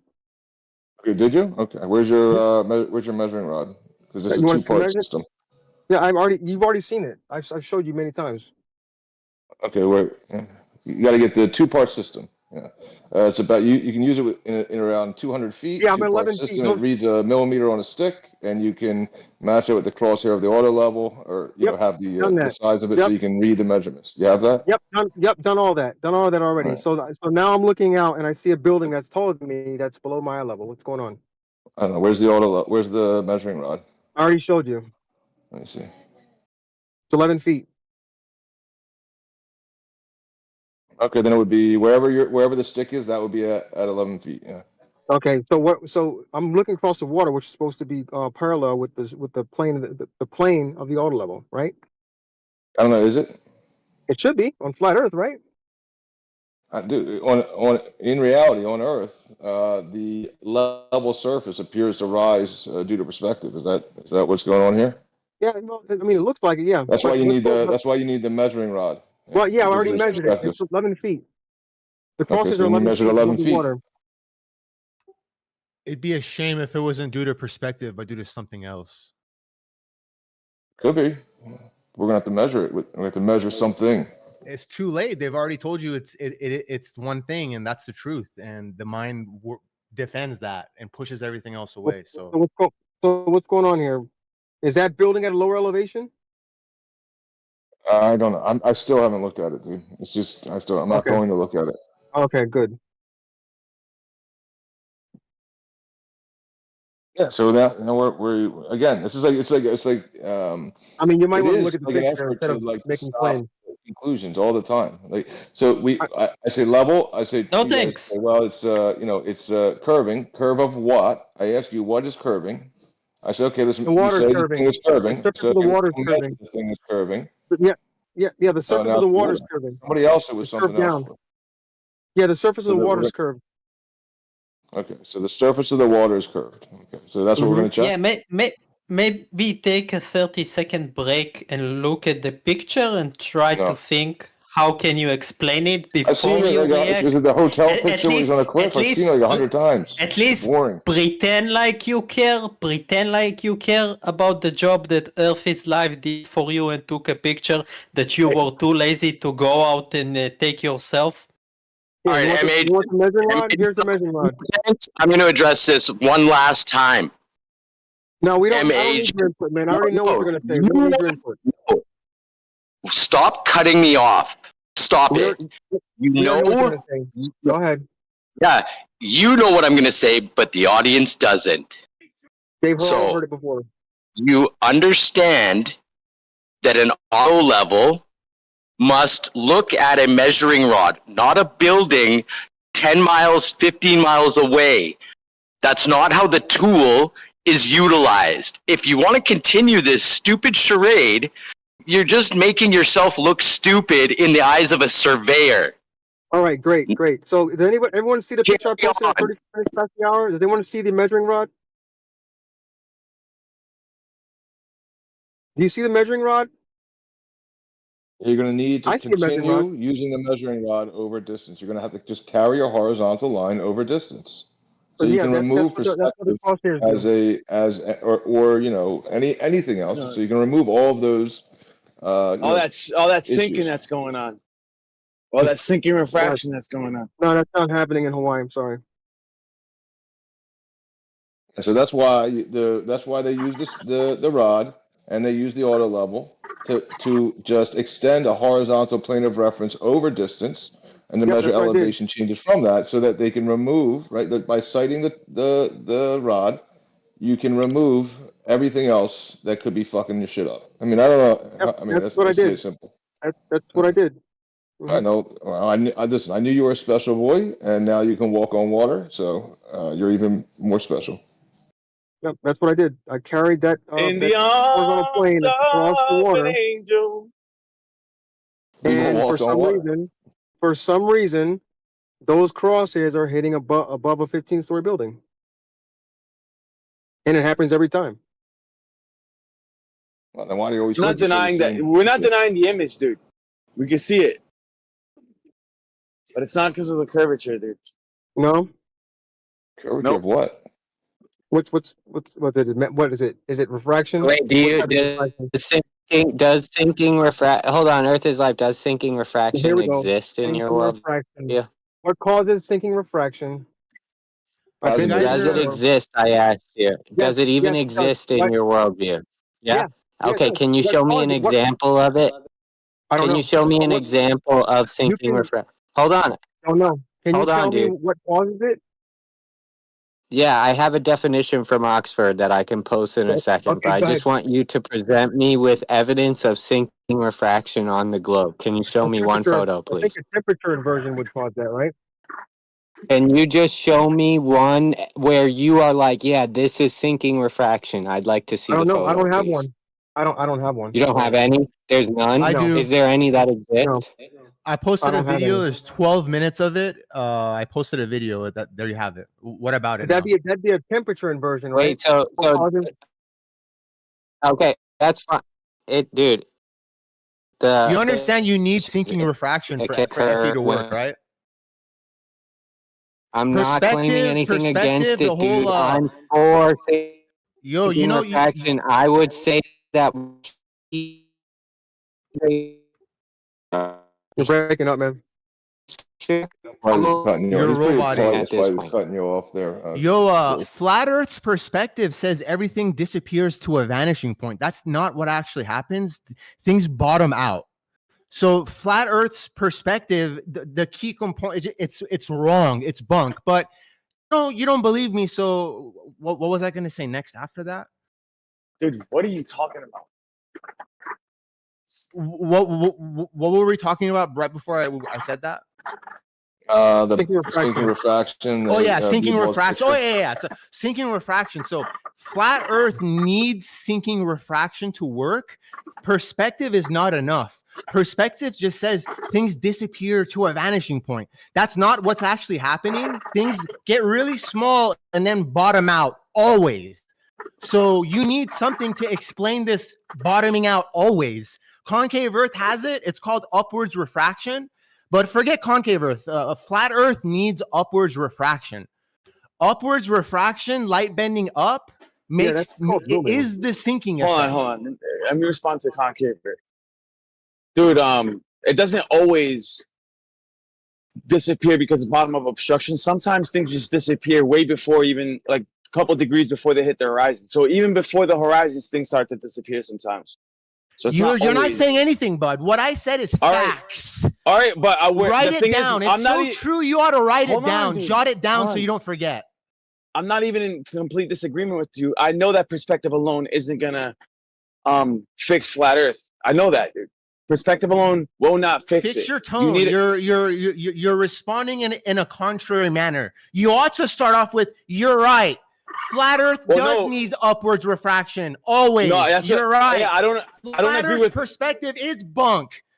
I don't agree. It's all wrong. Look, ladies and gentlemen, Flat Earth's perspective says everything disappears to a vanishing point, which we just covered is false. It also says horizon rises to eye level, which it's in reality it's false because there is a dip angle and a greater and greater. So what are you looking at, flat earthers? All right, can I talk now, dude? All right, so the thing is, the vanishing point, the convergence point, that's not exclusive to flat Earth, dude. That's just something fundamental in optics, right? Second thing, you don't know that it's upwards refraction, bro, right? You've never, as much as you want to say it's upwards refraction, you don't know that to be the case. I don't know exactly. You. Dude, we don't know exactly how light is reacting to cause all types of refraction. We have ideas like inverted layers and gradient densities and temperature differentials, but they don't know exactly. Now we can replicate some of the refractive effects in the lab, but to know exactly how light is acting out in the ocean or out in the distance, you don't know for a fact. Have you actually done the experiments yourself? No, right? Ignorant arrogance as a response. Ignorant arrogance. I hope you took notes on what I said earlier, bud. Your model, your worldview requires it. Write it down, dude. Don't respond back with some ignorant arrogance. Thomas Young, Dr. Thomas Young, he published a paper. He said all you need is a gradual Ryan, decline. who's speaking for you right now? What forces are speaking through you right now? Dude, just relax, bro. And I agree with you that perspective alone won't cause what we see on the horizon. I agree with you, bro. But that's why when you include atmosphere, we're not looking at things through a fucking vacuum, dude. Right? Buddy, don't speak to me. I know more about FE than you do. I know what FE needs to work. Dude, we're not looking fix your arrogance, dude. Fix your arrogance. Bro, you gotta relax. Hey, Ryan, you're dismissed, bud. Let me know when you got a map or a model. Carry on, bud. The point is we're not looking at objects in the distance through a vacuum. So clearly there's gonna be other factors that you have to consider.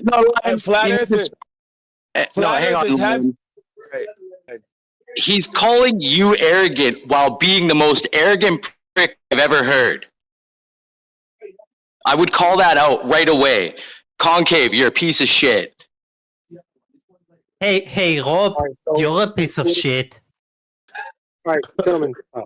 Look, we're all pieces of garbage. To make we're a all correction. pieces of garbage. We get it. Thank you. You are all garbage. You're all garbage. So it occurs when You cannot be honest for a second. You cannot even say your name right without being a piece of shit. Hey, chill out. Okay, if you do it again, you're gonna get timed out, agent. Go ahead, try it. Here is the main piece of shit talking. All right, man. You guys heard it, right? Everybody heard that? Goodbye. He will get timed out now. He will get timed out. Right, Essie, I know you're looking. When your guys trash everyone, your guys trash everyone, and they trash Concave. He just assaulted Concave. Oh God, thank God for that. What's Conspiracy Cats then? Is he back now then? What's happening? Is he going to be debating germ theory? I just saw that in the chat tonight. I think today, right? I thought they were trying to keep it off the server. Well, no, he's gonna turn off the stream for this specific event. Just to be fair. Just to be fair. Yeah, I'm gonna turn the stream off just for that. Okay. Laurie, tell the That's team, what's up, right? are you M agent?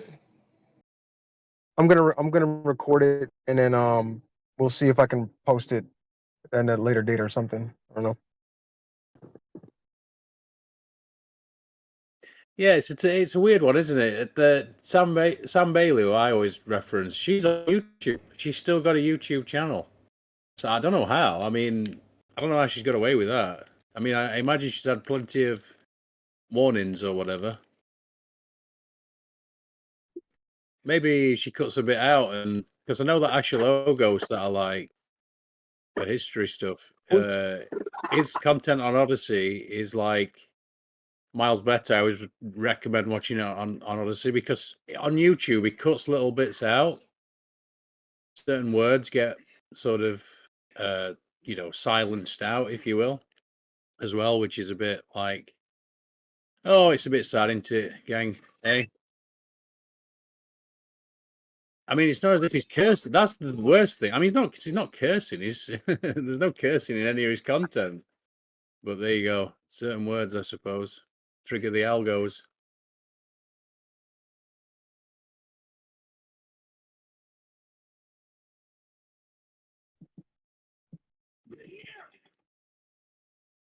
Who's good with the germ theory stuff? Who's going to be here? Trying to think now. Who's good with that stuff? I would point to Blob or Level Up and Risky. Yeah, Blob's not too bad, but he's going off for Arginus, isn't he? That's his guru. Yeah, Arginus was talking about germ theory. Am I coming through? Yeah, you cutting out a bit earlier, Tora, I think. Any better? Yeah, that's better. No, you're good now. Yeah. You see that they got a thing on Netflix about raw meat eating now with that one dude. What's his name? Oh, everyone thought he was on steroids. Yeah, I forget his name, dude. He was on steroids. The Liver King. It's getting propaganda. Yeah, the Liver King. It's getting propagandized. What do you think about that? What do you like? Oh, now raw meat eating is popular. What? Well, it's weird because the Liver King was popularizing it, but then he gave it a bad look because he's a fraud. You know, he's like, oh, I gain all these muscles eating liver, and then come to find out he was boosting the whole time. So it's kind of giving raw meat a bad look, but I don't know, man. Is it? I haven't seen the episode. I'm gonna have to see it. Yeah, I mean, Arginus didn't. His whole thing was not just raw, but rotten. Fucking one of his little tips were eat it outside because it stinks. Yeah, rub your shit in there too, and take a piss on it and eat it for extra flavoring at that point. Well, he did a lot of research as well. He went knock him as much as you want, but if it's true, what he was diagnosed with at 20 years old, bro, it's an amazing story. Yeah, I was upset with people talking about that stuff when I first heard about it too. I reacted negatively. Like I was really mad. People were in Flat Earth. People were talking about drinking piss. Because a few years ago, there's one troll that comes around and talks about how he drinks his piss and he doesn't shower. I forget his name. He's on like every server. Actually, we probably shouldn't be talking about this stuff. Never mind. I'm all joking. It's medical. But it's interesting because I watched Tom Barnett for a bit, the Australian guy, bald head, big ginger beard, and he was doing the piss drinking thing, but he didn't call it that. I think he called it like urine therapy or something like that. And it was on with. I remember he did a stream with a woman who had some sort of acne disorder or something, and she rubbed her own piss on her face, and it cleared it straight up. Oh my goodness! Yeah, it cleared it right up. Are we violating server rules? Because I do want to talk about this, but I don't know if I. We're not. I can't be talking about it. Apparently, what can't we? There are lots of culture. No medical talk at all. Yeah, don't worry. I'm a master of disguise. I'm slightly worried about the J words controlling the B words. There's going to be a big war between the W's and the B's. Urea is used in many skincare cosmetics. Yeah, that's true. That's true. Yeah, they use like horse piss, don't they? Oh, so urea is like one of. Urea is just one of many ingredients that's found in human piss. You know what I'm saying? Like, I know. But I heard once I found this out, dude, I had to really reevaluate everything I know about that topic. And did you know that piss naturally has stem cells in it? Yes. I'm going with it then. Oh, yeah, I'm fine with it. Well, let's call it barley wine for the next half hour. Barley wine, it is. Barley wine. So barley wine, I was fast, dude. I had no idea that it had stem cells, and those stems. You guys know what stem cells can be, right? Yeah. Yeah. You have to go to Mexico, apparently. If you, I know a few people. Yeah. Embryonic cells that can be You guys think you're gonna get away with this? Like, as much as I don't like b-ball, right? He always, pokes at me and shit. But what you really want his channel to go down? Okay, let's change it on something else then. I don't want to piss anybody off. How about them Mets? Yeah. Like I said, no sympathy for b-ball, but I would do it for anybody. It's not right. I just don't know where to draw the line, dude. Right, can anybody fill me in on the why did our Atlantis go dead quiet and then fill up again? Is there something I missed because I haven't been in there a while? Did someone get pissed off with someone? No, I think it's probably people just tired of the bullshit in this server, so they just head back over. Okay. Yeah, I think it's more like it's just somewhere new, Pazza. I don't think I'm certainly going to go back to Geo's anyway. I haven't felt. Yeah, no, I suspect that was the case. I suspect it was the case. It was just so abrupt that everyone left. I thought, what? Oh, okay, fair enough. It was just Jeremy, Geo in the live stream one for a little bit. I thought, oh, okay. It felt more like someone had, had a falling out, but I didn't know. So. Yeah, well, I were a bit, a little. Well, I weren't even. I was going to say a bit pissy, but I really wasn't. But every time I brought the Bible up, Jeremy would jump in and be like, "We're not talking about the Bible," and I can understand why. It's not everyone's cup of tea, you're getting shut down at Geo's, man. That's why people left. You're not allowed to talk about certain things now. They started muting people. It's a little. I don't know what happened. I think the 24 hours Antarctica thing affected everybody. Yeah, maybe. Like an emotional way. It's a strong observation, though, isn't it? It really is. It's not. It's an evidence. It's not a proof. Yeah. I mean, it's a strong evidence that vaping kills. Don't vape. Kills YouTubers. Yeah, it's hard to imagine I could work on a planar surface. Somebody said the other day, dude, Witsit left that server, so people started like dropping out because Witsit kept it going for so long. No, I don't think you're owed to do Witsit. People are just saying things like that. I reckon it's just as simple as, it's just the new thing. That's all. Well, there's seasons. You're right. That's part of it. But nah, dude, there's been a drastic shift since Witsit stopped going, dude. That's undeniable. Witsit was flooding people in from his own YouTube, dude. Everybody was like, "Oh, does Witsit show here? Does Witsit show here?" So like, and I honestly like, I started chilling there because of Witsit, and I know I'm not the only one. So right, yeah, yeah. He's been slowly peeling off on the old Discord for a while, though, isn't he? Let's be honest. Even before 24/7, he was kind of less frequent than he used to be. And like I say, was in here last night, right, guys? Witsit was in here last night. yeah, he was, but he was quiet. He didn't really talk too much. Yeah, I mean the ridiculous way that he was treated at QE and Nathan Oakley nowadays. You can't go. There's no point in going there. There's no use for anybody to go there nowadays, is it really? They're just basically just insulting mute fests, unabridged, really, in some of those servers. So I think he should keep his hand in. If he can draw people into the conversation, that's great, isn't it?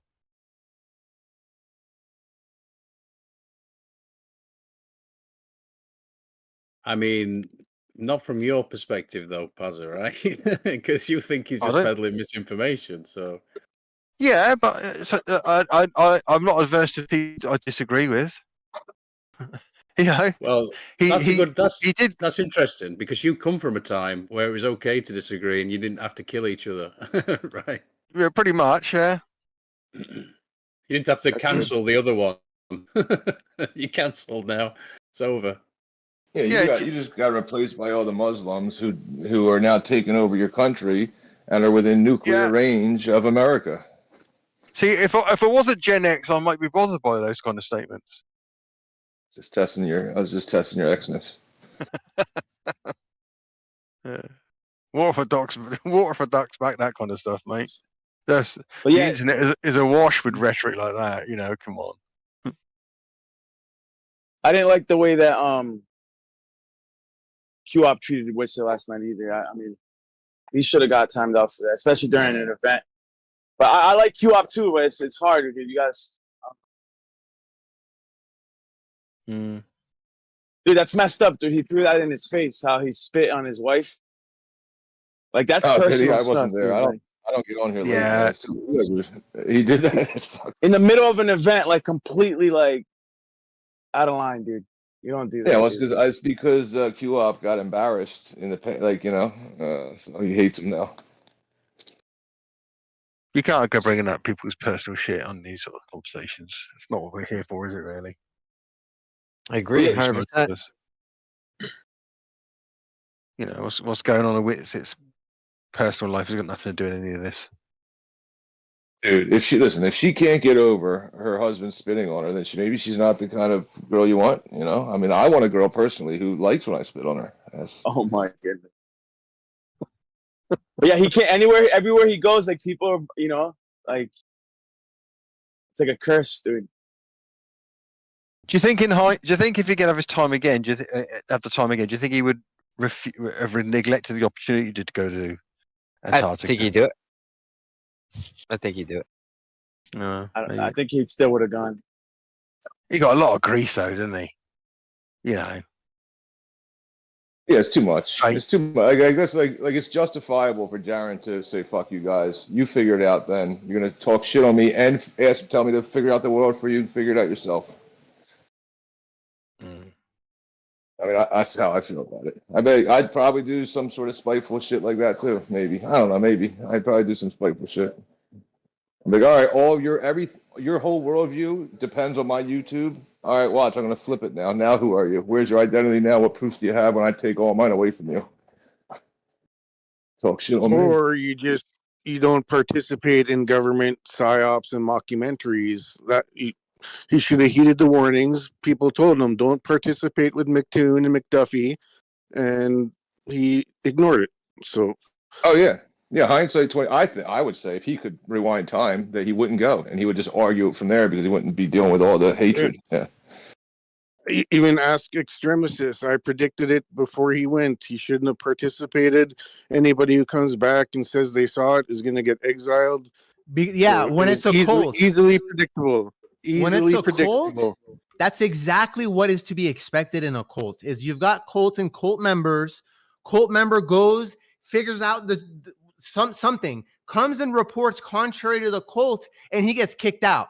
It doesn't matter if you're the sweetheart, darling king of the cult. They will kick you out.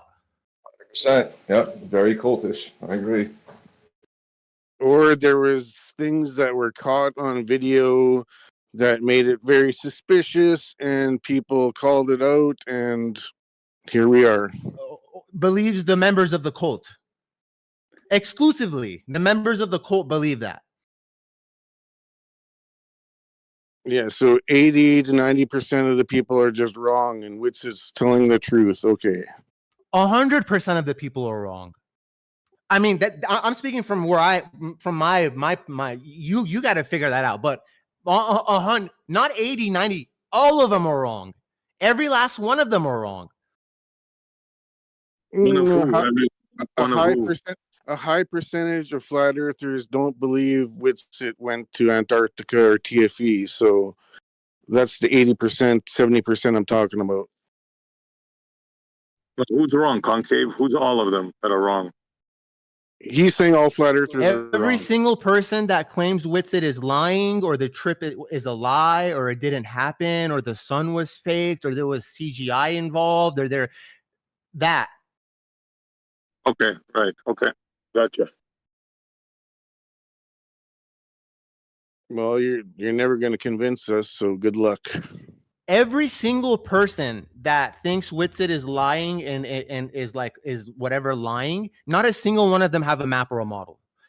I believe that they are compelled to feel that way because they're in a position where they've been told that the world is flat and this, and the world, they don't have a map or a model.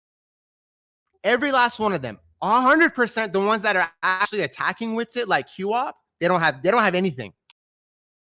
So when you're backed up in a corner, it's fake because we don't have a map or model, and not because correct, of the video evidence that not because of the video evidence we've accumulated. No, it's because these people don't have a map or a model. They don't have any idea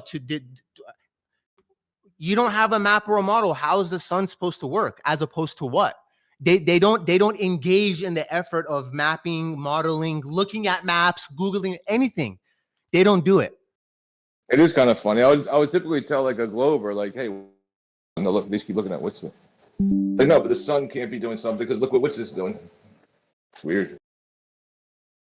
If we were talking about the sun, I would say that Parker solar proof is a much greater proof than Witsit ever was.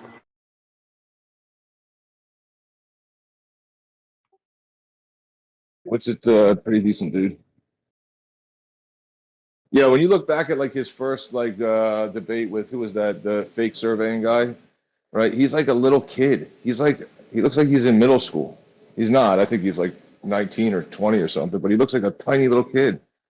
All this work he did for the community, and in the end, he went to Antarctica, didn't do anything wrong, reported what he saw, came back, and he's fucking attacked by his cult. Flat Earth is not a cult. I'm not trying to say you guys are a cult if you believe it. But the ones that attacked him, that is a cult. So if you didn't attack him, maybe it's. Well, he should have not participated. It could have been easily avoided. What if they actually believe? Like, what if QUp actually believes it's a con? He didn't go, the vape, the foot. What if he actually believes that?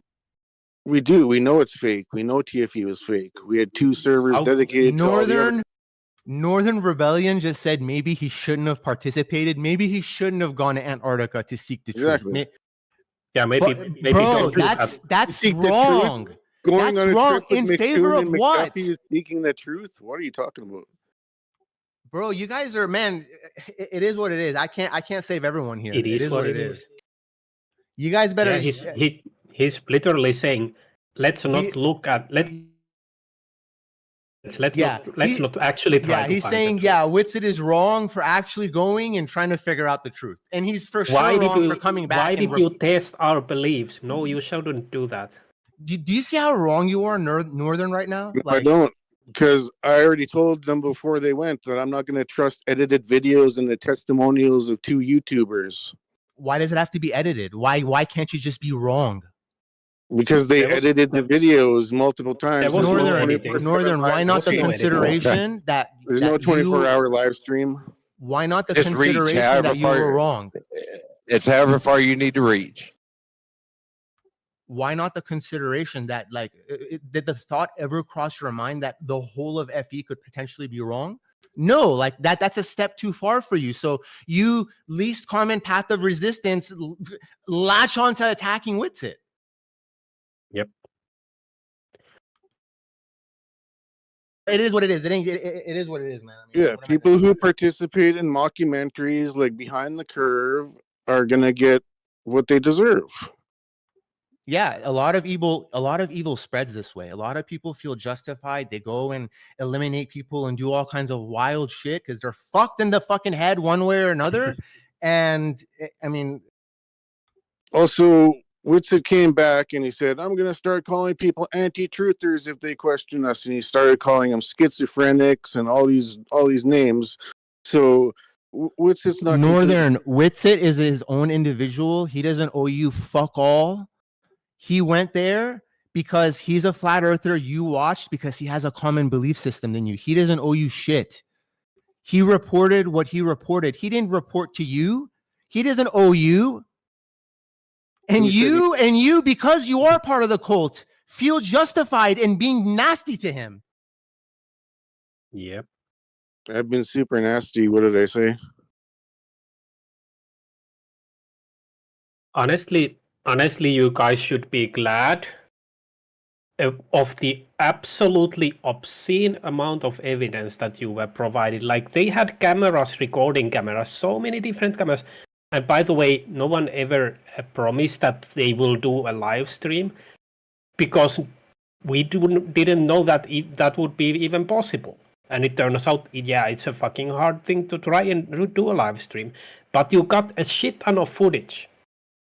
And still you say, nope, we're not gonna believe it. There's a passage in the Bible that says something similar, like they wouldn't believe even if someone was risen from the dead. It's literally the same thing. We gave you more than you could have ever asked. And you're like, no, it cannot have happened. It has to be fake. It has to be fake. There has to be something wrong. So testimonials from YouTubers is not good enough. Sorry. It's footage. It's evidence. You're just gonna rename evidence as to rename the evidence to YouTube testimonials so that you can dismiss with it, and so that you don't need to look at the truth. Man, what I saw with Witsit, the way he got attacked is really fucked up. A part of me is like, I don't want to get close to anybody in the community like Witsit got close to people. I don't want anybody kissing my ass. I don't want anyone to fucking look up to me. I don't want any of that. For what? What is it all gonna amount to? I wake up one day and I realize something and I say the truth and they fucking turn on you like they did to Witsit. You're my hero, Glory.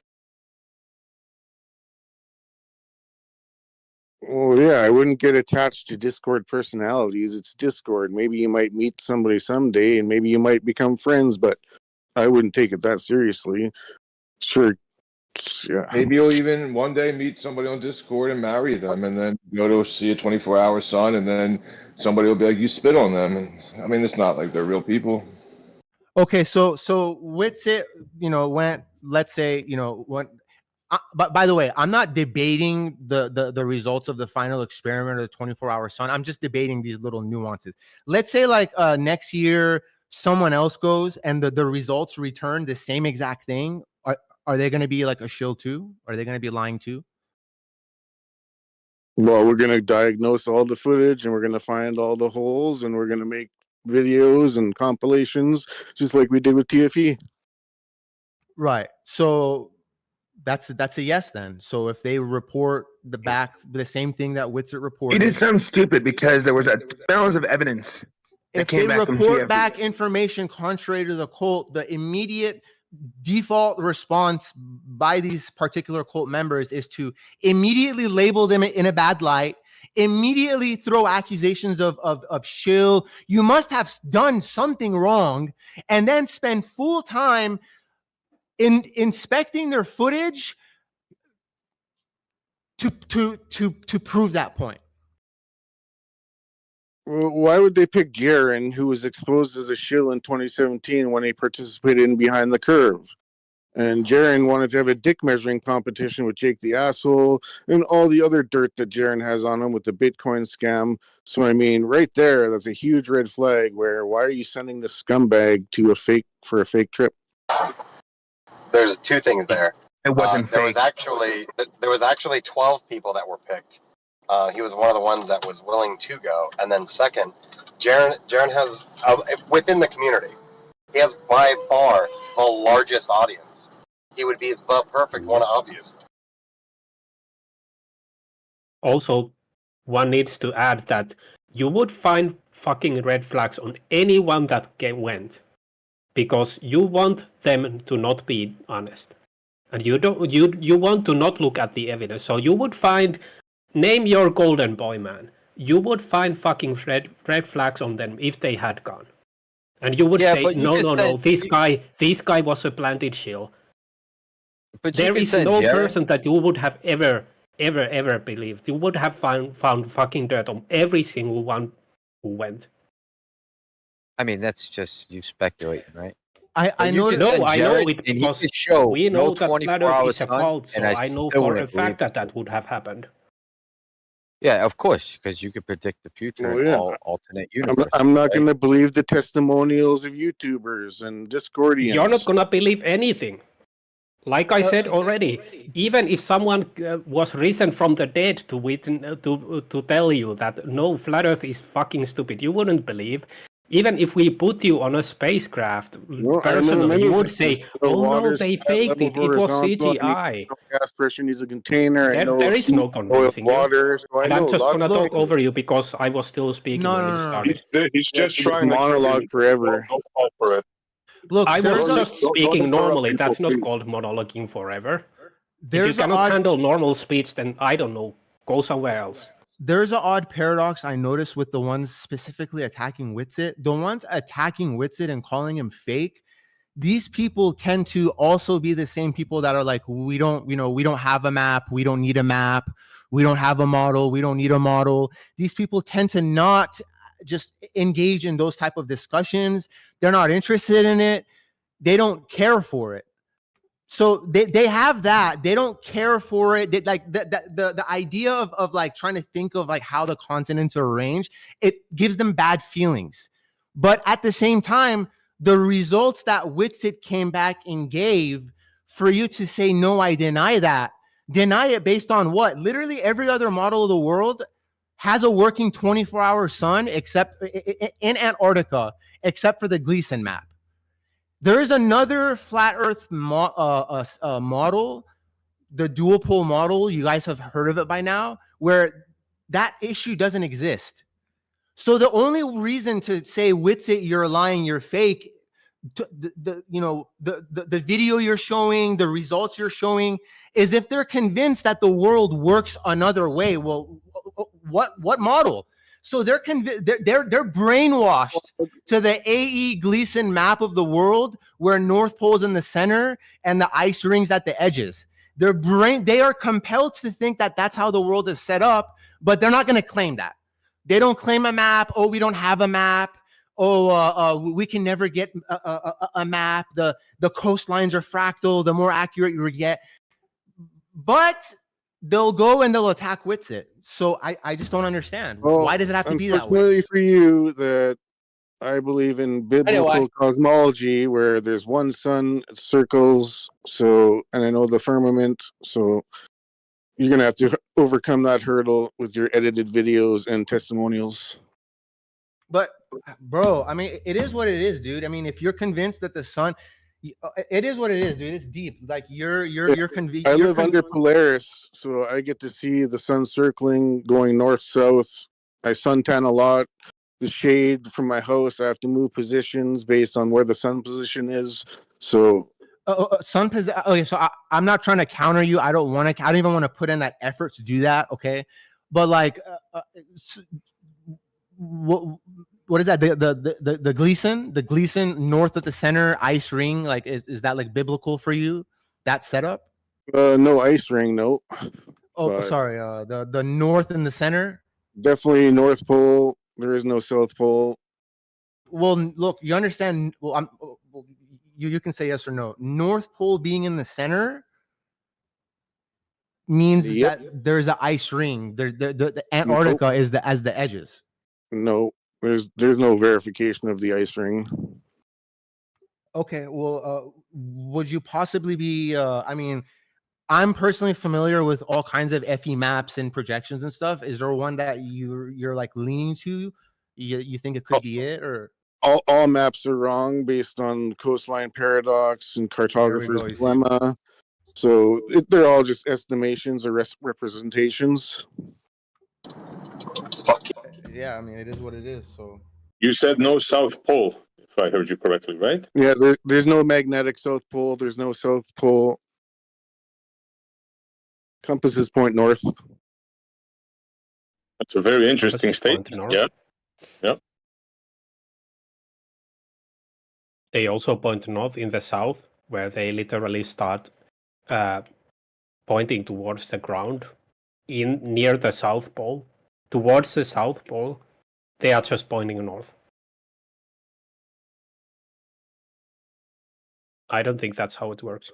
I mean, so look, saying Earth's not flat, that's 3 steps too far. Okay, no one's trying to even suggest that right now. Well, I'm not suggesting right now. Would you be able to consider or possibly think about Earth's still flat, okay, but the setup that you have in your mind, like how it would work, would be wrong. Like the Gleason setup, any way, shape, or form of that, where north's in this. I'm a hardcore religious zealot for the Abrahamic God, so I know that to me it's biblical cosmology, firmament.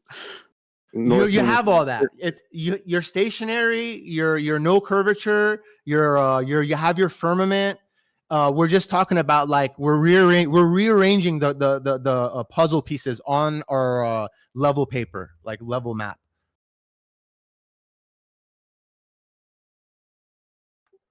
Would you be like I don't have one to suggest to you. I'm just saying, would you be willing to consider keep your biblical, keep your flat, keep your firmament, just the idea that north is in the center and everything splays outwards from there, like because then I'm at about like 50 to 60 degrees, but when I go to my backyard, Polaris is at like 80 to 85 degrees. So I'm way closer to Polaris than any map would ever show. Good luck, man. I wish you the best. It is what it is. Thank you for the time. That's all. I don't know. Maybe north. Maybe north is just a straight line. Maybe there's no. It's not a pole. I don't know anybody who's crossed over it. I actually had a question to you, Northern. You said that you guys have shown that the TFE video and the footage was fake. What kind of things would you be referring to? Shadow issues, vape gate.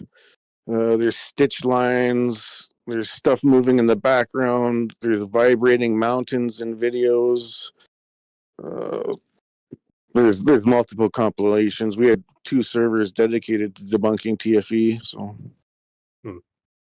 no wonder, man. It's a real problem for Flat Earth. So I wouldn't. It's no wonder that you had to like dig deep to try and come up with something that's wrong with it. As far as anybody see the one where the sun stops glowing and it's just like it's like a blue colored ball and then it turns back on?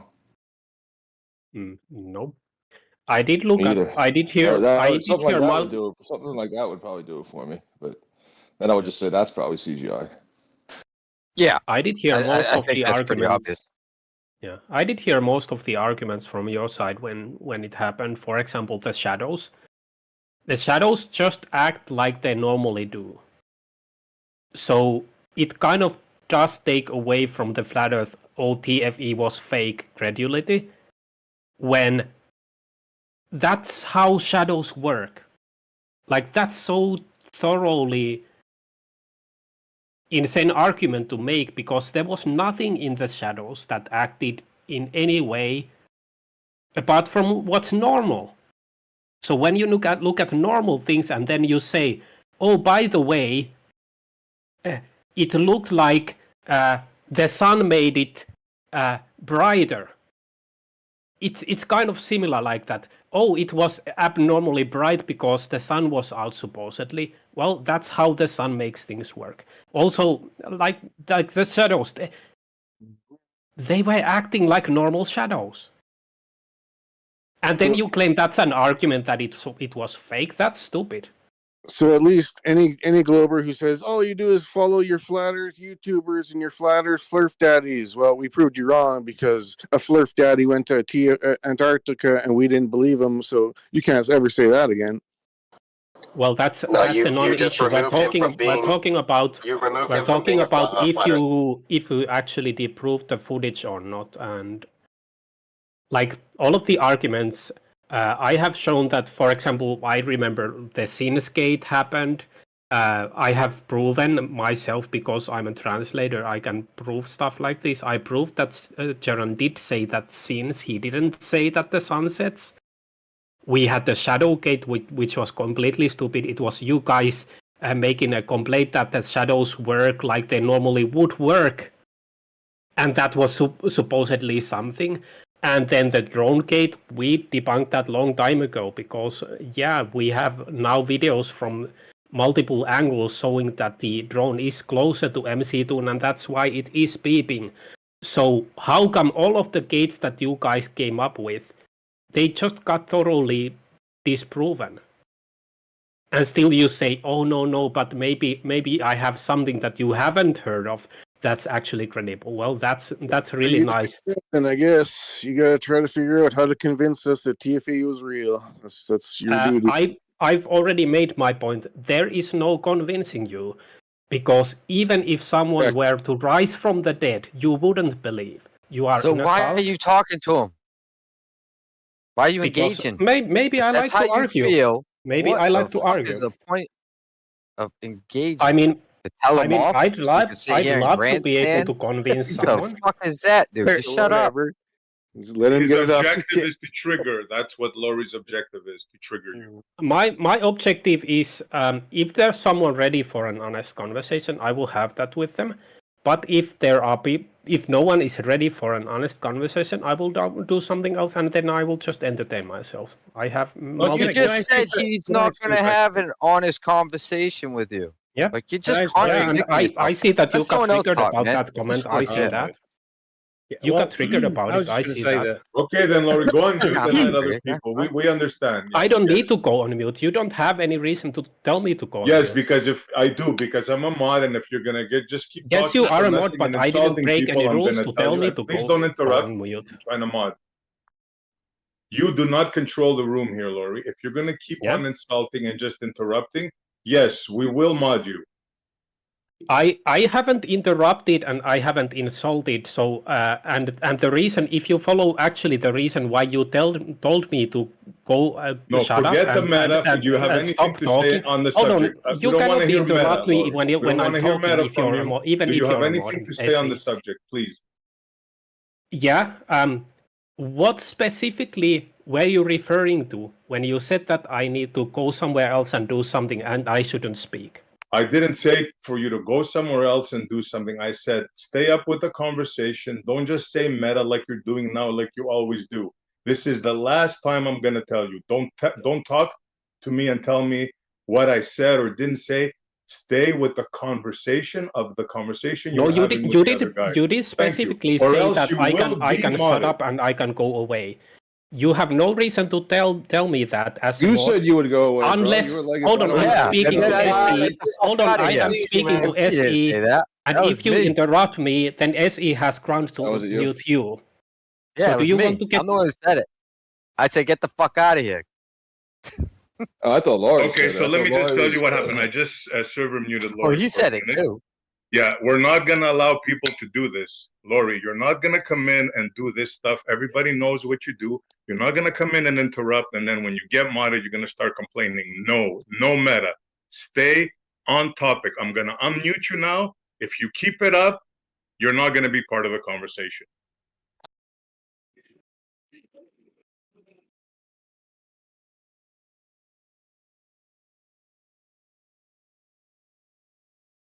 Yeah, well, yeah, Laurie's gonna get on you. I mean, he was doing all right, having a fine conversation. He was doing all right. Yeah, he's I don't know. He's all right. Well, I think the Globers might be angry because they called it the final experiment, which was a stupid name because nothing really changed. Like That's what they wanted it to be. Hold on, let's let Laurie, let's be fair. Let's let Laurie say what he has to say. Go ahead, Laurie. Stay up with the conversation. Don't do any meta. I don't think you get to control what I do, but fair enough. I will follow the conversation. So the final experiment, yeah, it was kind of a clickbaity name, but yeah, what can you do? It should have been final. If people were honest, it would be final because we gave you more than you asked for. No, kind of a projection, Northern. And by the way, that was following the conversation, so you That's don't not have what I any wanted. reason to. Good job, I good told them not job, to Laurie. participate. I want to see lake and ocean curvature. I want to see gas pressure without a container. I want to see all these things, but I didn't say, oh, let's send some agents to a fake or go to Chile and fake in the CGI or whatever, like go vaping. So nobody asked for that. No, it was final for them. They I were don't like, that's what they had considered in their mind. Like for the Globers, I mean, as you heard them say, that would have been final for them. So it was for them, it was the final experiment, you know. And then they projected it onto the flat earthers and said, well, because I hold this belief and I hold this position within my mind, then it should be you should have the same feelings in your mind, you know. So they just projected it. You're strawmanning and misrepresenting reality and history. For the longest time, for years and years, many flat earthers, both big and small, said and basically verbatim that because the Earth is flat, there is no 24/7 sun in Antarctica. They acknowledge the North, of course, because it's North bias. But they said because of flat Earth, there is no 24-hour sun in Antarctica. Are any of those flat earthers here? It's not a final. Yep, Yes, I'm here. Yes, obviously, yes. I'm here. But that's why the title of it is the final experiment, because if you held the premises to be true actually, then when you see that, you would destroy your premise. But all you did was personally attack people that went, so you could hold on to your fake premise. No, I mean, you have a. But no experiment was actually done. That's true. Yeah, but the claim wasn't about an experiment. The claim by many flat earthers, almost all, by many flat earthers, is because of flat Earth, there is no 24-hour sun in Antarctica. It wasn't an experiment claim. It was an observation claim. It was a consequence of a premise claimed by flat earthers.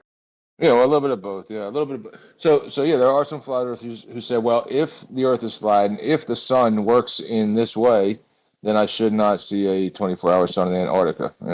Yeah, that would be But for every Glober, they said that it was final too. Well, yeah, before TFE, I said there is no 24-hour sun in the south, and after TFE, I say there's no 24-hour sun in the south. So I remain consistent because consistency is key. Well, not necessarily.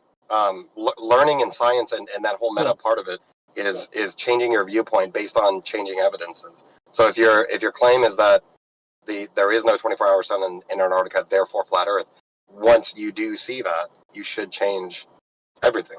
Because if you don't, you're actually not fucking learning a goddamn thing, and you're stuck in a paradigm. Yeah, and they should learn. They should also learn that's a modus tollens, not any kind of like proof of anything. I mean, that's fine. It's just a logical. It's just an argument to stay in logic. But we're just talking as human beings, one to another. If someone says this thing is impossible and doesn't happen because of a thing, if you're shown that the thing happens, then that conclusion that you had should be false. Yeah, shown in edited videos and testimonials from YouTubers and Discorders. So, I mean, that's not good enough. Right, you can rationalize it however you'd like. It's still consistent with what the claims were beforehand, and then hostile witnesses went, who is one being the largest, I'll say leader. He's not a leader like a king or anything, but he is the largest figure in the community. He went, and then someone else who people do almost to a certain extent worship his debate skills. Those people fucking went, and they confirmed it. No way, Jeff sucks at debating. How do you think the videos were faked? Evidence. Let's discuss that. Because it wasn't. Netflix is building a 29-acre movie studio. So imagine Netflix how is big building imagine how movies big for the government movie other people, studios not are. Final Experiment. That was not faked. All you people sound like fucking retards when you say that. I followed it from day one. Nothing was fake. I followed it since day one. well, Everything was fake. What is I'm that kind of convinced. proof? That convinced me. But I mean, I'm not saying it's faked or anything like that. But some people think it is. That's fine. Or they know it is, or they have proof that it is, or whatever. However they want to phrase it. I don't have proof that it is. But yeah, as far as the final, it's not an experiment, and I think that it was more so in the Globers' mind that it would have that would have been their final straw. If they didn't have that, they couldn't be Glovers. Yeah. Or could they? I don't know.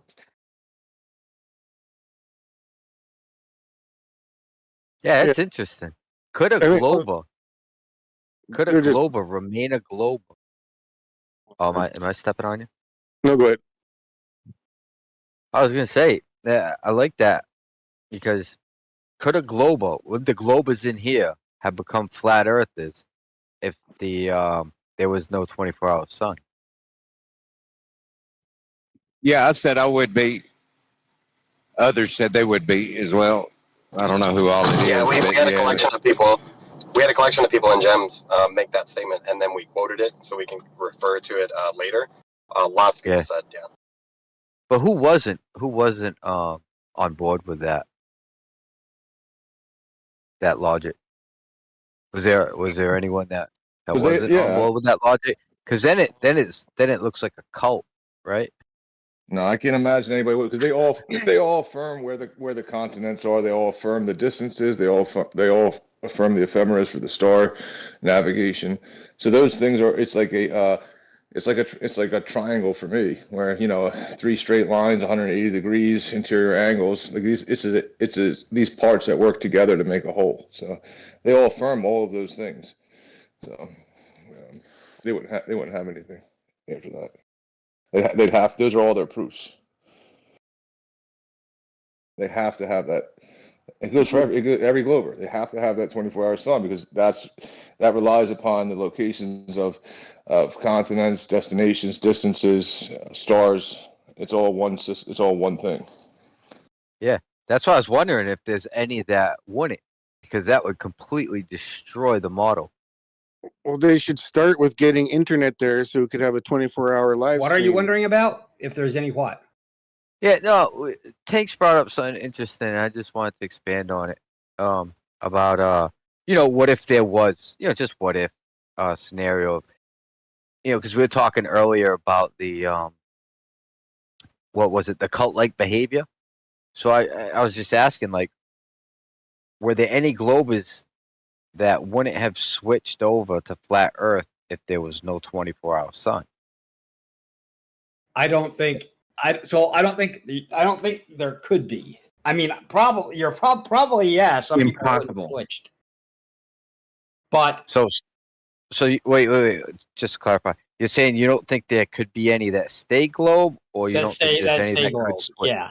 So all right. So yeah, I agree with been, that. No, I agree. Yeah, it would. So I mean, I'm sure some would because hey, everybody's human, and as we saw, a bunch of the flat earthers who said there couldn't be a 24-hour sun, dropped just dropped that position, without too much difficulty.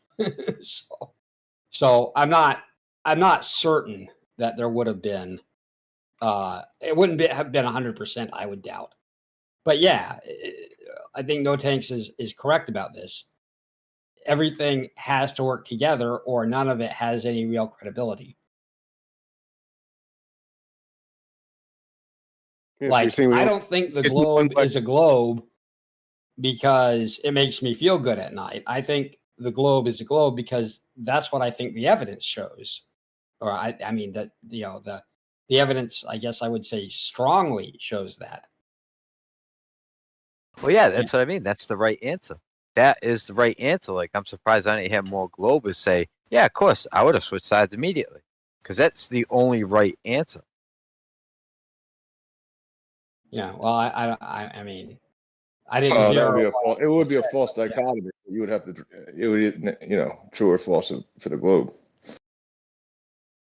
Yeah, it's not that if you say, well, that disproves my globe model, I can no longer hold that model of a globe. It doesn't mean you have to affirm some other, donut Earth now, just because that's the only. Right, true. But you have to drop that model at the bare minimum, right? Be like, I'm not on a fucking ball that's spinning the way they say it is, right? Because it's obviously not spinning around the sun if the sun doesn't do what it's supposed to do. So what's going on, right? As proven by this Discord right here and Alan and friends. Yes. Yeah, I would say TFE was a setup psyop, an attempt to try to take down biblical cosmology, and it obviously failed miserably. Yeah, well, I mean, I guess my question is, it's my experience that flat earthers think that the globe model is band-aids on top of band-aids on top of band-aids, and the idea that it all works together is not something that the flat earthers generally agree with. No, I think, what do you mean? I think it has to. Like, any model that you build has to work like that. Like, I think you it have does. to, all your theories have to work together in unison. Or Sure. you're not predicting, Sure. So my question then is there any? Because people have, who was it? I think Issa, he's not here, had said, that you just have to believe in like so many different things, so many, coincidences or whatever it was. And is there any? Not to call people out, but is there a flat earther here who thinks that it is all just a hodgepodge of random fixes for things and doesn't really have any logical cohesion? I think there's a lot of speculation on the model. There's cohesion There's a cohesion in regards to latitudes, longitudes, star positions. Obviously, are all the same thing. Sun positions. There's a cohesion with that, and the transform.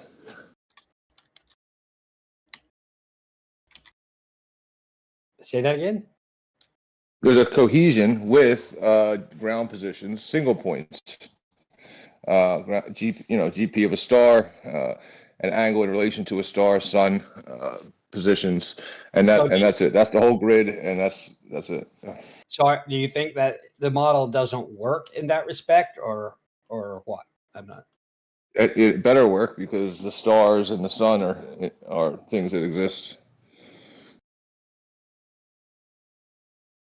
Well, I'm gonna go for my drive, but just if it's okay, I was just gonna say that the Antarctica thing, there's like 60 plus marathon runners that go. So are they in on it too? I mean, I don't know. Yeah, I mean, if you're having like a certain amount of people going, of like every single person on the trip, and then every single person who works at Union Glacier does that, it's not really a particularly large leap to say that 60 marathon runners are also in on it.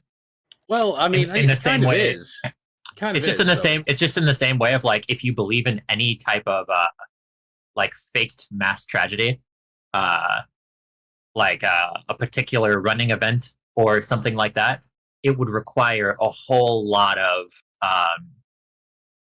like essentially actors that are just there to kind of like pad the numbers, and that maybe they don't actually play a particular role, but they do have to be in on the deception. I mean, Run Boston Bear were talking about going. He was talking about doing some, what was it, like crowd sponsoring thing. I can't think what it's called, but you know what I mean. Yeah, and he was talking about going. So if anybody can get what is it together, 15 grand or something, I don't know. And to me, I mean, it's just a stretch. I mean, the problem there would just be that like there's the idea of somebody going, and then there's actually somebody going, and then the question would be, do you trust Run Boston Bear? Who's like, if you don't, guy if in you the don't, world, if you don't, the nicest guy in the world. just No, conceptually, but I hear like what if he's you saying, don't, but you do understand though. You've got this bias right towards this other thing, and I respect Northern and anybody else who has that Christian worldview, especially now where things are getting very skew with. They want this solid thing, this line in the sand where they're like, no, this is it, and I respect that. yeah, because But on the other hand, you fit in you're not looking at, you're sort of putting your head in the sand, and I don't like that. It's like, I caught a clip of Jaron, not that I'm advocating to watch, I ain't watched Jaron since the whole Bitcoin thing. I was like, okay, I'm done with Jaron. That was a long time ago. But I saw a clip on Gem's server, you know, when he does that, when he's basically mocking flat earthers, which I don't really agree with either. But I just thought, because there's nothing else going on, I'll drop in. And he had a clip of Jaron saying something along the lines of, well, if flat earthers we were going by this sort of way of thinking, we'd never get anything done. We wouldn't have cars. I feel kind of the same way. I hear what he's saying, because with certain things, I'm like, well, what about, you know, I've talked about that, the coordinate acceleration versus proper acceleration. You talk to flat earthers about that, and they're like, no, God did it. And it's like, what? I mean, it's just not good enough. You know, No Tanks keeps bringing up levels, water. You need to ask yourself, why is level, brother?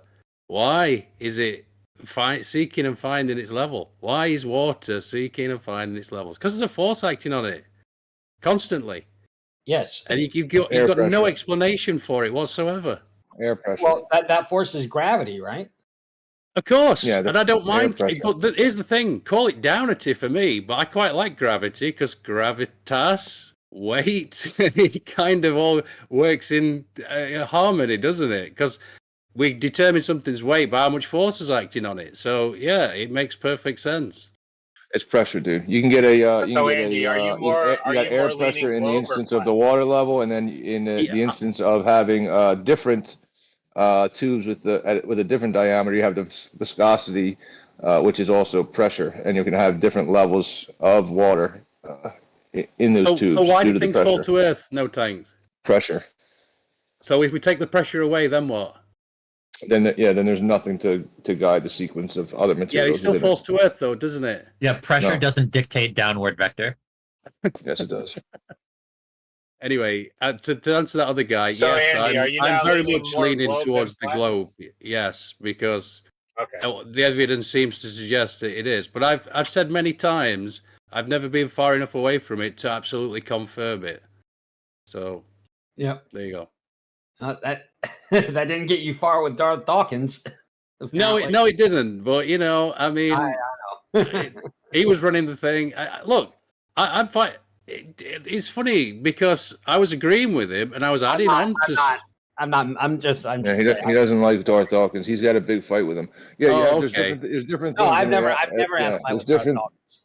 He doesn't like him, but there's different things. You have a sun, and you have the pressure. All you need is the sun, and you have up and down. That's it. I don't see the problem with. I mean, look, I'm jumping into the secular humanistic worldview now to say, because and what I mean by that is degrees of certainty, right? Which is funny. I don't know, but I have to do that to say, yeah, it's probably a globe, but I haven't been far enough away from it to confirm it. And there's another thing about there's something. Oh God, I don't want to get philosophical, but you know what I'm like. I can't help myself. There's a sort of magic within each and every one of us that gets lost when we start dissecting everything.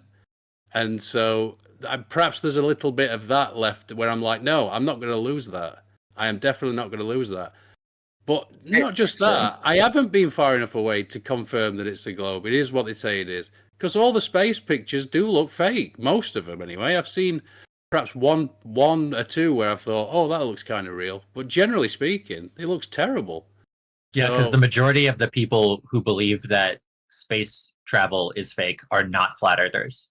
Like, you don't have to be a flat earther to believe that, like, NASA is just not legit. Well, it's funny. It's funny because I was just thinking when somebody was asking the question, it's a bit like Matrix, where it's like, I think he says this on an Illuminati card as well. It says something like, "Flat Earthers know something." They're not quite sure what it is, but they know something's not fucking right. Well, the degrees of certainty thing, Andy, I wouldn't be too like offended by, because like I don't think a lot of people understand where I'm coming from when I'm making the arguments about knowledge and whatnot. But that's what we have is degrees of certainty.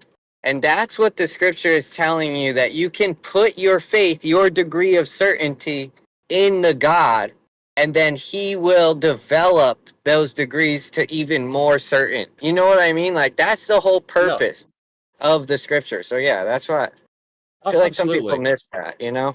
But I recognize they're a creator, and that's your own personal journey. I can talk on that forever, and I will if you let me. But the thing is, that's really your own personal journey. And when I first came into flat, I had no idea they were all Bible people in 24/7. Really, I mean, they're not all. That's not quite correct, but most of they're them all are. like legit Orthodox Christians. They're like, Yeah, every there's single a one. lot over there, and I didn't realize that. And a lot of them were sort of set to, trying to tell me about God, and I'm like, oh no, I knew there's a great. I figured that out before I started questioning what I'm actually standing on. Bro, they don't even like to talk about. They don't even Andy, like to talk about level and water level. They want their first argument is pressure requires a containment, the firmament, and that's what they want to talk about. You need to figure out why it's level. No tanks. Go and think about that, then come back. I don't need to. You go ahead. You tell me why it's level.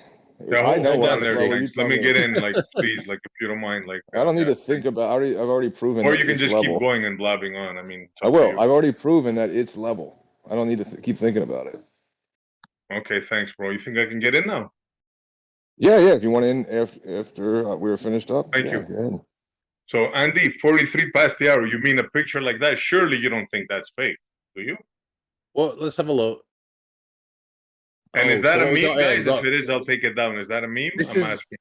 So this is like a probe going around the moon, I'm assuming, and that's the Earth. That's Artemis. yeah. Right. Okay.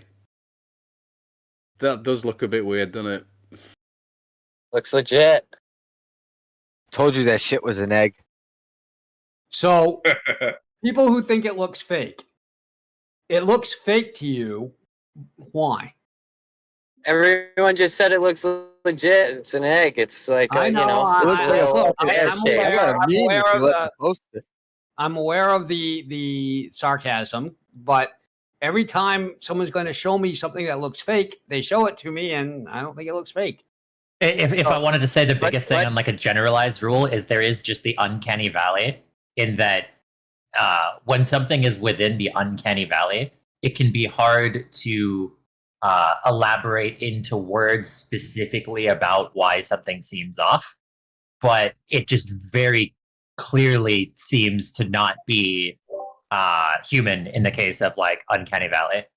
That is definitely a case where you are going by your feelings instead of your thoughts. Yeah, like most of your whole. Wait, where do are feelings not thoughts now? So feel like you can't, when you feel love, you have no thoughts. It's just like something you straight up feel. Okay, well, I would like you to give me something that you don't have any feelings for, and you know it's true. No, but like I would go back to what Lush is saying. It's just like when you're looking at a drawing, an image of something, somebody who's wearing like, a face mask, that like when these are in that uncanny valley range to where they're not quite human, but like they're not cartoonish enough, and you can't describe how it feels like it's in the uncanny valley, that's not you just living in your feelings. There is something objective to it living in that uncanny valley, even if you can't necessarily vocalize it. You said there's something objective about it? When, like, let's just use art, like a character that is being drawn, and there is like it exists within that uncanny valley range. You look at 1,000 people, and a lot of them will say that it feels in that uncanny valley range. There are objective aspects of it that make it feel like it's in that uncanny valley range, even if an individual person cannot vocalize it or actually put it into words why they have that view. Like In a today's dude day, it'd dressing be up like like a AI. woman, right? It'd be like AI images of humans, where you may not be able to vocalize or say it out loud specifically. Like, yeah, this part of the face is blah blah blah because reasons. It's just you look at it and you're like, I really don't think that's a human face. I think it's AI generated. It's similar to that. Yeah, if your mind is perceiving something for the first time that you've never seen before, you might not be able to recognize what it is immediately. But if you don't have the information to correlate it to, then yeah, like so when somebody's saying like that looks fake, that space picture looks fake. Like it looks like something my mind has never seen, or it doesn't see on a regular basis in order to log it in my memory. Yeah, most people could tell you that an image looks like it's AI, but they wouldn't be able to tell you why. So I've done that with some family members, especially my older family members, where I'm concerned that they might get taken, and I don't agree. Come on, you are the older family member. Don't lie to us. Yeah, well, You have, so yeah, I don't think that pans out. What are you disagreeing with? That people have an innate sense of a fake photo from a real one. No, yeah, there are some people who have worse senses or better senses, which is why boomers fall for AI photos and videos so much more. Got All him. he's saying, We got one all right he's here. saying We got is one. A you can whopper. He's on the hook. Yeah, because some people don't have a better sense of something, or they have a I blunted wanna put ability to Yasuke's, sense something. That I wanna doesn't put mean that theory to the there test. isn't objectivity behind the sense. Oh, sure. I want to put his theory to the Everybody test. just Omni, thinks does that picture at 43 after the hour look real to you? I want to put Yasuke's theory to the test. Does that look real to you? 43 past the hour. The one that Omni, you ever the one been we're talking somewhere? about, the one SE posted. Does that look real to you, Omni? What? The moon, the one we're talking about, the moon one. Yeah, it looks fine to me. Yep, Yasuke's theory. Really, Omni? Yeah. You expect there to be big blue letters in space? So, like, the first thing that I think of when I see a picture like that, and someone says, "How do you, is this real?" I think, okay, how do I compare this? Because I don't have anything to compare it to except other pictures that are similar, and so it's just like limited thing on like that. Yeah, so exactly what you're saying. That was a good one. Let me Yeah, let me just point something out. If you think space is fake, there's no space picture you're going to look at and go, "Oh, that looks real." Wait, what other photos look like this one though? Like that's my question. The photo from The other- the lunar lander that was other- taken of Earth. So, what other than space photos look like space photos? I mean, does that? Why does it look like an egg? Does that seem like a I've never question that's going to get a good answer? What do you like Yeah, that? I've only seen 2 space photos that make the Earth look like an egg. Only 2. That's one of them. So you think that whoever's manufacturing these photos can't make a non-egg looking Earth? No, obviously they can because I've seen it look like a fucking glass ball. And What, I've did seen they it just look get like an egg. So how do I know which one's real? How do you know which one's real? Yeah, what is that? Like a half a degree think- size Earth? Like what's going on? I think here? they're all real. I don't think any of them are fake. Yeah, but why does it look like an egg then? And then then other times it looks like a Just perfect because of the fucking portion sphere. of the Earth that is lit, right? You're seeing it at an angle, so you see the dark side of the Earth, which you don't see, which makes it look like it's an egg. He's like saying it's like phases of the moon. I mean, Yeah, is in that this really a real situation, question? in the situation of it being real, it makes perfect sense why it has the shape that it does. There's no problem with that. How about the latest picture I posted? You guys find anything, shall I say, strange? Or not normal? Is that an Earth phase? What is that thing? I'll give you a hint. Look at the window. The windows. Is that Is it moisture? supposed to be in the photo op? He's still in the I don't parking know. lot. I'm I asking. don't, I'm asking. I don't know what that is. I don't know what I'm looking at here, but it looks to me like it's a real picture of something. Yeah, you're Whether or looking not- at Artemis, the inside of. You're looking It's at the condensation inside on of the window. Ar- Sorry. It looks to me like Go a ahead, real Eddie. picture of something. You're looking at the inside of Artemis when they did their thing 2 years ago. Okay. What's that demo thing on the screen there? Yeah, it's a Callisto Tech demo. What's that all about? This is NASA Artemis 1 flight day 14. Deep space testing continues. Oh, cool. So I don't think this is supposed to be taken from space, right? Like Artemis hasn't gone yet, right? Or no, Artemis launched on November 16th. What do you know?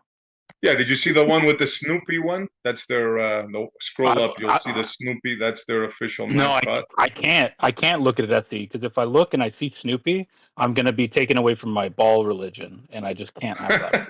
Okay, fair enough. You gotta say precious before ball, otherwise it's not as good. Like for Snoopy, really? It's Snoopy. Like, everything's fake, man. I've been drinking fluoride this entire time. The fuck? Oh, you messed up there, Rich. Yeah, see, because I was It's I was crazy like, that what looks weird in that picture? I was zooming in on that orange thing in the first picture, and then you said scroll up, so I scrolled up, and the orange thing was the Snoopy. I thought the orange thing looked weird, but yeah, I heard you mention the condensation on the glass. I don't know what that's all about. He just If they're indeed in space, what's that all about? Yeah, condensation in Wait, they space. can't have ¿Qué pasó? Why is that?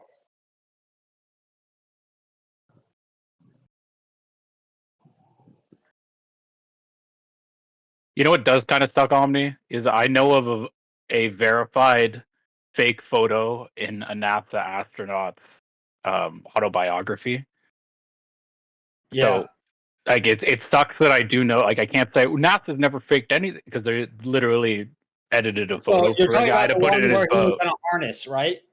It was And like he- he was outside of, he was doing a spacewalk. Yes. But there were no photos able to be taken of him actually on the spacewalk. So they took a photo of him when he was in the testing facility in that same apparatus. Nope. And then, Nope. Not what happened. really? That's what I correct. always known. So what actually happened was he was writing that in the book, and he says in the book that it's a picture from the training. Right. Because he didn't have any from the other thing. That's what I said. Why'd you say nope? That's not what happened. So they didn't take the picture after he used. No, it was, I said it was after. I said it was when he was doing testing with it, which was probably before. Yes. So he used. Yeah, they just happened to. Did they Photoshop and put a backdrop of stars though and stuff with them? Yeah. No. Well, they put a black background behind him, so it looked like it was space. He just turned the contrast. He played with the contrast a bunch. He played with what? So that the contrast. The what? That's a problem, dude. You don't think that's a problem? Well, it's well known. They didn't. They admitted it, right? He says in the book. Yeah. So no, Torah, I don't think it's a problem. Why? Oh, that. So you can get photos. So you can get photos in a training facility. Can yeah, be so like, you're not taking actually, we pictures didn't of your actually do it. monument. Yeah, dude. So you're not taking pictures of your monumental spacewalk, but you're able to take pictures of the training facility. That's kind of dumb. I mean, easier to have a camera in a testing facility than in space. I can't see a camera in space. They claim to take pictures in space all the time. It's just hard. It's not easy for someone to just like pop out with their cell phone and take a quick picture. Ask SE.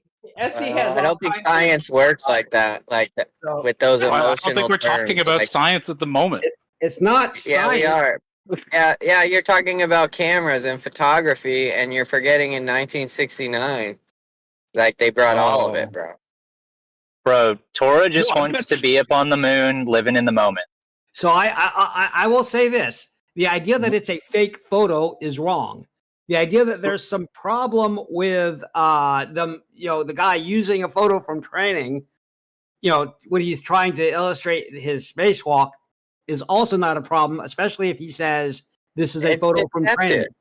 Why do you think Omni that was so deceptive is when I say GPS isn't open source, and then when I learned it is open source, I say, gosh, let me, ask a whole bunch more questions because I have to find.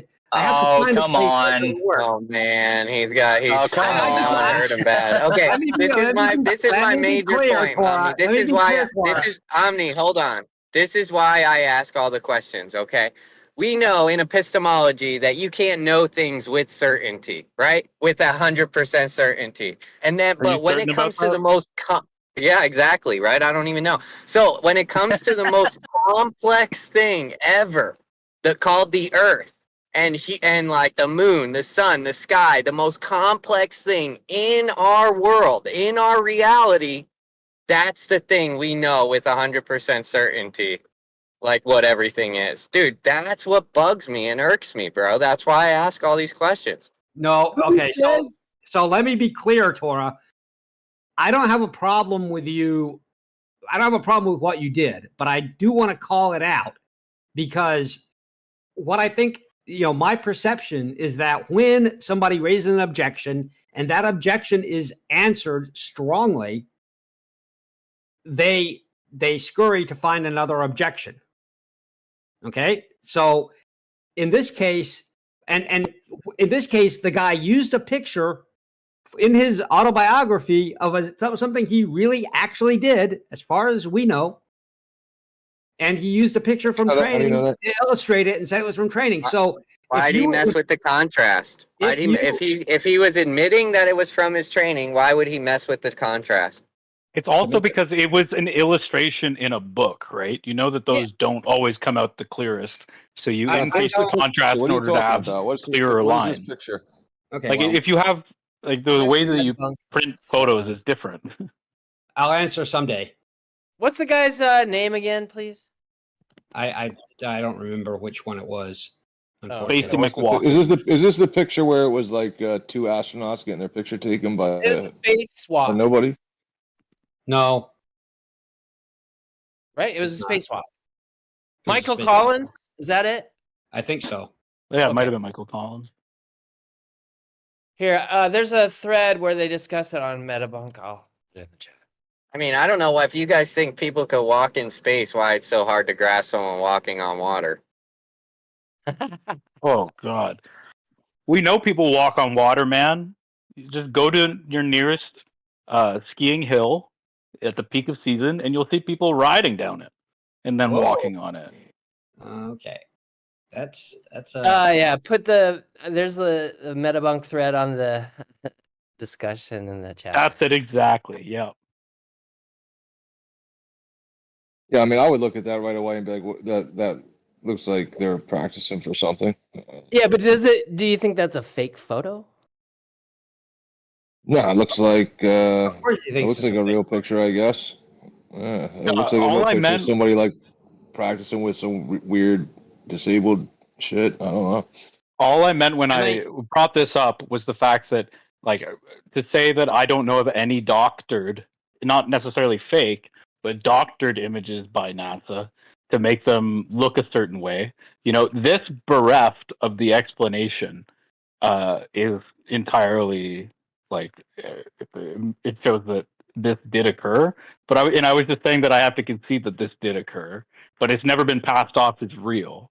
So I truly wonder why this is the one photo that a NASA astronaut could be like, oh yeah, we faked this one.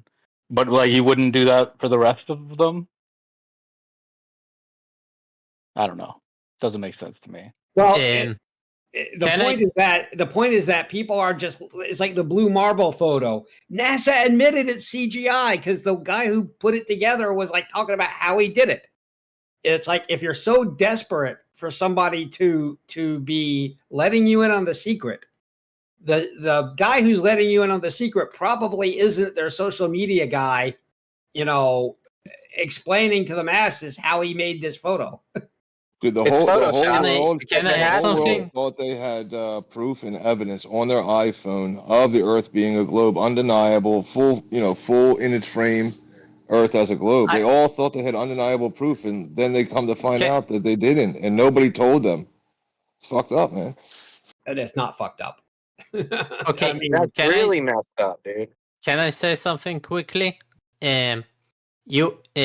You went over this, but I don't think you I do can. want to. Obviously.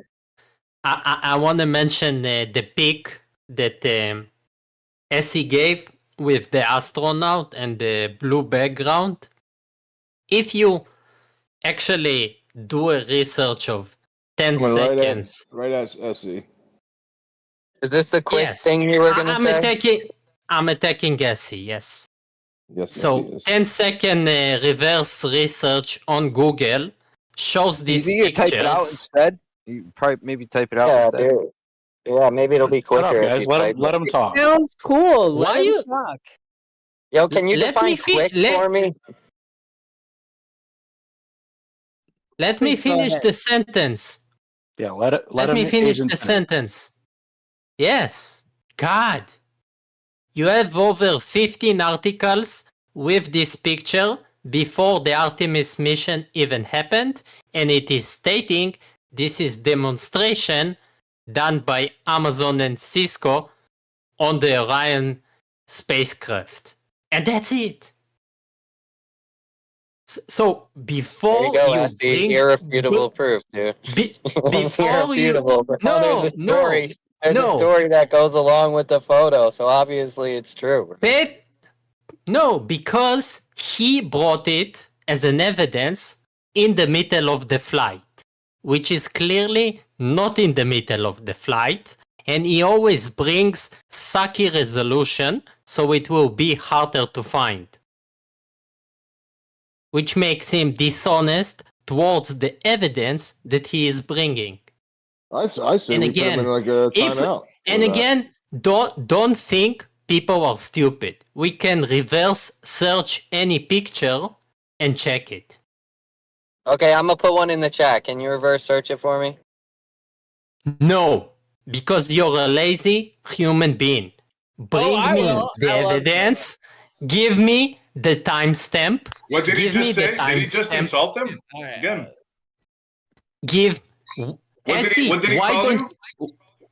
He said I was lazy and stupid, but I'm not gonna. Lazy and stupid. Okay, I'm coming into mod. Don't do that No, again. no. Just You're gonna insulting get muted people. if you do that again.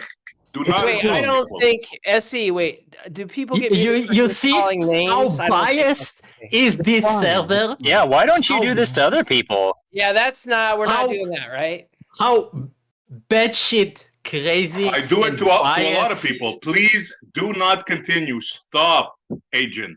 Stop. You're not gonna. I told you many times. You're Essie, not gonna. Essie, Don't interrupt. Why? Don't why? interrupt. Why? Don't interrupt. Why? I'm modding. Why Do can't not you come bring in and try a to do this timestamp? and run the show? You're not gonna get away with it. Understand that. Well, You're not Essie, gonna right, get away Essie. with stuff like this. Sorry, let me just get into. talk Let me about the subject, please. Can we just point out the fact that he was trying to speak and he was overtalked and ridiculed for his accent? I hate to say it, and like that That's was not the what we were main ridiculing. issue. That's not what we were the he ridiculing. didn't main ridicule issue it. That's here, why I stepped and in. I would prefer if he just got because I've heard M Agent get upset a couple of times, right? Like, and it's usually because he just gets overtalked and ridiculed when he's just trying to make a point. So if No, we he could said he was please gonna be let quick. people He said he was finish gonna be their quick, point. bro. If we could just let people finish their point, regardless of how long it takes, then we will be better off. Because No, if someone Rich. goes on and rambles for far too long, and then they finish, and you say that was far too long, I didn't quite get it, they're gonna understand as a person they have to If be I'm more gonna be in a brief. place where like Rich Evans is like sympathetic and caring and understand, I'm gonna fucking leave. I'm never gonna come back to this show. Dude, it's crazy. Well, It's not towards crazy you, to no, think Tank. when someone says they're gonna be quick. You are a retard. When Thank you, someone, sir. Rich Evans, when someone says they're gonna be quick, and then I put a timer and they've been going for a minute and a half. What's I didn't hear what's him going say. on I here? didn't hear anyone say that they were going to be quick. Yeah, he That did. was He the whole literally joke, guy. The whole Anyway, joke. That's why we got clouded on Who him. and are said he you typed to it out time me? instead. Who I'm are the you time to thief. time I'm the- me when you cannot you cannot bring You put yourself you on cannot a timer when you mentioned how quick you were going to be. The first thing you did was take note of you were going to be quick. now you're Is this going what we're to gonna do, Meta now with Echo? This is you're what he going does all to the time. shut up. Whoa! You've got multiple people Could over a talking mod him at please once. do something with this guy so I'm not accused? Can we I mean, move he on? can't make a green with the 20-second shot I'm clock, modding. so I'm don't pass him the modding. ball. Jesse, be quiet. Imagine. Fuck you, man. Say your piece. Finish up. I'm good. Yes, all I'm asking is when you claim that a picture is fake, bring it in the right resolution from the source together with a timestamp if you took it out of the video, and then you will be taken seriously. Unless you can do that, you know the result. Okay, we got it. All right, and please don't. Look, people are going to insult each other. It's going to happen, but I don't like it. So I don't think anybody likes it, and the mods shouldn't like it. So if you can at all not do it, please don't do it. But are we muting people for like insulting people? That doesn't seem like what's going on. So we're not muting people for insulting, but we are allowed. So what we want to do is try to turn the temperature down. The purpose of moderation is to moderate the conversation. Meaning that if people are, getting heated and unnecessarily upset, then as a moderator, ideally, I step in to try to calm things down. Now, obviously, sometimes I say things that are pointed or, insulting myself to people. Still, if somebody tells me, if a moderator tells me to back up a little bit, to calm down some, I think that's a legitimate thing to do. And we don't need gratuitous insults. So I don't know. I heard him say, you're a lazy human being. Omni, can I interrupt you? Omni? Maybe. Okay, man, you cannot have a global moderator. It's not a good thing to have a global moderator. Can you have a Globe Earth server owner? Shut the fuck up, Rich Evans. Carry on. Keep talking. I have a question for you, Ali. Can you have a Globe Earth Globe Earth server owner? Is that possible?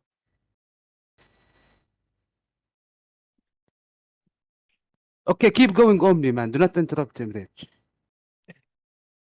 I didn't get that, but what would better substantiate all your claims of outer space is if somebody actually pointed a camera at Earth as they were moving away from it. You have all these supposed evidence of you being 200,000 miles away, but how did you get from zero elevation on the Earth to 200,000 miles away? There's no evidence of that. No evidence of rockets? There's no evidence of your actual journey to your lunar orbit. Lunar orb? Like you're talking... we have to do a continuous shot from launch all the way to lunar orbit for you to be convinced? I'm saying that these astronauts are fucking idiots because they're supposedly taking giant leaps for mankind. There's no proof.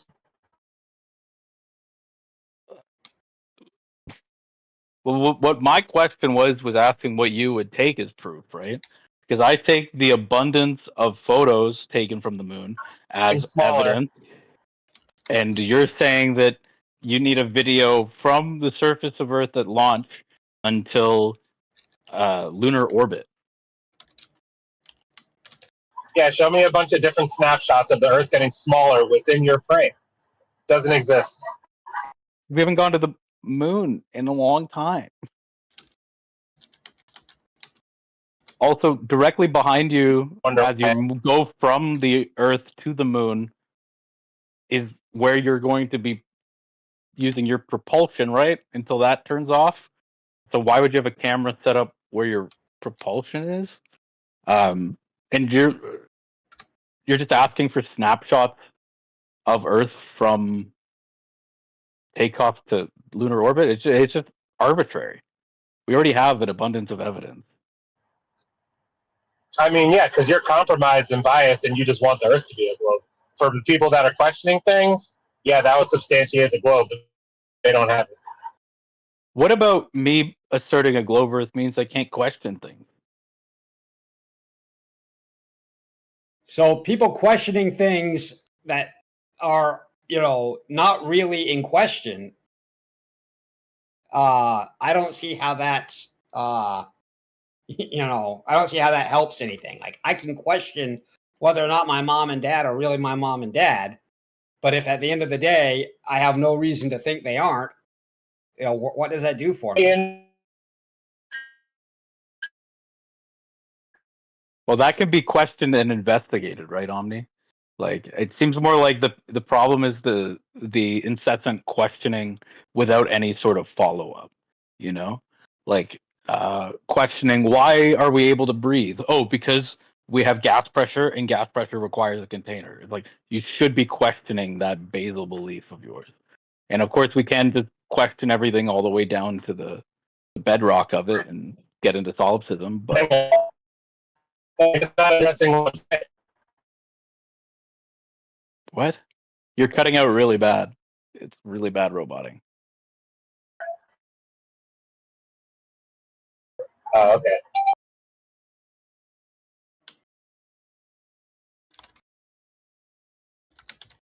But the issue is people that will ask these questions, and the point they're trying to make is just asking that question, not actually trying to find an answer for it. When you question things, it's good because you're looking for an answer. Sorry, go ahead. When I say lazy,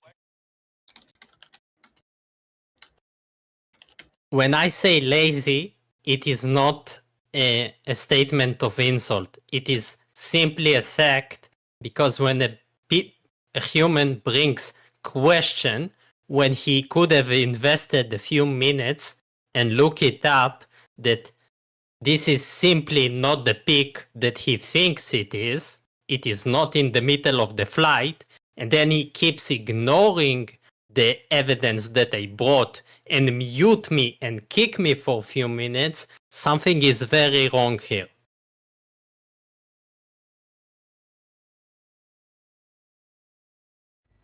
It's okay, man. Yeah, Rich, I how's my mean, mic? Hold on, dude. Rich, is my mic working right now? It's way better. Yeah, dude, like, you got to substantiate the journey. You went from the Earth's surface to 200,000 something miles away. Okay, how do you substantiate that claim? Just saying, oh, look, guys, I'm over here now. You didn't substantiate the actual traverse. Yeah, but the amount to which the journey is documented is arbitrary for you.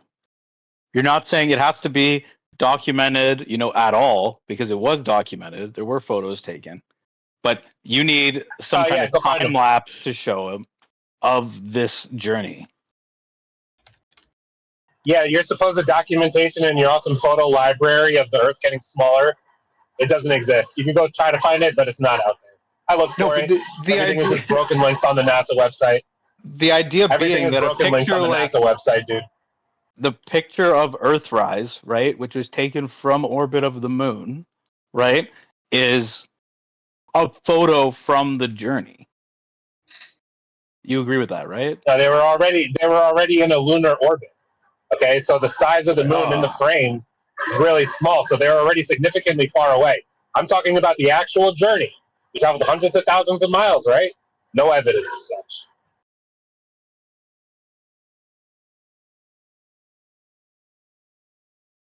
And look, maybe this is your first time hearing this. Maybe you just got to absorb it for a second instead of reject it. No, I'm just saying the base point that's Jesse. being raised is that you shouldn't. That you should question that this occurred at all, just because there weren't continuous This is the photos old, from launch show me your, to getting to the show me moon. your telemetry data. Yeah.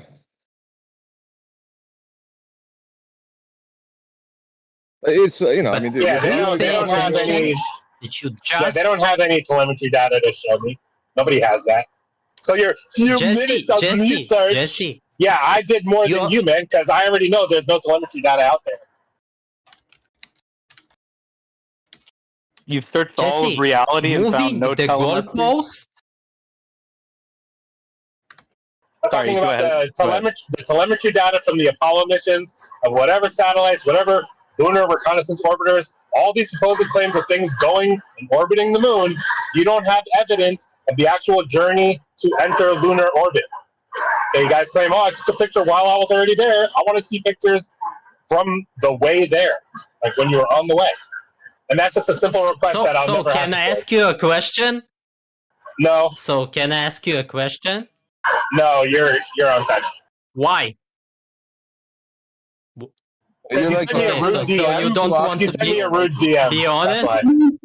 Before you ask the question, is he not at least right that he should expect to see something on the journey there, right? To that spot beforehand, not just like, I'm there. Right? Wait. Is he's right on that? No, it's Go on. completely arbitrary. Why is it arbitrary? Well, no, but they didn't have pictures on the way back either. Even if you just said, well, I have photos on the way there, and when you're there, but not on the way back. That's ridiculous.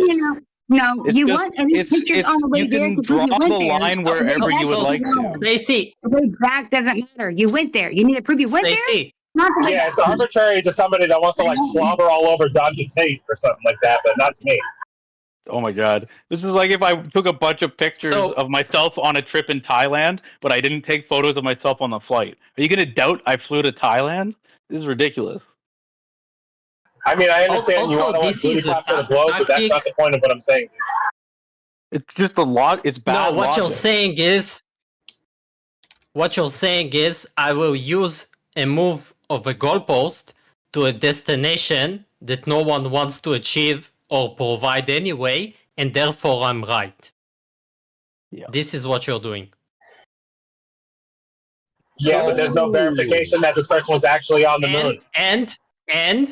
And if we let go for a second of the moon idea, are you asking from the stage of the Earth to the moon and you accept going to orbit and visiting the ISS, which you have endless footage of it? You accept that? Yeah, and you listen, don't you accept want to be, up to listen, the you moon? want to be astronaut, want to be Freemason. Listen. Oh my god. I'm telling you, you do not have evidence of your journey to the moon. Wanna Now, you be can accept that or Freemason? not. Now, you can accept that or not, or you can try to reject it, which is dumb because you know it's true. But deep down, you know it's true. Okay. No, but us. One second. I gotta step in. So us want to be astronauts, right? Like I get that. You're totally right. Rachil's, Masons, all of it. Why didn't you answer his question about do you accept the footage from things going from Earth up to the ISS? Yeah, 300 miles is not the same as 200,000. No, but it's still going to an object which is in orbit around the Earth. Also, you still didn't What are you answer talking the about? question. You're talking about there's footage of them launching the ISS into orbit? I'm talking about there's footage from launch to attachment to the ISS of a device that's launched from Earth and attaches to a device that's in orbit around the Earth. That's in no way the same thing that I'm talking about. Well, no, but this is what we're asking you about. Do you accept? But you're moving your own stupid globe post. Now you're like, well, what about 300 miles? I'm not talking about 300 No, miles. the point is that it's in orbit, obviously. Yeah, my point is that Also, there's people that claim that they have gone to point the moon is- and they don't have evidence of such. Well, The you're point just is- terrified to answer, apparently. Wait. The point is you need to state what you will accept. Yeah.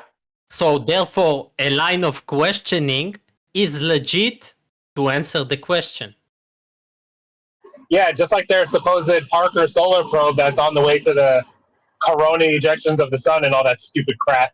They have a camera mounted onto their satellite that's trajecting towards the sun.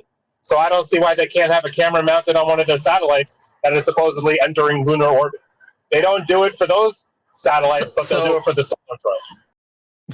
So if I went on vacation to Thailand and I didn't have a camera outside my plane taking pictures 24/7, did I not went to Thailand? It's the same. I don't know why you just you always want to miss the point. Like, you don't care what people are telling you. No, we're trying to show that you'd be inconsistent with the amount of evidence provided for certain claims, right? Like you just brought up the fact that there is a satellite going to the sun to measure these the corona or whatever, right?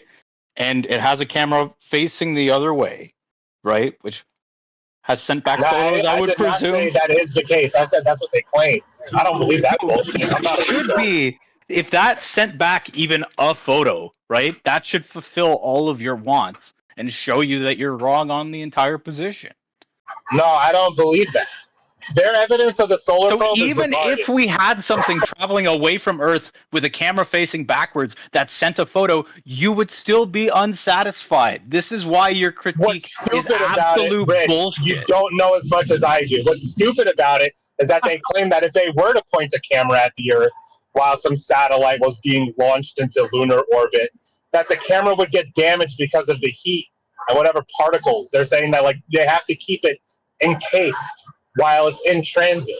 Okay, but at the same breath, they'll say that they could have a camera filming everything for the solar probe while it's on the way to the fucking sun, which is a much harsher environment than just being on the way to the moon. But you guys don't think about this stuff because you just want to dick ride the globe. So we sent you're rockets comparing. in 1946 with cameras that worked. 1946, we sent V2 rockets into space that had footage of the Earth in black and white. I posted. Yeah, how high did that rocket go?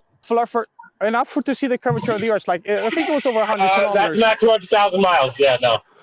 Oh my Yeah. god, dude. But that's not the point. The point is that we did send rockets with video fucking footage in 1946. If we could do it in 1946, we can do it today. We have tons of footage. You guys just don't want to admit, even though we have footage that proves it. But you're not doing it for your lunar orbiters. You're Right, not but the doing point it. here is that for the things that we do have that footage for, you don't accept it anyway. You don't have footage of the Earth getting smaller and smaller and smaller as a satellite moves further and further away. Earth. You don't See, have you hate hearing it. You hate hearing it because you're a fucking retard, dude. We have footage of something going into orbit around. Guys, stop We have footage of something going into orbit and orbiting around a spherical Earth. Yet you don't accept that. Why? Which one are you talking about right now? I can pull up any number of SpaceX recordings of when they've sent. SpaceX. You mean Elon Musk, the guy that said, yeah, Elon Musk says he can't go beyond 300. Okay, so if Elon Musk was the one who did Apollo and pointed a camera backwards, you still wouldn't believe it. You're just full of shit. You just keep moving the goalposts, dude. Like you think that Elon Musk? Yes. Yes. Let's stay at the goalpost. Let's stay at the goalpost. We have video footage from the Gemini missions. We have video footage from the Apollo missions. We have video. Maybe you weren't here, Dr. Is that Dr. Pepper? Doesn't matter. I don't think you were here. I'm telling you that yes, there it is does video matter that you proof were from not here. Endless amount You don't know of the context spacecraft. of my argument because you have a bunch of fucking people trying to say stupid shit. But what I'm telling you is your argument is you don't have evidence continuous photos from the Earth to the moon. Rich, we know your dumb position already. Thank you. No, I was stating Dr. Pepper yours. needs to know mine. Yes, Dr. Pepper does not know my position. So there's no video evidence of a satellite going from Earth's surface into lunar orbit. You only have evidence or supposed evidence. I'm in the middle of a sentence, retard. You only have supposed evidence of when you're already in orbit. You don't have evidence of actually reaching orbit. Thank you. Okay, hey, don't call other people retards. We're not letting that go. All right, well, you might as well ban M Agent because he's the worst. Agent. Why? what Because is- I asked for what you will accept. I never insulted you. I never insulted anyone right now, by the way, and you're attacking me. If anyone has a good card to pull when saying the word retard, it would be a French person. That's a Or somebody who speaks Moving French. on. What? So I'm not sure if you guys are aware, but jokes are meant to be funny. Just want to put that out there. Oh.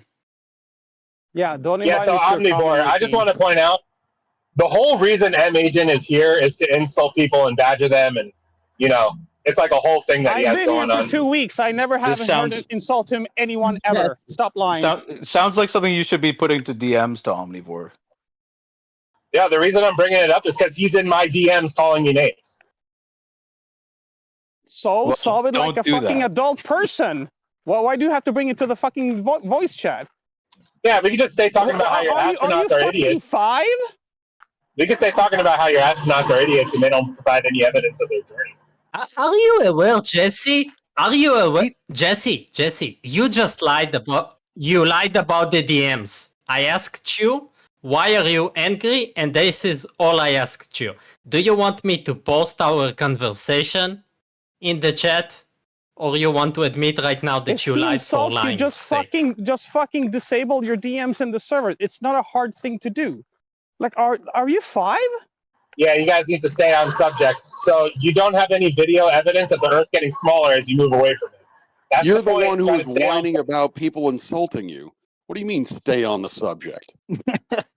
Yeah, this Yeah, you got like 5 fucking gold cards that can't help himself, but I will stick to the subject. No Yeah, problem. calling people tards again. Can we move off meta, because AC Montreal will rush in like a triggered dumbass and he will start muting people if we Okay, just so talk about meta. What we tried to allude to earlier is your argument is that we cannot trust that they went to the moon because we don't have footage of the Earth getting smaller as they move towards the moon and get away from Earth. But what we pointed out was if we went to Thailand and didn't have our phone looking out the window so that you could see how far we were going, you would still probably believe we went to Thailand. Why? Yeah, but the claim Because is we that could you went bring to the home moon. evidence. You're talking that we about went- the moon, dude. We're not talking about Thailand. An analogy. The trip We're there talking about the doesn't moon. have to. The trip there does not have to be entirely recorded for one to accept that the destination was reached. Okay, so you're just dishonest. I don't care what your opinion is. I'm dishonest, and you won't even engage with the analogy. Wow. Yeah, does this have guy a is full point. of shit. No, What Jesse do you- has a good point. If I say I own a Subaru, you don't have any reason to not believe me. If I say I have a Ferrari, you have good reason to not believe me. There is a slight difference there. No, your microphone sounds very good. You could be rich enough to own a Ferrari. What? How do I've you got a just question. intentionally miss the point so crazily? Like, you're crazy. I've got a question. Maybe somebody knows the answer to this. Was it possible for the Apollo astronauts to actually view the Earth when they were moving to the moon?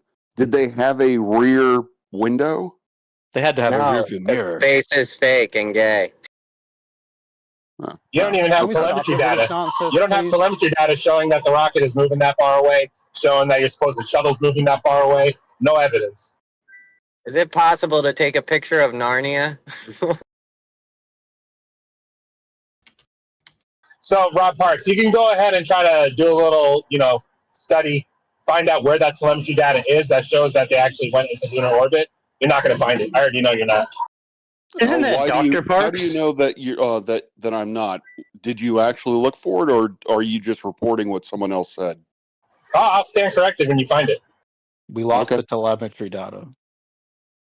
And then Yeah, I've heard that too. the scientist said something he should never. He said it'd be a painful process. Right? Why is he invoking emotion in science? Oh my god. We have videos streaming from the ISS how the Earth is moving. Why, Yes, why that's isn't not that the footage enough? moon, right, Dr. Pepper? That's not the moon, Yeah, dude. does the Earth have to move away for you to believe we've been to space? You have no standards. Like, you're just crazy. No. You asked the footage of the Earth, and I'm telling you, there is footage of the Earth from. Oh my god, you move the space. goalpost. Look at you moving the goalpost so close to your stupid standard. Download the Yeah, ISS because app there's a and huge go difference on there. between They have the Earth live moving away videos. and seeing the Earth. No one should We're have taught talking him about what moving the proof you've goalpost meant, traveled because now he's just 200,000 using it when miles. it doesn't apply.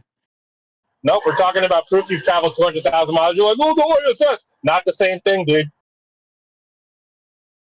No, but then we move on to the claim of how have we been in orbit around the Earth? And you go, that's not the moon. We're not talking about the moon. We can't talk about Earth. Yes, we're talking about substantiating the idea that you went to the moon. That's what I'm talking about. That's all you are capable of talking about, apparently. I talk about all kinds I of mean, things, but this is the topic right now. we have video footage of the Russians landing on Venus. We have video footage of the US and the ESA landing on Mars. We have video footage of the ESA landing on Titan. Yeah, and I have video footage of Wolverine popping out of his fish tank with adamantium. So what I'm hearing is that regardless of any footage that we provide you, Yeah. you're just going to ignore it. Yeah, thank you. No, there is no footage on that clear. There is no footage. Just like you said, they didn't have a window out the rear. So there is no footage. You would All be right, depending on the that telemetry. topic seems absolutely dead now. Who wants to talk about the ISS? Yeah, you wish it was Yeah, dead, so but we you try to hand wave what I'm saying, but you know it fucking hurts your soul. Says the guy that's fucking hand So waving. we I'll also- tell you multiple examples of footage of other stuff that That proves little we have inner landed on astronaut, other your little celestial astronaut objects. spiritual animal. Your Nobody little has to astronaut engage. spirit animal. You guys still worshiping ISIS? I see. Fuck yeah. Getting off on belittling people is fucking gross. Yeah, they're pagans.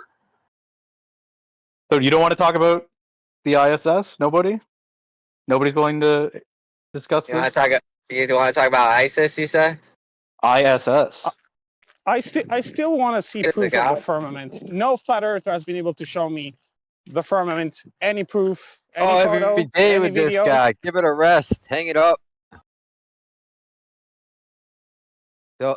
Like show gravity. Well, I'd rather believe in gravity than believe that things move Yeah, around it the sky doesn't matter. because It's of the same. space It's the magic. logic you're using. It's the logic Yeah, every I can't in single good conscience day, and then tell you go on adult this people that the moon tirade and moves because monologue of and talk fucking over space everyone. magic. Yeah, your version of outer space in the globe model requires magic.